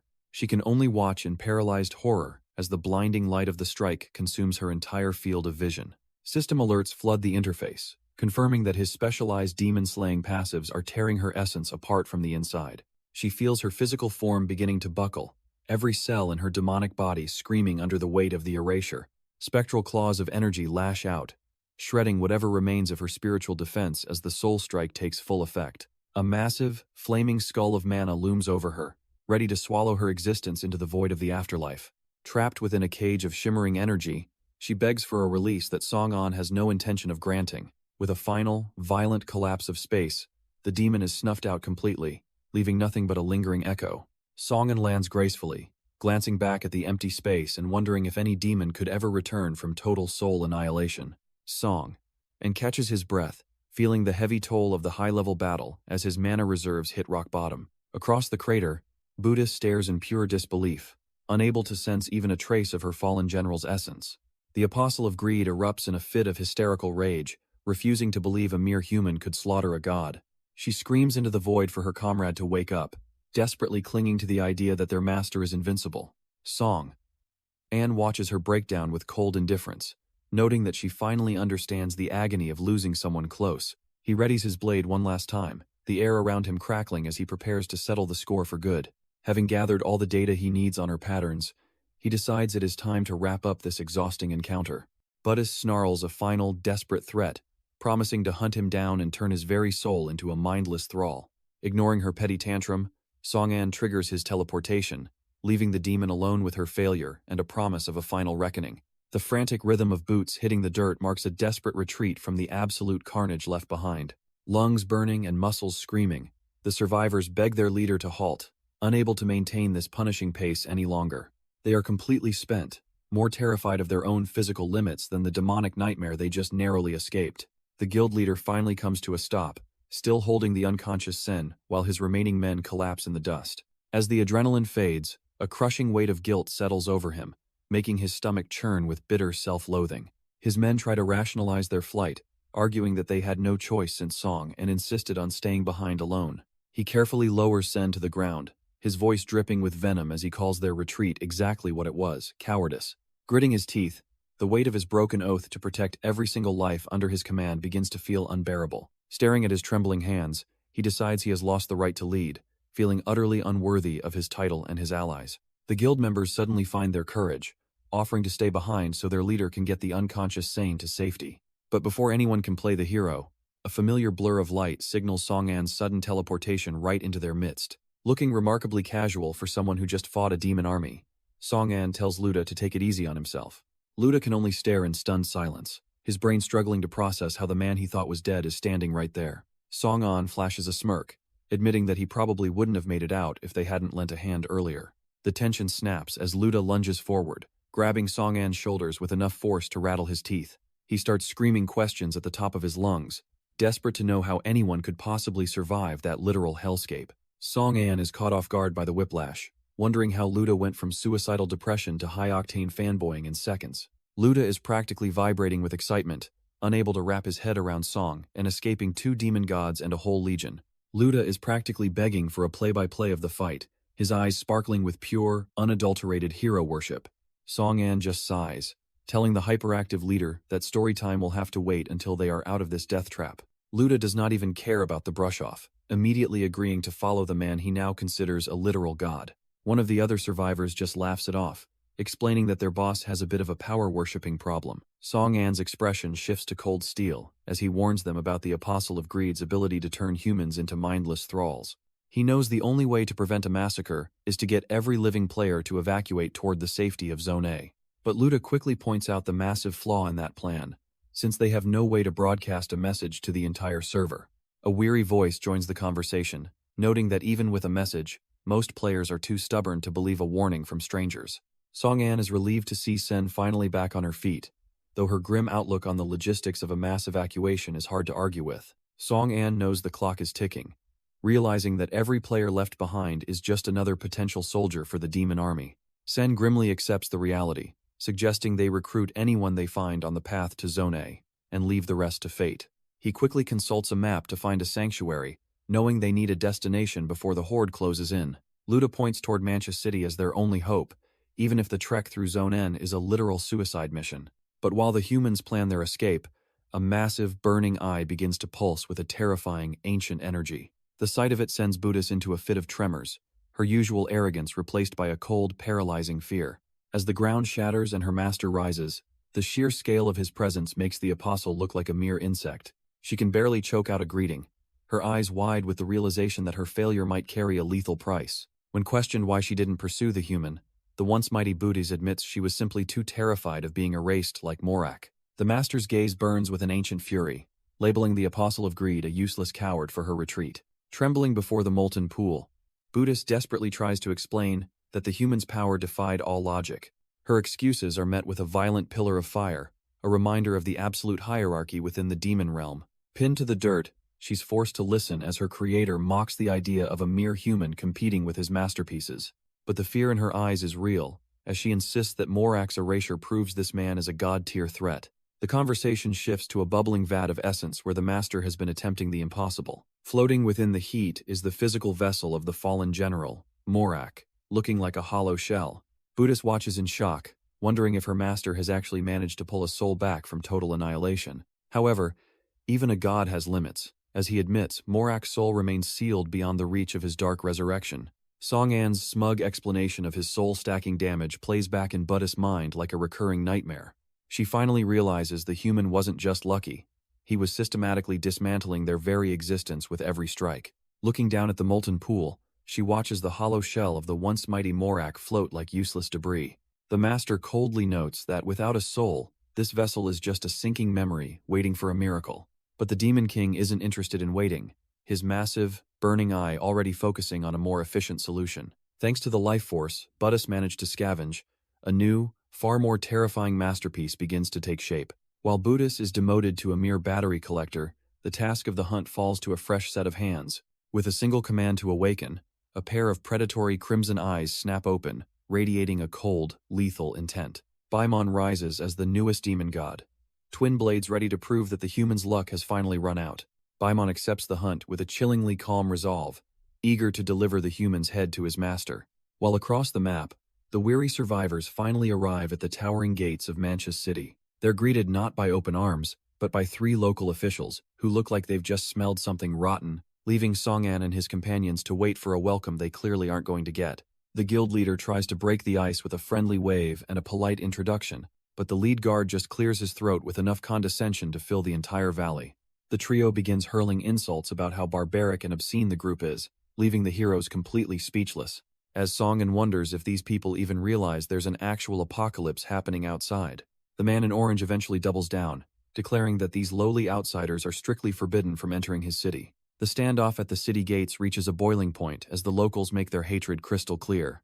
The companions are visibly shaking, realizing they might be more welcome in a monster den than here. The silver-haired warrior nudges his boss, desperately begging him to say something before things get even more awkward. Hearing the call to action, The man takes a confident step forward to finally bridge the gap.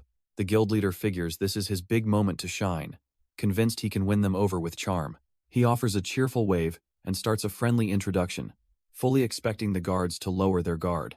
Instead, the official in orange screams for them to leave, declaring that outsiders are strictly forbidden in Manhwa City. The sheer intensity of the rejection sends a literal shock through his system, leaving him completely paralyzed by the disrespect. He immediately crumbles into a heap of pathetic depression, his dreams of being the charismatic hero utterly crushed.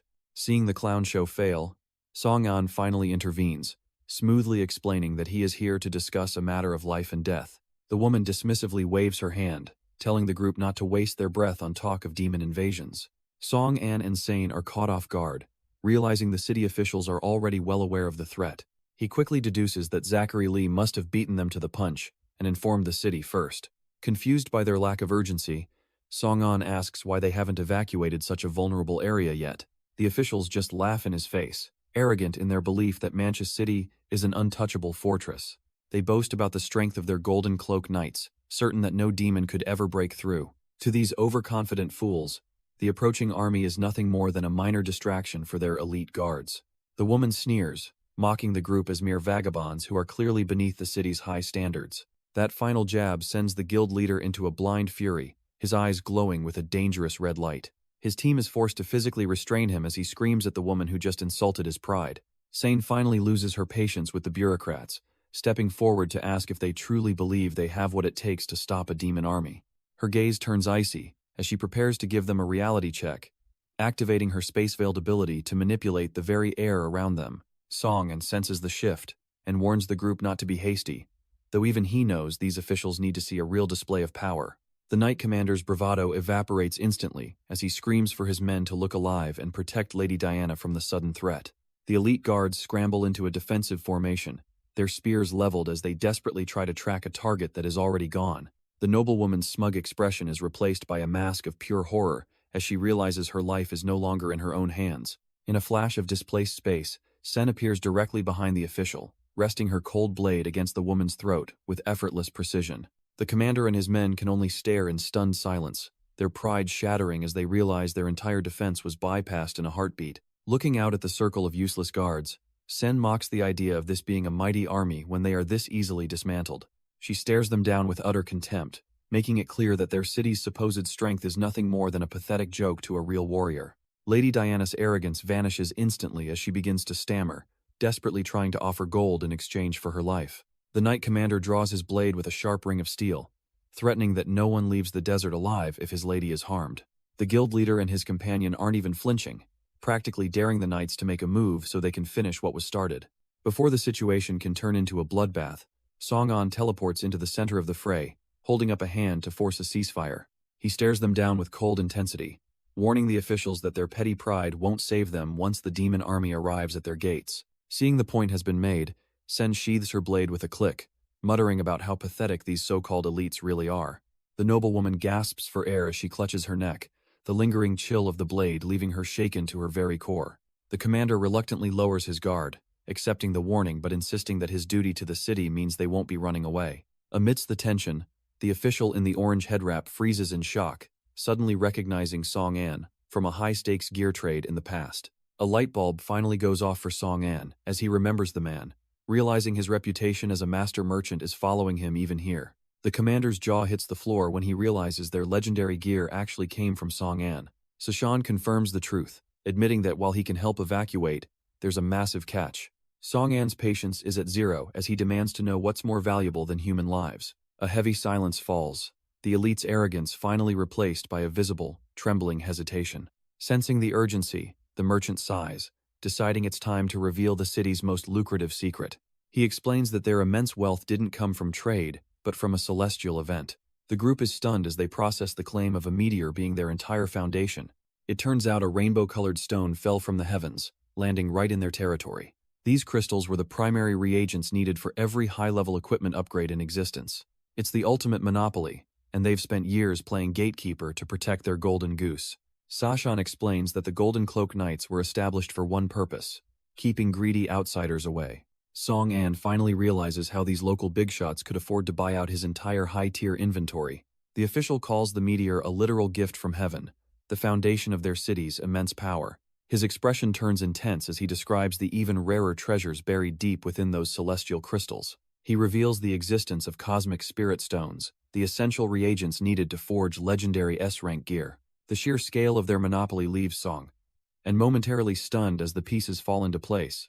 Sashan sighs, asking if the group finally understands why they would never willingly abandon this goldmine. Even Song An has to admit that the temptation of unlimited wealth is enough to corrupt anyone. He stares the official down, wondering if this confession means they're finally ready to surrender their prize. The other elites look on in absolute shock, realizing their greatest secret is now out in the open. Song An lays it out plainly, reminding the leaders that a city of gold is worthless if every citizen is dead. To prevent the enemy from gaining a massive advantage, he proposes the unthinkable, the total destruction of the mine. Lady Diana immediately loses her mind, screeching that she won't allow her family's livelihood to be turned to ash. Surprisingly, Xander steps in to silence her, finally accepting that the mine is a lost cause they can no longer protect. The guild leader's face pales as he realizes that without those crystals, legendary weapon upgrades will become a thing of the past. Even Sen hesitates at the cost, wondering if there is any other way to save their most precious resource from the fire. Song An clenches his fist in frustration, disgusted that they're still prioritizing profit while the literal end of the world is knocking. He hammers home the reality that if the demons seize that mine, they'll use it to forge the very blades that execute them. The weight of his words finally sinks in, forcing the guild leader to choose a grim survival over a full bank account. Sane finally nods in solemn agreement, knowing that even the rarest crystals are just shiny rocks if there's no one left to hold them. The group finally arrives at the heart of the meteor site, where the Earth itself has been cracked open by celestial impact. Scattered across the crater are high-grade mana crystals, shimmering with a raw power that most adventurers only see in legends. Sashan leads them deeper into the site, finally revealing the hidden treasure that the city officials were so desperate to keep. Even Song An is caught off guard, kneeling to inspect a shard and realizing the sheer scale of the wealth they are meant to destroy. The sight is too much for the silver-haired companion and the rest of the crew, who immediately descend into a fit of pure, unadulterated greed. The guild leader has to bark out a sharp command, forcing his men to stay back before their sticky fingers ruin the entire operation. Even the usually stoic Sen finds herself completely mesmerized, her eyes sparkling as she stares at the A-rank crafting materials. It becomes a total comedy of errors as the guild leader literally drags her away, frustrated that his elite team is acting like children. Sashan looks on with a pained expression, desperately asking if they can have just one more day to salvage the precious cargo. Song An shuts him down with a confident smirk, reminding the official that land and gold mean nothing if everyone is dead. The evacuation shifts into high gear as the reality of the situation sinks in, forcing the citizens to abandon their precious crystals before the demon army arrives. High above the panicked crowds, the Apostle of Greed, Buddhis, descends like a vengeful god, her 6 wings casting a terrifying shadow over the crumbling city. But as the world falls into chaos, a single drop of water ripples through a dark void, echoing with a desperate plea for someone named Luna to wake up. Her eyes snap open, the deep crimson of her pupils reflecting a sudden, jarring return to consciousness as the fog of sleep finally begins to lift. Luna finds herself sitting on a pristine beach, her mind racing as she tries to grasp onto memories that feel like they're slipping through her fingers. A young boy with messy black hair leans into view, waving a hand and jokingly asking if she's finally done passing out in the middle of the day. Before she can even process her surroundings, he pulls her to her feet, insisting they go search for shells after her long, multi-day slumber. Luna can only stare in stunned silence, her heart sinking as she realizes that despite his familiarity, she has no idea who this boy actually is. The peaceful atmosphere is instantly shattered by a violent roar that tears through the sky, signaling that this paradise is under threat. A massive, high-tech shuttle screams across the horizon, its sleek metallic frame proving that even in this dreamlike world, there is no escaping the coming war. The young boy points excitedly toward the sky, announcing that his mother's airship has finally arrived to collect them both. He grabs her hand with a warmth that feels both foreign and deeply nostalgic, promising that they will be leaving this place together. As they stand on the shore, the massive vessel looms over the horizon, signaling the end of this peaceful, sun-drenched dream. Luna finds herself mesmerized by the boy's expression, wondering why this specific moment is etched so clearly into her fading mind. There's an infectious spark in his eyes that pulls at her heart, making her feel a strange, mirroring sense of excitement. But the vision shifts, replaced by the haunting image of the Apostle of Greed wreathed in flames as a dark power begins to stir. Reality finally snaps back into place as a voice calls out to Baimon, finding him staring blankly into the embers of a lonely campfire. A cold drink is thrust into his field of vision, breaking the heavy silence that had settled over the dark forest. The guild leader wonders what could possibly have him thinking so hard, his playful smirk cutting through the somber atmosphere. Song-an simply takes the can with a faint smile, dismissing the heavy weight of long-lost memories finally finding their way home. Baimon sips his drink in the quiet of the night, his mind heavy with the impossible logistics of moving an entire city on such short notice. Song-an remains practical, noting that while the window was small, it seems the people have managed to grab their essentials. The peaceful atmosphere is ruined when a greedy subordinate hoists a glowing crystal, thrilled to have found another piece of treasure. Baimon's composure snaps instantly as he crushes his can, barking at the idiot to keep his hands off the volatile materials. The scout just offers a smug grin, arguing that it would be a total waste to leave such valuable loot behind to be destroyed. Before Baimon can stop the bleeding, another subordinate rushes in to loudly report that he's finished gathering the high-rank materials. The poor scout's face turns a shade of guilty purple, as his secret looting operation is laid bare right in front of the guild leader. The awkward silence is broken by Captain Hassan, who arrives with the grim news that 4,000 citizens are still refusing to leave.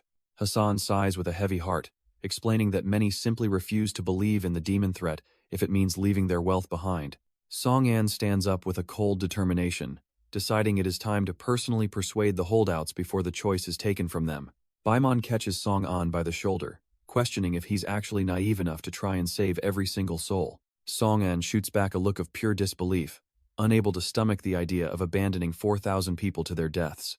Sashan cuts in with a cold dose of reality, bluntly telling the warrior that his idealism is useless in this city. She explains that if the local leaders can't convince their own people to move, a total stranger doesn't stand a chance. Baimon reminds him that in a war for human survival, they have to prioritize the big picture over individual lives. Sane finishes her work nearby, confirming that the preparations for their final, explosive move are finally complete. Hundreds of grenades are packed tightly around the volatile crystals, turning the treasure into a massive ticking time bomb. With the timer reaching its limit, Song-an barks out the final order for everyone to clear the blast zone. A massive wall of fire erupts as the crystals detonate, lighting up the horizon with a violent, cleansing heat. The group watches the destruction in a heavy silence, knowing they've just burned away any chance of turning back. Baimon watches the distant flames, silently judging his leader for being cold enough to vaporize a literal king's ransom. Across the city, a scarred guard barks orders at the refugees, trying to maintain order amidst the growing panic. He catches a glimpse of the explosion and sighs with relief, thinking the worst of the danger is finally over. A sudden, sharp whistle in the night air makes him pause, his veteran instincts sensing a shift in the wind. He peers into the dark sky, his confusion rapidly morphing into a hollow, sinking feeling in his gut. Terror grips him as his pupils dilate, realizing that the predator above has already locked onto its target. A violent streak of red energy lances through his chest, shredding his golden plate like it was made of paper. He gasps out a final, desperate question, his voice cracking as the life begins to drain from his eyes. As he collapses into the dust, a winged executioner floats down, her cold presence silencing the surrounding screams. The other guards can only watch in horror, realizing their routine evacuation has just turned into a one-sided massacre. The guard captain struggles to keep his footing, his body screaming in protest after that initial, devastating strike. He forces himself to stand, trembling as he coughs up blood while refusing to go down without a fight. But bravery means nothing against this level of speed as a second, blinding arc of light tears through the air. The winged assassin doesn't even break a sweat, delivering a lethal follow-up that carves right through his spine. He hits the pavement with a heavy thud, the weight of his golden armor now feeling like a heavy coffin. His vision blurs as the cold reality of his failure sets in, his life force leaking into the thirsty dirt. A pair of boots come to a rest beside his head, marking the final arrival of his cold-blooded executioner.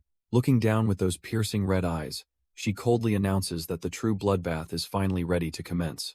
Suddenly, the sky is filled with the leathery wings of monsters, turning the orderly evacuation into a chaotic buffet. Panic turns to pure agony as the demons descend, snatching up helpless victims who never stood a single chance. The city's defenders break rank, their discipline shattering as they scramble for their lives in total disarray, while the winged assassin dances through the chaos, her lightning-charged blades carving a path of systematic destruction. But her bloody fun is interrupted as space itself begins to ripple and tear, signaling a sudden intervention, as Sane bursts through the spatial rift, catching the arrogant demon completely off guard with a counter-ambush. Baimon isn't far behind, launching himself into the air with a strike aimed right at the monster's throat. For the first time today, the predator feels the cold sting of genuine surprise as her momentum finally stalls, and realizing the tide has shifted, she takes to the sky to retreat before they can pin her down. Baimon quickly checks on his ally, though the grim sight of the smoldering city tells them everything they need. The captain lies still among the wreckage, his failure etched into the cold, unmoving lines of his face, leaving Sane to stare at the devastation and realize the demon army moved far faster than they anticipated. A terrified civilian pleads for mercy as a blue-skinned demon prepares to end his life. Seeing the slaughter, Baimon barks orders for the Tang Guild to focus entirely on protecting the survivors. His warriors charge into the fray with a roar, determined to hold the line against the encroaching darkness. The winged assassin merely scoffs at their bravery, looking down on the defenders like they are nothing but insects. Her gaze turns icy as she declares that their struggle is over and this city will be their grave. She unleashes a devastating cyclone of lightning, a massive wave of energy that threatens to vaporize everything. Baimon throws up a desperate shield, but the sheer weight of the attack sends a shockwave through his body. He grinds his teeth in frustration, realizing his physical enhancement is barely enough to withstand this level of power. Sane's heart drops as she spots a blur of movement, screaming for her ally to watch his back. But it is already too late, as the demon flickers behind him, catching the warrior in a deadly blind spot. A streak of azure light tears through the midnight sky, signaling a sudden and violent shift in the battlefield's momentum. Song-an descends like a vengeful shadow, unleashing his black haze to force a desperate gap between the predator and her prey. He lands with perfect precision, placing a steadying hand on Baimon's shoulder while signaling for the exhausted warrior to pull back. Standing tall amidst the dissipating dark energy, he offers a casual apology for his fashionably late arrival to the slaughter. The winged assassin recoils in genuine shock as a system notification flashes across her vision, informing her that she has been blinded. She stares into the void of her own senses, wondering what kind of special ability this supposed new demon god is wielding. While Sane rushes over to check on his condition, Baimon warns that the assassin's blade carries a power that ignores even divine defenses. Song and remains entirely unfazed, drawing his glowing blade with the smug confidence of a man who has already butchered gods before. Even without her sight, the demon can sense an overwhelming presence radiating from the man standing before her. To her refined senses, his soul feels like a single, heavy drop hitting a silent pool, frighteningly earnest and dangerously calm. Song-an doesn't waste a single heartbeat, lunging forward with a burst of speed that leaves the ground scorched in his wake. He flickers through the air using a high-level blink, appearing behind the demon while making it clear he has no interest in her posturing. The assassin barely has time to react before a massive wave of dark energy erupts directly at her blind spot. Metal screams against metal as they trade a series of lightning-fast blows, the sheer force of the collision vibrating through the air. Despite his overwhelming aura, the weight of the demon's counterattack is enough to send him skidding back across the stone tiles. He drops to one knee with a pained gasp, the strain on his unstable soul and depleted mana finally starting to take its toll. Sen and Baimon watch in absolute horror, realizing that even their strongest ally might be reaching his breaking point. Song and grits his teeth in frustration, reeling from a strike that felt like 1,000 simultaneous slashes tearing through his defenses. Seeing her opening, the winged assassin raises her blade high, summoning a terrifying surge of red lightning to end the struggle. She descends like a falling star, pouring every ounce of her divine power into a final, crushing blow meant to erase him from existence. The assassin's divine lightning descends like a judgment from the heavens, threatening to turn the entire area into ash. Song-an looks up with wide-eyed realization, his vision blurring as he finds himself too drained to dodge the incoming strike. Just as the killing blow is about to land, Baimon throws himself into the line of fire to protect his ally. He taps into his ultimate physical enhancement, gathering every scrap of energy he has to multiply his raw strength. With a roar that shakes the very ground, he meets the divine strike head-on with a desperate, empowered punch. Seni screams out in absolute terror, fearing that her comrade is about to be erased by the overwhelming power. Baimon refuses to buckle, forcing his body far past its natural limits as his power multiplier doubles into the thousands. He puts everything into a final push, his purple aura clashing violently against the searing red heat of the assassin's blade. The resulting collision triggers a massive shockwave, a blinding explosion of energy that levels the surrounding stone tiles. As the smoke clears, Baimon stands his ground, gasping for air but proving he's far more than just a greedy merchant. The weight of the battle finally takes its toll as Baimon's legs buckle, sending him crashing into the cold stone. He lies motionless among the rising dust while Song-an looks on, realizing just how much his ally sacrificed. The merchant has completely blacked out, his spirit exhausted after forcing his physical limits into a realm no human should touch. Song-an teleports instantly to the front line, drawing his blade to shield Sane and their fallen comrade from the coming storm. A rare bead of cold sweat rolls down his face as he admits that a direct hit from that last strike would have ended his journey right then and there. He stares at Baymon's pale face, questioning if this collapse is simple fatigue or the lingering effect of a much darker energy. High above, the winged assassin's vision clears as the black haze dissipates, her red eyes locking back onto her prey with renewed malice. It finally clicks for Song-an that every one of her elegant movements is designed to bypass armor and strike the soul directly. His grip falters as a tremor runs through his arm, the terrifying realization sinking in that his own soul-based advantages have been neutralized. He barely has a second to breathe before a crimson streak tears through the sky, signaling that the real slaughter is only just beginning. The winged assassin stares him down, finally seeing the man behind the glitches with terrifying clarity. Song-an tries to play it cool with a cocky smirk, asking if his charm is finally working. She isn't buying the act, shaking her head in disappointment because he isn't the legend she remembers. To her, he's just a cheap imitation carrying a familiar aura that doesn't belong to him. Her patience evaporates as she raises her hand, preparing to erase this disappointment from existence. The sky fractures under the weight of her divine power, a technique designed to end thousands in a flash. For the first time, Song-an's confidence shatters as he stares up at the literal god-tier threat above. With a single, cold command for him to perish, the world turns into a blinding streak of crimson. A pillar of pure destruction slams down with a deafening boom, forcing Song-an to admit defeat. As the light consumes him, the grim reality sets in that they might not leave this place alive. Song-an stands amidst the mental ruins of his defeat, wondering if the era of humanity is finally coming to a bitter end. The crushing weight of the god-tier pressure finally breaks him, and he collapses as his consciousness slips into the void. Darkness consumes everything until frantic, desperate voices pull him back from the brink, forcing his eyes to snap open. Hassan lets out a heavy breath of pure relief, thankful that their last hope hasn't flickered out in the dirt. Disoriented and aching in places he didn't know existed, Song-an finds himself staring at the sky, wondering how he's even breathing. Hassan breaks the silence to confirm they successfully fled the ruins of Manchus City, though his voice lacks any hint of victory. The surrounding camp is a grim sight of bandaged survivors and flickering fires, a testament to the staggering price they paid to escape. Shock washes over Song, and as he learns, he's been a total vegetable for 2 whole days while the world moved on without him. He realizes the Eternal Crown must have buffered the god's lethal strike, yet he remains haunted by how they actually managed to survive. Hassan looks away with a heavy gaze, revealing that their miraculous survival was all thanks to the sacrifice of Captain Hassan. The heavy price of their survival is written in the blood dripping onto the ruined pavement. Captain Hassan was a man pushed to his absolute limit, his body trembling under the weight of exhaustion. Surrounded by a literal army of nightmares, he stood as the final barrier protecting the fleeing survivors. A winged demon commander looked down with cold arrogance, certain that the human's light was finally flickering out. His grip faltered and his knees buckled, yet he refused to give them the satisfaction of falling. A bloody, defiant grin spread across his face as he realized Head already won the battle for time. The demon couldn't fathom why a mortal would endure such agony, instead of accepting a quick, mindless release. He roared with a fury that silenced the horde, vowing to hold the line until his last breath. As the proud leader of the Golden Cloak Knights, he prepared to unleash his final, sacrificial skill. By triggering a level-gap stalemate in his battle arena, he anchored the demon army until his life finally vanished.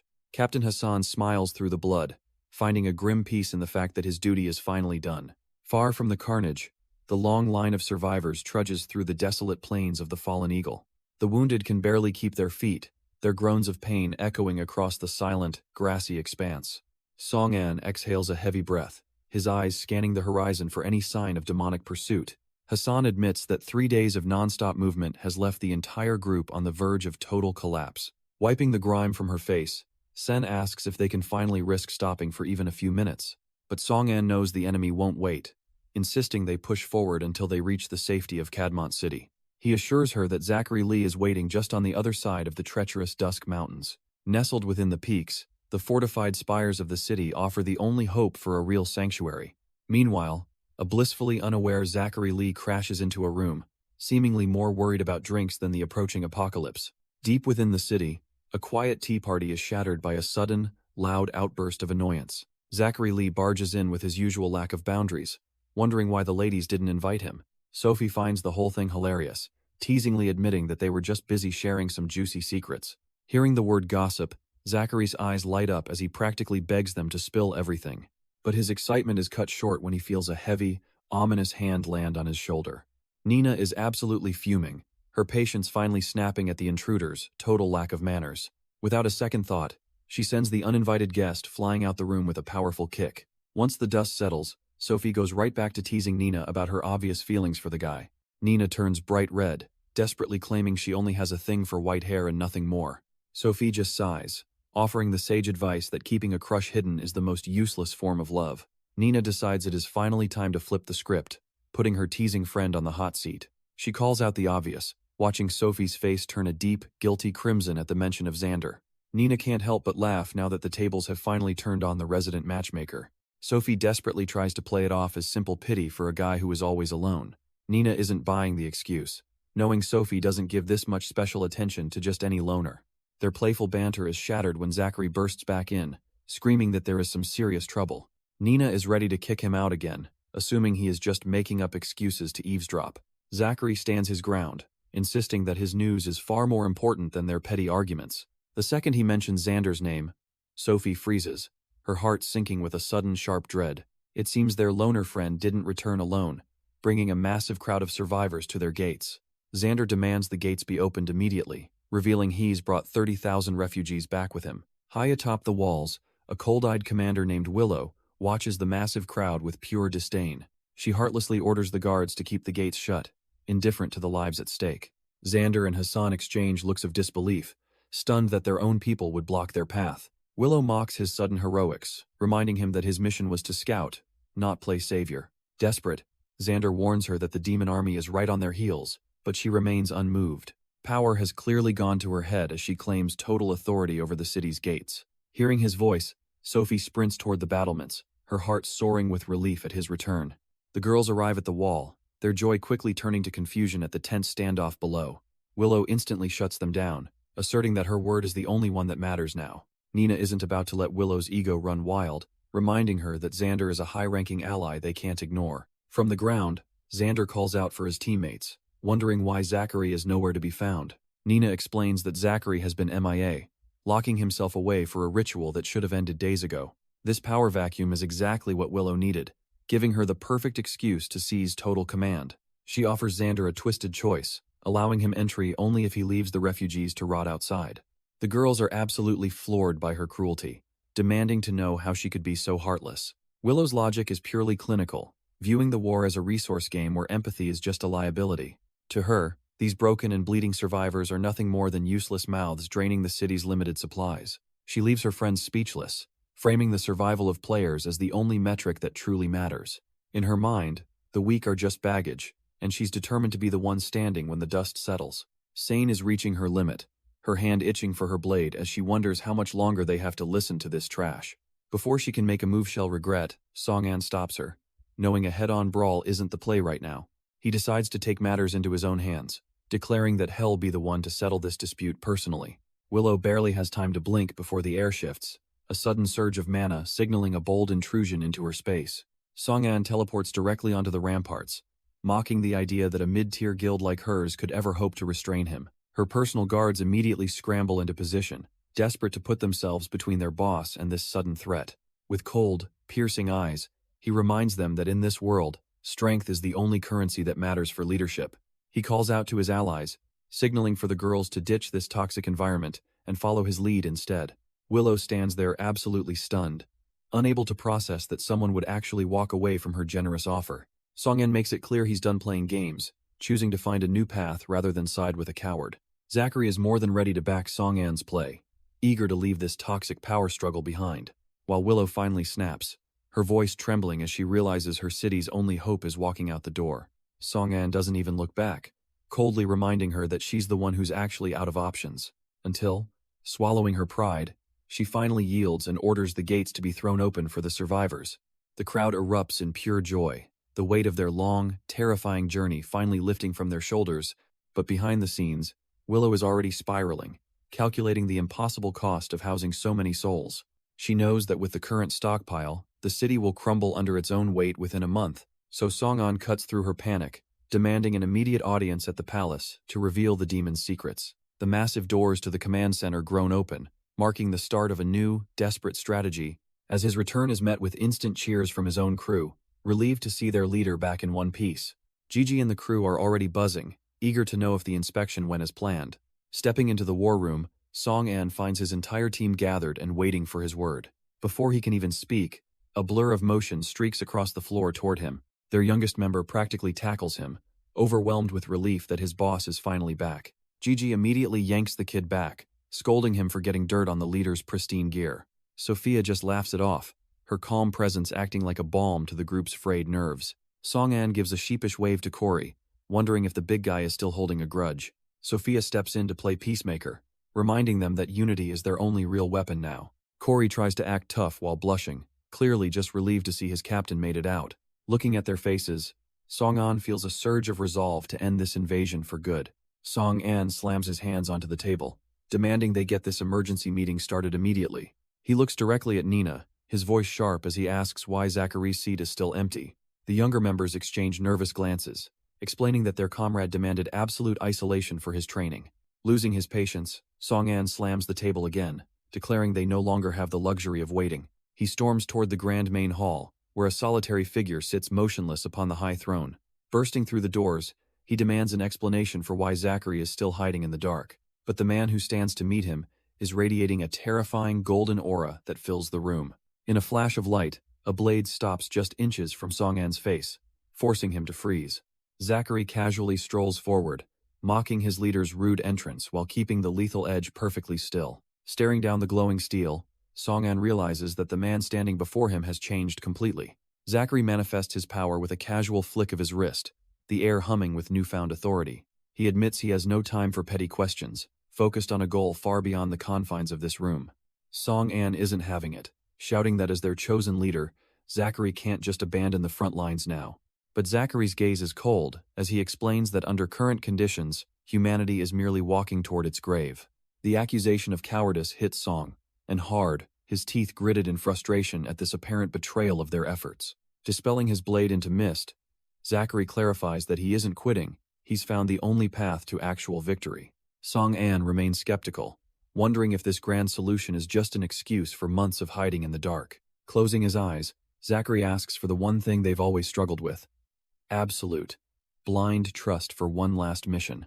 A chill runs down Song-an's spine as he realizes Zachary mentioned the demon gods before he even had the chance to. Extending a hand, Zachary offers a final pact, knowing he's the only one who truly understands the nightmare ahead. Song-an has zero patience for cryptic nonsense, violently slapping Zachary's hand away and refusing to follow a leader who hides behind secrets. Zachary accepts the rejection with a heavy silence, his eyes closing as he realizes the deep rift he's just created between them. Turning his back on his former friend, Song-an declares that his trust belongs to the comrades who actually stand by his side. He throws out one final, icy ultimatum, telling Zachary to decide once and for all if he's a brother in arms or just an obstacle. The heavy doors of the command center creak open as Song-an marches back to his waiting team, his face a mask of grim resolve. Nina and Xander immediately spring up, their hearts racing as they demand to know if their savior is finally returning to the front. But Song-an just shakes his head, delivering the soul-crushing news that they can no longer count on Zachary Lee for anything. The weight of the abandonment hits the younger recruits like a physical blow, leaving Xander staring into the void in pure, silent shock. Sophia's voice trembles with a mix of fear and confusion, unable to fathom how the man they looked up to could just walk away. The room explodes in anger as a high-ranking officer slams the table, cursing the cowardice of a leader who refuses to show his face. The room falls into a heavy silence as the blue-haired teammate voices the fear that without Zachary, they're a leaderless ship. Song-an steps forward, his voice cutting through the doubt as he reminds them their strength comes from unity. Gigi's face lights up with renewed fire, clenching his fist as he rallies the others to believe in themselves. Even Nina and Sophia find their hope again, nodding along as the crushing weight of abandonment finally begins to lift. But Song-an has a surprise, turning toward Willow and acknowledging that despite their friction, she's meant to lead. Willow can only stare in disbelief, her previous anger vanishing as she tries to process his sudden public endorsement. With a confident smirk, Song-an points out she's clearly the most qualified captain left in the entire room. He doesn't give her a choice, officially crowning Willow as the new leader of the entire human rebellion. The shock on Willow's face is priceless as she realizes she's just been handed the keys to the resistance. With the leadership settled, Song-an leans over the table to finally reveal the vital intel he brought from the gates. Song-an drops the bombshell, his expression hardening as he warns the room that war is no longer a distant threat. Over 10,000 demons and 8 demon gods are marching on Cadmont City, a force meant to wipe humanity off the map. Under the cold glow of the full moon, the weight of the coming slaughter hangs heavy over the silent camp. But instead of trembling in fear, the resistance chooses to light a fire, letting the flames roar against the darkness.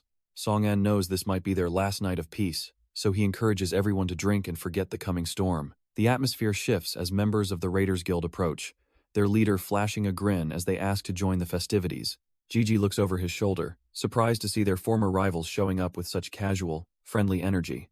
Nina and Sophia don't hesitate to welcome them, knowing that tonight, guild politics don't matter as much as shared warmth. The newcomers admit that after the chaos Song-an stirred up today, sleep is the last thing on anyone's mind. Song-an can only offer a sheepish laugh, feeling a bit guilty for being the reason the entire camp has turned into a bunch of insomniacs. The pink-haired raider reflects on her guild's fallen status, mourning their lost purpose as humanity's supposed shield, but her leader quickly kills the somber mood, demanding everyone drink until the fear of tomorrow completely vanishes. Bottles and cans collide in a messy toast, sealing a temporary peace between these weary, battle-hardened warriors. As roars of defiance and drunken laughter fill the air, a desperate attempt to ignore the literal demons at the door. Raising his own drink, Song-an realizes he isn't fighting a lonely war anymore and silently vows to protect them until the rhythmic thud of boots on the grass signals the arrival of someone who definitely wasn't invited to the party. Zachary steps into the firelight with a heavy request, leaving the resistance leader blinking in genuine, wide-eyed confusion, while the sight of the blonde man sends the raider leader into a coughing fit, spraying his drink everywhere. Overjoyed, the raiders scramble toward their long-lost boss, their faces lighting up with a hope they thought was gone, and Zachary lowers his head in a sincere bow, apologizing for leaving his people to navigate the storm without him. Zachary cuts through the celebration's noise by explaining he isn't here for a drink, but for Xander. Song-an watches him closely, wondering what business the former leader has with the group's youngest member, though by the next morning, the remnants of their brief party lie forgotten across the dew-covered grass.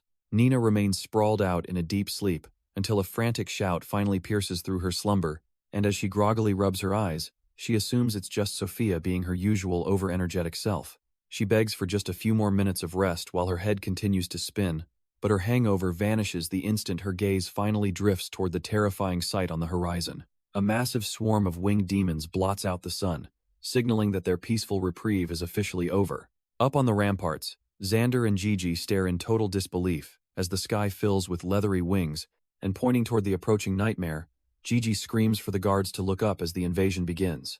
Gigi's heart hammers against his ribs as the sheer scale of the approaching threat finally sinks in. From the high walls, the view is a nightmare come to life as demons swarm the sky. Knowing they can't handle this alone, Gigi orders Xander to sprint back and warn the rest of the camp. His jaw tightens with the grim realization that the peace they just enjoyed was a total lie. A piercing alarm wails across the fortress, shattering the morning silence and ending any hope of further rest. Down in the courtyard, panic spreads like wildfire as the survivors scramble for cover from the incoming horde.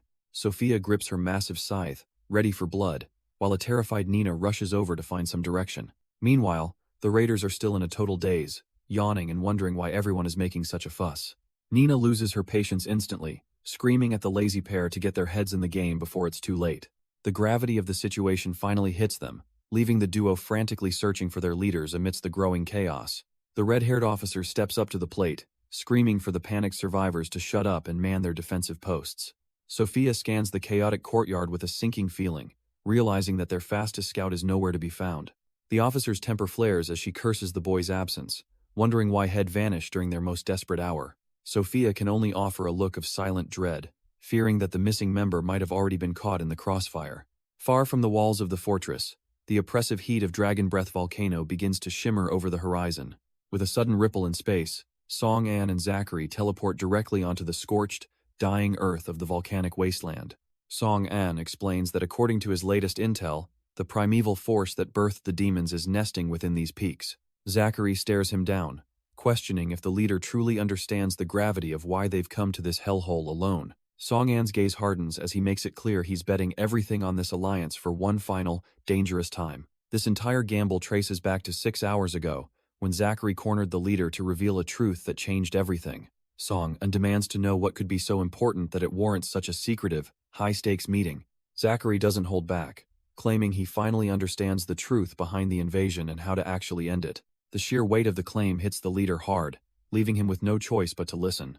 They retreat deep into the cover of the midnight woods to ensure no prying eyes or ears can interfere. Every step away from the camp feels like a heavy march toward a reality Song-an isn't prepared for. Once they are isolated, Zachary double-checks their surroundings, needing absolute certainty that their conversation remains a total secret. He begins with a chilling question, asking if the leader ever wondered how the demons regenerate so effortlessly. Song-an admits his ignorance, noting only that his intel suggests they are birthed from the land's own spiritual energy. Zachary's eyes sharpen as he connects the dots, realizing the entire game-turned reality was a calculated, evil setup from the start. The sheer scale of the conspiracy leaves the veteran leader completely speechless, his entire world tilting on its axis. Zachary drops the bombshell that the game was always a meat grinder, designed to turn every fallen player into a new demonic recruit. The revelation sends Song-an into a spiral of frustration, wondering if their only option is to keep running like cowards. But Zachary shuts that down immediately, his expression darkening as he admits they missed their chance to hide long ago. The veteran leader can barely process the weight of the situation, demanding to know what kind of endgame they are actually facing. With cold determination, Zachary explains that an unknown force is pulling the strings, and the only way out is to burn it all down. As the sun sets on their world, the focus shifts far away to a landscape of fire and ash, where the real threats reside. High above the volcanic peaks, a pair of powerful entities find the current state of the world to be nothing more than a dull chore. Celios, the demon god of envy, mocks his companion for choosing such a repulsive, fleshy form while they wait for orders. The mass of eyes and teeth begins to churn and ripple, letting out a wet, sickening sound as it prepares to shift shape. From the gore emerges Sid, the demon god of lust, reminding her peer that beauty is entirely in the eye of the beholder. Celios is clearly over this assignment, his patience wearing thin as he complains about being stuck on guard duty. Sid just laughs it off, suggesting their presence here is actually a sign of the master's ultimate trust in their power. But Celios quickly humbles her, reminding her that they aren't the only heavy hitters among the 8 demon gods. The mention of Baimon catches Sid off guard, her 3 eyes narrowing as she considers the name of their mysterious peer. Celios explains that unlike them, Baimon is an ancestral being who existed long before the master even created their kind. Their history lesson is cut short by a massive explosion that rocks the very foundation of the volcanic peaks. The 2 demon gods snap into a defensive stance, stunned that anyone would have the audacity to breach their domain. Celios wastes no time summoning his spear, his boredom instantly replaced by a cold, murderous intent to kill the intruders. Through the settling dust, the silhouettes of Song-an and Zachary appear, confirming they've finally tracked the source of the rot. Sid's playful demeanor vanishes as she readies her shifting form, absolutely livid that these mortals dare disturb her master's peace. Song-an and Zachary waste no time, splitting up to force the 2 demon gods into separate, disadvantageous engagements. Song-an closes the gap in a heartbeat, his blade humming with lethal intent as he targets the arrogant Sid. The demon god of lust barely has time to react, her eyes widening at the human's impossible speed and precision. The strike connects with a sickening crackle, triggering specialized demon-slaying passives that send a searing, holy agony through her. Realizing she is in genuine danger, Sid shifts her form into a 3-eyed predator, desperate to put distance between them. Song-an remains unimpressed by the parlor trick, launching a tracking slash that locks onto her despite her newfound agility. Panicked by the relentless energy closing in, she abandons her beastly form and forces a messy, mid-air transformation to survive. The crescent of light shreds through her mass, forcing a guttural scream from the monster as her physical body fails. She is reduced to a cluster of pathetic, squirming blobs, cursing the fact that a mere mortal forced her survival tactics. With a surge of dark energy, she pulls her mangled pieces back together, her pride wounded far more than her flesh. Song-an clicks his tongue in annoyance, finding the demon's ability to shed its mass like a common worm absolutely revolting. Sid seethes with a humiliated rage, swearing to herself that her previous carelessness was a mistake she won't repeat. Song-an doesn't give her a second to breathe, charging forward while mocking the predictable final words of every demon god. Nearby, Celios watches the chaos with a twisted grin, bored of the easy slaughter and hungry for a real challenge. Zachary stares him down with icy indifference, telling the arrogant monster that his very existence has always been utterly pointless. He immediately backs up his talk by triggering a golden class awakening, manifesting the overwhelming, divine aura of Odin himself. The sight of such rare power only fuels the demon god's excitement, recognizing Zachary as a true chosen warrior. Celios lunges with predatory speed, deciding that the human has finally earned the honor of being slaughtered by his spear. As he strikes, he drops a chilling revelation, claiming that he was once a chosen hero, just like the man he's fighting. Far from the front lines, Hassan cheers in triumph as the master's final creation is finally completed and brought online. The master kicks back on the beach, watching with smug satisfaction as the installation of 30 million demons finally hits 100%. Hassan is absolutely thrilled by the milestone, already fantasizing about the screams of humans as they're ripped apart by their new army. A system prompt appears to finalize the project, but the mastermind behind this apocalypse isn't quite ready to call it a day. He flashes a sharp, predatory grin, knowing that the world's suffering is only in its very first opening act. He rejects the shutdown command, leaving a bewildered Hassan to wonder if her master is planning to flood the world with even more horrors. He cryptically notes that the most crucial role in this entire dark play hasn't even been assigned to a character yet. The realization suddenly dawns on Hassan, her confusion instantly turning into a mix of overwhelming awe and anticipation. His eyes flare with a cold blue light as he prepares to summon the ultimate representative of the demon race, Lucifer himself. Far from the beach, a massive human stronghold stands tall and proud, blissfully unaware of the shadow looming over its walls. Sid overlooks the city with a twisted sense of glee, feeling like she's just discovered a literal goldmine of helpless victims. A thunderous boom echoes through the air as the demon invasion finally begins, and from the settling debris, a massive stone turtle emerges as an unstoppable siege engine. Faust sits atop the beast with a smug grin, mockingly noting he beat everyone to the punch, though Sid is visibly annoyed that his reckless entrance might ruin her fun. He doesn't care about her games, driven only by a primal, violent need to destroy, as the giant beast tramples forward, turning the city's architecture into brittle rubble. Defenseless guards are tossed aside like ragdolls by the sheer force of the impact, while Faust basks in the chaos, demanding the humans accept their pathetic fate. Within the inner sanctum, Annie demands a report as her northwest wall crumbles, only for a terrified subordinate to confirm that the demons have breached their final defense. Annie is reeling, unable to comprehend how her thousands of soldiers and fortified walls failed so spectacularly. Her guard is paralyzed by fear, barely managing to explain that the onslaught moved faster than any human could react. Before she can issue a new command, a chilling presence manifests behind her, the air growing heavy with demonic malice. Sid wears a sadistic grin, figuring that since Faust stole the initial glory, she'll settle for the leader's head. She strikes with blinding speed, but a sudden flash of light intercepts her claws just inches from Annie's throat.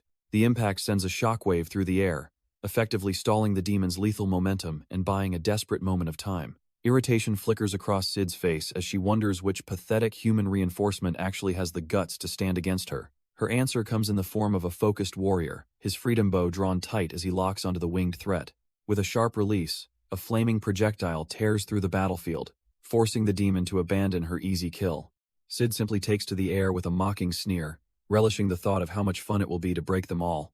The demon scoffs at the archer's effort, convinced that human abilities are nothing more than useless toys. But the archer isn't finished, roaring as he activates his spatial slash to manipulate the very fabric of reality. A portal tears open behind the winged threat, catching her completely off guard as the arrow returns for blood. She barely avoids a lethal strike, feeling a cold chill as the projectile grazes her forehead.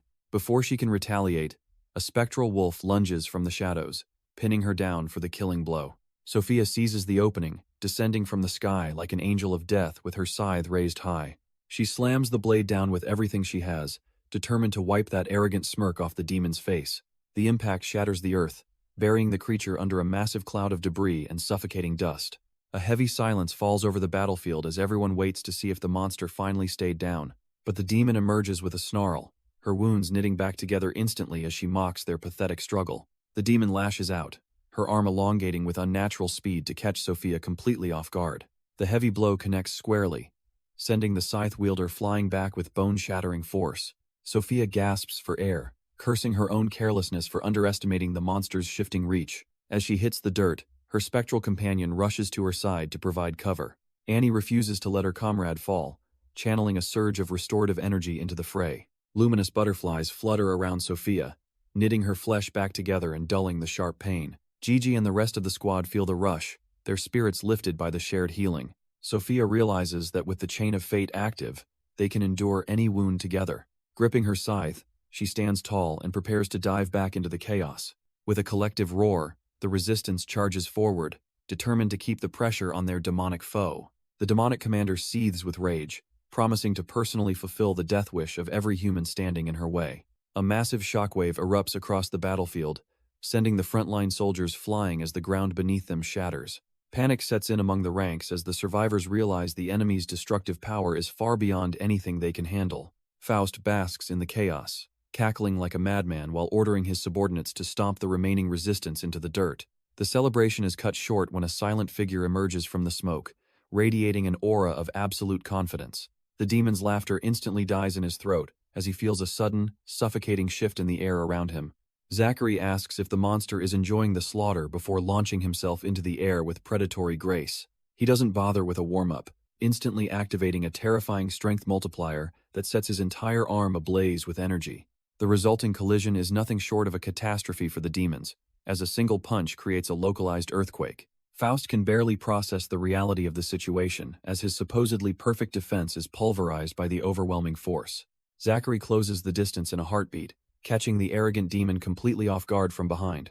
Faust can only stare in pure terror, as the realization of his impending doom finally sinks in. Without a moment's hesitation, Zachary channels his full power, activating a massive 2,000-fold strength multiplier. He coldly informs the monster that this next strike is the ultimate price for his senseless slaughter. The air screams as he lunges forward, his fist trailing a wake of white-hot, destructive energy. The impact is absolute, a bone-shattering blow that sends shockwaves rippling through the entire battlefield. Faust's face contorts in agony, his mind reeling as he struggles to comprehend such overwhelming human strength. As the dust settles, Zachary is genuinely annoyed that even his strongest attack didn't end the fight instantly. He curses the unnatural resilience of these monsters as a dark, menacing silhouette begins to rise from the wreckage. Wiping the blood from his chin, Faust finally drops his ego and acknowledges he's facing a truly dangerous opponent. Faust isn't just some low-level grunt, he's one of the 8 demon gods, and he's finally showing why. He kicks off the ground with explosive speed, leaving nothing but a trail of dust in his wake. With his arm encased in jagged, defensive crystals, the demon charges forward, desperate to reclaim his shattered pride. Zachary doesn't flinch, welcoming the challenge with a cold stare that says he's more than ready to finish this. The two powerhouses collide in the center of the crater, the sheer force of their impact warping the very air.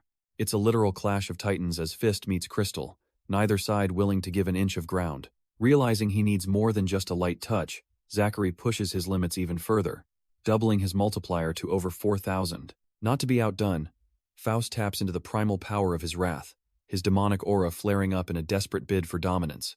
The resulting explosion is blinding, a chaotic mess of energy as their conflicting powers try to tear each other apart. But as the shockwave settles, a look of genuine disbelief and concern washes over Zachary's face. Faust sneers, mocking the hero for being far too weak to pierce his reinforced defenses, while revealing that his power of wrath allows him to fortify anything he touches, himself included. With a violent slam, massive, jagged pillars of stone erupt from the ground with terrifying force, sending Zachary reeling, his balance completely shattered by the unexpected geological assault. Frustration boils over as Zachary wonders why these smaller structures are so much harder to break, but Faust explains that while his previous creations were massive, they lacked this level of density. By focusing his energy into a smaller form, he can create weapons harder than any diamond, gripping a slender, glowing spear designed for one thing: absolute, unstoppable penetration. Lunging forward with a murderous grin, the demon prepares to end this fight once and for all. As Zachary's eyes widen in genuine alarm, finally realizing the true lethality of the coming strike, the concentrated strike whistles through the air, catching Zachary off guard and slicing right through his defenses. He collapses to the turf, gasping as the sheer weight of the impact leaves him struggling to even draw breath. Faust towers over him with a sickeningly smug grin, savoring the moment he finally brought the powerhouse to his knees. Nearby, Sophia desperately tries to rally the remaining forces, screaming for them to surround the enemy before things get worse. But the demon commander isn't having it, unleashing a violent burst of energy that sends the approaching soldiers flying back. Crimson slashes tear through the air in a blur of lethal precision, leaving no room for the resistance to breathe. The front line is being shredded, with the rank-and-file warriors falling like wheat before a demonic scythe.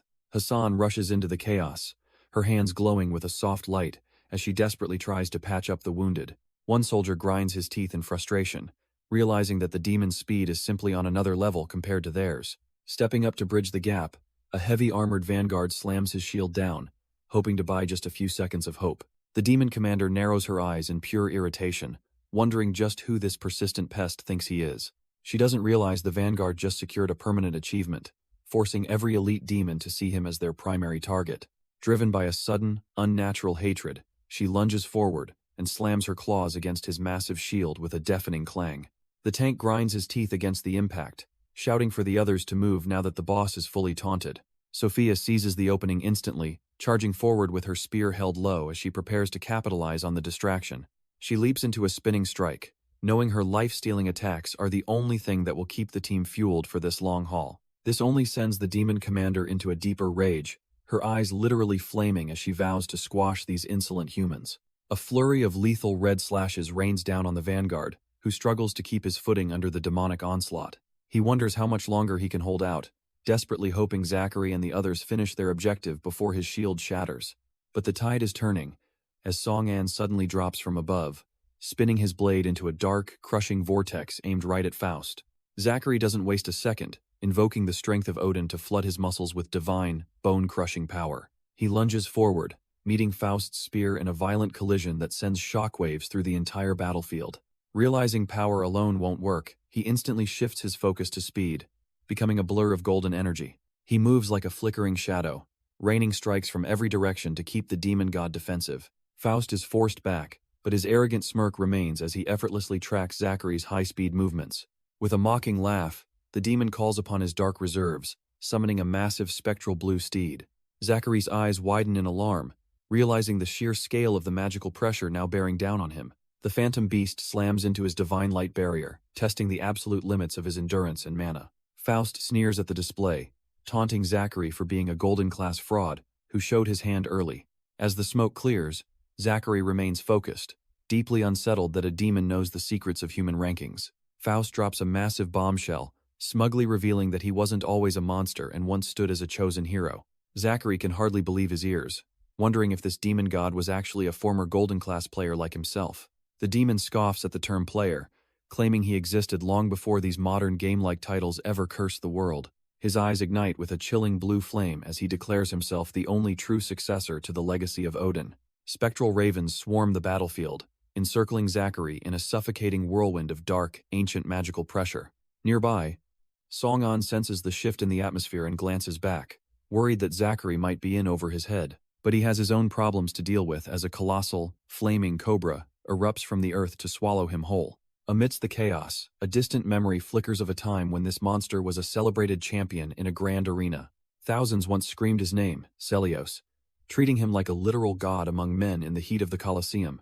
He was the darling of the masses, an honorable warrior who basked in the unconditional love of those he fought to protect. He remembers stepping into the light of the arena, his spear an extension of his burning ambition. To him, the massive, chained beasts they threw his way were merely stepping stones to greatness. Head waved to the masses, soaking in the thunderous applause like it was his lifeblood. Back then, his weapon brought him every luxury imaginable, turning brutal battles into effortless displays. There was a chilling confidence in his gaze, a certainty that no mortal could ever match him. Every match ended the same way, a swift, clinical slaughter that left the sand stained red. He watched his rivals break, knowing wealth, status, and adoration were now his birthright. He truly believed he had conquered the world, standing tall as the undisputed king of the arena. Yet, after 20 years of hollow triumphs, he realized no warrior can outrun the flow of time. The cheers he once owned were eventually stolen by a new champion, leaving him kneeling and forgotten. The once great champion is told he's washed up and tossed a pathetic bag of coins. He wanders the streets alone, realizing that without his honor, he has nothing left. A mysterious witch interrupts his drunken stupor, asking if he's ready to hear his future. He smirks, pathetically grateful that someone out there still remembers his name. He scoffs at the woman, certain her fortune-telling is just another cheap gimmick. Then she drops the ultimate bait, offering to fulfill his desire for eternal life. The offer hits him hard, reigniting a desperate hunger he thought was dead. Blinded by the promise of immortality, he strikes a forbidden deal with darkness. Demonic power surges through his body, as he's chosen for a sinister sacrifice. Reborn and drunk on this strength, he clenches his fist, certain he's finally invincible. Celios brushes off the weight of his past sacrifices, treating his dark bargain like a triviality, while he stares down his prey with a chilling gaze, ready to show him true despair. The battlefield trembles as he invokes the legendary might of the God King, Odin, leaving the player's confidence shattered as he struggles to comprehend such godlike speed. A violent surge of energy follows the spear's path, threatening to tear the world apart, as the man retreats in a blind panic, cursing the impossible reality of reincarnation. Their powers collide in a shower of sparks, though the gap in strength is painfully obvious, and desperation takes over as he screams that these divine stories are just fabricated lies. Celios finds the denial hilarious, effortlessly parrying the strike while mocking the man's ignorance, before watching him cough up blood, coldly reminding him that he is nothing more than a pawn. Celios sneers that they are nothing more than performers in a cosmic arena for the gods' entertainment, punctuating his mockery with a spear strike that triggers a massive explosion, sending Zachary reeling. Coughing through the smoke, Zachary's mind flashes back to the day he finally reached the end of his main quest, recalling the moment he stood before the system's vortex, expecting a reward but finding something far more sinister. It was there he first encountered the true architect of this nightmare, the supreme master of all demonkind, and now, a digital window manifests to mock him once more with the hollow title of the Chosen One. He grits his teeth, demanding this intruder reveal their identity and their reason for appearing now, only to be met by a man lounging casually in a Hawaiian shirt, greeting the guild leader like an old friend. Zachary can't wrap his head around the casual disrespect, staring intensely at the screen in total disbelief, while the stranger just chuckles, noting that Zachary already knows the truth but is simply too stubborn to believe it. Zachary stares at the title Lucifer flashing on the screen, his knuckles whitening as the grim truth finally begins to sink in. The man on the screen just scoffs, dismissing the legendary title as a tacky design choice he should have polished. Zachary explodes in rage, finally connecting the dots that every demon and player was just a pawn in this man's twisted game. Lounging back, the architect admits the original script was far too dull, so he decided to spice things up with his own chaotic flair. Zachary lashes out, demanding to know what kind of monster possesses the power to rewrite reality on a whim. He waits with bated breath as the stranger prepares to reveal a motive that is supposedly far simpler than Zachary imagines. With a chilling grin, the creator explains his goal is nothing short of a global purge, wiping out nearly every unnecessary soul alive. The sheer scale of the madness leaves Zachary reeling, struggling to process a plan that involves the total annihilation of humanity. But the creator corrects him, viewing this not as destruction, but as a long-overdue eviction to welcome back the world's true masters. He mockingly welcomes Zachary to the elite circle of survivors, laughing at the thought of the guild leader becoming a rare, endangered specimen. The creator adjusts his shades with a smirk, his hidden eyes already calculating the guild leader's next move, while Zachary can barely breathe, reeling from the realization that he's being invited into the very circle he should be destroying. Lounging with infuriating ease, the mastermind explains that this entire bloodbath was always designed to crown just one lucky survivor, leaving Zachary to stare into the void of his own conscience, as the word betrayal echoes in his mind like a death knell. He grits his teeth in silent fury, knowing that accepting this offer means throwing every human life into the furnace, but the architect just chuckles at the hesitation, giving him a simple choice between a painful death or a divine promotion.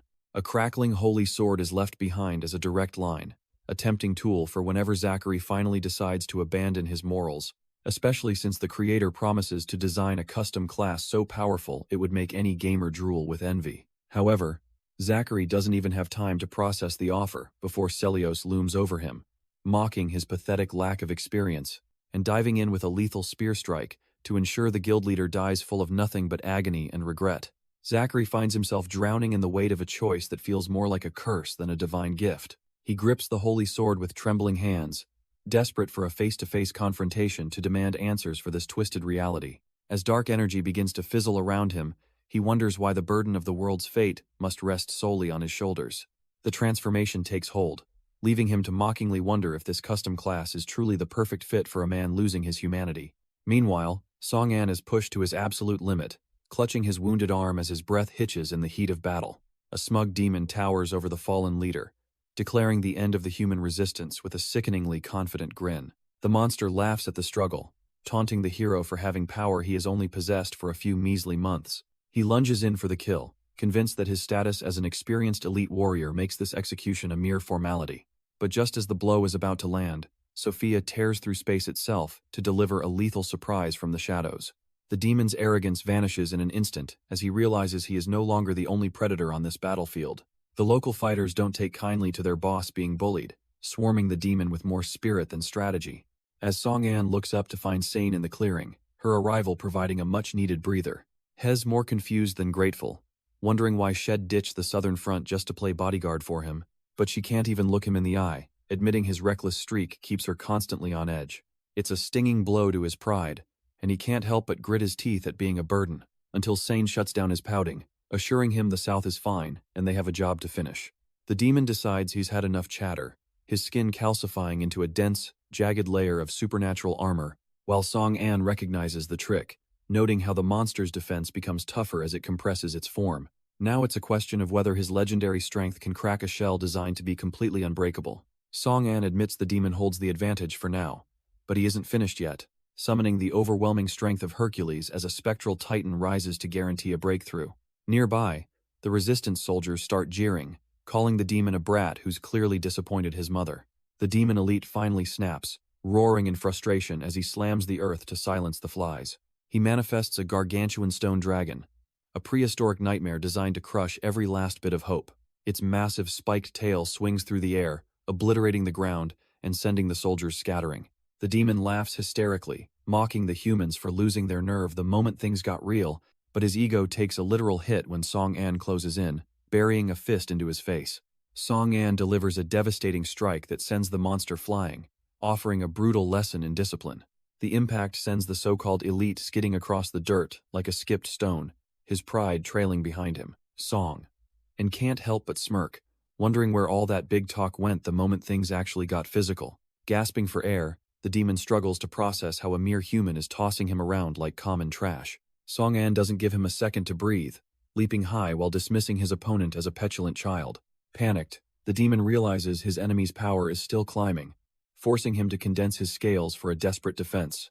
But he forgot he wasn't alone, as Sen flashes through the air to open a fresh wound across his face. With the opening created, Song-an brings down the heavens, channeling a lightning-charged strike that screams with absolute authority. The sound of shattering glass echoes across the field as his fist pulverizes the demon's hardened armor into shards. A massive shockwave consumes the battlefield, leaving Sane to watch as the arrogant monster is finally buried under his own failure. The demon lies broken in the crater, staring up at Song-an in total disbelief that a human could possess such power. Sane isn't about to let him take all the credit, playfully reminding him that she was the real star of that fight.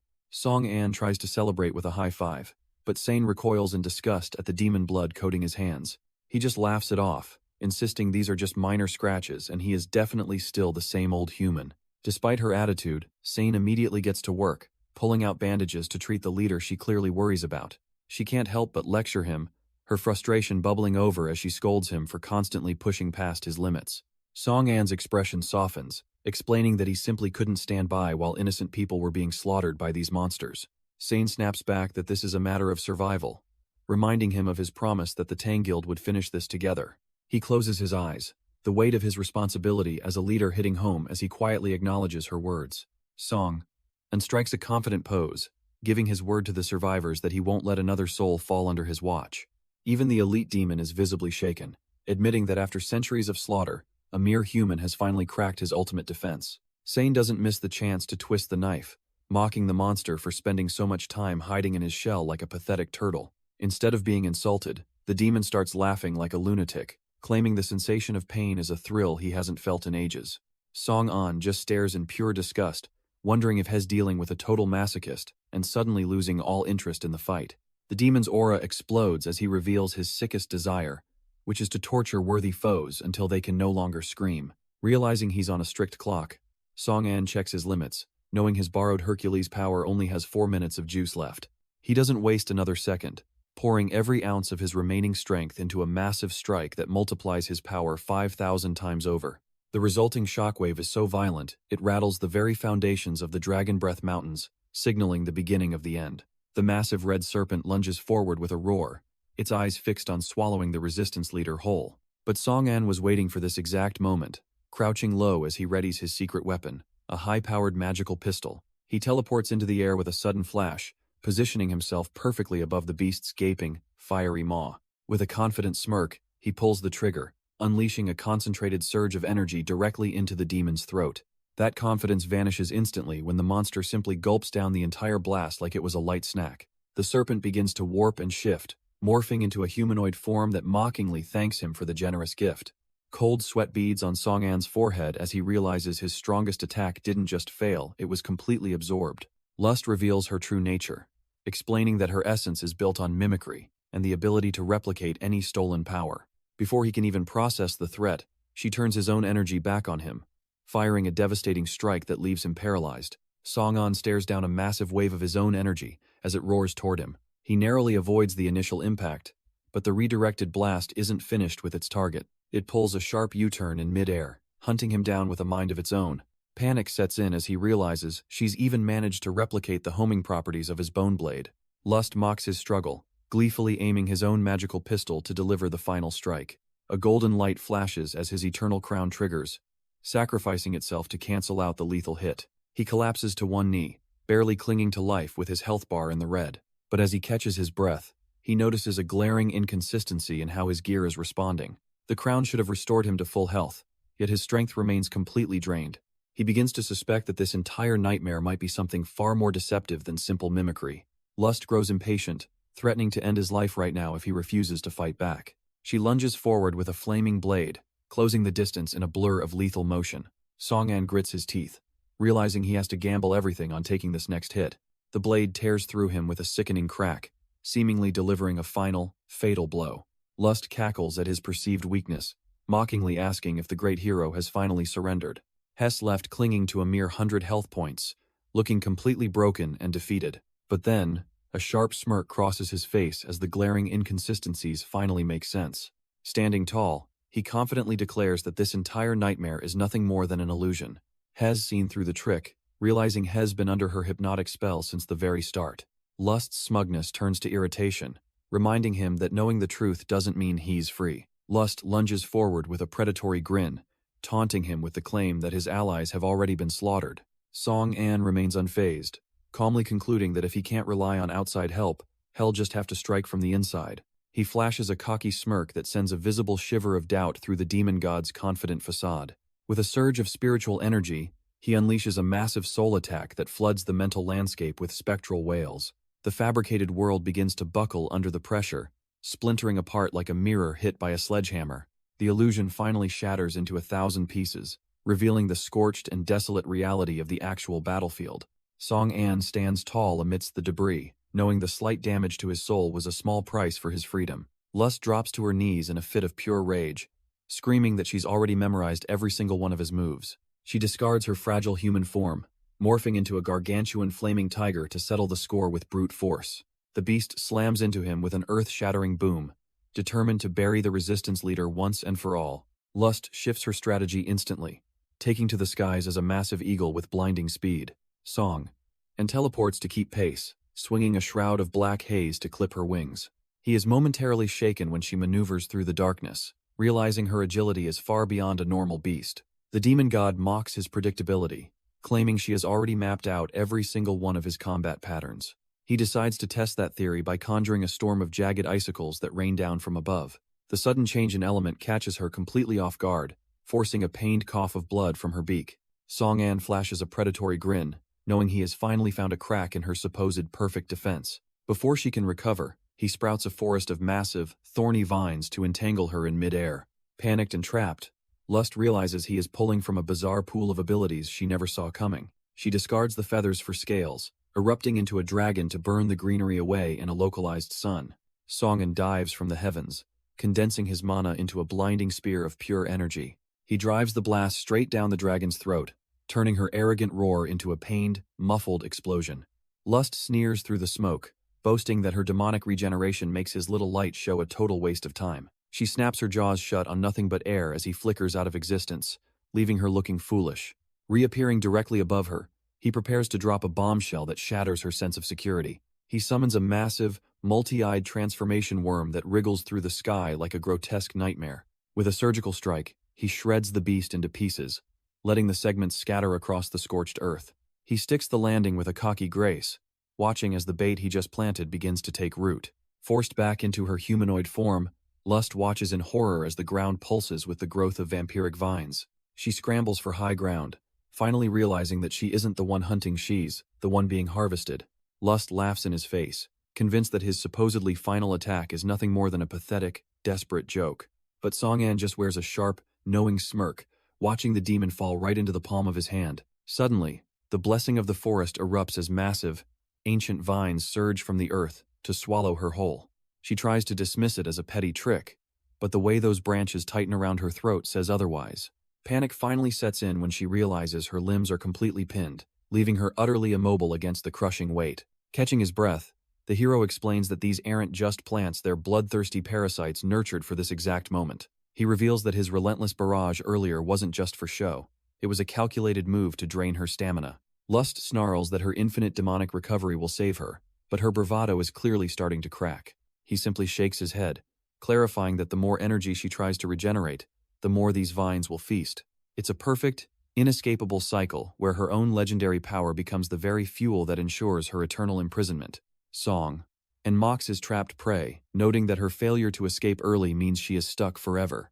As the vines tighten around her screaming face, he coldly leaves her to rot in her own sins. Turning his attention elsewhere, the hero wonders how things are faring on Zachary's end of the battlefield. Elsewhere, a fierce clash erupts as the horned warrior Celios desperately tries to cut down the blonde swordsman. Zachary doesn't even flinch, smugly announcing that his powerful new class has finally been fully awakened. He effortlessly dances around the demon's clumsy strikes, mocking his opponent for becoming completely obsolete and useless. Enraged, Celios surges with blue flames, screaming that his long-held power still far outclasses a mere newcomer. Zachary just stares back with glowing gold eyes, dismissing the demon as nothing more than an expendable substitute. With a single, overwhelming surge of purple energy, he tells his foe to vanish into a depressing fate. The dust settles on a silent silhouette, leaving only the hollow sound of a fallen body hitting the dirt.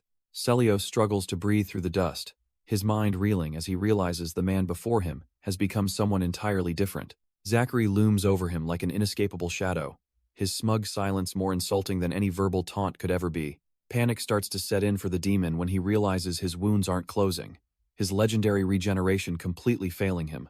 Refusing to accept his end, he pours every ounce of his remaining mana into a massive, flaming azure Pegasus. Zachary barely even blinks at the spectacle, mentally dismissing the desperate charge as nothing more than a pathetic final struggle. The blue beast roars forward with lethal intent. But the swordsman doesn't move a muscle, his confidence bordering on absolute boredom.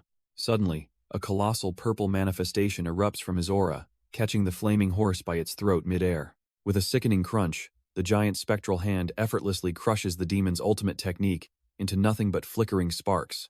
As the energy dissipates, Celios collapses back into the dirt, his pride shattered along with his most powerful attack. Driven to pure madness, the demon screams that if he's going to hell, he's dragging the blonde brat down with him. Celios thinks he finally landed a killing blow, but Zachary doesn't even flinch as the spear pierces his chest. The demon's brief moment of triumph turns to pure terror when he realizes his desperate gamble did absolutely nothing. With a mocking huff, Zachary casually yanks the weapon from his own body like it was a minor inconvenience. Green light floods the area as his recovery skills instantly knit his flesh back together without leaving a single scar. He tosses the useless spear aside, the clatter on the dry earth signaling the total end of the demon's relevance. Leaning in with a predatory grin, the swordsman makes it clear that only one of them is heading to hell. Purple energy erupts into a lethal web of slashes as Zachary finally decides to stop playing with his food. Celios can only scream in absolute agony as the spectral blades shred through his demonic hide like wet paper. In a final burst of dark energy, the once proud warrior is reduced to nothing but fading embers and bitter regret. Zachary stares at his palm, completely intoxicated by the overwhelming strength and potential of his newly awakened class. Song-an teleports into the clearing, arriving just as the dust begins to settle. He coolly asks if the slaughter is finished, his eyes fixed on his ally's back. Zachary turns to face him, his gaze glowing with a new predatory purple light. Song. And recoils in genuine shock at the sight of the once pure holy sword. With a smug grin, Zachary dismisses the concern, claiming the blade merely underwent an upgrade. The explanation is far too simple. Leaving the resistance leader drowning in sudden suspicion, Zachary dissipates the dark energy, pivoting the conversation to praise Song-an's own battlefield prowess. Still wary, Song-an demands to know if the demonic essence has been permanently erased.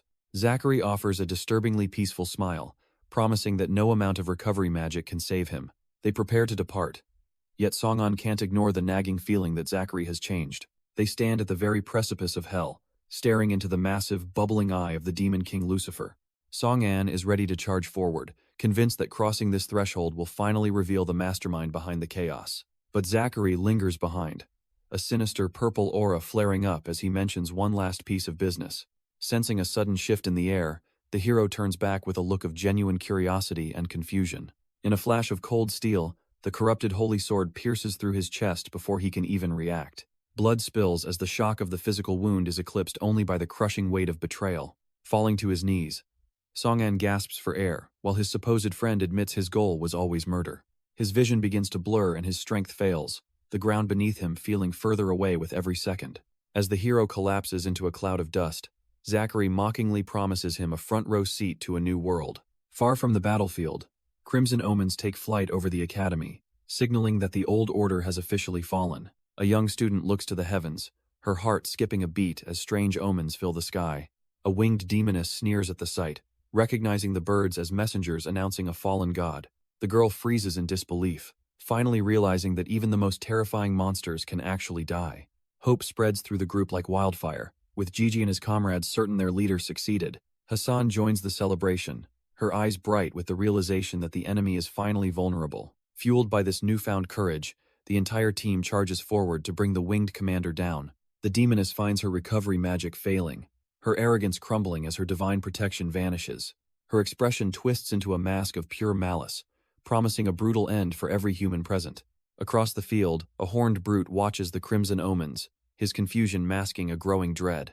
He barely has time to react before a human warrior drops from above to deliver a lethal judgment. Song-an pushes his limits to the breaking point, his strength multiplying 10,000-fold as purple lightning crackles around him. His companion watches with a sinking heart, terrified by the heavy physical price his body must pay for this surge.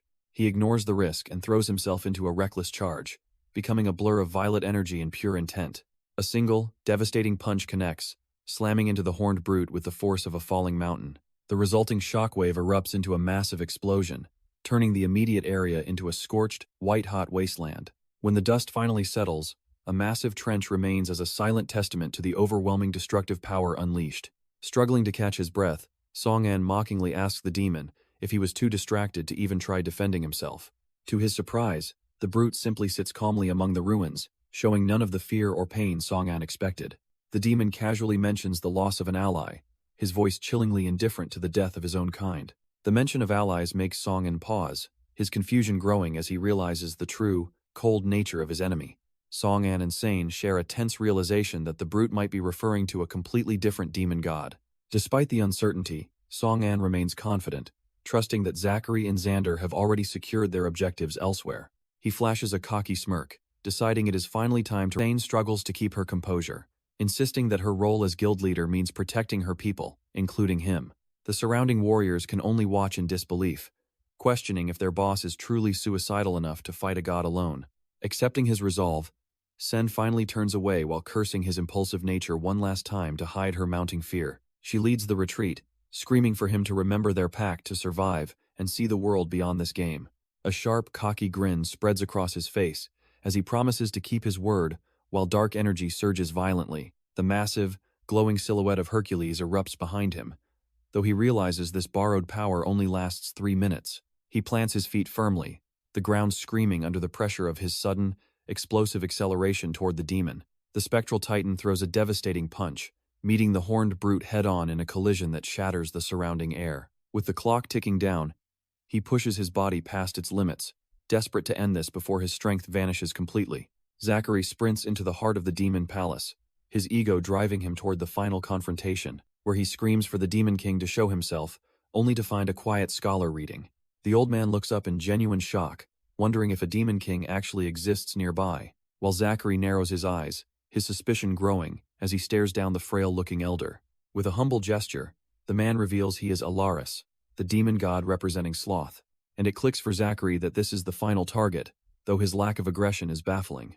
Alaris admits he finds combat distasteful, preferring the peaceful solitude of his massive library, as he tries to play mentor, reminding the young man that wisdom is the ultimate weapon. Snapping at the delay, Zachary demands to know the location of the one he truly seeks, until feathers drift through the air and Lucifer descends, making her presence known at last. Zachary can barely keep his composure, his pulse racing as he stands before the literal embodiment of his goals. Lucifer doesn't hide her distaste, finding the human's proximity more than a little grating on her royal nerves. He finds a sick sense of honor in her insult, glad that he still registers as human despite his betrayal. Alares welcomes the princess back, completely ignoring the tension as Zachary lugs his heavy, bandaged cargo forward. She dismisses her recent slaughter as a boring necessity, treating the lives she took like mere household pests. Hearing that the world is already falling to the demon, Bodis sends a cold shiver down Zachary's spine. Alares strokes her ego, reminding her that a princess shouldn't waste her divine time on such lowly creatures. With a wave of his hand, the old god finally offers to guide the traitor toward the demon king. Zachary follows with a confident stride, already imagining the power he'll wield once this deal is finalized. Slung over his shoulder is the ultimate bargaining chip, a broken and unconscious Song-an, silenced by bandages. Lucifer stops them in their tracks, her sharp eyes narrowing as she senses something out of place. Zachary freezes, his heart skipping a beat as he wonders if he has already overstepped his bounds. She points a demanding finger at the heavy, bandaged bundle, wanting to know exactly what he is dragging into her home. He plays it cool, casually dismissing the legendary hero as nothing more than a useless human corpse. This sends the old god Alares into a fit of rage, disgusted that such filth would defile the sacred spirit palace. But Zachary is not backing down, his eyes flashing with a sudden, dangerous spark of defiance against the ancient demon. The princess does not care for his excuses, coldly ordering him to drop the body right where he stands. Zachary doubles down, claiming he only takes orders from the king himself, even as the air begins to chill. He tries to justify the move, explaining that his former friend is the perfect candidate to be reborn.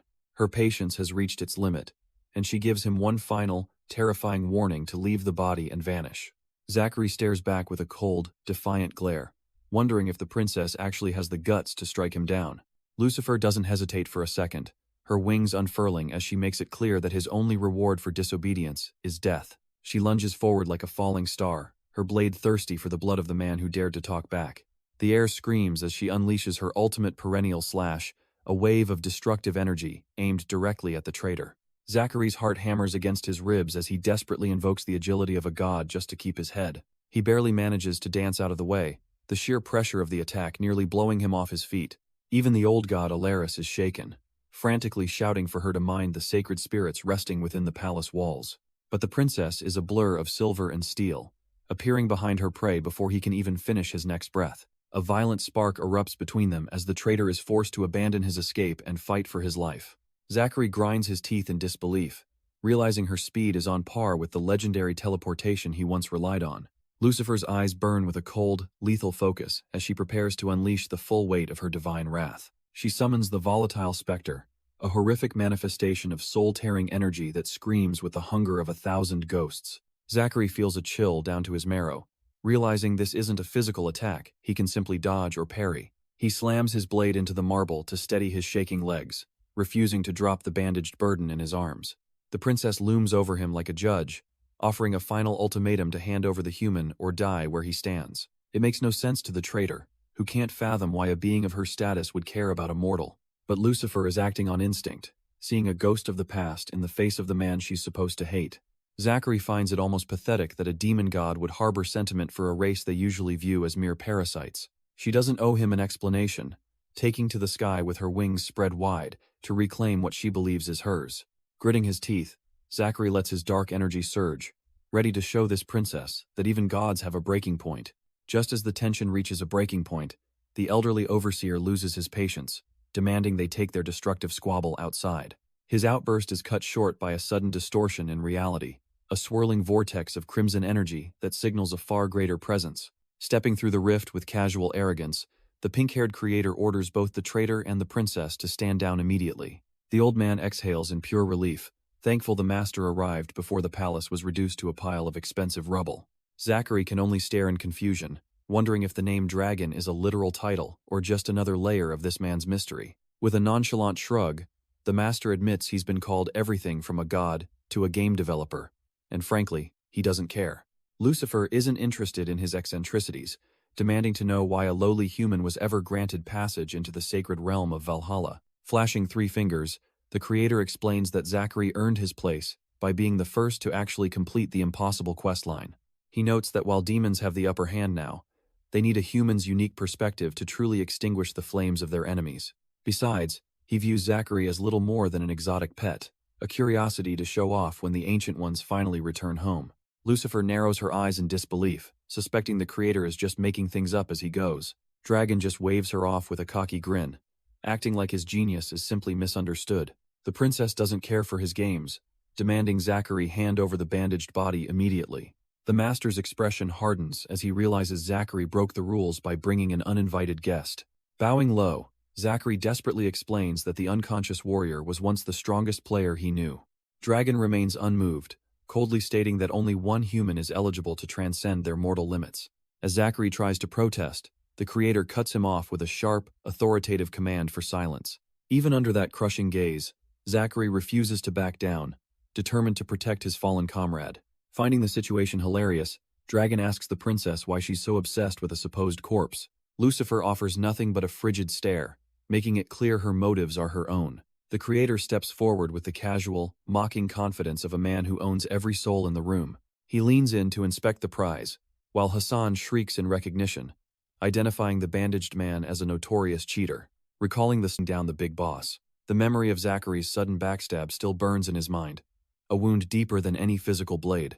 He can still hear the hollow apology from the moment his former comrade claimed that murder was a necessity. As he fell into the dust, Xander was consumed by the agonizing confusion of why his friend betrayed humanity. But gasping for air in the wasteland, he realizes he isn't a ghost, but a man very much alive. Since his eternal crown never activated, he finally understands that the lethal blow was actually a calculated sleeping spell. Song-An demands to know what Zachary was thinking, his eyes burning with a mix of fury and confusion. As the spatial energy swirls violently, the reality of the situation begins to sink in for everyone present.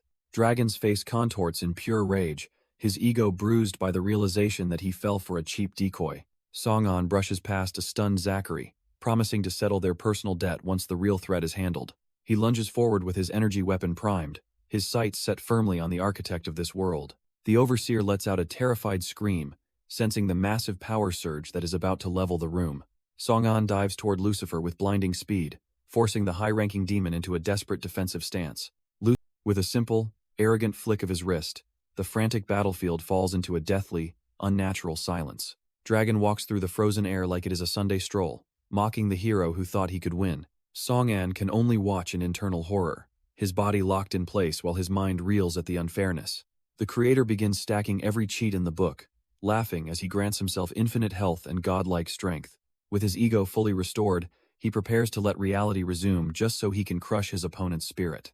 The moment time flows again, the legendary blade shatters like glass against the creator's invulnerable skin. Song-An reels in pure shock, unable to comprehend how his legendary blade could shatter like a cheap toy. Dragon just smirks behind his shades, reminding the hero that every stat and item durability is his to manipulate. The hero's blood boils as he realizes he isn't just fighting a god, but the very man who wrote the laws of physics. Refusing to yield, he discards his useless hilt and pivots to a merchant crafting skill, erupting massive ice spikes from the floor. But the creator simply strolls through the frozen forest, system prompts confirming his absolute invulnerability to any form of damage. Desperate for a blind spot, Song-An teleports through the shadows to unleash a black haze, hoping to bypass direct defense. It's a pathetic effort in the eyes of the architect, who watches as the system effortlessly cancels out the status effect. Gritting his teeth against the unfairness of it all, the challenger pulls out a high-tech energy cannon for a final gamble. He pours every ounce of his remaining mana into the weapon, lighting up the hall with a blinding, high-output blue surge. Yet, looking at the creator's bored expression, it's clear that even this ultimate blast is nothing more than a minor annoyance. Song-An stares in horror as the system itself rejects his attack, flashing errors that he cannot even lock on. Realizing his high-tech gamble was a total bust, he tosses the useless junk aside in a fit of rage. He searches his mind for one last exploit, but the system dings with a cruel reminder that he no longer meets the requirements for his own treasure. The creator just laughs, mockingly reminding him that what the developer gives, the developer can easily take back. The weight of absolute powerlessness finally hits home, sending the legendary hero crashing heavily to his knees. He feels like a mere mortal again, stripped of his ego while the architect demands his total surrender. Even Zachary steps forward to twist the knife, coldly stating that no player can ever defeat a game master. Song-An can only glare in bitter betrayal, wondering why his former comrade even bothered bringing him here to fail. Zachary drops a total bombshell, calmly announcing his intention to swear his full allegiance to the enemy. Song unreels in pure disbelief, struggling to process the fact that his closest ally is actually defecting. Claiming humanity is already doomed, Zachary's cowardice earns him a sharp, stinging strike across the face. Song-an screams the names of their fallen friends, demanding to know if their sacrifices meant absolutely nothing. He seizes the traitor by the collar, desperate to find a shred of the hero he once trusted. But Zachary just closes his eyes, shamelessly admitting he's nothing more than a cold-hearted opportunist now. The sheer weight of the betrayal leaves Song-an speechless, his heart sinking as he stares at this stranger. Even as the creator watches the drama unfold, Song-an demands to know Zachary's true, twisted endgame. Looking completely convinced, Zachary admits that witnessing the Demon Master's absolute power finally broke his resolve. The architect erupts in mocking laughter, delighted to see the hero's last pillar of support crumble into submission. The architect turns his mocking gaze towards Song-an, forcing the hero to face a final, impossible choice. With a twisted smirk, he asks if the hero would rather perish alongside the rest of humanity, or take his hand and join the demons in welcoming a glorious new era. Song-an remains silent for a long moment, the shadows hiding the storm brewing behind his eyes. Finally, he releases his grip on Zachary, admitting the traitor was always the pragmatic one among them. A faint, weary smile touches his lips as he reflects on his life before this nightmare began, leaving Zachary to watch in stunned silence as his old friend begins to pull away. Song-an declares he'd rather die with those he loves than spend eternity kneeling before monsters. His mind drifts back to the days when he was just an invisible office worker, mocked by everyone, where his only enemy was a crushing mountain of debt that once felt like a death sentence. He spent his nights slurping cheap ramen in silence, a man so hollow that even dreaming felt like a luxury he couldn't afford. Back then, the world was just a chorus of voices calling him pathetic, mocking the loser who had no one to turn to. Yet, even in that suffocating darkness, a few kind souls reached out, offering a seat at the table and a moment of warmth. Everything shifted on that fateful day when the world broke and he was pulled into a reality he never expected. Suddenly, the invisible office worker was gone, replaced by a warrior standing over the broken bodies of fallen kings. But the real prize wasn't the strength or the titles. It was the family he finally found among the chaos. Song-an knows that choosing humanity might mean watching his godlike power shatter into a million useless pieces, but he'd trade every ounce of magic just to keep the memory of those shared drinks and genuine smiles alive. With every step forward, his resolve hardens, refusing to abandon the only things that ever truly mattered to him. He stares down his tempters, flatly rejecting their hollow evolution because a world without his friends isn't a world worth living in. Song-an stands his ground, declaring he'd rather die with those he loves than crawl before a group of demons. Even as Zachary looks down on him with cold indifference, the hero remains unshaken by the weight of betrayal. Baimon watches the scene with a flicker of genuine confusion, unable to grasp why a human would choose certain death. The pink-haired man sighs behind his shades, lamenting that while Song-an's choice was noble, the price is his life. With a casual wave of his hand, he summons a barrage of spectral blades to end the legend once and for all. Song-an closes his eyes and accepts the end, whispering a final, silent apology to Sophie for his broken promise. But the expected death blow never arrives, replaced instead by the sharp, ringing sound of steel meeting steel. In a move that stuns every witness in the hall, Baimon throws herself forward to shield the falling warrior. Song-an can only stare in total disbelief, demanding to know why a demon would suddenly risk everything for him. His executioner's face contorts with pure rage as he demands to know why Baimon is defending their greatest enemy. Baimon stares down at the fallen warrior, her voice heavy with the sudden realization that his death would be a mistake. The executioner just sneers behind his shades, unable to grasp why she would waste a shred of pity on a lowly human. But the princess is elsewhere, her mind racing as she feels a hauntingly familiar energy radiating from the broken man. Tears of confusion fall as an ancient, instinctual bond starts to override every demonic command she's ever received. This hesitation sends the elder into a rage, reminding her that she owes her very life to the one who awakened her. With a smug grin, the pink-haired narcissist mocks her for forgetting the sacred oath she swore to their creator. Baimon doesn't back down, manifesting her energy blades in a sharp flash as she prepares to take the prisoner by force. Hassan charges forward with a scream of fury, appalled that the princess would dare to turn her weapon against the master. Locking eyes with her former ally, Baimon decides to test if the creator's power can actually suppress her innate soul. The executioner just laughs at the challenge, relishing the irony that her birthright is the one thing he can't truly dominate. Baimon strikes at the executioner with everything she's got, her energy blade cutting through the air with lethal intent. But the narcissist doesn't even flinch, stopping her desperate strike with just 2 fingers and a mocking smirk. Gritting her teeth, the princess realizes that the gap in their raw power is even wider than she feared. The elder screams at her for this betrayal, while the pink-haired man laughs, claiming she's just using the prisoner as an excuse. Baimon snaps, declaring that these so-called ancient beings don't deserve to set foot on this planet ever again. Hassan is absolutely floored, unable to believe the princess would renounce her own royal lineage so easily. With a sudden burst of speed, Baimon retreats to gain distance, her mind flooded with bitter memories of her past. She stands tall, reminding them of the island where she was caged like an animal by the very masters they serve. Fueled by the memory of the one person who actually cared for her, she lunges forward for another desperate assault. The resulting collision sends a shockwave through the hall as she stakes her life on this final act of defiance. Baimon's strike carries the weight of years of resentment, forcing the pink-haired executioner to finally take her seriously. Hez visibly rattled, sweating as he realizes she shouldn't even have the memories fueling this sudden, violent outburst. The princess admits the finer details are hazy after 6 years of forced slumber, but the instinct remains. The man's smug composure completely evaporates as he stares into the eyes of someone who is truly snapped. She lunges forward with dual blades, declaring that her very first thought upon waking was the desire to kill him. As the two powerhouses clash, the onlookers can only watch in shock while the hall descends into total anarchy.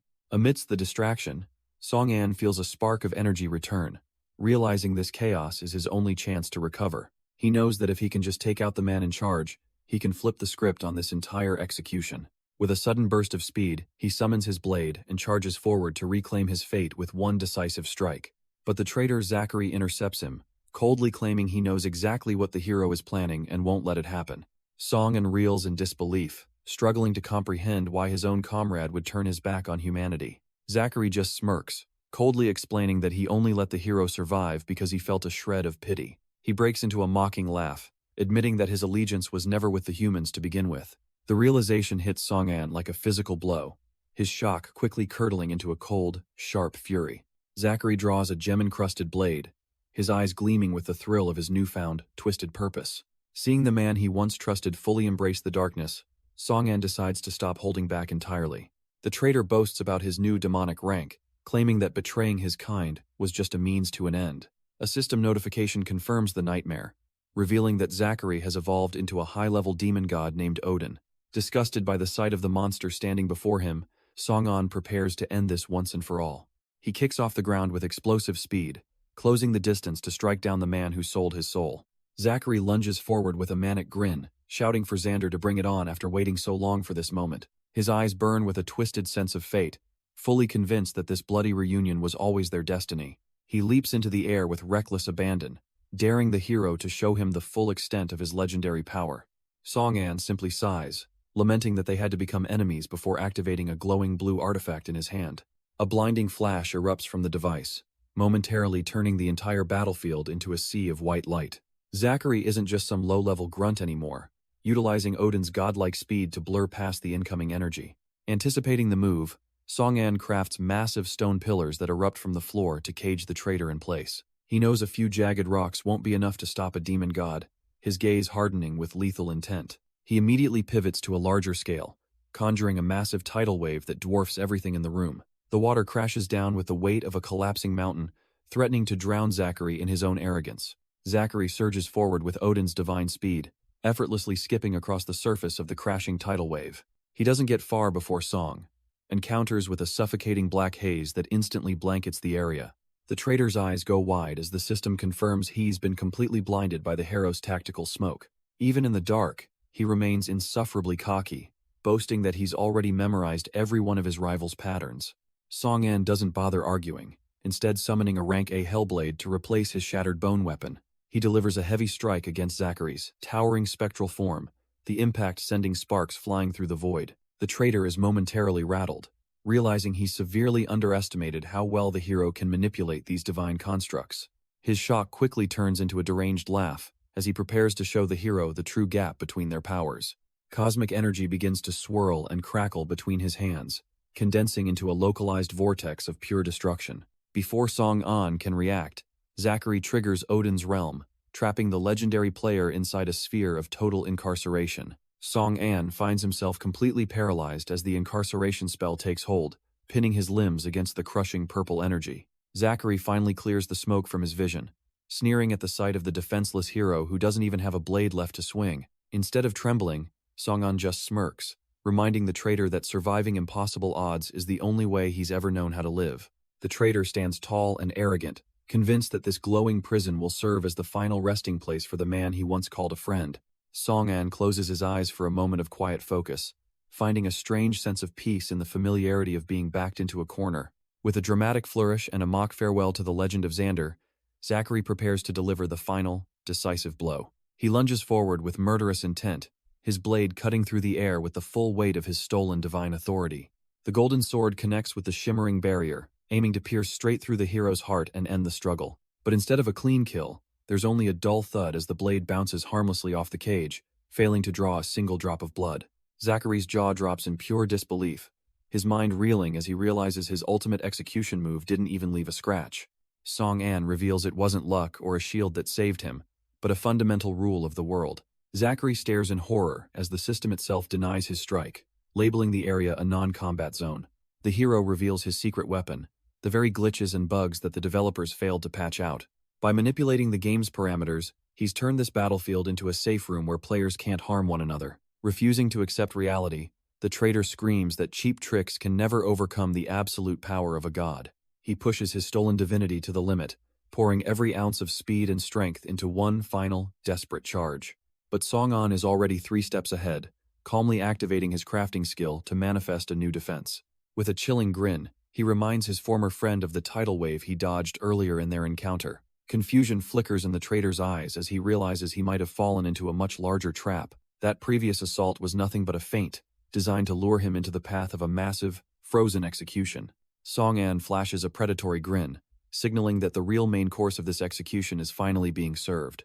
Baimon looks around at the frozen wasteland with a skeptical gaze, wondering if his rival really wasted so much effort just to change the scenery. He sneers at the display, convinced that he actually gave the legendary Xander far too much credit for such a mediocre trap.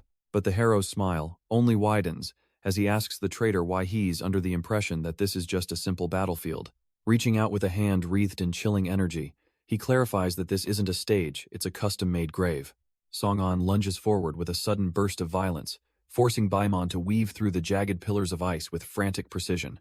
Desperate to maintain his edge, the traitor activates the speed of Odin's might, flooding his veins with stolen godlike power. He blurs across the frozen floor with a mocking laugh, certain that these silly parlor tricks are far too slow to ever touch him. With his demonic attributes surging, Baimon feels invincible, believing that no mortal trap can catch a god in constant motion. He dives in for a final strike, taunting Song-an for wasting his stamina in a cold environment that will only lead to his own undoing. Song-an scoffs at the traitor's arrogance, promising that hell be buried long before the cold even becomes an issue. He slams his power into the ground, conjuring a massive wall of jagged, crystalline death that cuts off any escape. Baimon's smug expression finally cracks as he realizes the sheer scale of the elemental mana being thrown his way. Standing before the towering glacier, the traitor grips his stolen blade, feeling like a caged bird in a frozen wasteland. He snarls in frustration, comparing the hero to a stubborn beast that simply refuses to roll over and die. But the hero just smirks, casually mentioning that he's added a little something extra to this sub-zero playground. Before Baimon can move, dark, spectral hands erupt from the shadows, anchoring his feet to the killing floor. A wave of ghostly energy washes over him, a soul-shredding strike designed to bypass his physical defenses entirely. Song-an explains with chilling calm that every bit of damage dealt here is carved directly into the traitor's spirit. As the ice solidifies at absolute zero, Baimon gasps for air, feeling his very life force wither under the touch of the void. Baimon's eyes narrow in a flicker of pure desperation as the weight of his impending defeat finally sinks in. Refusing to go down quietly, he forces his stolen divinity to erupt into a blinding pillar of holy light.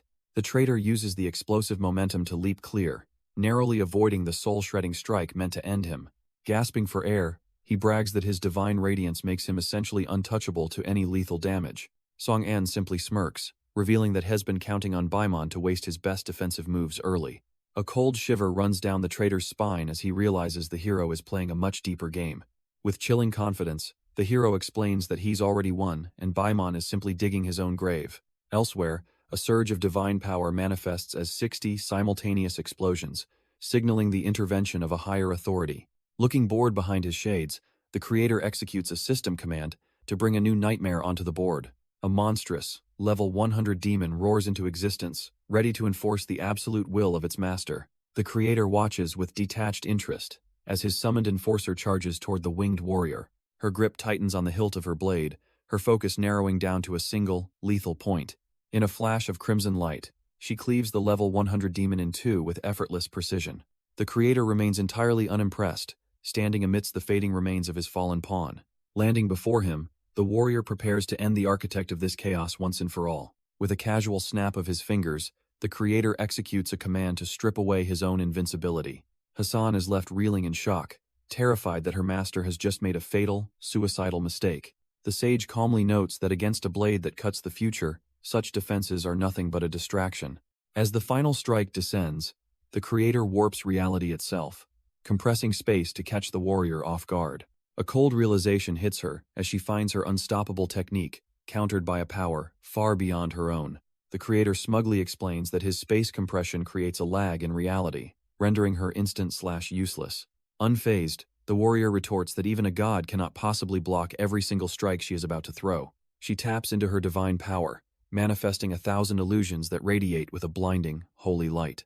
Hassan watches in pure terror, while the sage realizes the situation has finally spiraled out of control. He knows that while one slash can be delayed, 1,000 cuts from the future are impossible to stop. Fueled by 6 years of imprisonment, Her Highness prepares to unleash her long-awaited vengeance upon her former captor. Her gaze sharpens with lethal intent, focusing every ounce of her being on the upcoming killing blow. The illusions blur into a storm of steel, descending upon the architect of this world with terrifying speed. Even the creator begins to sweat, marveling at the sheer elegance of a technique he simply cannot block.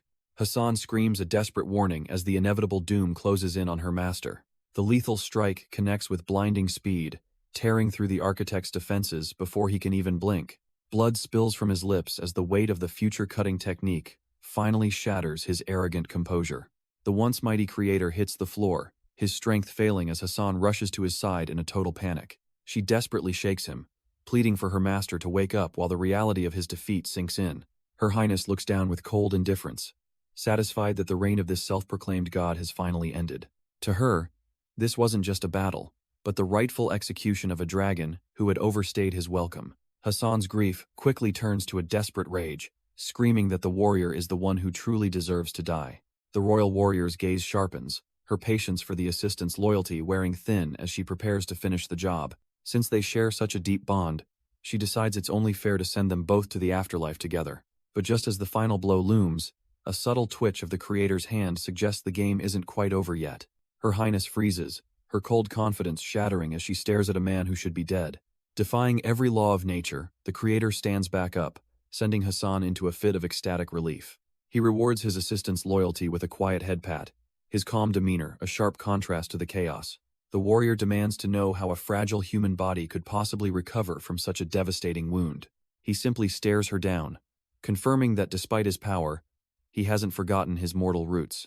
That blade through his chest didn't bring fear, but rather a flood of memories from a much darker time. Long before he was a god, he was just a boy sitting in the ruins of a world that hated him. He recalls the rough hands of soldiers who treated human life like a game for their own amusement. Every moment of suffering in that war-torn hell was a lesson in the true nature of human cruelty. Staring down the barrel of a gun, he realized that to survive, he would have to become something more. The waves crash against the shore, a rhythmic sound that marks the beginning of a life he never expected. Opening his eyes to the vast, clear sky, he finds himself breathing in the salt air of a nameless island. The young creator coughs violently, realizing that by some miracle, the bullet meant to end him missed his heart by millimeters. Looking up through the haze of pain, he finds himself face to face with the girl who would change everything. Beside Her Highness stands a youthful song. On, their innocent smiles a haunting reminder of a bond before the betrayal. He stares at his bloodied hands, overwhelmed by the realization that his understanding of the world has been forever altered. A mysterious silhouette looms over him, her presence carrying a weight that makes his heart skip a beat. She speaks of a higher power, questioning if a true architect actually governs the reality they inhabit. The boy is taken aback by the question, wondering if she is referring to the concept of a divine god. She simply shakes her head, searching for a title far more fitting for the entity that truly pulls the strings. She smirks while explaining that every game needs a master, someone with the absolute authority to rewrite the laws of existence at a whim. It turns out humanity has been rigged from the start, their very DNA filled with hard-coded limitations and a natural vulnerability to the world's cruelty. The young architect can only stare in stunned silence, his mind struggling to process the idea that his entire reality might just be a controlled environment. She treats the human race like low-level players in a massive simulation, forever unable to change the things that actually matter. The revelation hits like a physical blow when she admits that she is the one pulling the strings, the ultimate enforcer of these cosmic rules. But she isn't acting alone, identifying herself as part of the ancient beings, a group. As humanity flourished under their shadow, she calmly explains that they were actively testing their creation with brutal trials. The realization hits the creator like a freight train as he demands to know if his parents' deaths were just a game. With a chillingly casual smile, she confirms his worst fears without a single shred of remorse or hesitation. He can only tremble in horror as she justifies the slaughter, claiming they must prune the weak for species advancement. It's a sick meritocracy where the most exceptional humans are offered a seat at the table of the gods themselves. Now, she extends that same blood-stained invitation to him, asking if he's ready to discard his humanity and join them. The young architect stands frozen, his mind reeling at the sheer audacity of the woman who orchestrated his suffering. But he isn't some pawn to be bought, screaming his refusal at the monster who turned his life into a tragedy. The goddess isn't taking any chances, coldly deciding that since the boy has heard the forbidden truth, he can't be allowed to leave alive. But as the shadow of death looms over him, the young architect doesn't tremble. He prepares to utter a proposal that will change everything. Standing tall despite the overwhelming divine pressure, he shocks the ancient being by claiming he has the power to help her. She can't help but mock the sheer audacity of his claim, wondering what a mere teenager could possibly offer a being who has lived for centuries. With tears of rage streaming down his face, he strikes a nerve by pointing out that their supposed omnipotence is a lie if they're forced to hide. His sharp insight earns him a burst of genuine laughter as she finds this defiant little human far more entertaining than she initially expected. Her amusement quickly sharpens into a cold admission, confirming that he's hit the mark, and the ancient ones are indeed desperate to return home. Frustration leaks through her regal composure as she explains that humanity's uncontrolled growth has turned their planned return into a suicide mission. Seeing his opening, the boy doubles down on his dark path, promising to help the gods correct the world's course even if it costs every human life. It's a proposal so twisted that even a goddess has to pause, questioning why she should ever trust a boy willing to sell out his entire species. He argues that neither of them has a choice anymore, bound by the same desperate circumstances. With tears of pure hatred, he declares his only reason for living is to claim his revenge. A world away, the tide washes over a quiet beach, where life moves at a slower pace. Here, Sunny and Luna pass the time by observing the simple creatures of the shore. Sunny questions how long their mother will visit and why she's so focused on the human dragon. Luna ignores the politics, her heart aching only for a chance to return to their true home. The boy wonders if their mother will bring their new human friend along for the journey. Luna sighs, doubting whether a fragile human being could ever truly survive in their divine realm. Their mother finally appears on the horizon, casually leading the young architect toward the waiting children.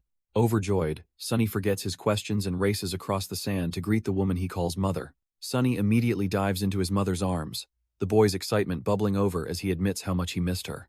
Luna watches the reunion from the sidelines, her expression unreadable as she struggles with her own complicated feelings of isolation. Noticing the distance, the goddess questions if her daughter is actually unhappy to see her return to the shore. Luna quickly closes the gap, desperate to prove her devotion, and insisting that she truly is glad to be reunited. The goddess pulls them both close, calling them her little angels while basking in their desperate need for her affection. Reaching out, she presents Sunny with a glowing gift that leaves the boy breathless with pure, unadulterated wonder.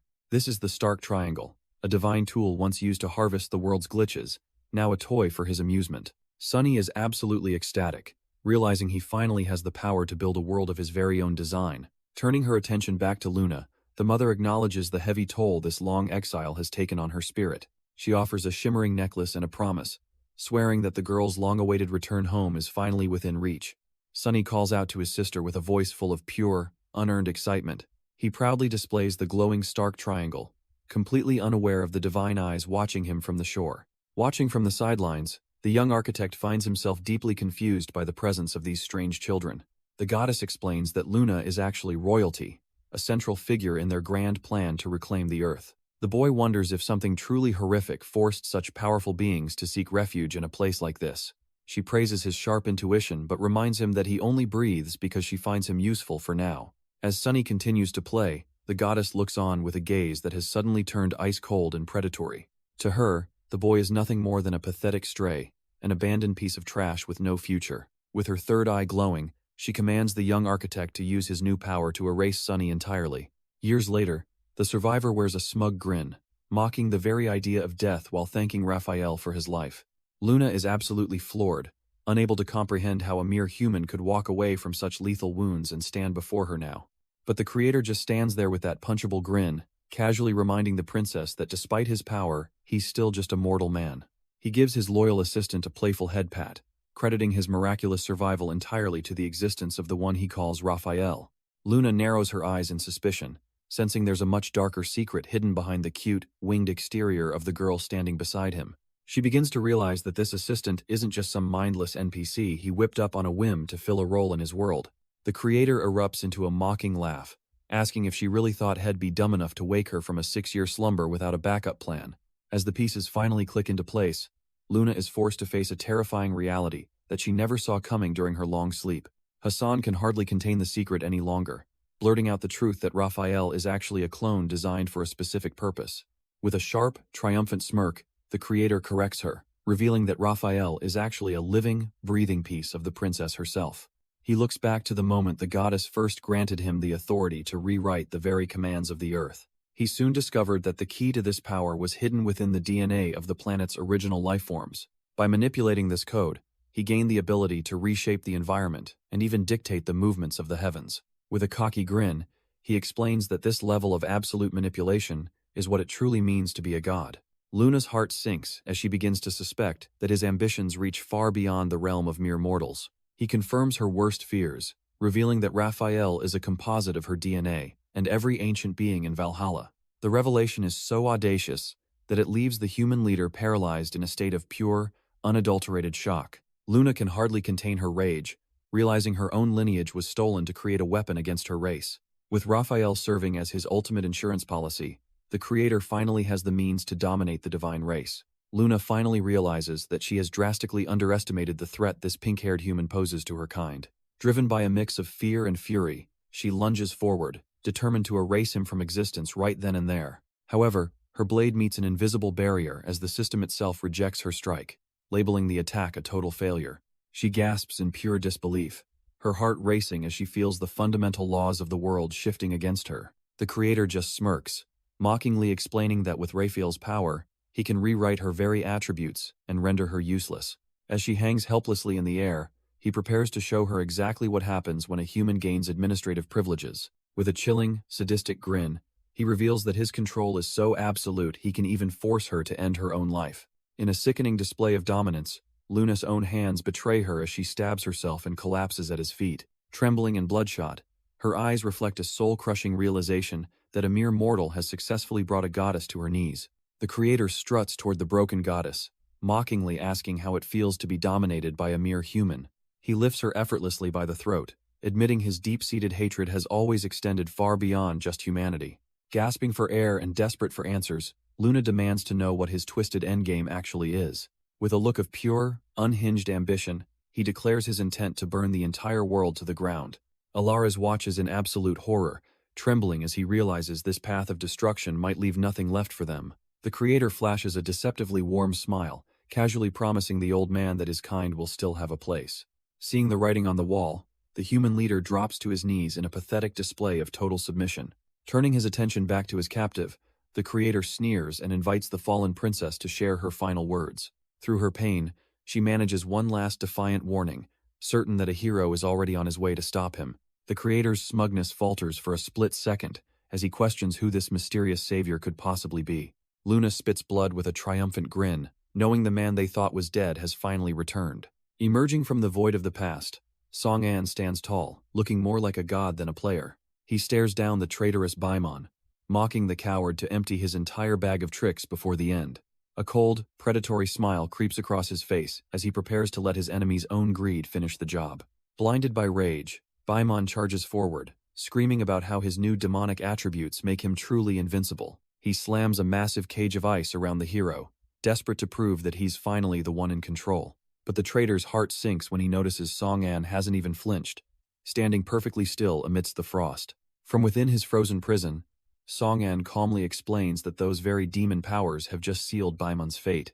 Baimon realizes too late that he's trapped in a cage of S-rank fortified stone, as Song-an reveals has been hoarding rare materials from the meteor mines for this moment. He merges those shards with his broken bone blade to forge a lethal new weapon, leaving the traitor frozen as he realizes he's caught in a web of slaying abilities. He swings wildly in a panic, but this arena has become a literal hell for demons.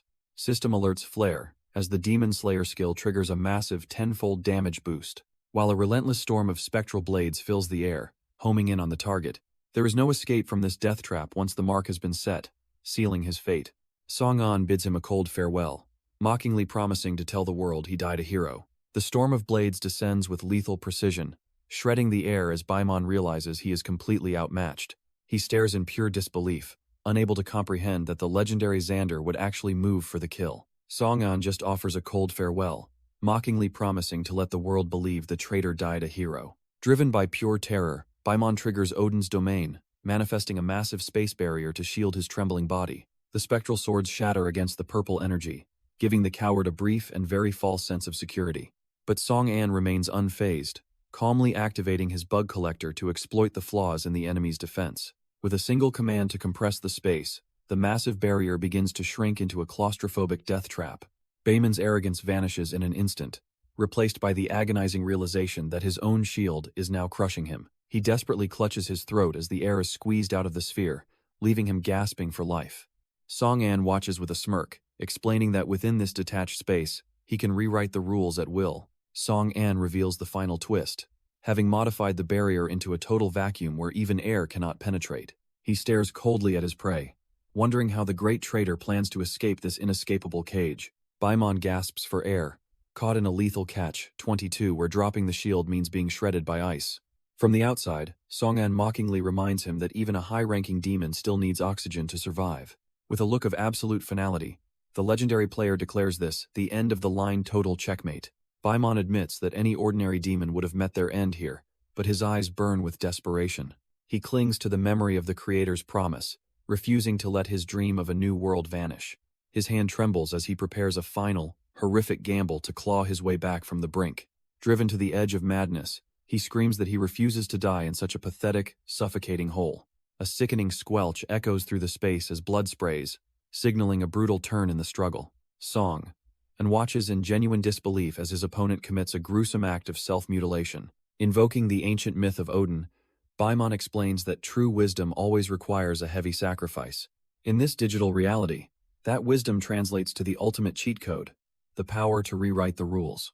With a thunderous crack, he forcibly cancels his own domain, shattering the vacuum that was meant to be his tomb. Song-an's passive skills immediately flare to life, sensing the demonic surge and readying a lethal counter-barrage. Despite the hollow socket where his eye used to be, Baimon's remaining vision is flooded with raw, tactical data. With a near-perfect success rate confirmed by his system, a smug, manic grin returns to the traitor's face. He launches himself into a reckless, high-speed dive, leaving a stunned Song-an to watch his desperate flight. Song-an warns him that the bone blades are already locked on, and the freezing water below is a death trap. Baimon plunges into the depths anyway, trusting his system even as his health plummets in the equipment-sealed zone. Song-an stands amidst a relentless rain of bone blades, waiting for the freezing depths to finish what he started. Beneath the surface, Baimon finally realizes the logic behind the plunge as he maneuvers through the aquatic graveyard. He calculates that every skill has a limit, and the extreme cold is rapidly draining the energy of the tracking blades. If he can just reach the edge of the attack range, he can finally shake the system's lock on his life. 5 minutes of agonizing silence pass, leading Song-an to wonder if the traitor has finally drowned in the dark. That silence is shattered in an instant, as the frozen surface erupts in a violent explosion of jagged ice. Baimon bursts from the water like a predator, driving his blade into Song-an before the hero can even blink. Song-an gasps in pure disbelief, his mind reeling as he struggles to understand how he was caught so off guard. With a manic sneer, Baimon mocks him, claiming the system predicted his shock would leave him completely paralyzed. Refusing to go down so easily, Song-an summons a shroud of black haze to mask his desperate retaliation. Baimon wears a smug grin, having already predicted that the black haze was just a cover for teleportation. As the hero blinks across the battlefield to regroup, the traitor simply watches with a look of bored amusement. Before his prey can even find his footing, Baimon lunges forward, closing the distance with terrifying, system-enhanced speed. He mocks the futility of the struggle, claiming that no human player can ever overcome the raw stats of a demon. A lethal blade whistles through the air, aimed directly at the man who dared to defy the game's hierarchy. In that split second of impending doom, the hero's vision blurs as his consciousness slips into a buried memory. The cold vacuum of the barrier vanishes, replaced by a peaceful beach where white feathers drift like snow. A young boy reaches toward the sky, his small hand grasping for a fragment of something pure and forgotten. Clutching the feather, the child stares at it with wide eyes, unaware of the burdens he would one day carry. He looks up at the mysterious Luna, asking about the strange gift while the warmth of the past lingers. The boy drifts back into a hazy vision, recounting a dream that felt far too real to be mere imagination. He describes a meeting with a jackal-headed deity who carried a staff of pure gold and called himself a god.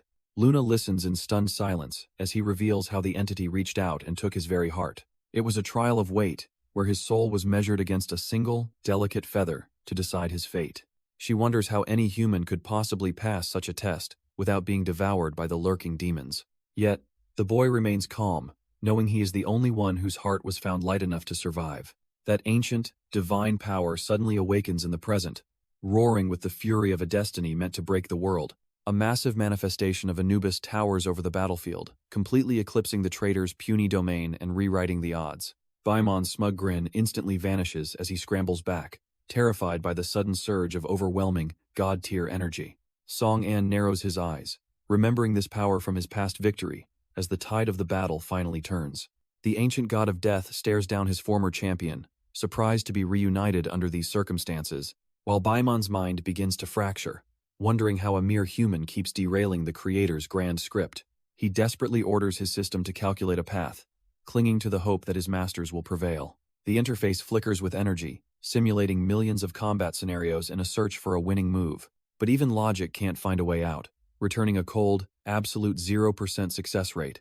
The traitor's face twists in pure disbelief, as his ultimate survival tool finally fails him. Song-an feels the crushing weight of divine authority flowing through his veins and marking his skin. Anubis reaches down with a hand that could swallow the horizon, ready to drag the sinner away. Baimon freezes as a heavy, rhythmic tolling echoes through the domain, a sound he can't explain, until Song-an clenches his fist, signaling that the time for talk is over and judgment has begun. The judgment of Anubis manifests as a massive golden scale, a soul-shredding ultimate that leaves the traitor with absolutely nowhere to run. Song-an stares him down with terrifying indifference, demanding to know if he is finally ready to pay for selling out the human race.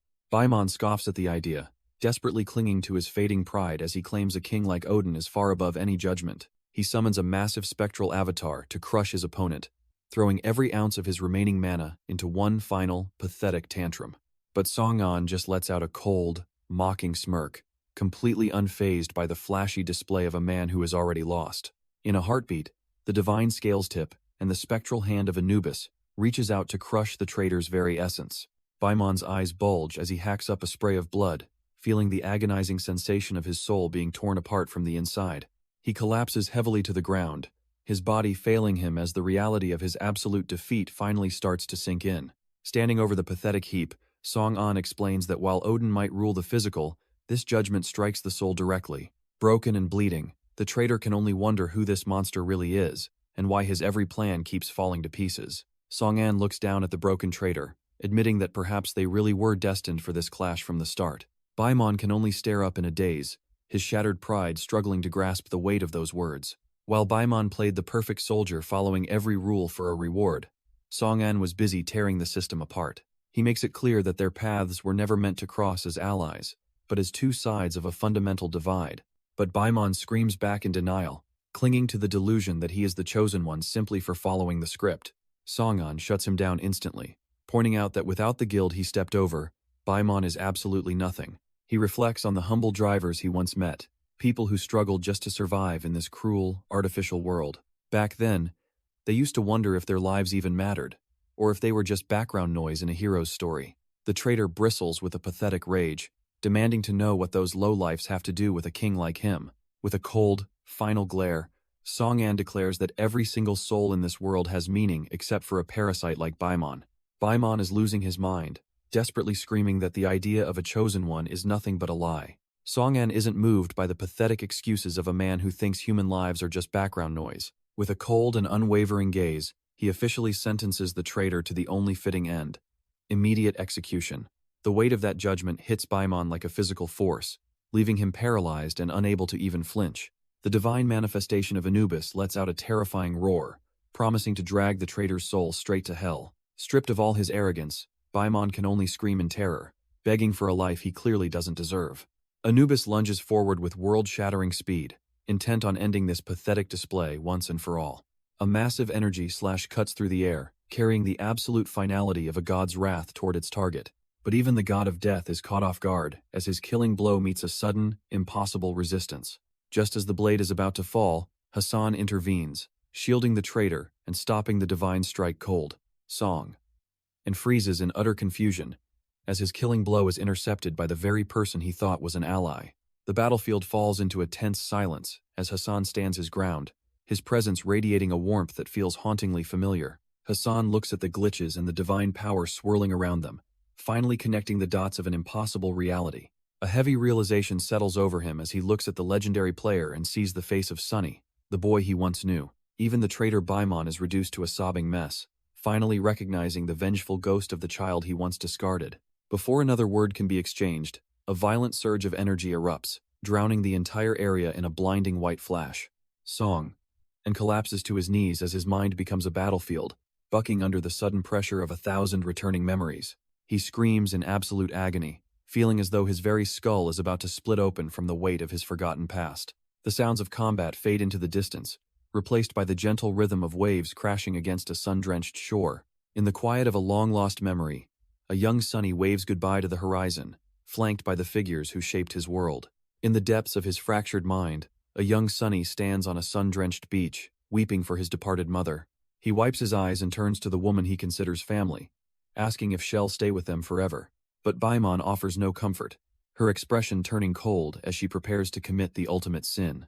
The peaceful atmosphere shatters when she draws a pistol, leveling it at the boy who once trusted her. A single, thunderous shot rings out, the muzzle flash blinding as it tears through the quiet morning air. Sunny collapses onto the sand, the shock of the betrayal hitting him harder than the bullet itself. Wearing a sickeningly calm smile, Baimon claims she is simply fulfilling his mother's final, cruel command. His companion's scream of pure agony pierces the air, her world falling apart in a single heartbeat. As the boy lies dying on the shore, a dark stain of blood begins to soak into his white shirt.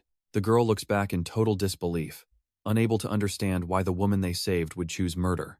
The girl demands to know how Baimon could betray their bond after everything they shared together, but her plea is cut short by a cold, violent grip that slams into her throat.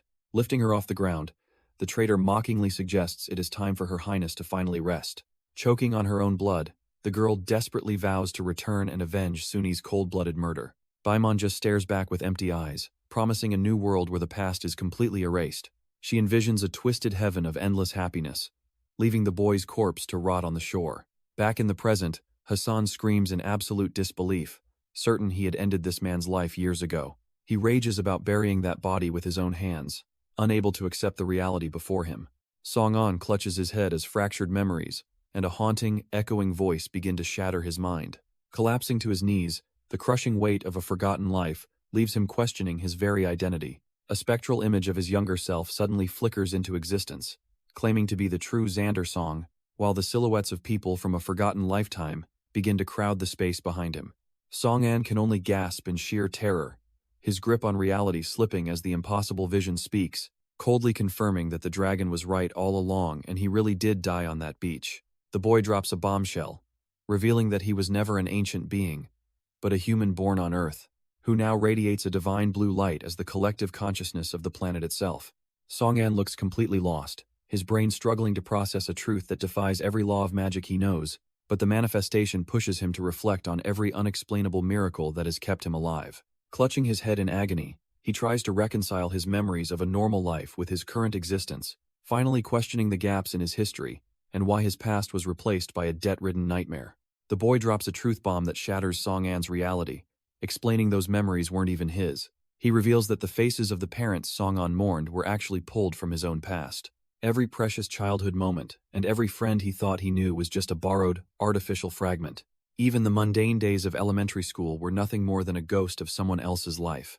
That crushing weight of debt? Just another stolen memory used to fill the void of his existence. It turns out they were all just temporary vessels, hosts for a much greater planetary consciousness. Now, the torch has been passed to Xander, making him the heir to every soul that came before. One of those ancient hosts was the god Anubis, who now looms over him as a powerful guardian. This divine force was meant to maintain the natural order, weighing hearts to decide what deserves survival. Even when ancient invaders twisted Earth's DNA, this power remained hidden, flowing through every generation. Xander stands paralyzed as the realization of his true nature finally begins to awaken within, though he finds it impossible to believe, still clinging to the idea that these were just game skills. Hassan looms over him with a cocky smirk, taunting him about the dragon's absolute authority as the game master, making the weight of the demon occupation feel even heavier since the enemy holds the power of annihilation. He stares into the void, wondering how he could ever hope to challenge the world's original creator, but Sunny simply points upward with a knowing grin, revealing that Xander is the actual architect. The revelation leaves him completely stunned, his mind unable to grasp such a massive, reality-bending cosmic shift, and as the spirits begin to dissolve into light, they assure him that everything is following his design. He reaches out as they vanish, burdened by a final, selfish plea to protect the girl, Luna, before his eyes snap wide with a sudden jolt, the weight of 1,000 lives finally settling in, song, and gasps for air, the weight of the truth finally sinking in as he realizes he can still win. Hassan's smug face twists into pure terror, unable to believe that the boy he thought was broken is still standing. He drags himself up from the brink, his resolve hardening with every step away from the abyss he just escaped. Standing tall, he declares that his only reason for returning from the depths of hell is to settle the score. The memories of 1,000 lives swirl around him like a storm, fueling a power he's finally ready to claim. With eyes burning like embers, he makes it clear that this isn't just a fight, it's a long overdue execution. He lunges forward with blinding speed, leaving the panicked game master scrambling to understand how a mere mortal is outplaying him. Behind him, the ancient god of death lets out a bone-chilling roar, signaling that the trial of the soul has begun. Anubis swings a massive, spectral claw, ready to tear through the arrogant facade of the one who dared to play God. As the system itself begins to buckle under the pressure, Hassan's assistant screams for her master to disable the incoming damage. Hassan frantically orders the system to fold space, desperately trying to absorb the divine pressure bearing down on him. Seeing the failure notifications pop up, he cackles with arrogance, believing he's finally evolved beyond the reach of any god. His celebration is cut short as Song, and flickers out of existence, utilizing a high-speed teleport to reposition for a lethal opening. Before the pink-haired administrator can even turn around, Song-an is already there, leveling his magic pistol at point-blank range. A massive blast tears through the air, catching the arrogant assistant off guard and sending him reeling from the unexpected impact. Hassan tries to mask his mounting panic with a sneer, doubling down on the delusion that his administrative status makes him an immortal king. That ego is promptly checked when Song-an lunges forward, connecting a brutal physical strike that sends the self-proclaimed god's head snapping back. The look of pure bewilderment on his face says it all, as he struggles to comprehend how his divine armor was just bypassed. Sliding back in a daze, he frantically questions how a mere human managed to land a clean hit through his absolute negation. The terrifying truth finally dawns on him that the earlier pistol shot was a calculated glitch designed to disable his damage-canceling commands. Hassan begrudgingly admits that finding such a loophole was a stroke of genius, but his praise is short-lived. His arrogance quickly turns to a venomous rage as he promises to end this fight right here and now. Desperate to regain control, he invokes a high-level system command to manifest a creature far beyond normal limits. A level 100 conqueror materializes from the static, a skeletal juggernaut radiating an aura of pure death. Song-an can only stare in disbelief, his mind racing to identify the massive threat looming over him.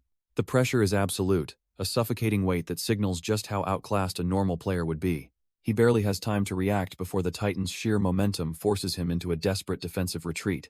The monster isn't just strong, it flickers through space with a high-speed teleport that catches him completely off guard. Narrowly escaping a crushing blow, he realizes that this summon's toughness is unlike anything he has faced before. Knowing he needs to obscure the battlefield, he prepares to counter the Titan by gathering a swirling black haze. The monster roars in defiance, its system-granted immunity rendering the tactical haze completely useless. Frustration sets in as Song and realizes his usual tricks won't work against this level 100 juggernaut. He barely manages to leap back as a massive broadsword carves through the air where he just stood. Pivoting to his merchant skills, he instantly crafts a frost blade to meet the Titan's overwhelming power. The resulting clash sends a shockwave through the area, but the sheer weight of the summon is suffocating. A brutal follow-up swing catches him off guard, knocking the wind out of him as he is sent tumbling. Not giving him a moment to breathe, the skeletal warrior conjures a spear of pure, dark energy.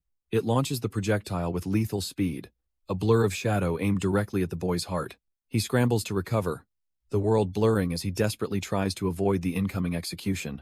In a display of raw reflex, he reaches out and catches the spear mid-flight, stopping the killing blow.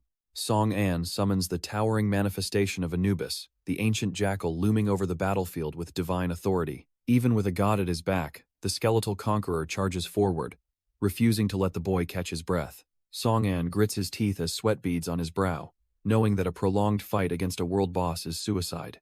Watching from a safe distance, Hassan enjoys the show, planning to let his summons whittle down his enemy's strength. His focus is broken when a familiar presence approaches, calling out to him with a tone of desperate reverence. Hassan glances back to see Zachary, the man who had already failed him once, crawling back for more. Dropping to one knee, the blonde warrior pleads for revenge, his pride clearly wounded by his earlier defeat. The sudden appearance of his subordinate leaves Hassan momentarily baffled, his smug composure slipping for just a second. He stares at the kneeling man with growing suspicion, wondering if there is a hidden motive behind this sudden loyalty. Zachary remains bowed in submission, swearing that his loss was a fluke and begging to be the one to finish Xander. Hassan lets out a mocking laugh, finding the warrior's desperation far too entertaining to pass up.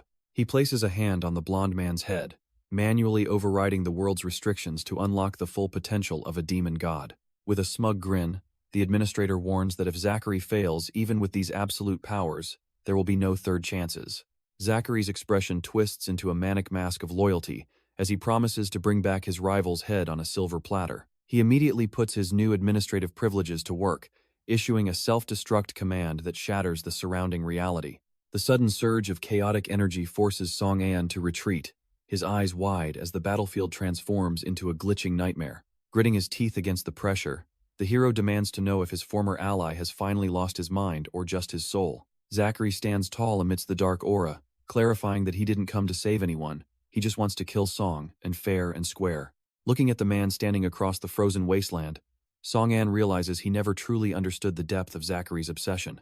The air turns heavy, as Zachary invokes the power of Odin's realm, doubling his strength to ensure this duel is their very last. Song An finds himself completely paralyzed as Zachary's new administrative authority locks his joints in place. Zachary doesn't waste a second, lunging forward with a strike meant to end this rivalry once and for all. The impact sends the hero crashing into the dirt, his defenses crumbling under the weight of godlike power. But Song An isn't that easy to kill, using a quick substitution trick to leave behind nothing but a piece of wood. He reappears behind his foe for a counterattack, but Zachary's smug expression suggests he saw this coming a mile away. The traitor mocks the predictable move, claiming that with the administrator's help, every trick in the book is useless. Song An's heart sinks as his blade is caught effortlessly, realizing his speed means nothing against a man who can read the future. Suddenly, a massive spectral fist looms over him, and with his teleportation on cooldown, the hero prepares for the end. The world goes still as the crushing blow halts just inches from his face, leaving the air thick with tension. Bracing for a death that never comes, Song An can only wonder why his executioner has suddenly hesitated. Song An stares in disbelief, his mind racing as he tries to process the sheer scale of the betrayal. Zachary just grins like a maniac, reveling in his new status as the self-proclaimed game master of this world. Backing away, the hero demands to know why his former ally hesitated, instead of delivering the killing blow. The traitor's eyes go cold as he admits that there's no deep reason, he's simply enjoying the sport of breaking his rival. Without warning, Zachary lunges forward, tearing open a void known as Odin's realm to swallow everything in its path. As the gravitational pull of the black hole drags him in, Song An desperately begs for some shred of honesty. Thinking fast, he activates the Stark Triangle, using space modification to force the collapsing void to retract. The two rivals collide in a shower of sparks, their blades screaming as they lock in a desperate struggle for dominance. Song An finds his footing, confidently declaring that his countermeasure has rendered Zachary's ultimate realm completely useless. But Zachary's mocking smirk doesn't fade for a second, leaving the hero wondering if he's just fallen into another trap. Song An's eyes widen in pure shock as a spectral hand reaches out from the very void he thought had neutralized. Before he can even process the betrayal of physics, Zachary's grip tightens around his throat, turning the black hole into a personal gateway. Zachary doesn't even flinch at his own injuries, casually inputting a regeneration command to rewrite his physical state. His flesh is replaced by cold, unfeeling machinery as he gleefully explains that his entire existence is now just invincible code. With a brutal slam, the hero is driven into the dirt while Zachary mocks him for thinking a normal player could ever compete. Pinned under the weight of a literal god martyr, Song-an can only let out a hollow, chilling laugh that rattles his broken ribs. The sudden burst of hysteria catches Zachary off guard, his smug expression flickering with a moment of genuine confusion. Song-an admits that his rival truly is the luckiest person alive, always handed the best gear and guilds on a silver platter. When demanded to give a real answer, the hero just stares at the ground, his voice devoid of its usual fire. He finally confesses his utter exhaustion, admitting he's tired of fighting a game that was rigged against him from the start. Zachary releases his grip with a look of disappointment, telling Song-an that his defeatist attitude isn't the answer he's looking for. Frustrated and broken, Song-an screams back, demanding to know what he's supposed to do if his best isn't enough. Zachary admits he doesn't actually have the answer, which is exactly why he's pushing his rival to the absolute brink. With a cold glare, he triggers a series of administrative commands to rewrite the very fabric of their reality into something more personal. The world shifts into a brutal battle arena, a literal cage meant to force a final evolution or a final breath. Song-an struggles to his feet, his mind reeling as he tries to process the sudden change in the digital scenery. Zachary explains that he's warped time itself, giving the hero a mere 10 minutes to find his resolve before the clock runs out. If Song-an can't find a way to win by then, Zachary promises to end his life without a shred of mercy or hesitation. Watching from the sidelines, Hassan's familiar warns him that their new puppet might be getting a bit too ambitious for his own good. Hassan just smirks, fully aware of the betrayal brewing but confident that he's already seen every move Zachary thinks he's making. Hassan turns to Raphael, musing that this test is vital, since a world without shared ideals is just a lonely void. He watches with a predatory smirk, waiting to see if Zachary has the spine to finally finish the job. Taking direct control, Hassan disables the realm and executes a command to manifest the terrifying demon god cannon. He bellows for the kill, his face contorting with a sudden, frantic need to see the hero finally erased. A concentrated blast of administrative energy tears through the air, heading straight for a seemingly defenseless Song-an. Suddenly, the massive form of Anubis erupts from the smoke, shielding its master and swallowing the attack whole. The mastermind's composure shatters instantly, his mind reeling at the possibility that his puppet actually botched the execution. Song-an collapses to the ground, panting heavily while realizing Zachary's pressure gave him the opening he needed. As Zachary lies unconscious, the hero realizes his rival's arrogance was the biggest exploit in the entire system. Hassan can only stare in pure shock, realizing his perfect game has been derailed by a single, massive bug. Song-an stands tall against his supposed creator, ready to dismantle the lie that this world belongs to the pink-haired fraud. He presses the issue with a smirk, asking how a legendary golden class could exist if the system was truly under the mastermind's total control. A flood of memories returns, reminding the hero of the agonizing cycle of self-destruction he endured to force the system to yield. With a gaze that pierces through the administrative veil, he reveals the ultimate exploit. He knows the bugs because he wrote the original code. The hero finally reclaims his true name, Xander Song, declaring himself the rightful architect, while the stark triangle pulses with ancient authority. With a single, deliberate touch, he interfaces with the core of the reality he once built with his own hands. A system chime echoes through the realm as the Stark Triangle's command codes finally unlock, returning the keys of the world to their owner. He recalls the enigmatic smile of Earth's collective consciousness, realizing now that every hardship was a calculated step toward this moment. The weight of his true identity finally settles in, and the hero understands that he was never just a player in someone else's game. As his new authority takes hold, the very fabric of the world begins to ripple and glitch beneath the feet of the false god.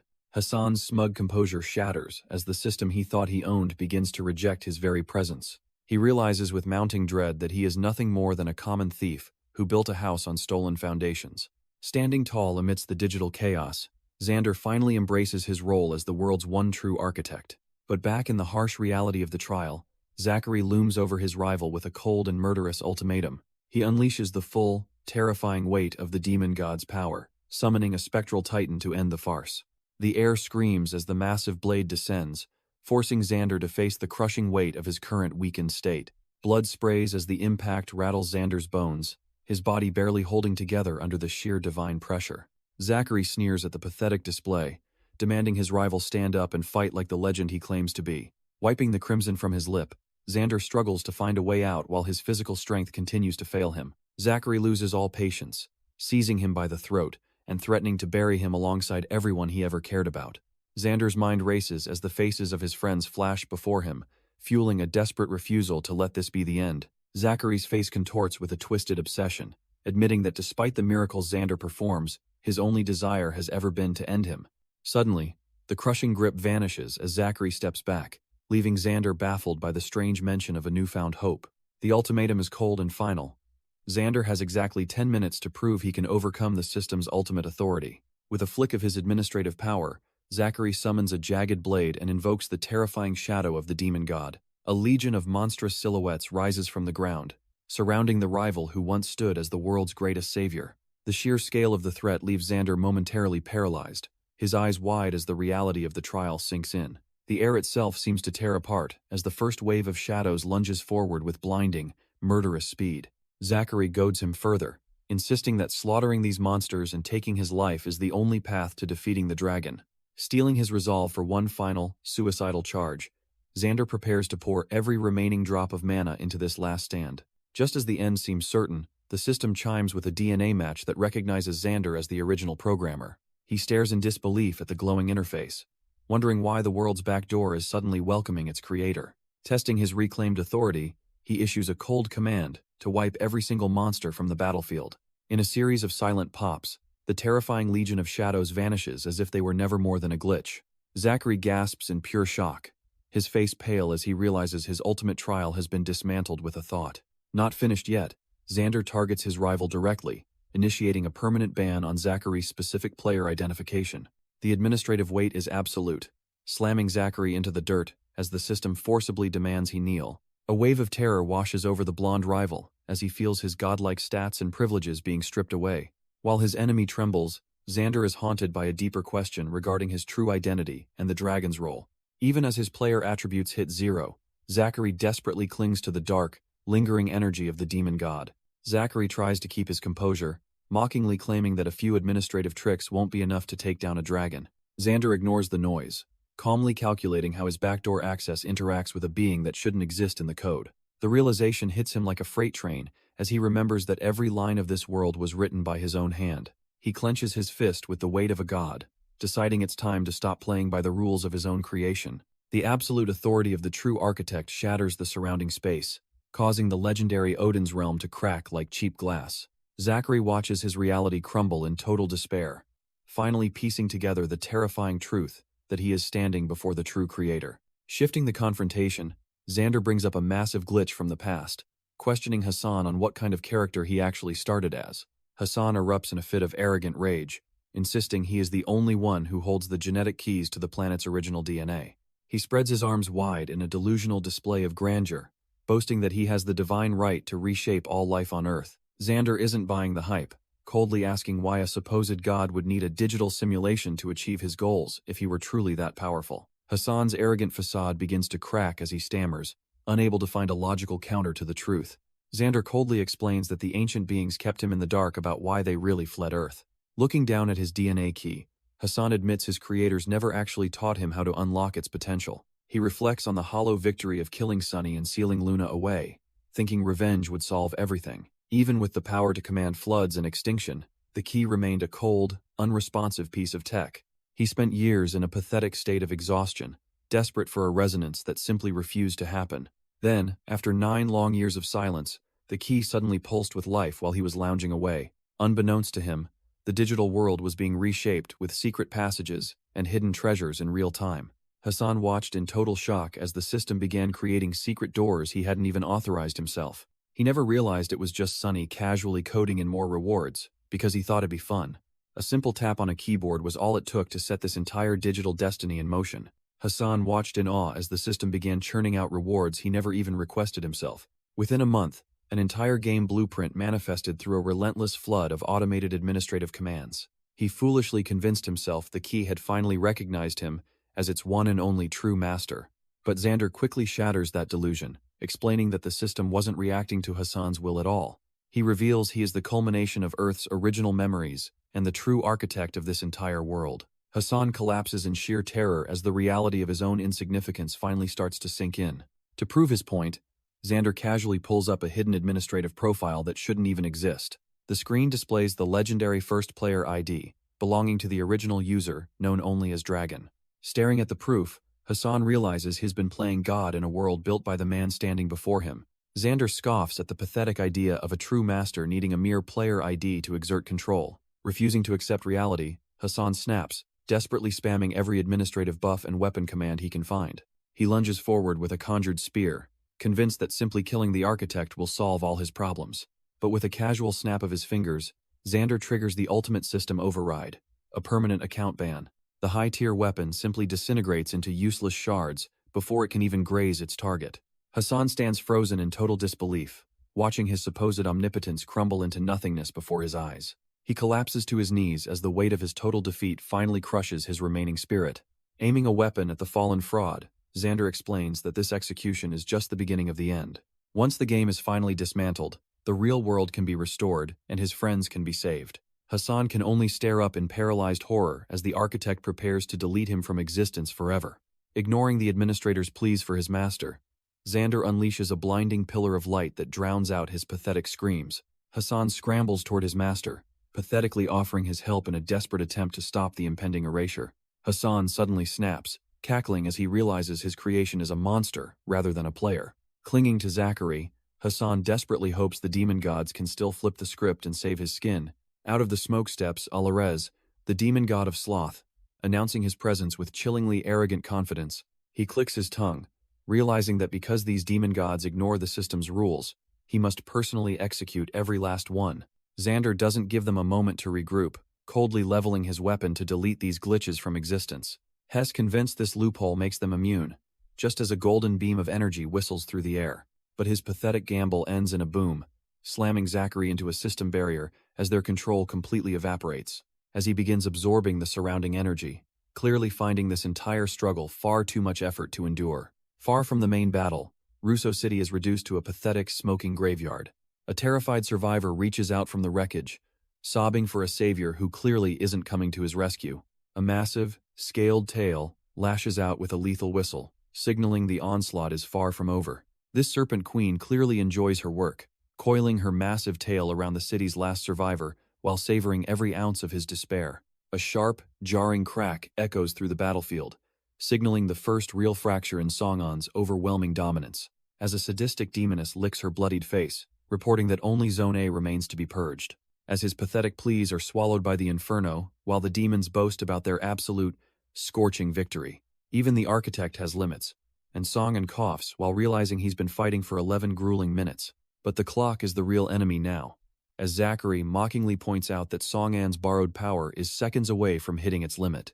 Zachary's expression twists into a mask of pure malice as he mockingly reminds his foe that his borrowed time is seconds away from vanishing. Zachary surprisingly agrees, admitting that since acquiring the strength of Hercules, he's never actually needed more than 10 minutes to finish a fight. Zachary's ego swells as he mockingly asks if he's officially the toughest opponent the architect has ever faced. Song-An can feel the weight of his own creation pressing down on him, noting that while the power of Hercules is godlike, the toll it takes on his vessel is becoming unbearable. The recoil is brutal, leaving Song-An's arm trembling as his vessel struggles to contain the divine energy. Song-An realizes his power is like a raging fire, burning brilliantly but rapidly consuming his remaining time, fixing his gaze with a mockingly sympathetic look as he calls his opponent truly admirable, while pretending his heart actually aches for the architect's inevitable downfall, tightening his grip as he decides the only fitting tribute is a glorious death in combat. Sensing this momentary weakness, Zachary doesn't hesitate, unleashing a vicious swing of his spear to bid his creator a final, bloody farewell. With a deafening roar, Zachary's weapon slices through the gap, aiming to shatter the creator while he's paralyzed. As he grits his teeth against the mounting strain, feeling his borrowed time slip away with every second, Song braces against the crushing weight of his divinity, realizing his mortal frame is finally reaching its breaking point. Song-An lets out a guttural scream as his divinity threatens to tear him apart, wondering if this is finally where his journey ends.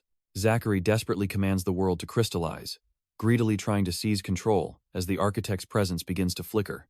Song-An refuses to yield, fueling his strikes with a raw determination that keeps him swinging even as his grip on reality begins to slip. He plays along with the mundane routine, casually discussing lunch while sensing this peace is just a fragile illusion, as his mind drifts back to a time when a human Zachary was just a goofy friend willing to call him dad for a free meal. as his fading consciousness pulls him back to the mundane halls of his old life, remembering a simple collision with a colleague that felt more real than this digital nightmare.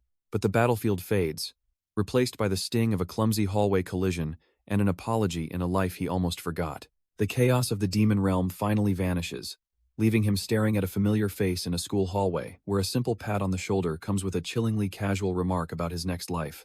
Standing back to back with a girl from his past, he realizes he can't escape the human life he left behind. Song-an stands there completely spaced out while his friend waves a hand, wondering if anyone is home.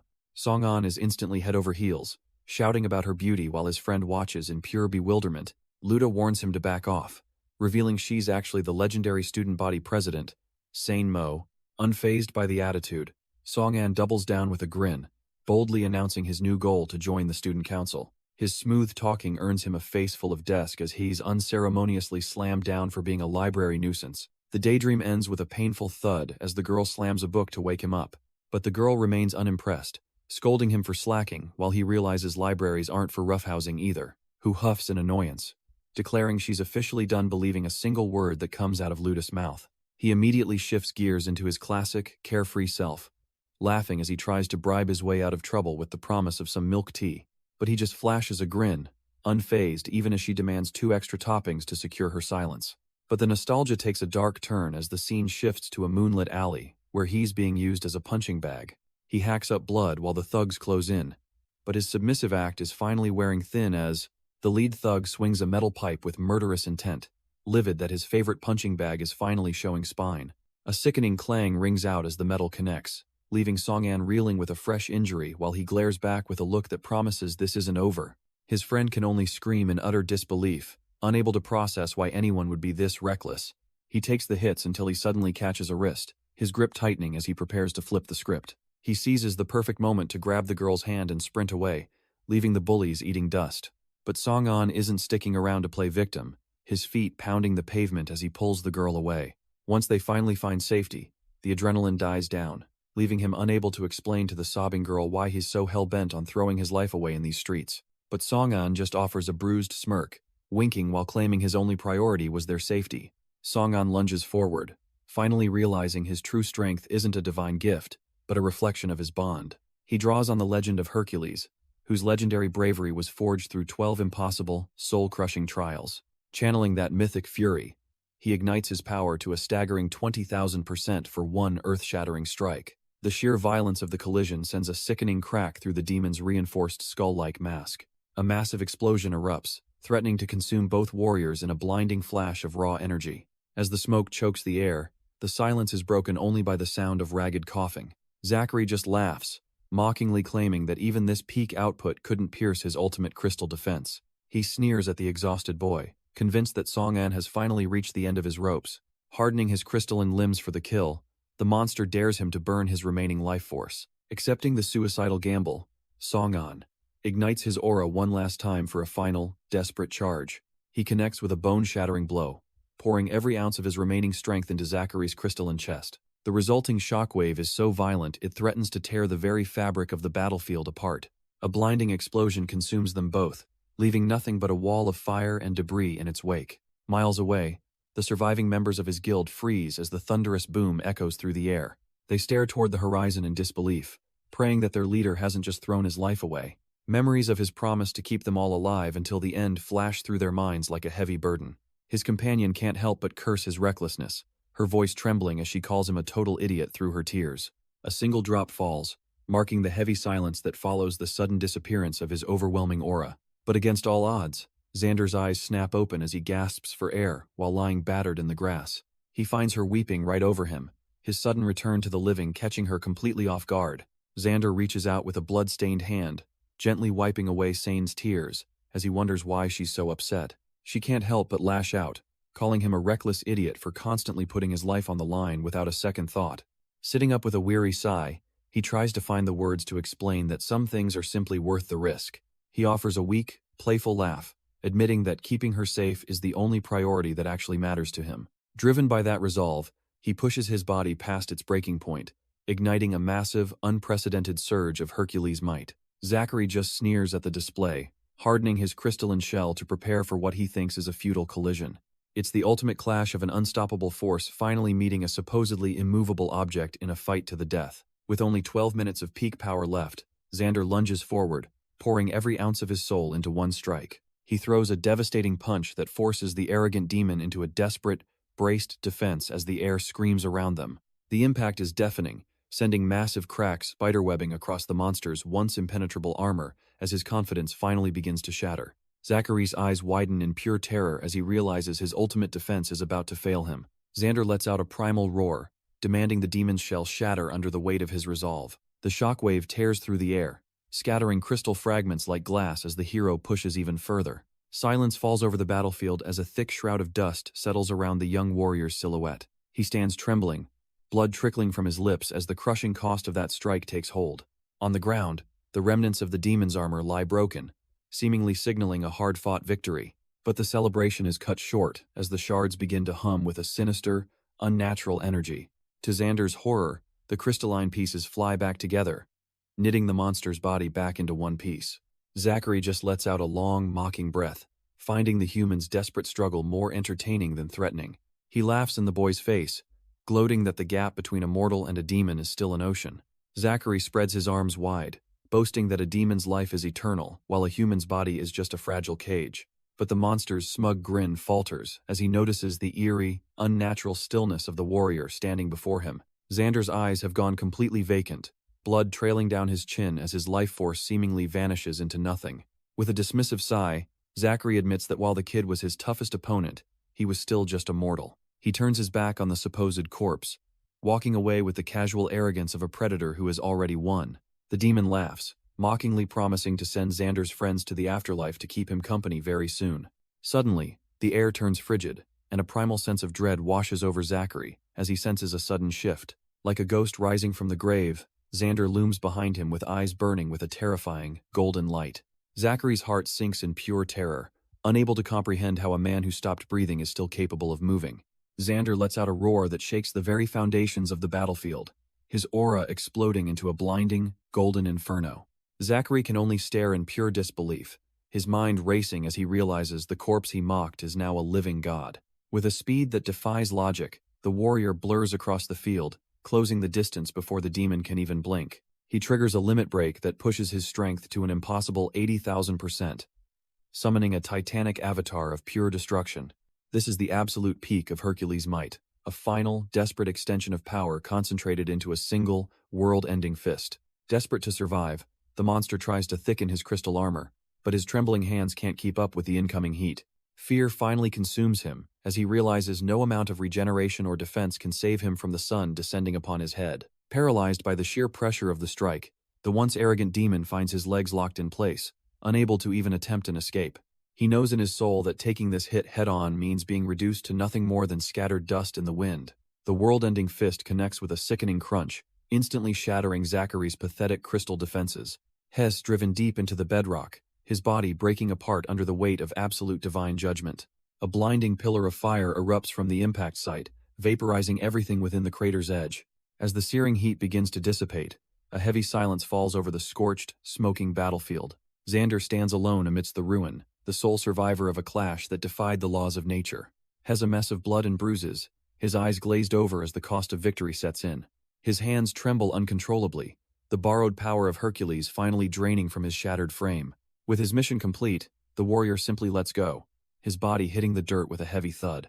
Staring up at the sky, a sense of peace washes over him because the nightmare is finally over. Lying broken in the center of the crater, Xander silently apologizes to Sane for failing to keep his promise. As his eyes drift shut, he feels the weight of absolute exhaustion finally dragging him into the dark. But Sen refuses to let him slip away, scolding her favorite dummy for being so incredibly reckless. She cradles his head against her, gently telling the warrior that he has already carried this burden long enough. A warm tear falls from her cheek, splashing against his battered skin like a final, desperate prayer for life. Between her heavy sobs, she insists that he's already done everything he said he would do for them. The rest of the guild gathers around their fallen master, their voices thick with a mix of grief and disbelief. They scream for him to wake up, refusing to let him quit before they finish this game together. Then, against every law of medicine and nature, a faint but steady rhythm begins to echo within his chest. A pulsing heart encased in a jagged blue crystal suddenly flickers to life amidst the settling dust. A mocking laugh echoes through the courtyard as the core floats mockingly above the grieving guild members. Zachary sneers from his crystalline shell, ridiculing the idea that a mere human could ever truly destroy him. He explains that in the final moment of impact, he funneled every ounce of defense into his core. By shrinking the surface area, he boosted the crystal's durability 1,000 times over to survive the blast. While any other opponent would be dust, his demonic nature allows him to slowly knit himself back together. He boasts about his inevitable rebirth, leaving the survivors frozen in a state of pure, helpless horror. But Sane isn't finished yet. Wiping away her tears as a cold, sharp resolve replaces her grief, she draws her blade and marches toward the floating heart, intent on finishing what her leader started. Sane eyes burn with a mixture of grief and absolute, unyielding fury. She lunges forward, pouring every ounce of her remaining strength into a strike meant to avenge her leader. But her blade simply shatters against the reinforced crystal, leaving the demon's core completely untouched. Zachary laughs at her pathetic attempt, mocking her for thinking steel could break something tougher than diamonds. Sine refuses to back down, repositioning herself even as the demon continues his insufferable gloating. He claims that as long as he has time, his demonic nature will allow him to regenerate. He boasts of his endless life, only for the supposedly indestructible crystal to suddenly spiderweb with cracks. Zachary's arrogance turns to pure terror as he realizes his precious demonic essence is mysteriously failing him. Seeing the monster finally vulnerable, Sine rallies the Tanguild survivors for one last chance at victory. Sine pours every ounce of her spirit into one final strike, ignoring Zachary's frantic claims of demonic immortality. The supposedly indestructible crystal shell finally gives way, erupting into shards and exposing the monster's raw, pulsing heart. As the protective barrier vanishes, Sane watches the core of the demon's life force plummet toward the dirt. There is no more boasting and no more regeneration, only a cold, still organ lying among the wreckage. Tears of relief stream down Sane's face as she looks to the heavens, finally telling Luda they succeeded. However, the death of such a powerful entity sends a violent ripple of instability through the remaining demonic forces. Baimon gasps in pure terror as she realizes her own wounds are no longer closing, her stolen power vanishing. She can hardly wrap her head around the impossible truth that their connection to the demonic source is severed. Even the ever-confident Hassan falls to his knees, paralyzed by the realization that his master has truly been erased. Baimon refuses to accept her master's fall, hovering above the battlefield to maintain her terrifying presence. She screams that they are no match for a god, desperately trying to force a recovery that her body can no longer sustain. Sophie watches with a sinking heart, fearing that even a severed connection won't be enough to stop this monster. Their shared lifelink is strained to the breaking point as the demon's sheer output continues to overwhelm their defenses. The exhaustion finally claims Corey, his heavy armor clattering against the earth as he sinks to his knees. With his last bit of strength, he asks the others to tell Xander that he protected them until the very end. Sophie can only watch in shock as her sturdiest defender finally hits the limit of his endurance and collapses. Zachary and the rest of the team know they can't ask any more of him after he carried their burden alone. Even the healer's light begins to fail, her mana pools running dry after the endless cycle of mending their wounds. With their front line shattered and their magic spent, the survivors realize they are rapidly running out of options. Sophie can feel it in her gut. Xander is still out there fighting, and she refuses to be the one who gives up first. Her eyes burn with a renewed fire as she prepares to push past her limits for one final, desperate stand. With a defiant cry, she hurls herself at the demon, her scythe whistling through the air in a lethal arc. Baimon finds the effort adorable, cackling as she labels the girl a mere weakling who doesn't know her place. Using her twisted demonic physiology, the monster lashes out with a limb that stretches far beyond human reach. A sudden impact from a summoned beast catches Sophie square in the chest, shattering her momentum and her breath. As she's sent reeling, Baimon prepares to end the nuisance once and for all, relishing the coming kill. Gravity takes hold of the battered warrior, leaving her wide open for the demon's final, predatory reach. Just as the end seems certain, a sudden streak of movement interrupts the execution with blinding speed. A heavy fist slams into the beast's snout, signaling that the cavalry has finally arrived to turn the tide. Nina scans the carnage, her breath hitching as she spots her fallen comrades amidst the settling dust. Where Sophie lies broken on the grass alongside the massive wolf, both looking like they've reached their absolute limit. There's no time for panic, so Nina forces her mana to flow, bathing her friend in a warm, restorative glow, while promising the dying summon that she'll be there in just a second, her eyes darting between the casualties. A wave of pure dread washes over the healer as she realizes just how close they are to a total wipe, but Sophie coughs up blood and manages a weak smile, insisting that her active soul link means Woody is still hanging on. Despite the agony, she forces herself upright and grips her purple scythe, her gaze sharpening with lethal intent. As Nina watches in bewilderment, listening to the warrior claim that the demon's last strike revealed a critical weakness, a predatory grin spreads across Sophie's face, signaling that the desperate defense is officially over and the hunt has begun. Before she hurls a massive wave of energy upward, the purple light screaming through the air toward the stunned demon, Sophie takes command of the battlefield, barking orders at Zachary to follow her lead and prepare for the final blow. Zachary doesn't hesitate for a single second, locking in with a grim look of determination as he readies his bow. Baimon can't help but laugh at the display, genuinely amused that these pathetic humans think they actually stand a chance. She lunges forward like a starving predator, her wings cutting through the air as she prepares to end this farce. But Sophie isn't flinching, her voice ringing out across the clearing as she signals the start of their coordinated counter. Zachary releases a devastating shot, the sheer force of his freedom wing skill tearing a path through the atmosphere. The arrow vanishes into a shimmering rift, utilizing a spatial distortion to bypass the demon's guard and line of sight. Baimon's eyes widen in genuine shock as the projectile reappears inches from her face, leaving her no room to maneuver. Before the demon can even process the spatial trick, a hand clamps down on her arm with bone-crushing force. Sophie anchors the arrogant monster in place, her expression cold as the trap finally snaps shut around her prey. Sophie lets out a smug chuckle, her confidence returning as she realizes the tide is finally turning. She relies on the demon's eye, a rare necklace that converts her raw strength into a massive fiery shield. With the artifact glowing, she stares the monster down, certain that its predictable patterns are now fully exposed. Sophie lunges forward, delivering a crushing blow that sends the arrogant demon tumbling across the dirt. Baimon hits the ground hard, coughing up blood, while wondering how this human managed to actually hurt her. Approaching slowly, Sophie begins to dissect the demon's combat style, noting her reliance on two distinct battle forms. Baimon grits her teeth in frustration, as her long-range attack mode is identified as a major tactical trade-off. Sophie explains that by stretching her body, the demon sacrificed mobility and raw power just to gain reach. It's why Woody survived that earlier strike, as the demon's impact force was spread too thin to kill. Now, Sophie is certain that the monster's true lethality is locked behind a close-quarters form she's been avoiding. Sophie stands her ground, confidently declaring that she has finally pinpointed the demon's ultimate vulnerability. She's certain that the monster's true weakness is hidden within the very close-quarters form she's been avoiding. Instead of being intimidated, Baimon laughs, flexing her massive new muscles and welcoming the chance to show off. The air screams as the demon lunges with blinding speed, closing the gap before Sophie can even blink. Xander and Nina can only watch in absolute horror, their desperate warnings drowned out by the sound of the approach. Thinking fast, Sophie pours her remaining mana into a fiery shield, hoping her flames can withstand the coming storm. The collision is cataclysmic as Baimon's fist slams into the barrier, the sheer pressure causing the ground to buckle. Unfortunately, tactical brilliance is no match for raw demonic spite, as the shield shatters like glass under the pressure. Sophie is sent tumbling through the air, coughing up blood, as the brutal impact leaves her gasping for breath. Looming over her broken form, Baimon mocks the girl's logic, reminding her that demons don't play by human rules. Zachary refuses to let the slaughter continue, firing a specialized wood element arrow to restrain the beast. The shot blossoms into a massive wooden cage, wrapping around Baimon in a desperate attempt to stall her.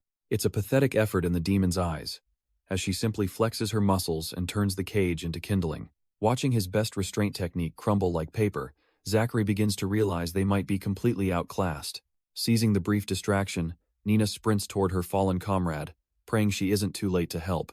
As the warm glow of healing magic washes over her, Sophie frantically tries to decode the mechanics of Baimon's new form. But the demon isn't interested in waiting for a counter-strategy, lunging forward with a speed that defies logic. Zachary glances at the 3 glowing crystals left in his palm, knowing he's officially reached the end of his rope. He reminds himself that he owes Xander his life, and if he has to die protecting these people, so be it. With a final surge of courage, he steps into the path of the oncoming storm, ordering the others to retreat.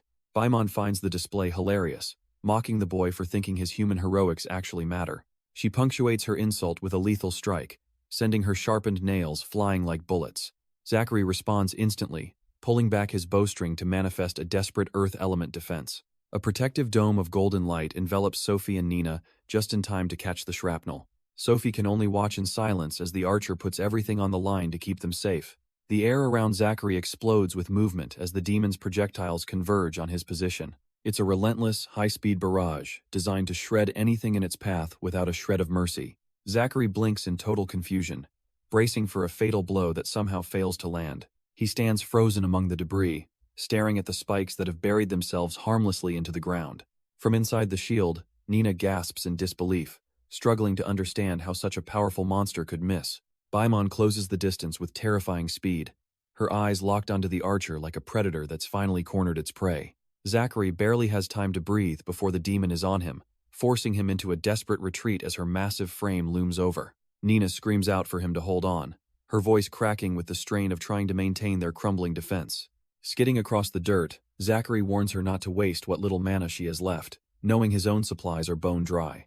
From within the safety of her shield, Sophie freezes as a chilling realization hits her. Something about the demon's movements doesn't add up. Baimon just laughs, enjoying the sight of the pathetic human scrambling in the dust while she prepares to end his struggle. But Sophie's eyes sharpen as she tracks the demon's flight, finally connecting the dots behind Baimon's erratic behavior and missed attacks. She shouts that she's finally figured it out, realizing exactly what attribute the demon sacrificed to obtain such overwhelming power. Reaching into her inventory, she pulls out a strange golden alarm clock, the artifact pulsing with a sudden, localized surge of energy. With one final surge of hope, she hurls the device toward the confused demon, betting everything on this one desperate counterplay. The alarm clock erupts with a deafening 100-decibel ring, shattering the silence of the battlefield. Nina winces, her hands flying to her ears as the piercing sound waves batter her senses. Even Zachary doubles over in pain, feeling like his skull is about to split wide open. But Baimon suffers most, the mighty demon reduced to a shrieking mess by a simple C-rank item. Sophie reveals the secret, knowing the demon traded her sight for hypersensitive hearing to track her prey. With the monster now 100 times more sensitive to noise, Sophie prepares to end this. She lunges forward with her scythe, determined to exploit this fatal flaw while the demon reels. Baimon's eyes snap open in a fit of pure rage, her predatory instincts flaring through the pain. Sophie freezes for a split second, terrified that the beast has somehow managed to recover its vision. But there's no time to think as Baimon retaliates with a crushing blow that shakes the air. Sophie grits her teeth in frustration, realizing the demon actually managed to pull off a desperate counterattack. Seeing his ally in trouble, Zachary steps up and draws his freedom bow, imbuing an arrow with his gold element. He releases a solar blast, a blinding technique designed to turn the demon's heightened sensitivity against her. Baimon lets out a guttural scream as the artificial sun sears her retinas, her arrogance finally being punished. The force of the light burst sends the demon spiraling backward, her wings flapping wildly as she tries to recover. Sophie uses the distraction to retreat toward safety, offering a quick word of thanks for the timely intervention. She stares at the retreating monster, confused as to why a creature would sacrifice its sight so recklessly. Zachary breaks it down for her, explaining that the demon isn't losing her senses but is actually swapping between them. With the secret to her power finally exposed, the trio stands united, sensing a real path to victory. Zachary remains cold and analytical, pointing out that Sophie's initial deduction was just a bit off the mark. Baimon isn't actually sacrificing her sight, but is instead desperately cycling through her senses to stay in the fight. Zachary locks in with cold precision, realizing this sensory rotation is the critical weakness they need to exploit for victory. Meanwhile, the pressure mounts elsewhere, as Xander finds himself intercepted by the elder Alaris and a mocking Hassan. Hassan can't help but gloat, explaining that Alaris possesses convergence, a terrifying ability that turns an opponent's strength into fuel. Every ounce of energy Xander throws out is caught in a shimmering green grid, rendered completely useless against the old man. It's a literal energy sink, making Xander's most powerful offensive maneuvers feel like nothing more than a light snack for his enemy. Alaris scoffs at the very concept of the system, claiming his status as a demon god makes him immune to such petty tricks. Sensing the end is near, Hassan offers to unlock the old man's hidden potential to ensure Xander doesn't walk away. Alaris begins to compress the stolen energy between his palms, molding it into a singular point of devastating, concentrated malice. With a roar of triumph, he fires the stolen power back at its source, hoping to erase Xander from existence entirely. Xander stands completely unfazed, watching the supposedly lethal energy dissipate harmlessly against his chest. The sight leaves Alaris and Hassan paralyzed with shock, wondering how their ultimate trump card failed so miserably. To Xander, this isn't even a fight anymore. It's just the tedious reality of having the powers of a game master. Hassan's smugness turns into pure desperation as he shrieks for Alaris to end this before the tables turn.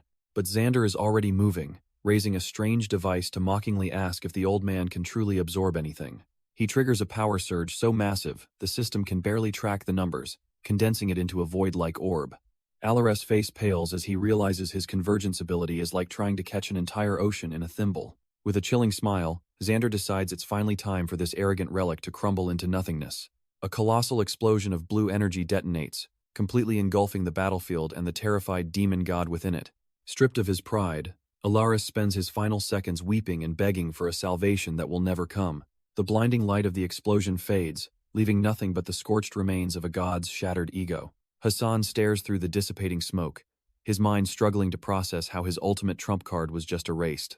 Every fiber of his being begins to tremble, as the cold realization of his own mortality finally sinks in. With a heavy thud, the once arrogant mastermind collapses to his knees, his spirit completely broken by Xander's overwhelming dominance. The steady, rhythmic click of footsteps echoes through the silence, signaling the slow approach of the true architect.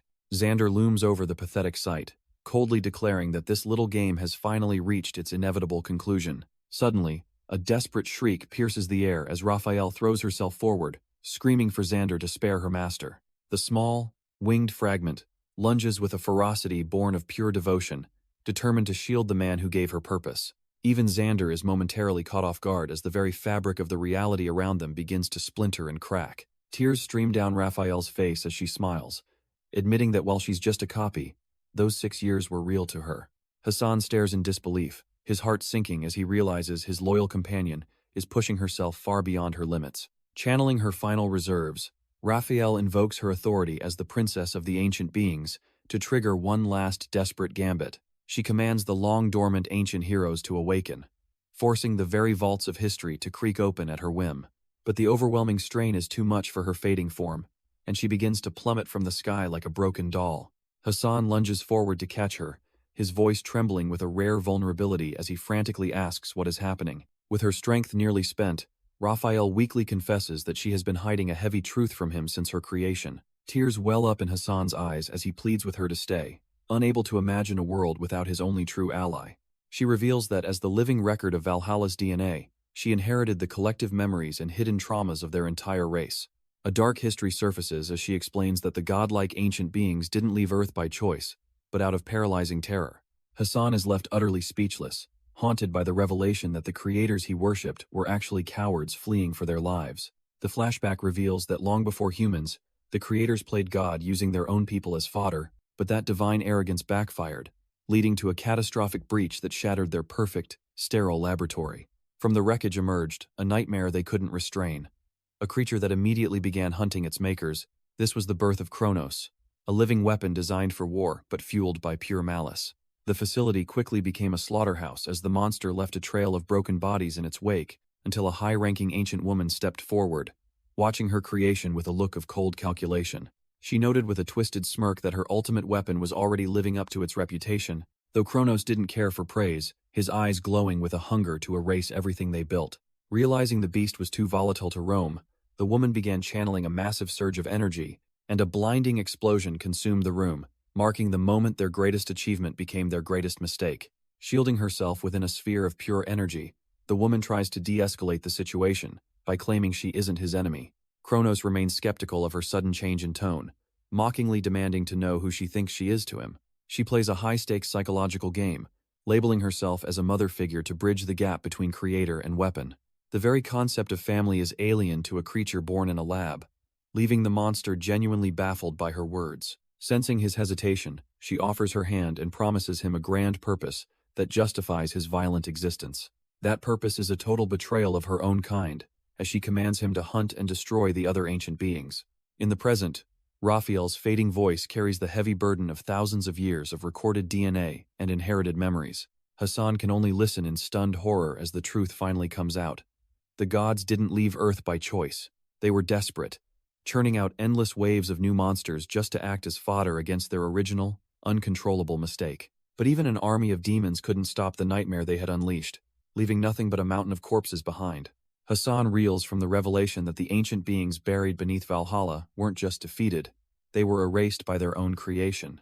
As the weight of the truth settles, Raphael's strength finally gives out, her small body collapsing under the strain of her final duty. Hassan catches her in a panic, his voice cracking as he begs his only remaining companion to tell him what is happening. With a bittersweet smile, she explains that to save him, she must awaken the heroic monsters resting in the depths of the earth. Her physical form begins to dissolve into pure energy, leaving behind a glowing golden key that serves as the bridge to an ancient army. Those shimmering particles drift toward the silent stone coffins, breathing life back into the shadows of warriors who have slept for eons.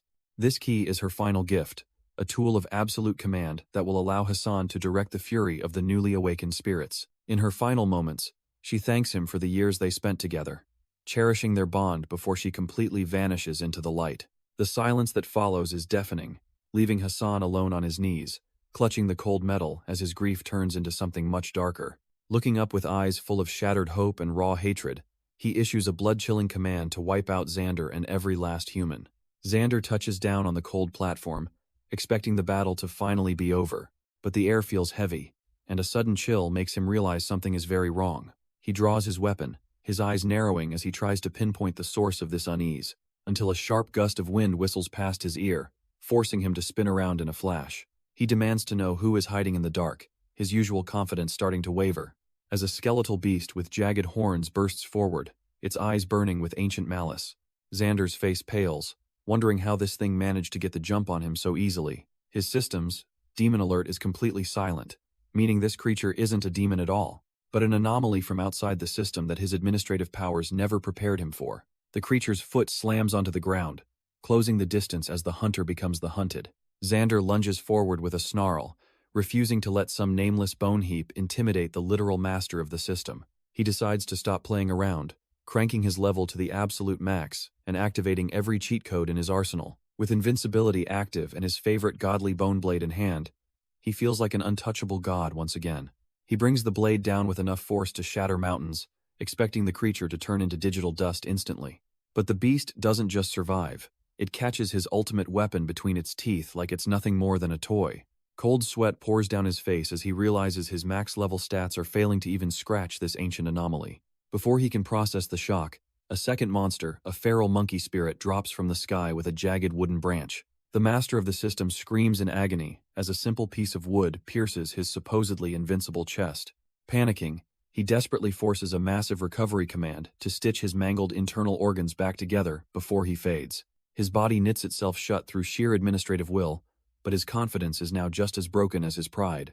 Even as the system stitches his wounds, Song-An's ego is bruised by the realization that his invincibility is a lie. He watches Hassan struggle, and concludes that these entities are simply moving faster than the system's processing speed can handle. Looking at the mocking grins of the beasts, he realizes their raw attributes actually dwarf his own max-level stats. Surrounded by dozens of glowing eyes in the darkness, the self-proclaimed god finally admits that he is in genuine mortal peril. More of the ancient, horned predators emerge from the shadows, their low growls signaling that the hunt has only just begun. Refusing to be prey, Song-An's expression hardens as he prepares to burn through his remaining administrative authority. He leaps into the air with a surge of desperate energy, determined to flip the script on his attackers. Using a high-level merchant crafting skill, he summons massive phantom vines that shatter the stone floor and erupt toward the ceiling. From his new vantage point atop the twisting roots, he executes a Grandmaster command to fight fire with fire. A swarm of lethal scythe moths floods the chamber, turning the air into a blender as he forces the system to manufacture his own army. Hassan lands with a heavy thud, his pink hair flared out as he mocks the beast's supposed superiority. He bellows for his summoned swarm to tear them limb from limb, his desperation finally turning into a twisted sense of command. The scythe moths respond instantly, their programmed bloodthirst driving them to lock onto the ancient predators with terrifying precision.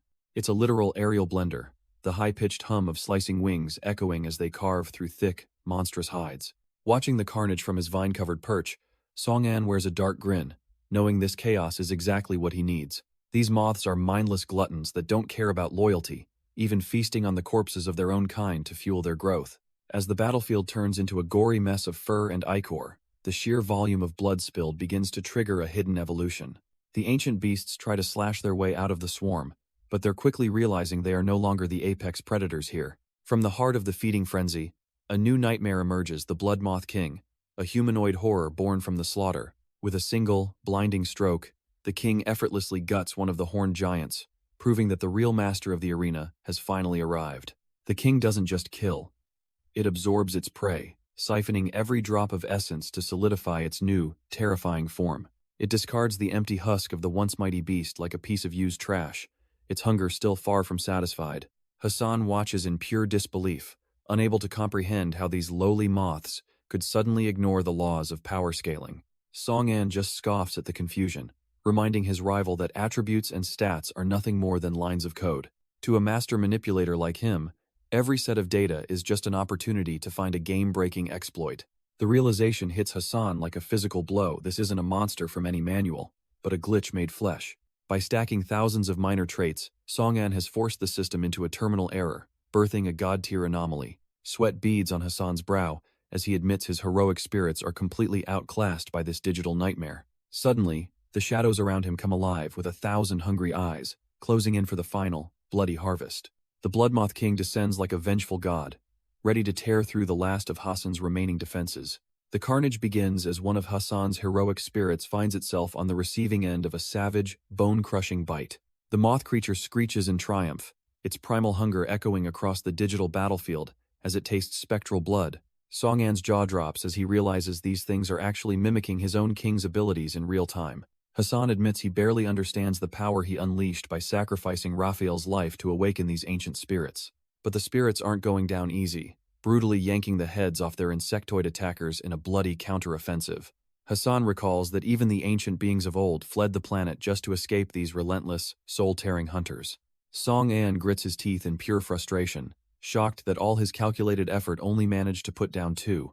Watching the chaotic swarm, he realizes with growing dread that these monsters are actually learning and adapting mid-fight. Desperate to regain his tactical edge, he frantically scrolls through his system inventory for any tool that can turn the tide. His eyes widen as he spots a forgotten hourglass, a potential game-changer hidden among his digital hoard. Song and stares at the Sands of Time, an S-rank tool capable of trapping enemies in a temporal maze.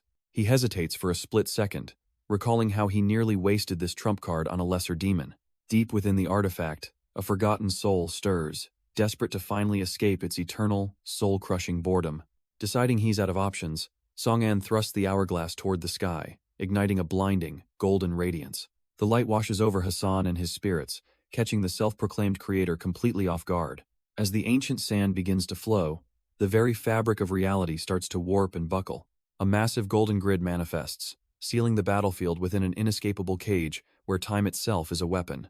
With a final roar, Song-an triggers the activation, unleashing the full weight of the ancient god seal. Hassan shields his eyes in a panic, terrified because he has no memory of ever designing such a relic. The creator's confidence vanishes instantly as he realizes he's no longer the one in control of this world. Hassan's voice cracks with genuine terror as he watches his legendary heroes tremble before the unknown. A piercing golden light erupts from the hourglass, drowning the entire battlefield in a divine, blinding radiance. Deep within the artifact's prison, the sealed spirit looks up, mesmerized by the sudden, overwhelming glow. He wears a predatory grin, finally sensing the long-lost, sweet scent of the world he once ruled. Desperate to maintain his fading authority, Hassan lunges forward, screaming to stop the seal from breaking. Song-an stands his ground, holding the relic high even as a massive spirit closes in for the kill. He tries to blink away, but a system error flashes teleportation is completely locked during the item's activation. It's a classic rookie mistake, realizing too late that his ultimate trump card has left him utterly defenseless. The heroic spirit doesn't hesitate, its claws inches away from tearing through the vulnerable, stationary player. A violent red surge of energy tears through the air, signaling the start of a chaotic new reality. Song and freezes in shock as a familiar figure suddenly intercepts the killing blow meant for him. It's Raphael, battered and coughing up blood, yet standing tall as a shield against her own master's summons. She looks back with desperate eyes, begging the man she knows as Sunny to finally finish this. He doesn't offer her any comfort, bluntly shaking his head and insisting that he isn't the person she remembers.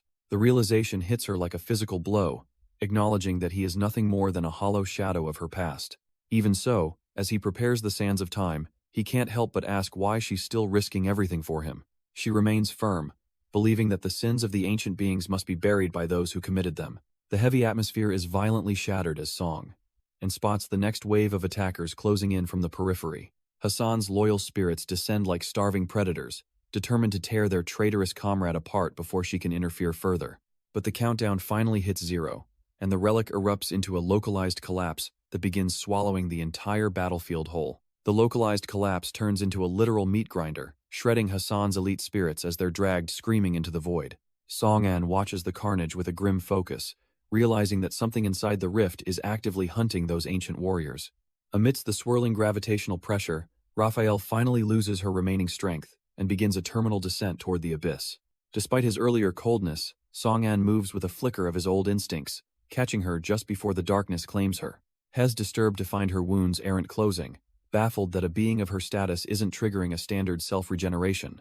Determined to keep a promise he barely remembers making, he bypasses standard limits to invoke a direct administrative healing command, but the system mocks him with a cold error, revealing that her very existence has been stripped from the game's database. Before he can find a workaround, the sands of time reach a violent critical mass, erupting in a shockwave of pure, primordial energy. Song-an braces against the pressure, his eyes widening as he senses a presence far older and hungrier than any boss he's ever faced. From the heart of the absolute darkness, a clawed hand reaches out, signaling that the ancient essence has finally found its way back.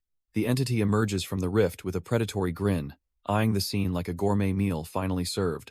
After eons of silence, he basks in the fresh air of the real world, savoring his newfound freedom. Song-an stands frozen, clutching the unconscious Raphael as he realizes the sheer scale of the nightmare he's unleashed. Hes faced world-ending bosses before, but the suffocating pressure radiating from this green-skinned freak is on an entirely different level. Then, in a twist of pure absurdity, the monster bows gracefully, offering his hand in a marriage proposal to the dying girl. Song-an can only stare in confusion, wondering if the ancient terror has actually lost its mind during its long imprisonment. Stirring weakly in his arms, Raphael whispers the name Kronos, identifying him as the ultimate weapon forged by the ancients. The monster doesn't wait for a response, lunging through the air with a speed that completely bypasses the system's logic. Song-an reacts on instinct, deploying a thick black haze to mask their position and disrupt the beast's predatory rhythm. He knows a direct clash is suicide, so he focuses everything on impairing the monster's vision to find a single opening. Kronos closes the distance in a heartbeat, his overwhelming presence shattering any hope of a simple escape.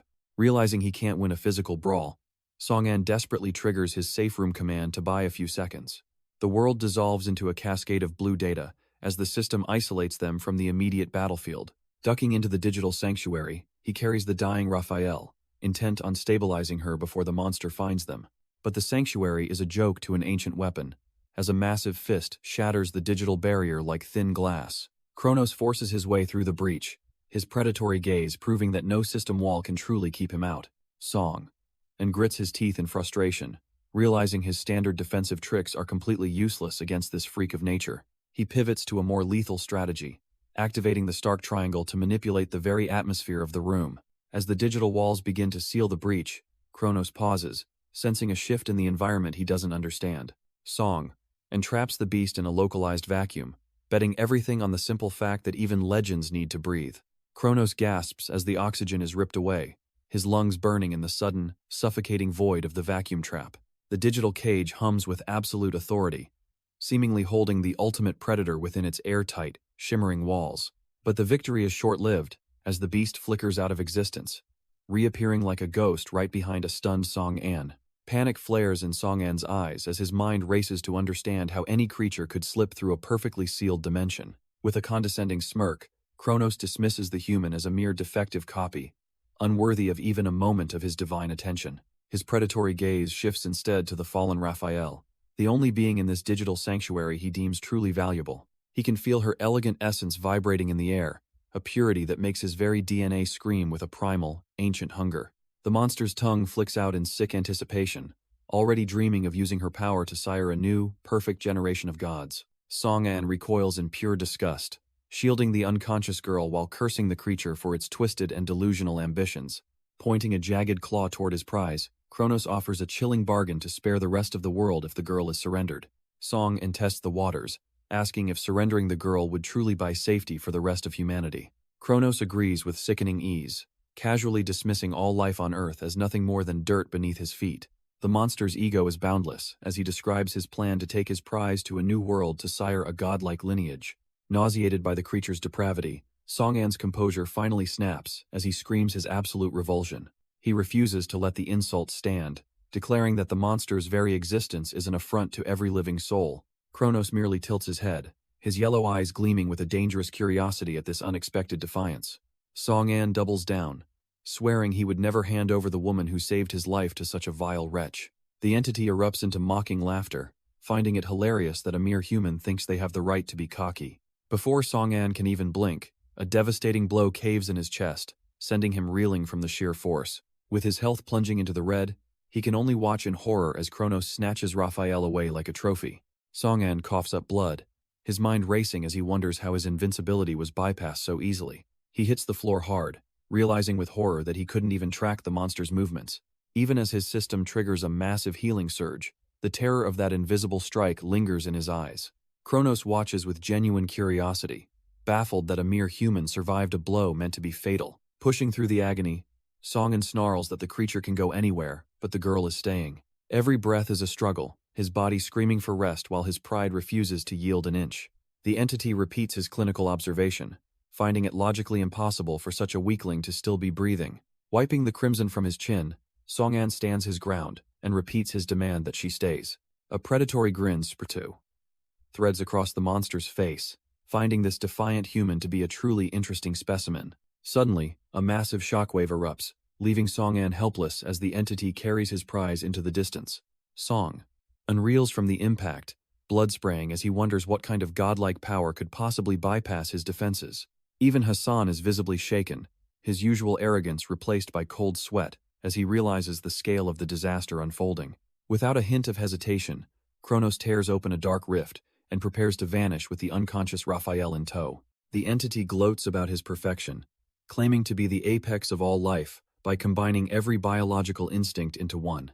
He looks back at the fallen human with pure disdain, declaring that he has finally evolved past the shackles of common logic. Watching from the shadows, Hassan finally recognizes the monster as the ultimate form that spent a millennium evolving in the dark. Just as hope fades, the system triggers an emergency override, flooding Song-an's failing body with intense digital repair protocols. Binary code surges through his limbs, forcibly stitching his muscles back together as the administrative commands refuse to let him die. Reborn through the system's cold logic, Song-an rises with his blade drawn, his energy levels peaking far beyond his previous limits. His gaze hardens with a new, terrifying resolve, swearing to himself that he will never taste the bitterness of defeat again. Kronos pauses, genuinely surprised that a mere human could grasp the secrets of evolution while he was sealed away. But the entity's shock quickly turns into a predatory grin as he lunges forward to test this new strength. Their weapons collide with a deafening ring, the impact sending shockwaves through the digital sanctuary. Staring into the monster's eyes, Song-an holds his ground, refusing to let the entity's overwhelming pressure break him. Realizing he underestimated his opponent, Kronos retreats a step, forced to take back his earlier insults. He admits with a twisted smirk that he's actually starting to enjoy this little game of survival. Song-an doesn't waste time on banter, immediately channeling his administrative power to manifest a swarm of lethal crystals. Kronos finds himself surrounded by the shimmering shards, his arrogance momentarily replaced by a flicker of confusion. With a sharp clench of his fist, Song-an triggers the trap, focusing all his energy into a single point. The crystals detonate in a violent burst of light, encasing the ultimate monster in a jagged, frozen tomb. Song-an stares in disbelief as his own system reports the impossible, claiming his vital signs have completely vanished. Before he can even process the glitch, Kronos' jagged claws erupt through his chest in a violent spray of red. The ancient monster moves like a flicker of lightning, shredding through the air and Song-an's physical form simultaneously. Crashing into the cold floor, Song-an finally understands why the ancients chose to seal this nightmare away forever. He grits his teeth against the searing agony, realizing that standard tactics are useless against a creature of this caliber.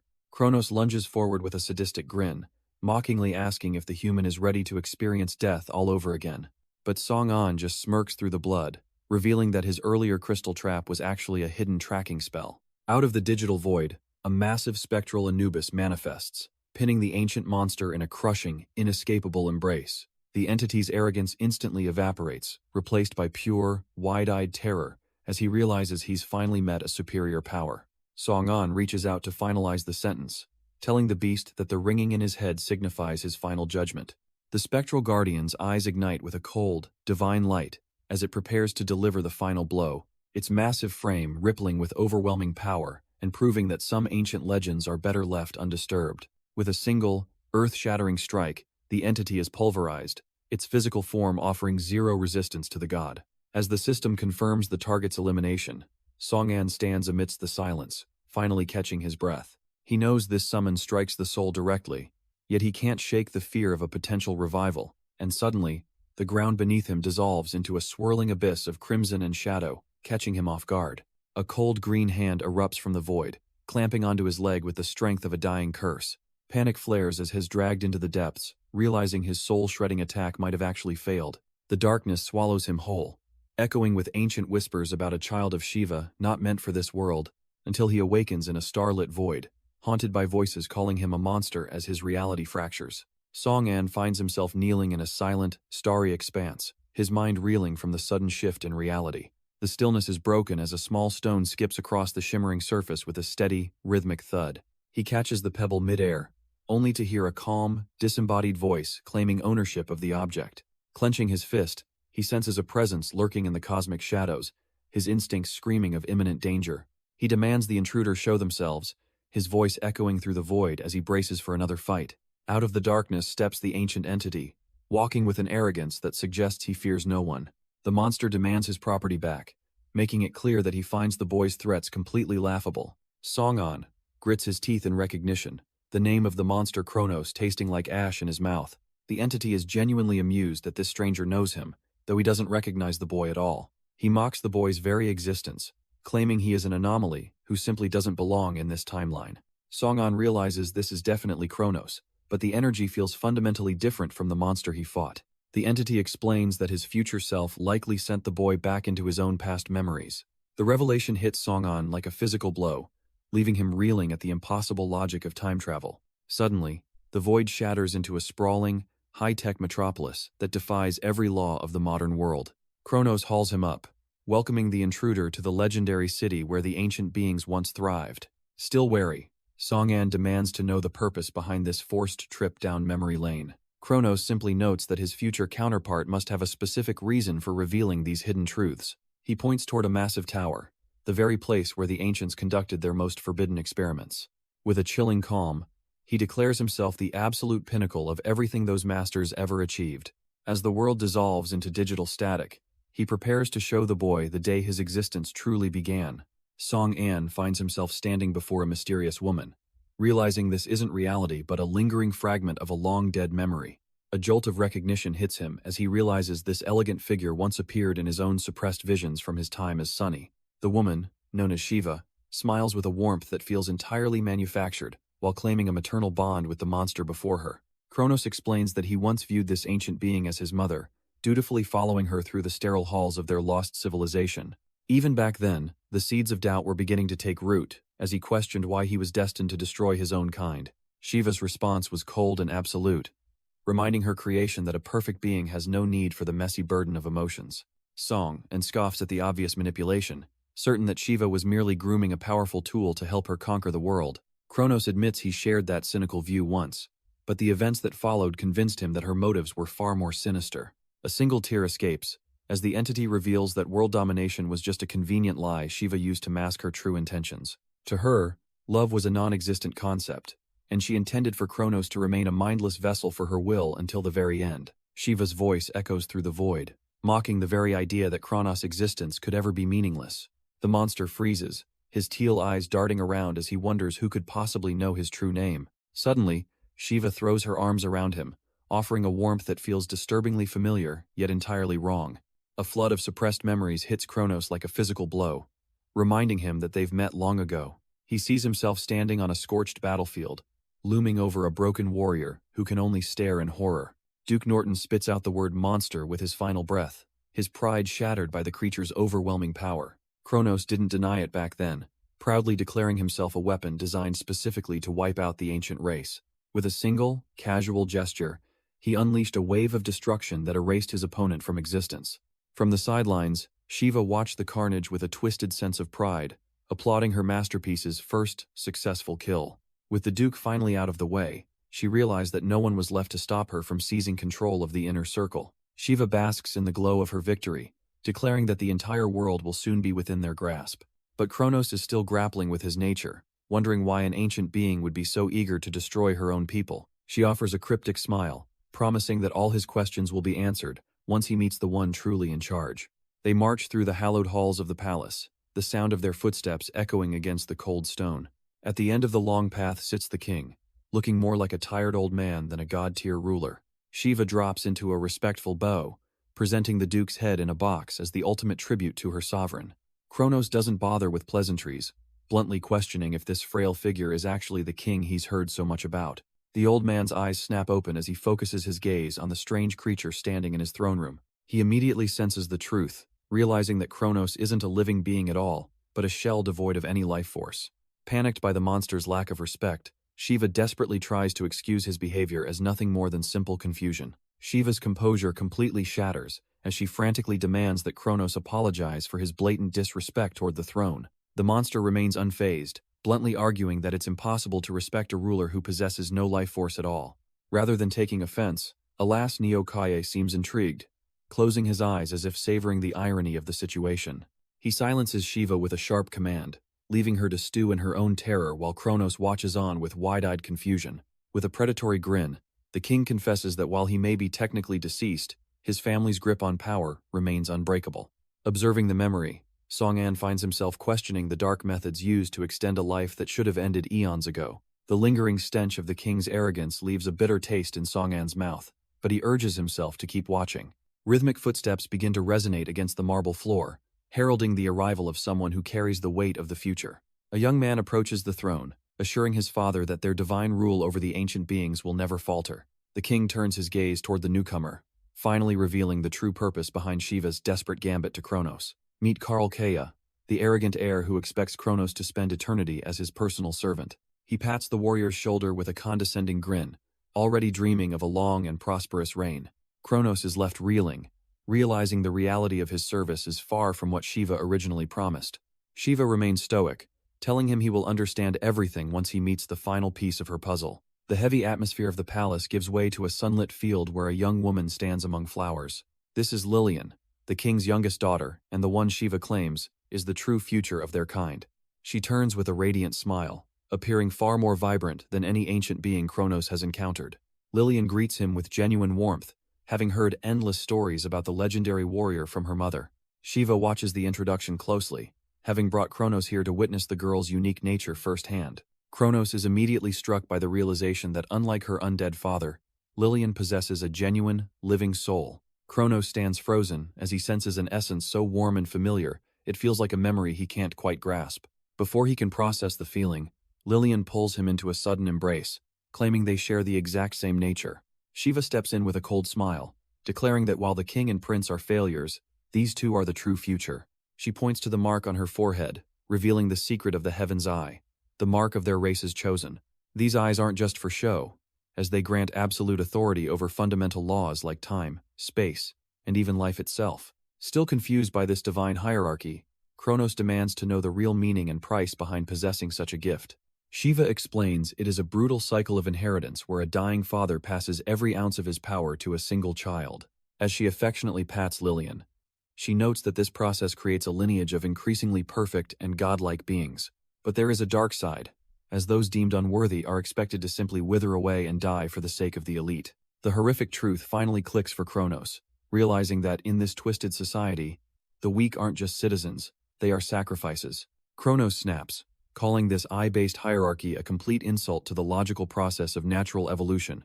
But Shiva doesn't even argue, coldly admitting that the current king and prince are nothing more than failures waiting to be purged. She explains that by obsessively keeping the bloodline pure, the royals have effectively invited every possible genetic defect into their DNA, a pathetic cycle that left the king born as a literal corpse, kept from rotting only by advanced medical technology. Looking at them now, it's clear they are just hollow freaks of nature, sustained entirely by the power of the Heaven's Eye. Yet when Kronos asks why Lillian is different, Shiva reveals the girl's secret weapon was a lowly human mother. The revelation hits him like a truck, as he struggles to process that a supposedly second-rate species is now their only salvation. In their twisted history, humans were created as disposable slaves, yet their genetic diversity is now the ancients' only hope, and as Shiva's gaze turns predatory, she makes it clear that while Lillian holds the key, Kronos is the one meant to turn it. Suddenly, a violent surge of energy erupts from his chest, signaling that the ritual has already begun. Kronos is left reeling, his mind racing as he tries to grasp the horrifying reality of what he actually is. Shiva doesn't miss a beat, explaining that if a human-ancient hybrid is impressive, a mix of all life on Earth is godlike. The realization hits Song An like a physical blow, finally seeing Kronos for what he is, a living mosaic of every species. Yet, as Kronos stares into the void, he admits that even this perfect biological weapon has one fatal, lingering flaw. Song An is left hanging, desperate to know what could possibly threaten a being designed to be the pinnacle of evolution. It's the simple, cruel reality of time, as Kronos explains that even the brightest flame eventually withers and dies. Shiva's grand design is revealed as she commands Kronos and Lillian to rise up and end the current royal family's pathetic reign. But as the weight of the future settles on his shoulders, Kronos questions what role his mother intends to play in this new era. She wears a mask of selfless devotion, claiming she's just a relic of the past, waiting to be erased for the greater good. It's a beautiful lie he fell for back then, before he learned the hard way that love is just a tool for the heartless. Kronos is spiraling, realizing that if his thoughts don't matter, his very existence is a hollow joke. He spent his life as a mindless weapon, slaughtering every enemy his mother pointed him toward. But as he cradles Lillian's limp body, he realizes the happy ending he was promised was a lie. Song An watches in horror, demanding to know what kind of twisted betrayal could lead to this. It's a bitter pill to swallow, seeing the legendary warrior realize his mother played everyone for fools. Back then, he truly believed that once the obstacles were gone, they could finally live in peace. He was so naive, looking at the world with hope while the trap was being set. He watched with pride as Lillian was crowned, thinking they had finally secured their race's future. He even knelt beside his mother, hailing the new queen while the crowd cheered for their salvation. But looking at Shiva's smug, shadowed face now, it's clear she was the only one winning. The celebration is cut short as Lillian suddenly coughs up a spray of dark, crimson blood. She hits the floor with a heavy thud, her crown rolling away as her strength completely vanishes. Kronos rushes to her side, his heart racing as he desperately asks what's happening to his queen. Shiva looms over them like a cold shadow, mockingly labeling the girl a product of inferior DNA. Lillian's eyes grow dim and glassy, her life flickering out just as she finally reached the throne. Horrified, Kronos looks up at his mother, realizing she knew about this terminal frailty all along. She casually explains that human blood is a curse, ensuring the girl won't even survive the season. He refuses to accept this cruel fate, his voice cracking as he vows to never let her die. Tears stream down his face as he begs the woman who created him to save her life. Shiva just smiles, revealing that Kronos himself is the ultimate key to the eternal life they seek. Kronos reels from the weight of the revelation, his mind struggling to grasp the horrific price of his queen's salvation. Shiva leans in with a serpent's grin, whispering that if he truly wants Lillian to survive, he must surrender his own heart. He reflects on his short, lonely existence, realizing that the dying girl was the only soul who never treated him like a monster. Driven by a desperate, self-sacrificial love, he beats his chest and demands they take whatever is necessary to keep her alive. The cold, clinical lights of the laboratory hum to life as Shiva signals her head scientist to begin the grim procedure. A jagged, crystalline blade hovers over his bare flesh, the final barrier between his life and the future of his race. With a sickening, wet tear, the metal bites deep, carving into the chest of the world's most perfect biological masterpiece. Kronos lets out a guttural, soul-shattering scream as the agony of the extraction forces the very breath from his lungs. The scientist lifts the prize high, a glowing, pulsing core that radiates with a rhythmic thrum and the promise of eternal life. Shiva watches with a manic, wide-eyed hunger, knowing she is now only one final step away from achieving absolute godhood. Shiva cackles with manic glee as the scientist presents the pulsing prize she's hunted for centuries. From the operating table, Kronos watches his own life force flicker, sensing a terrifying shift in the air. The queen's laughter turns cold as she mocks the naive hope that Shed actually saved Lillian. She scoffs at the idea of a better future, her eyes wide with a dark, selfish hunger. Kronos can barely process the betrayal, his spirit breaking long before his body ever gave out.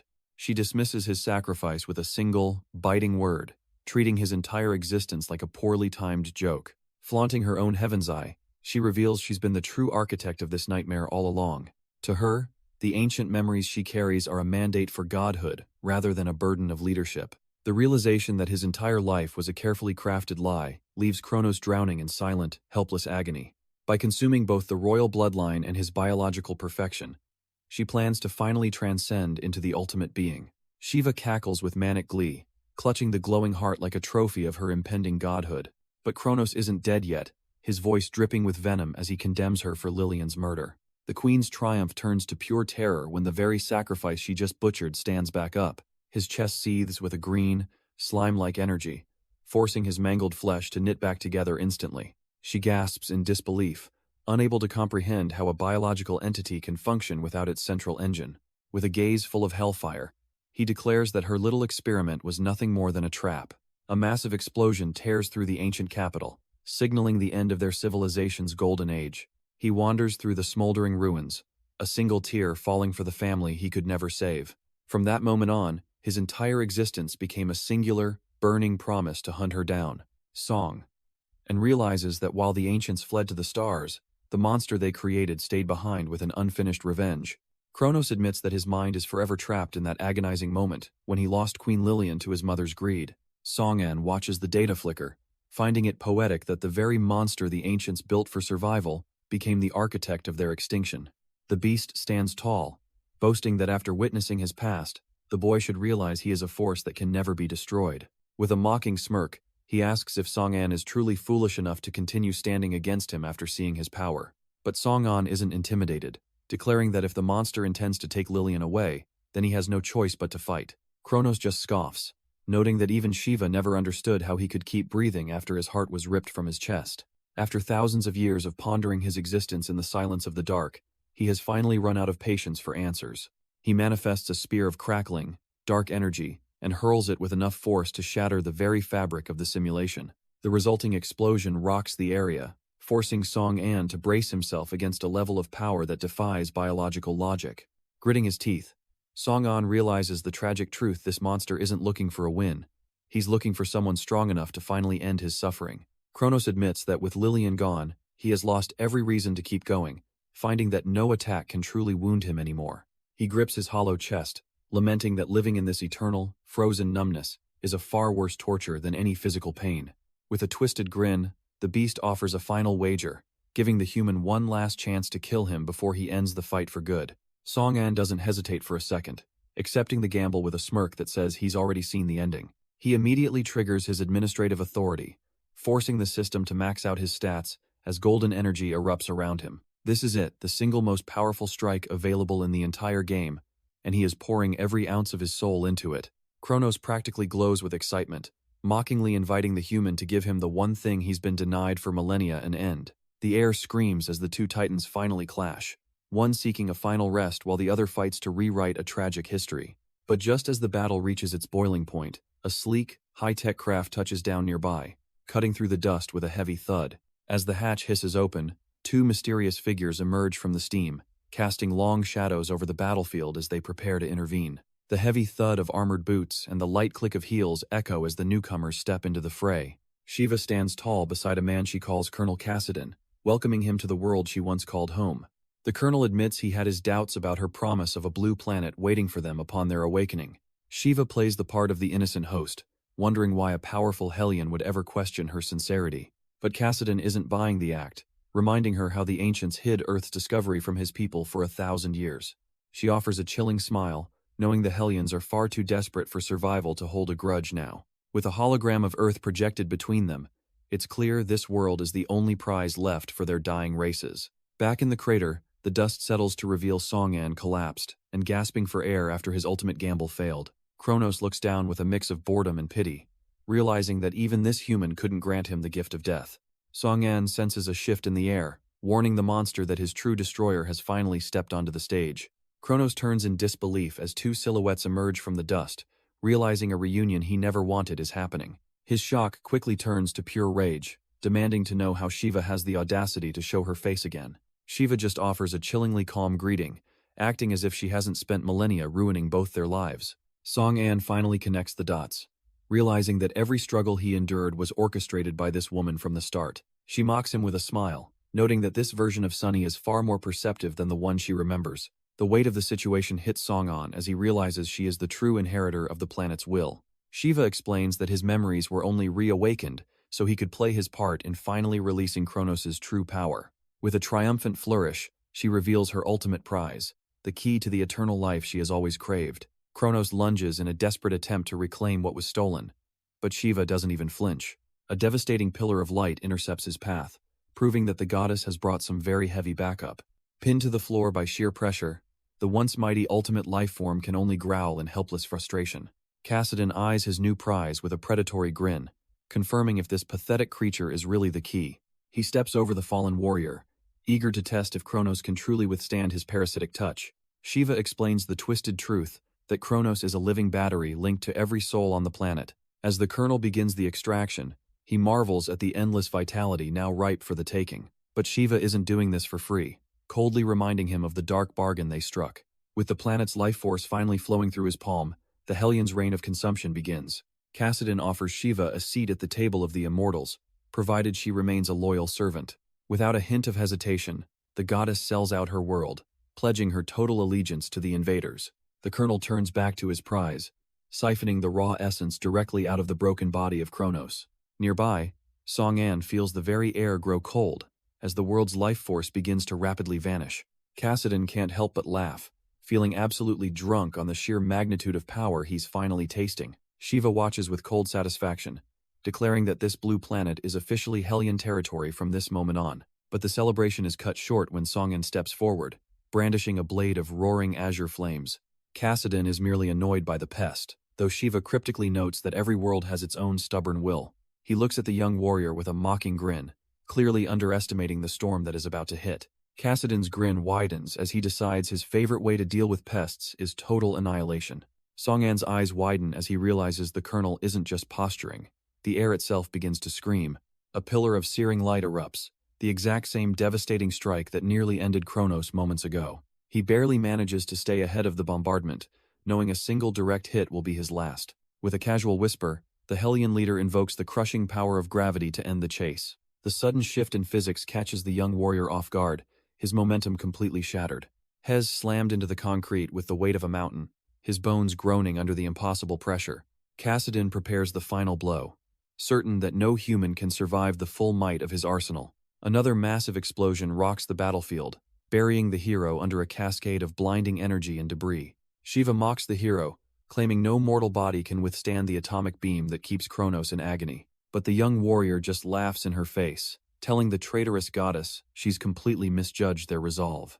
With a roar that shakes the very foundations of the arena, he shatters the gravity lock and stands tall. He charges forward with a blinding strike, proving that even a god's trap can't hold a determined human. The woman's arrogance turns to pure terror when she realizes her ultimate prisoner has somehow broken his chains. He shouts that as children of Earth, they will never surrender their home to a pack of cosmic scavengers.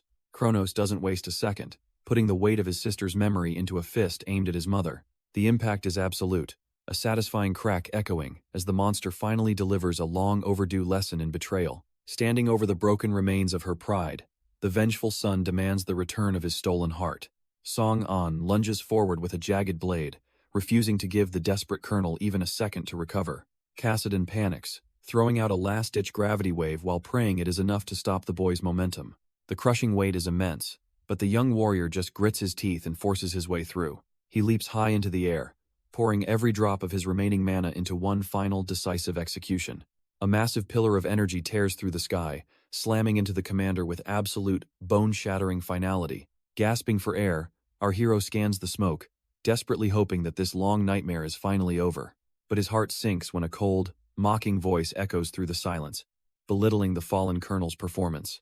He looks up to see more shadows descending from the clouds, realizing the enemy reinforcements have finally arrived. A hooded man with a glowing mechanical eye sneers down, clearly unimpressed by the mess left behind.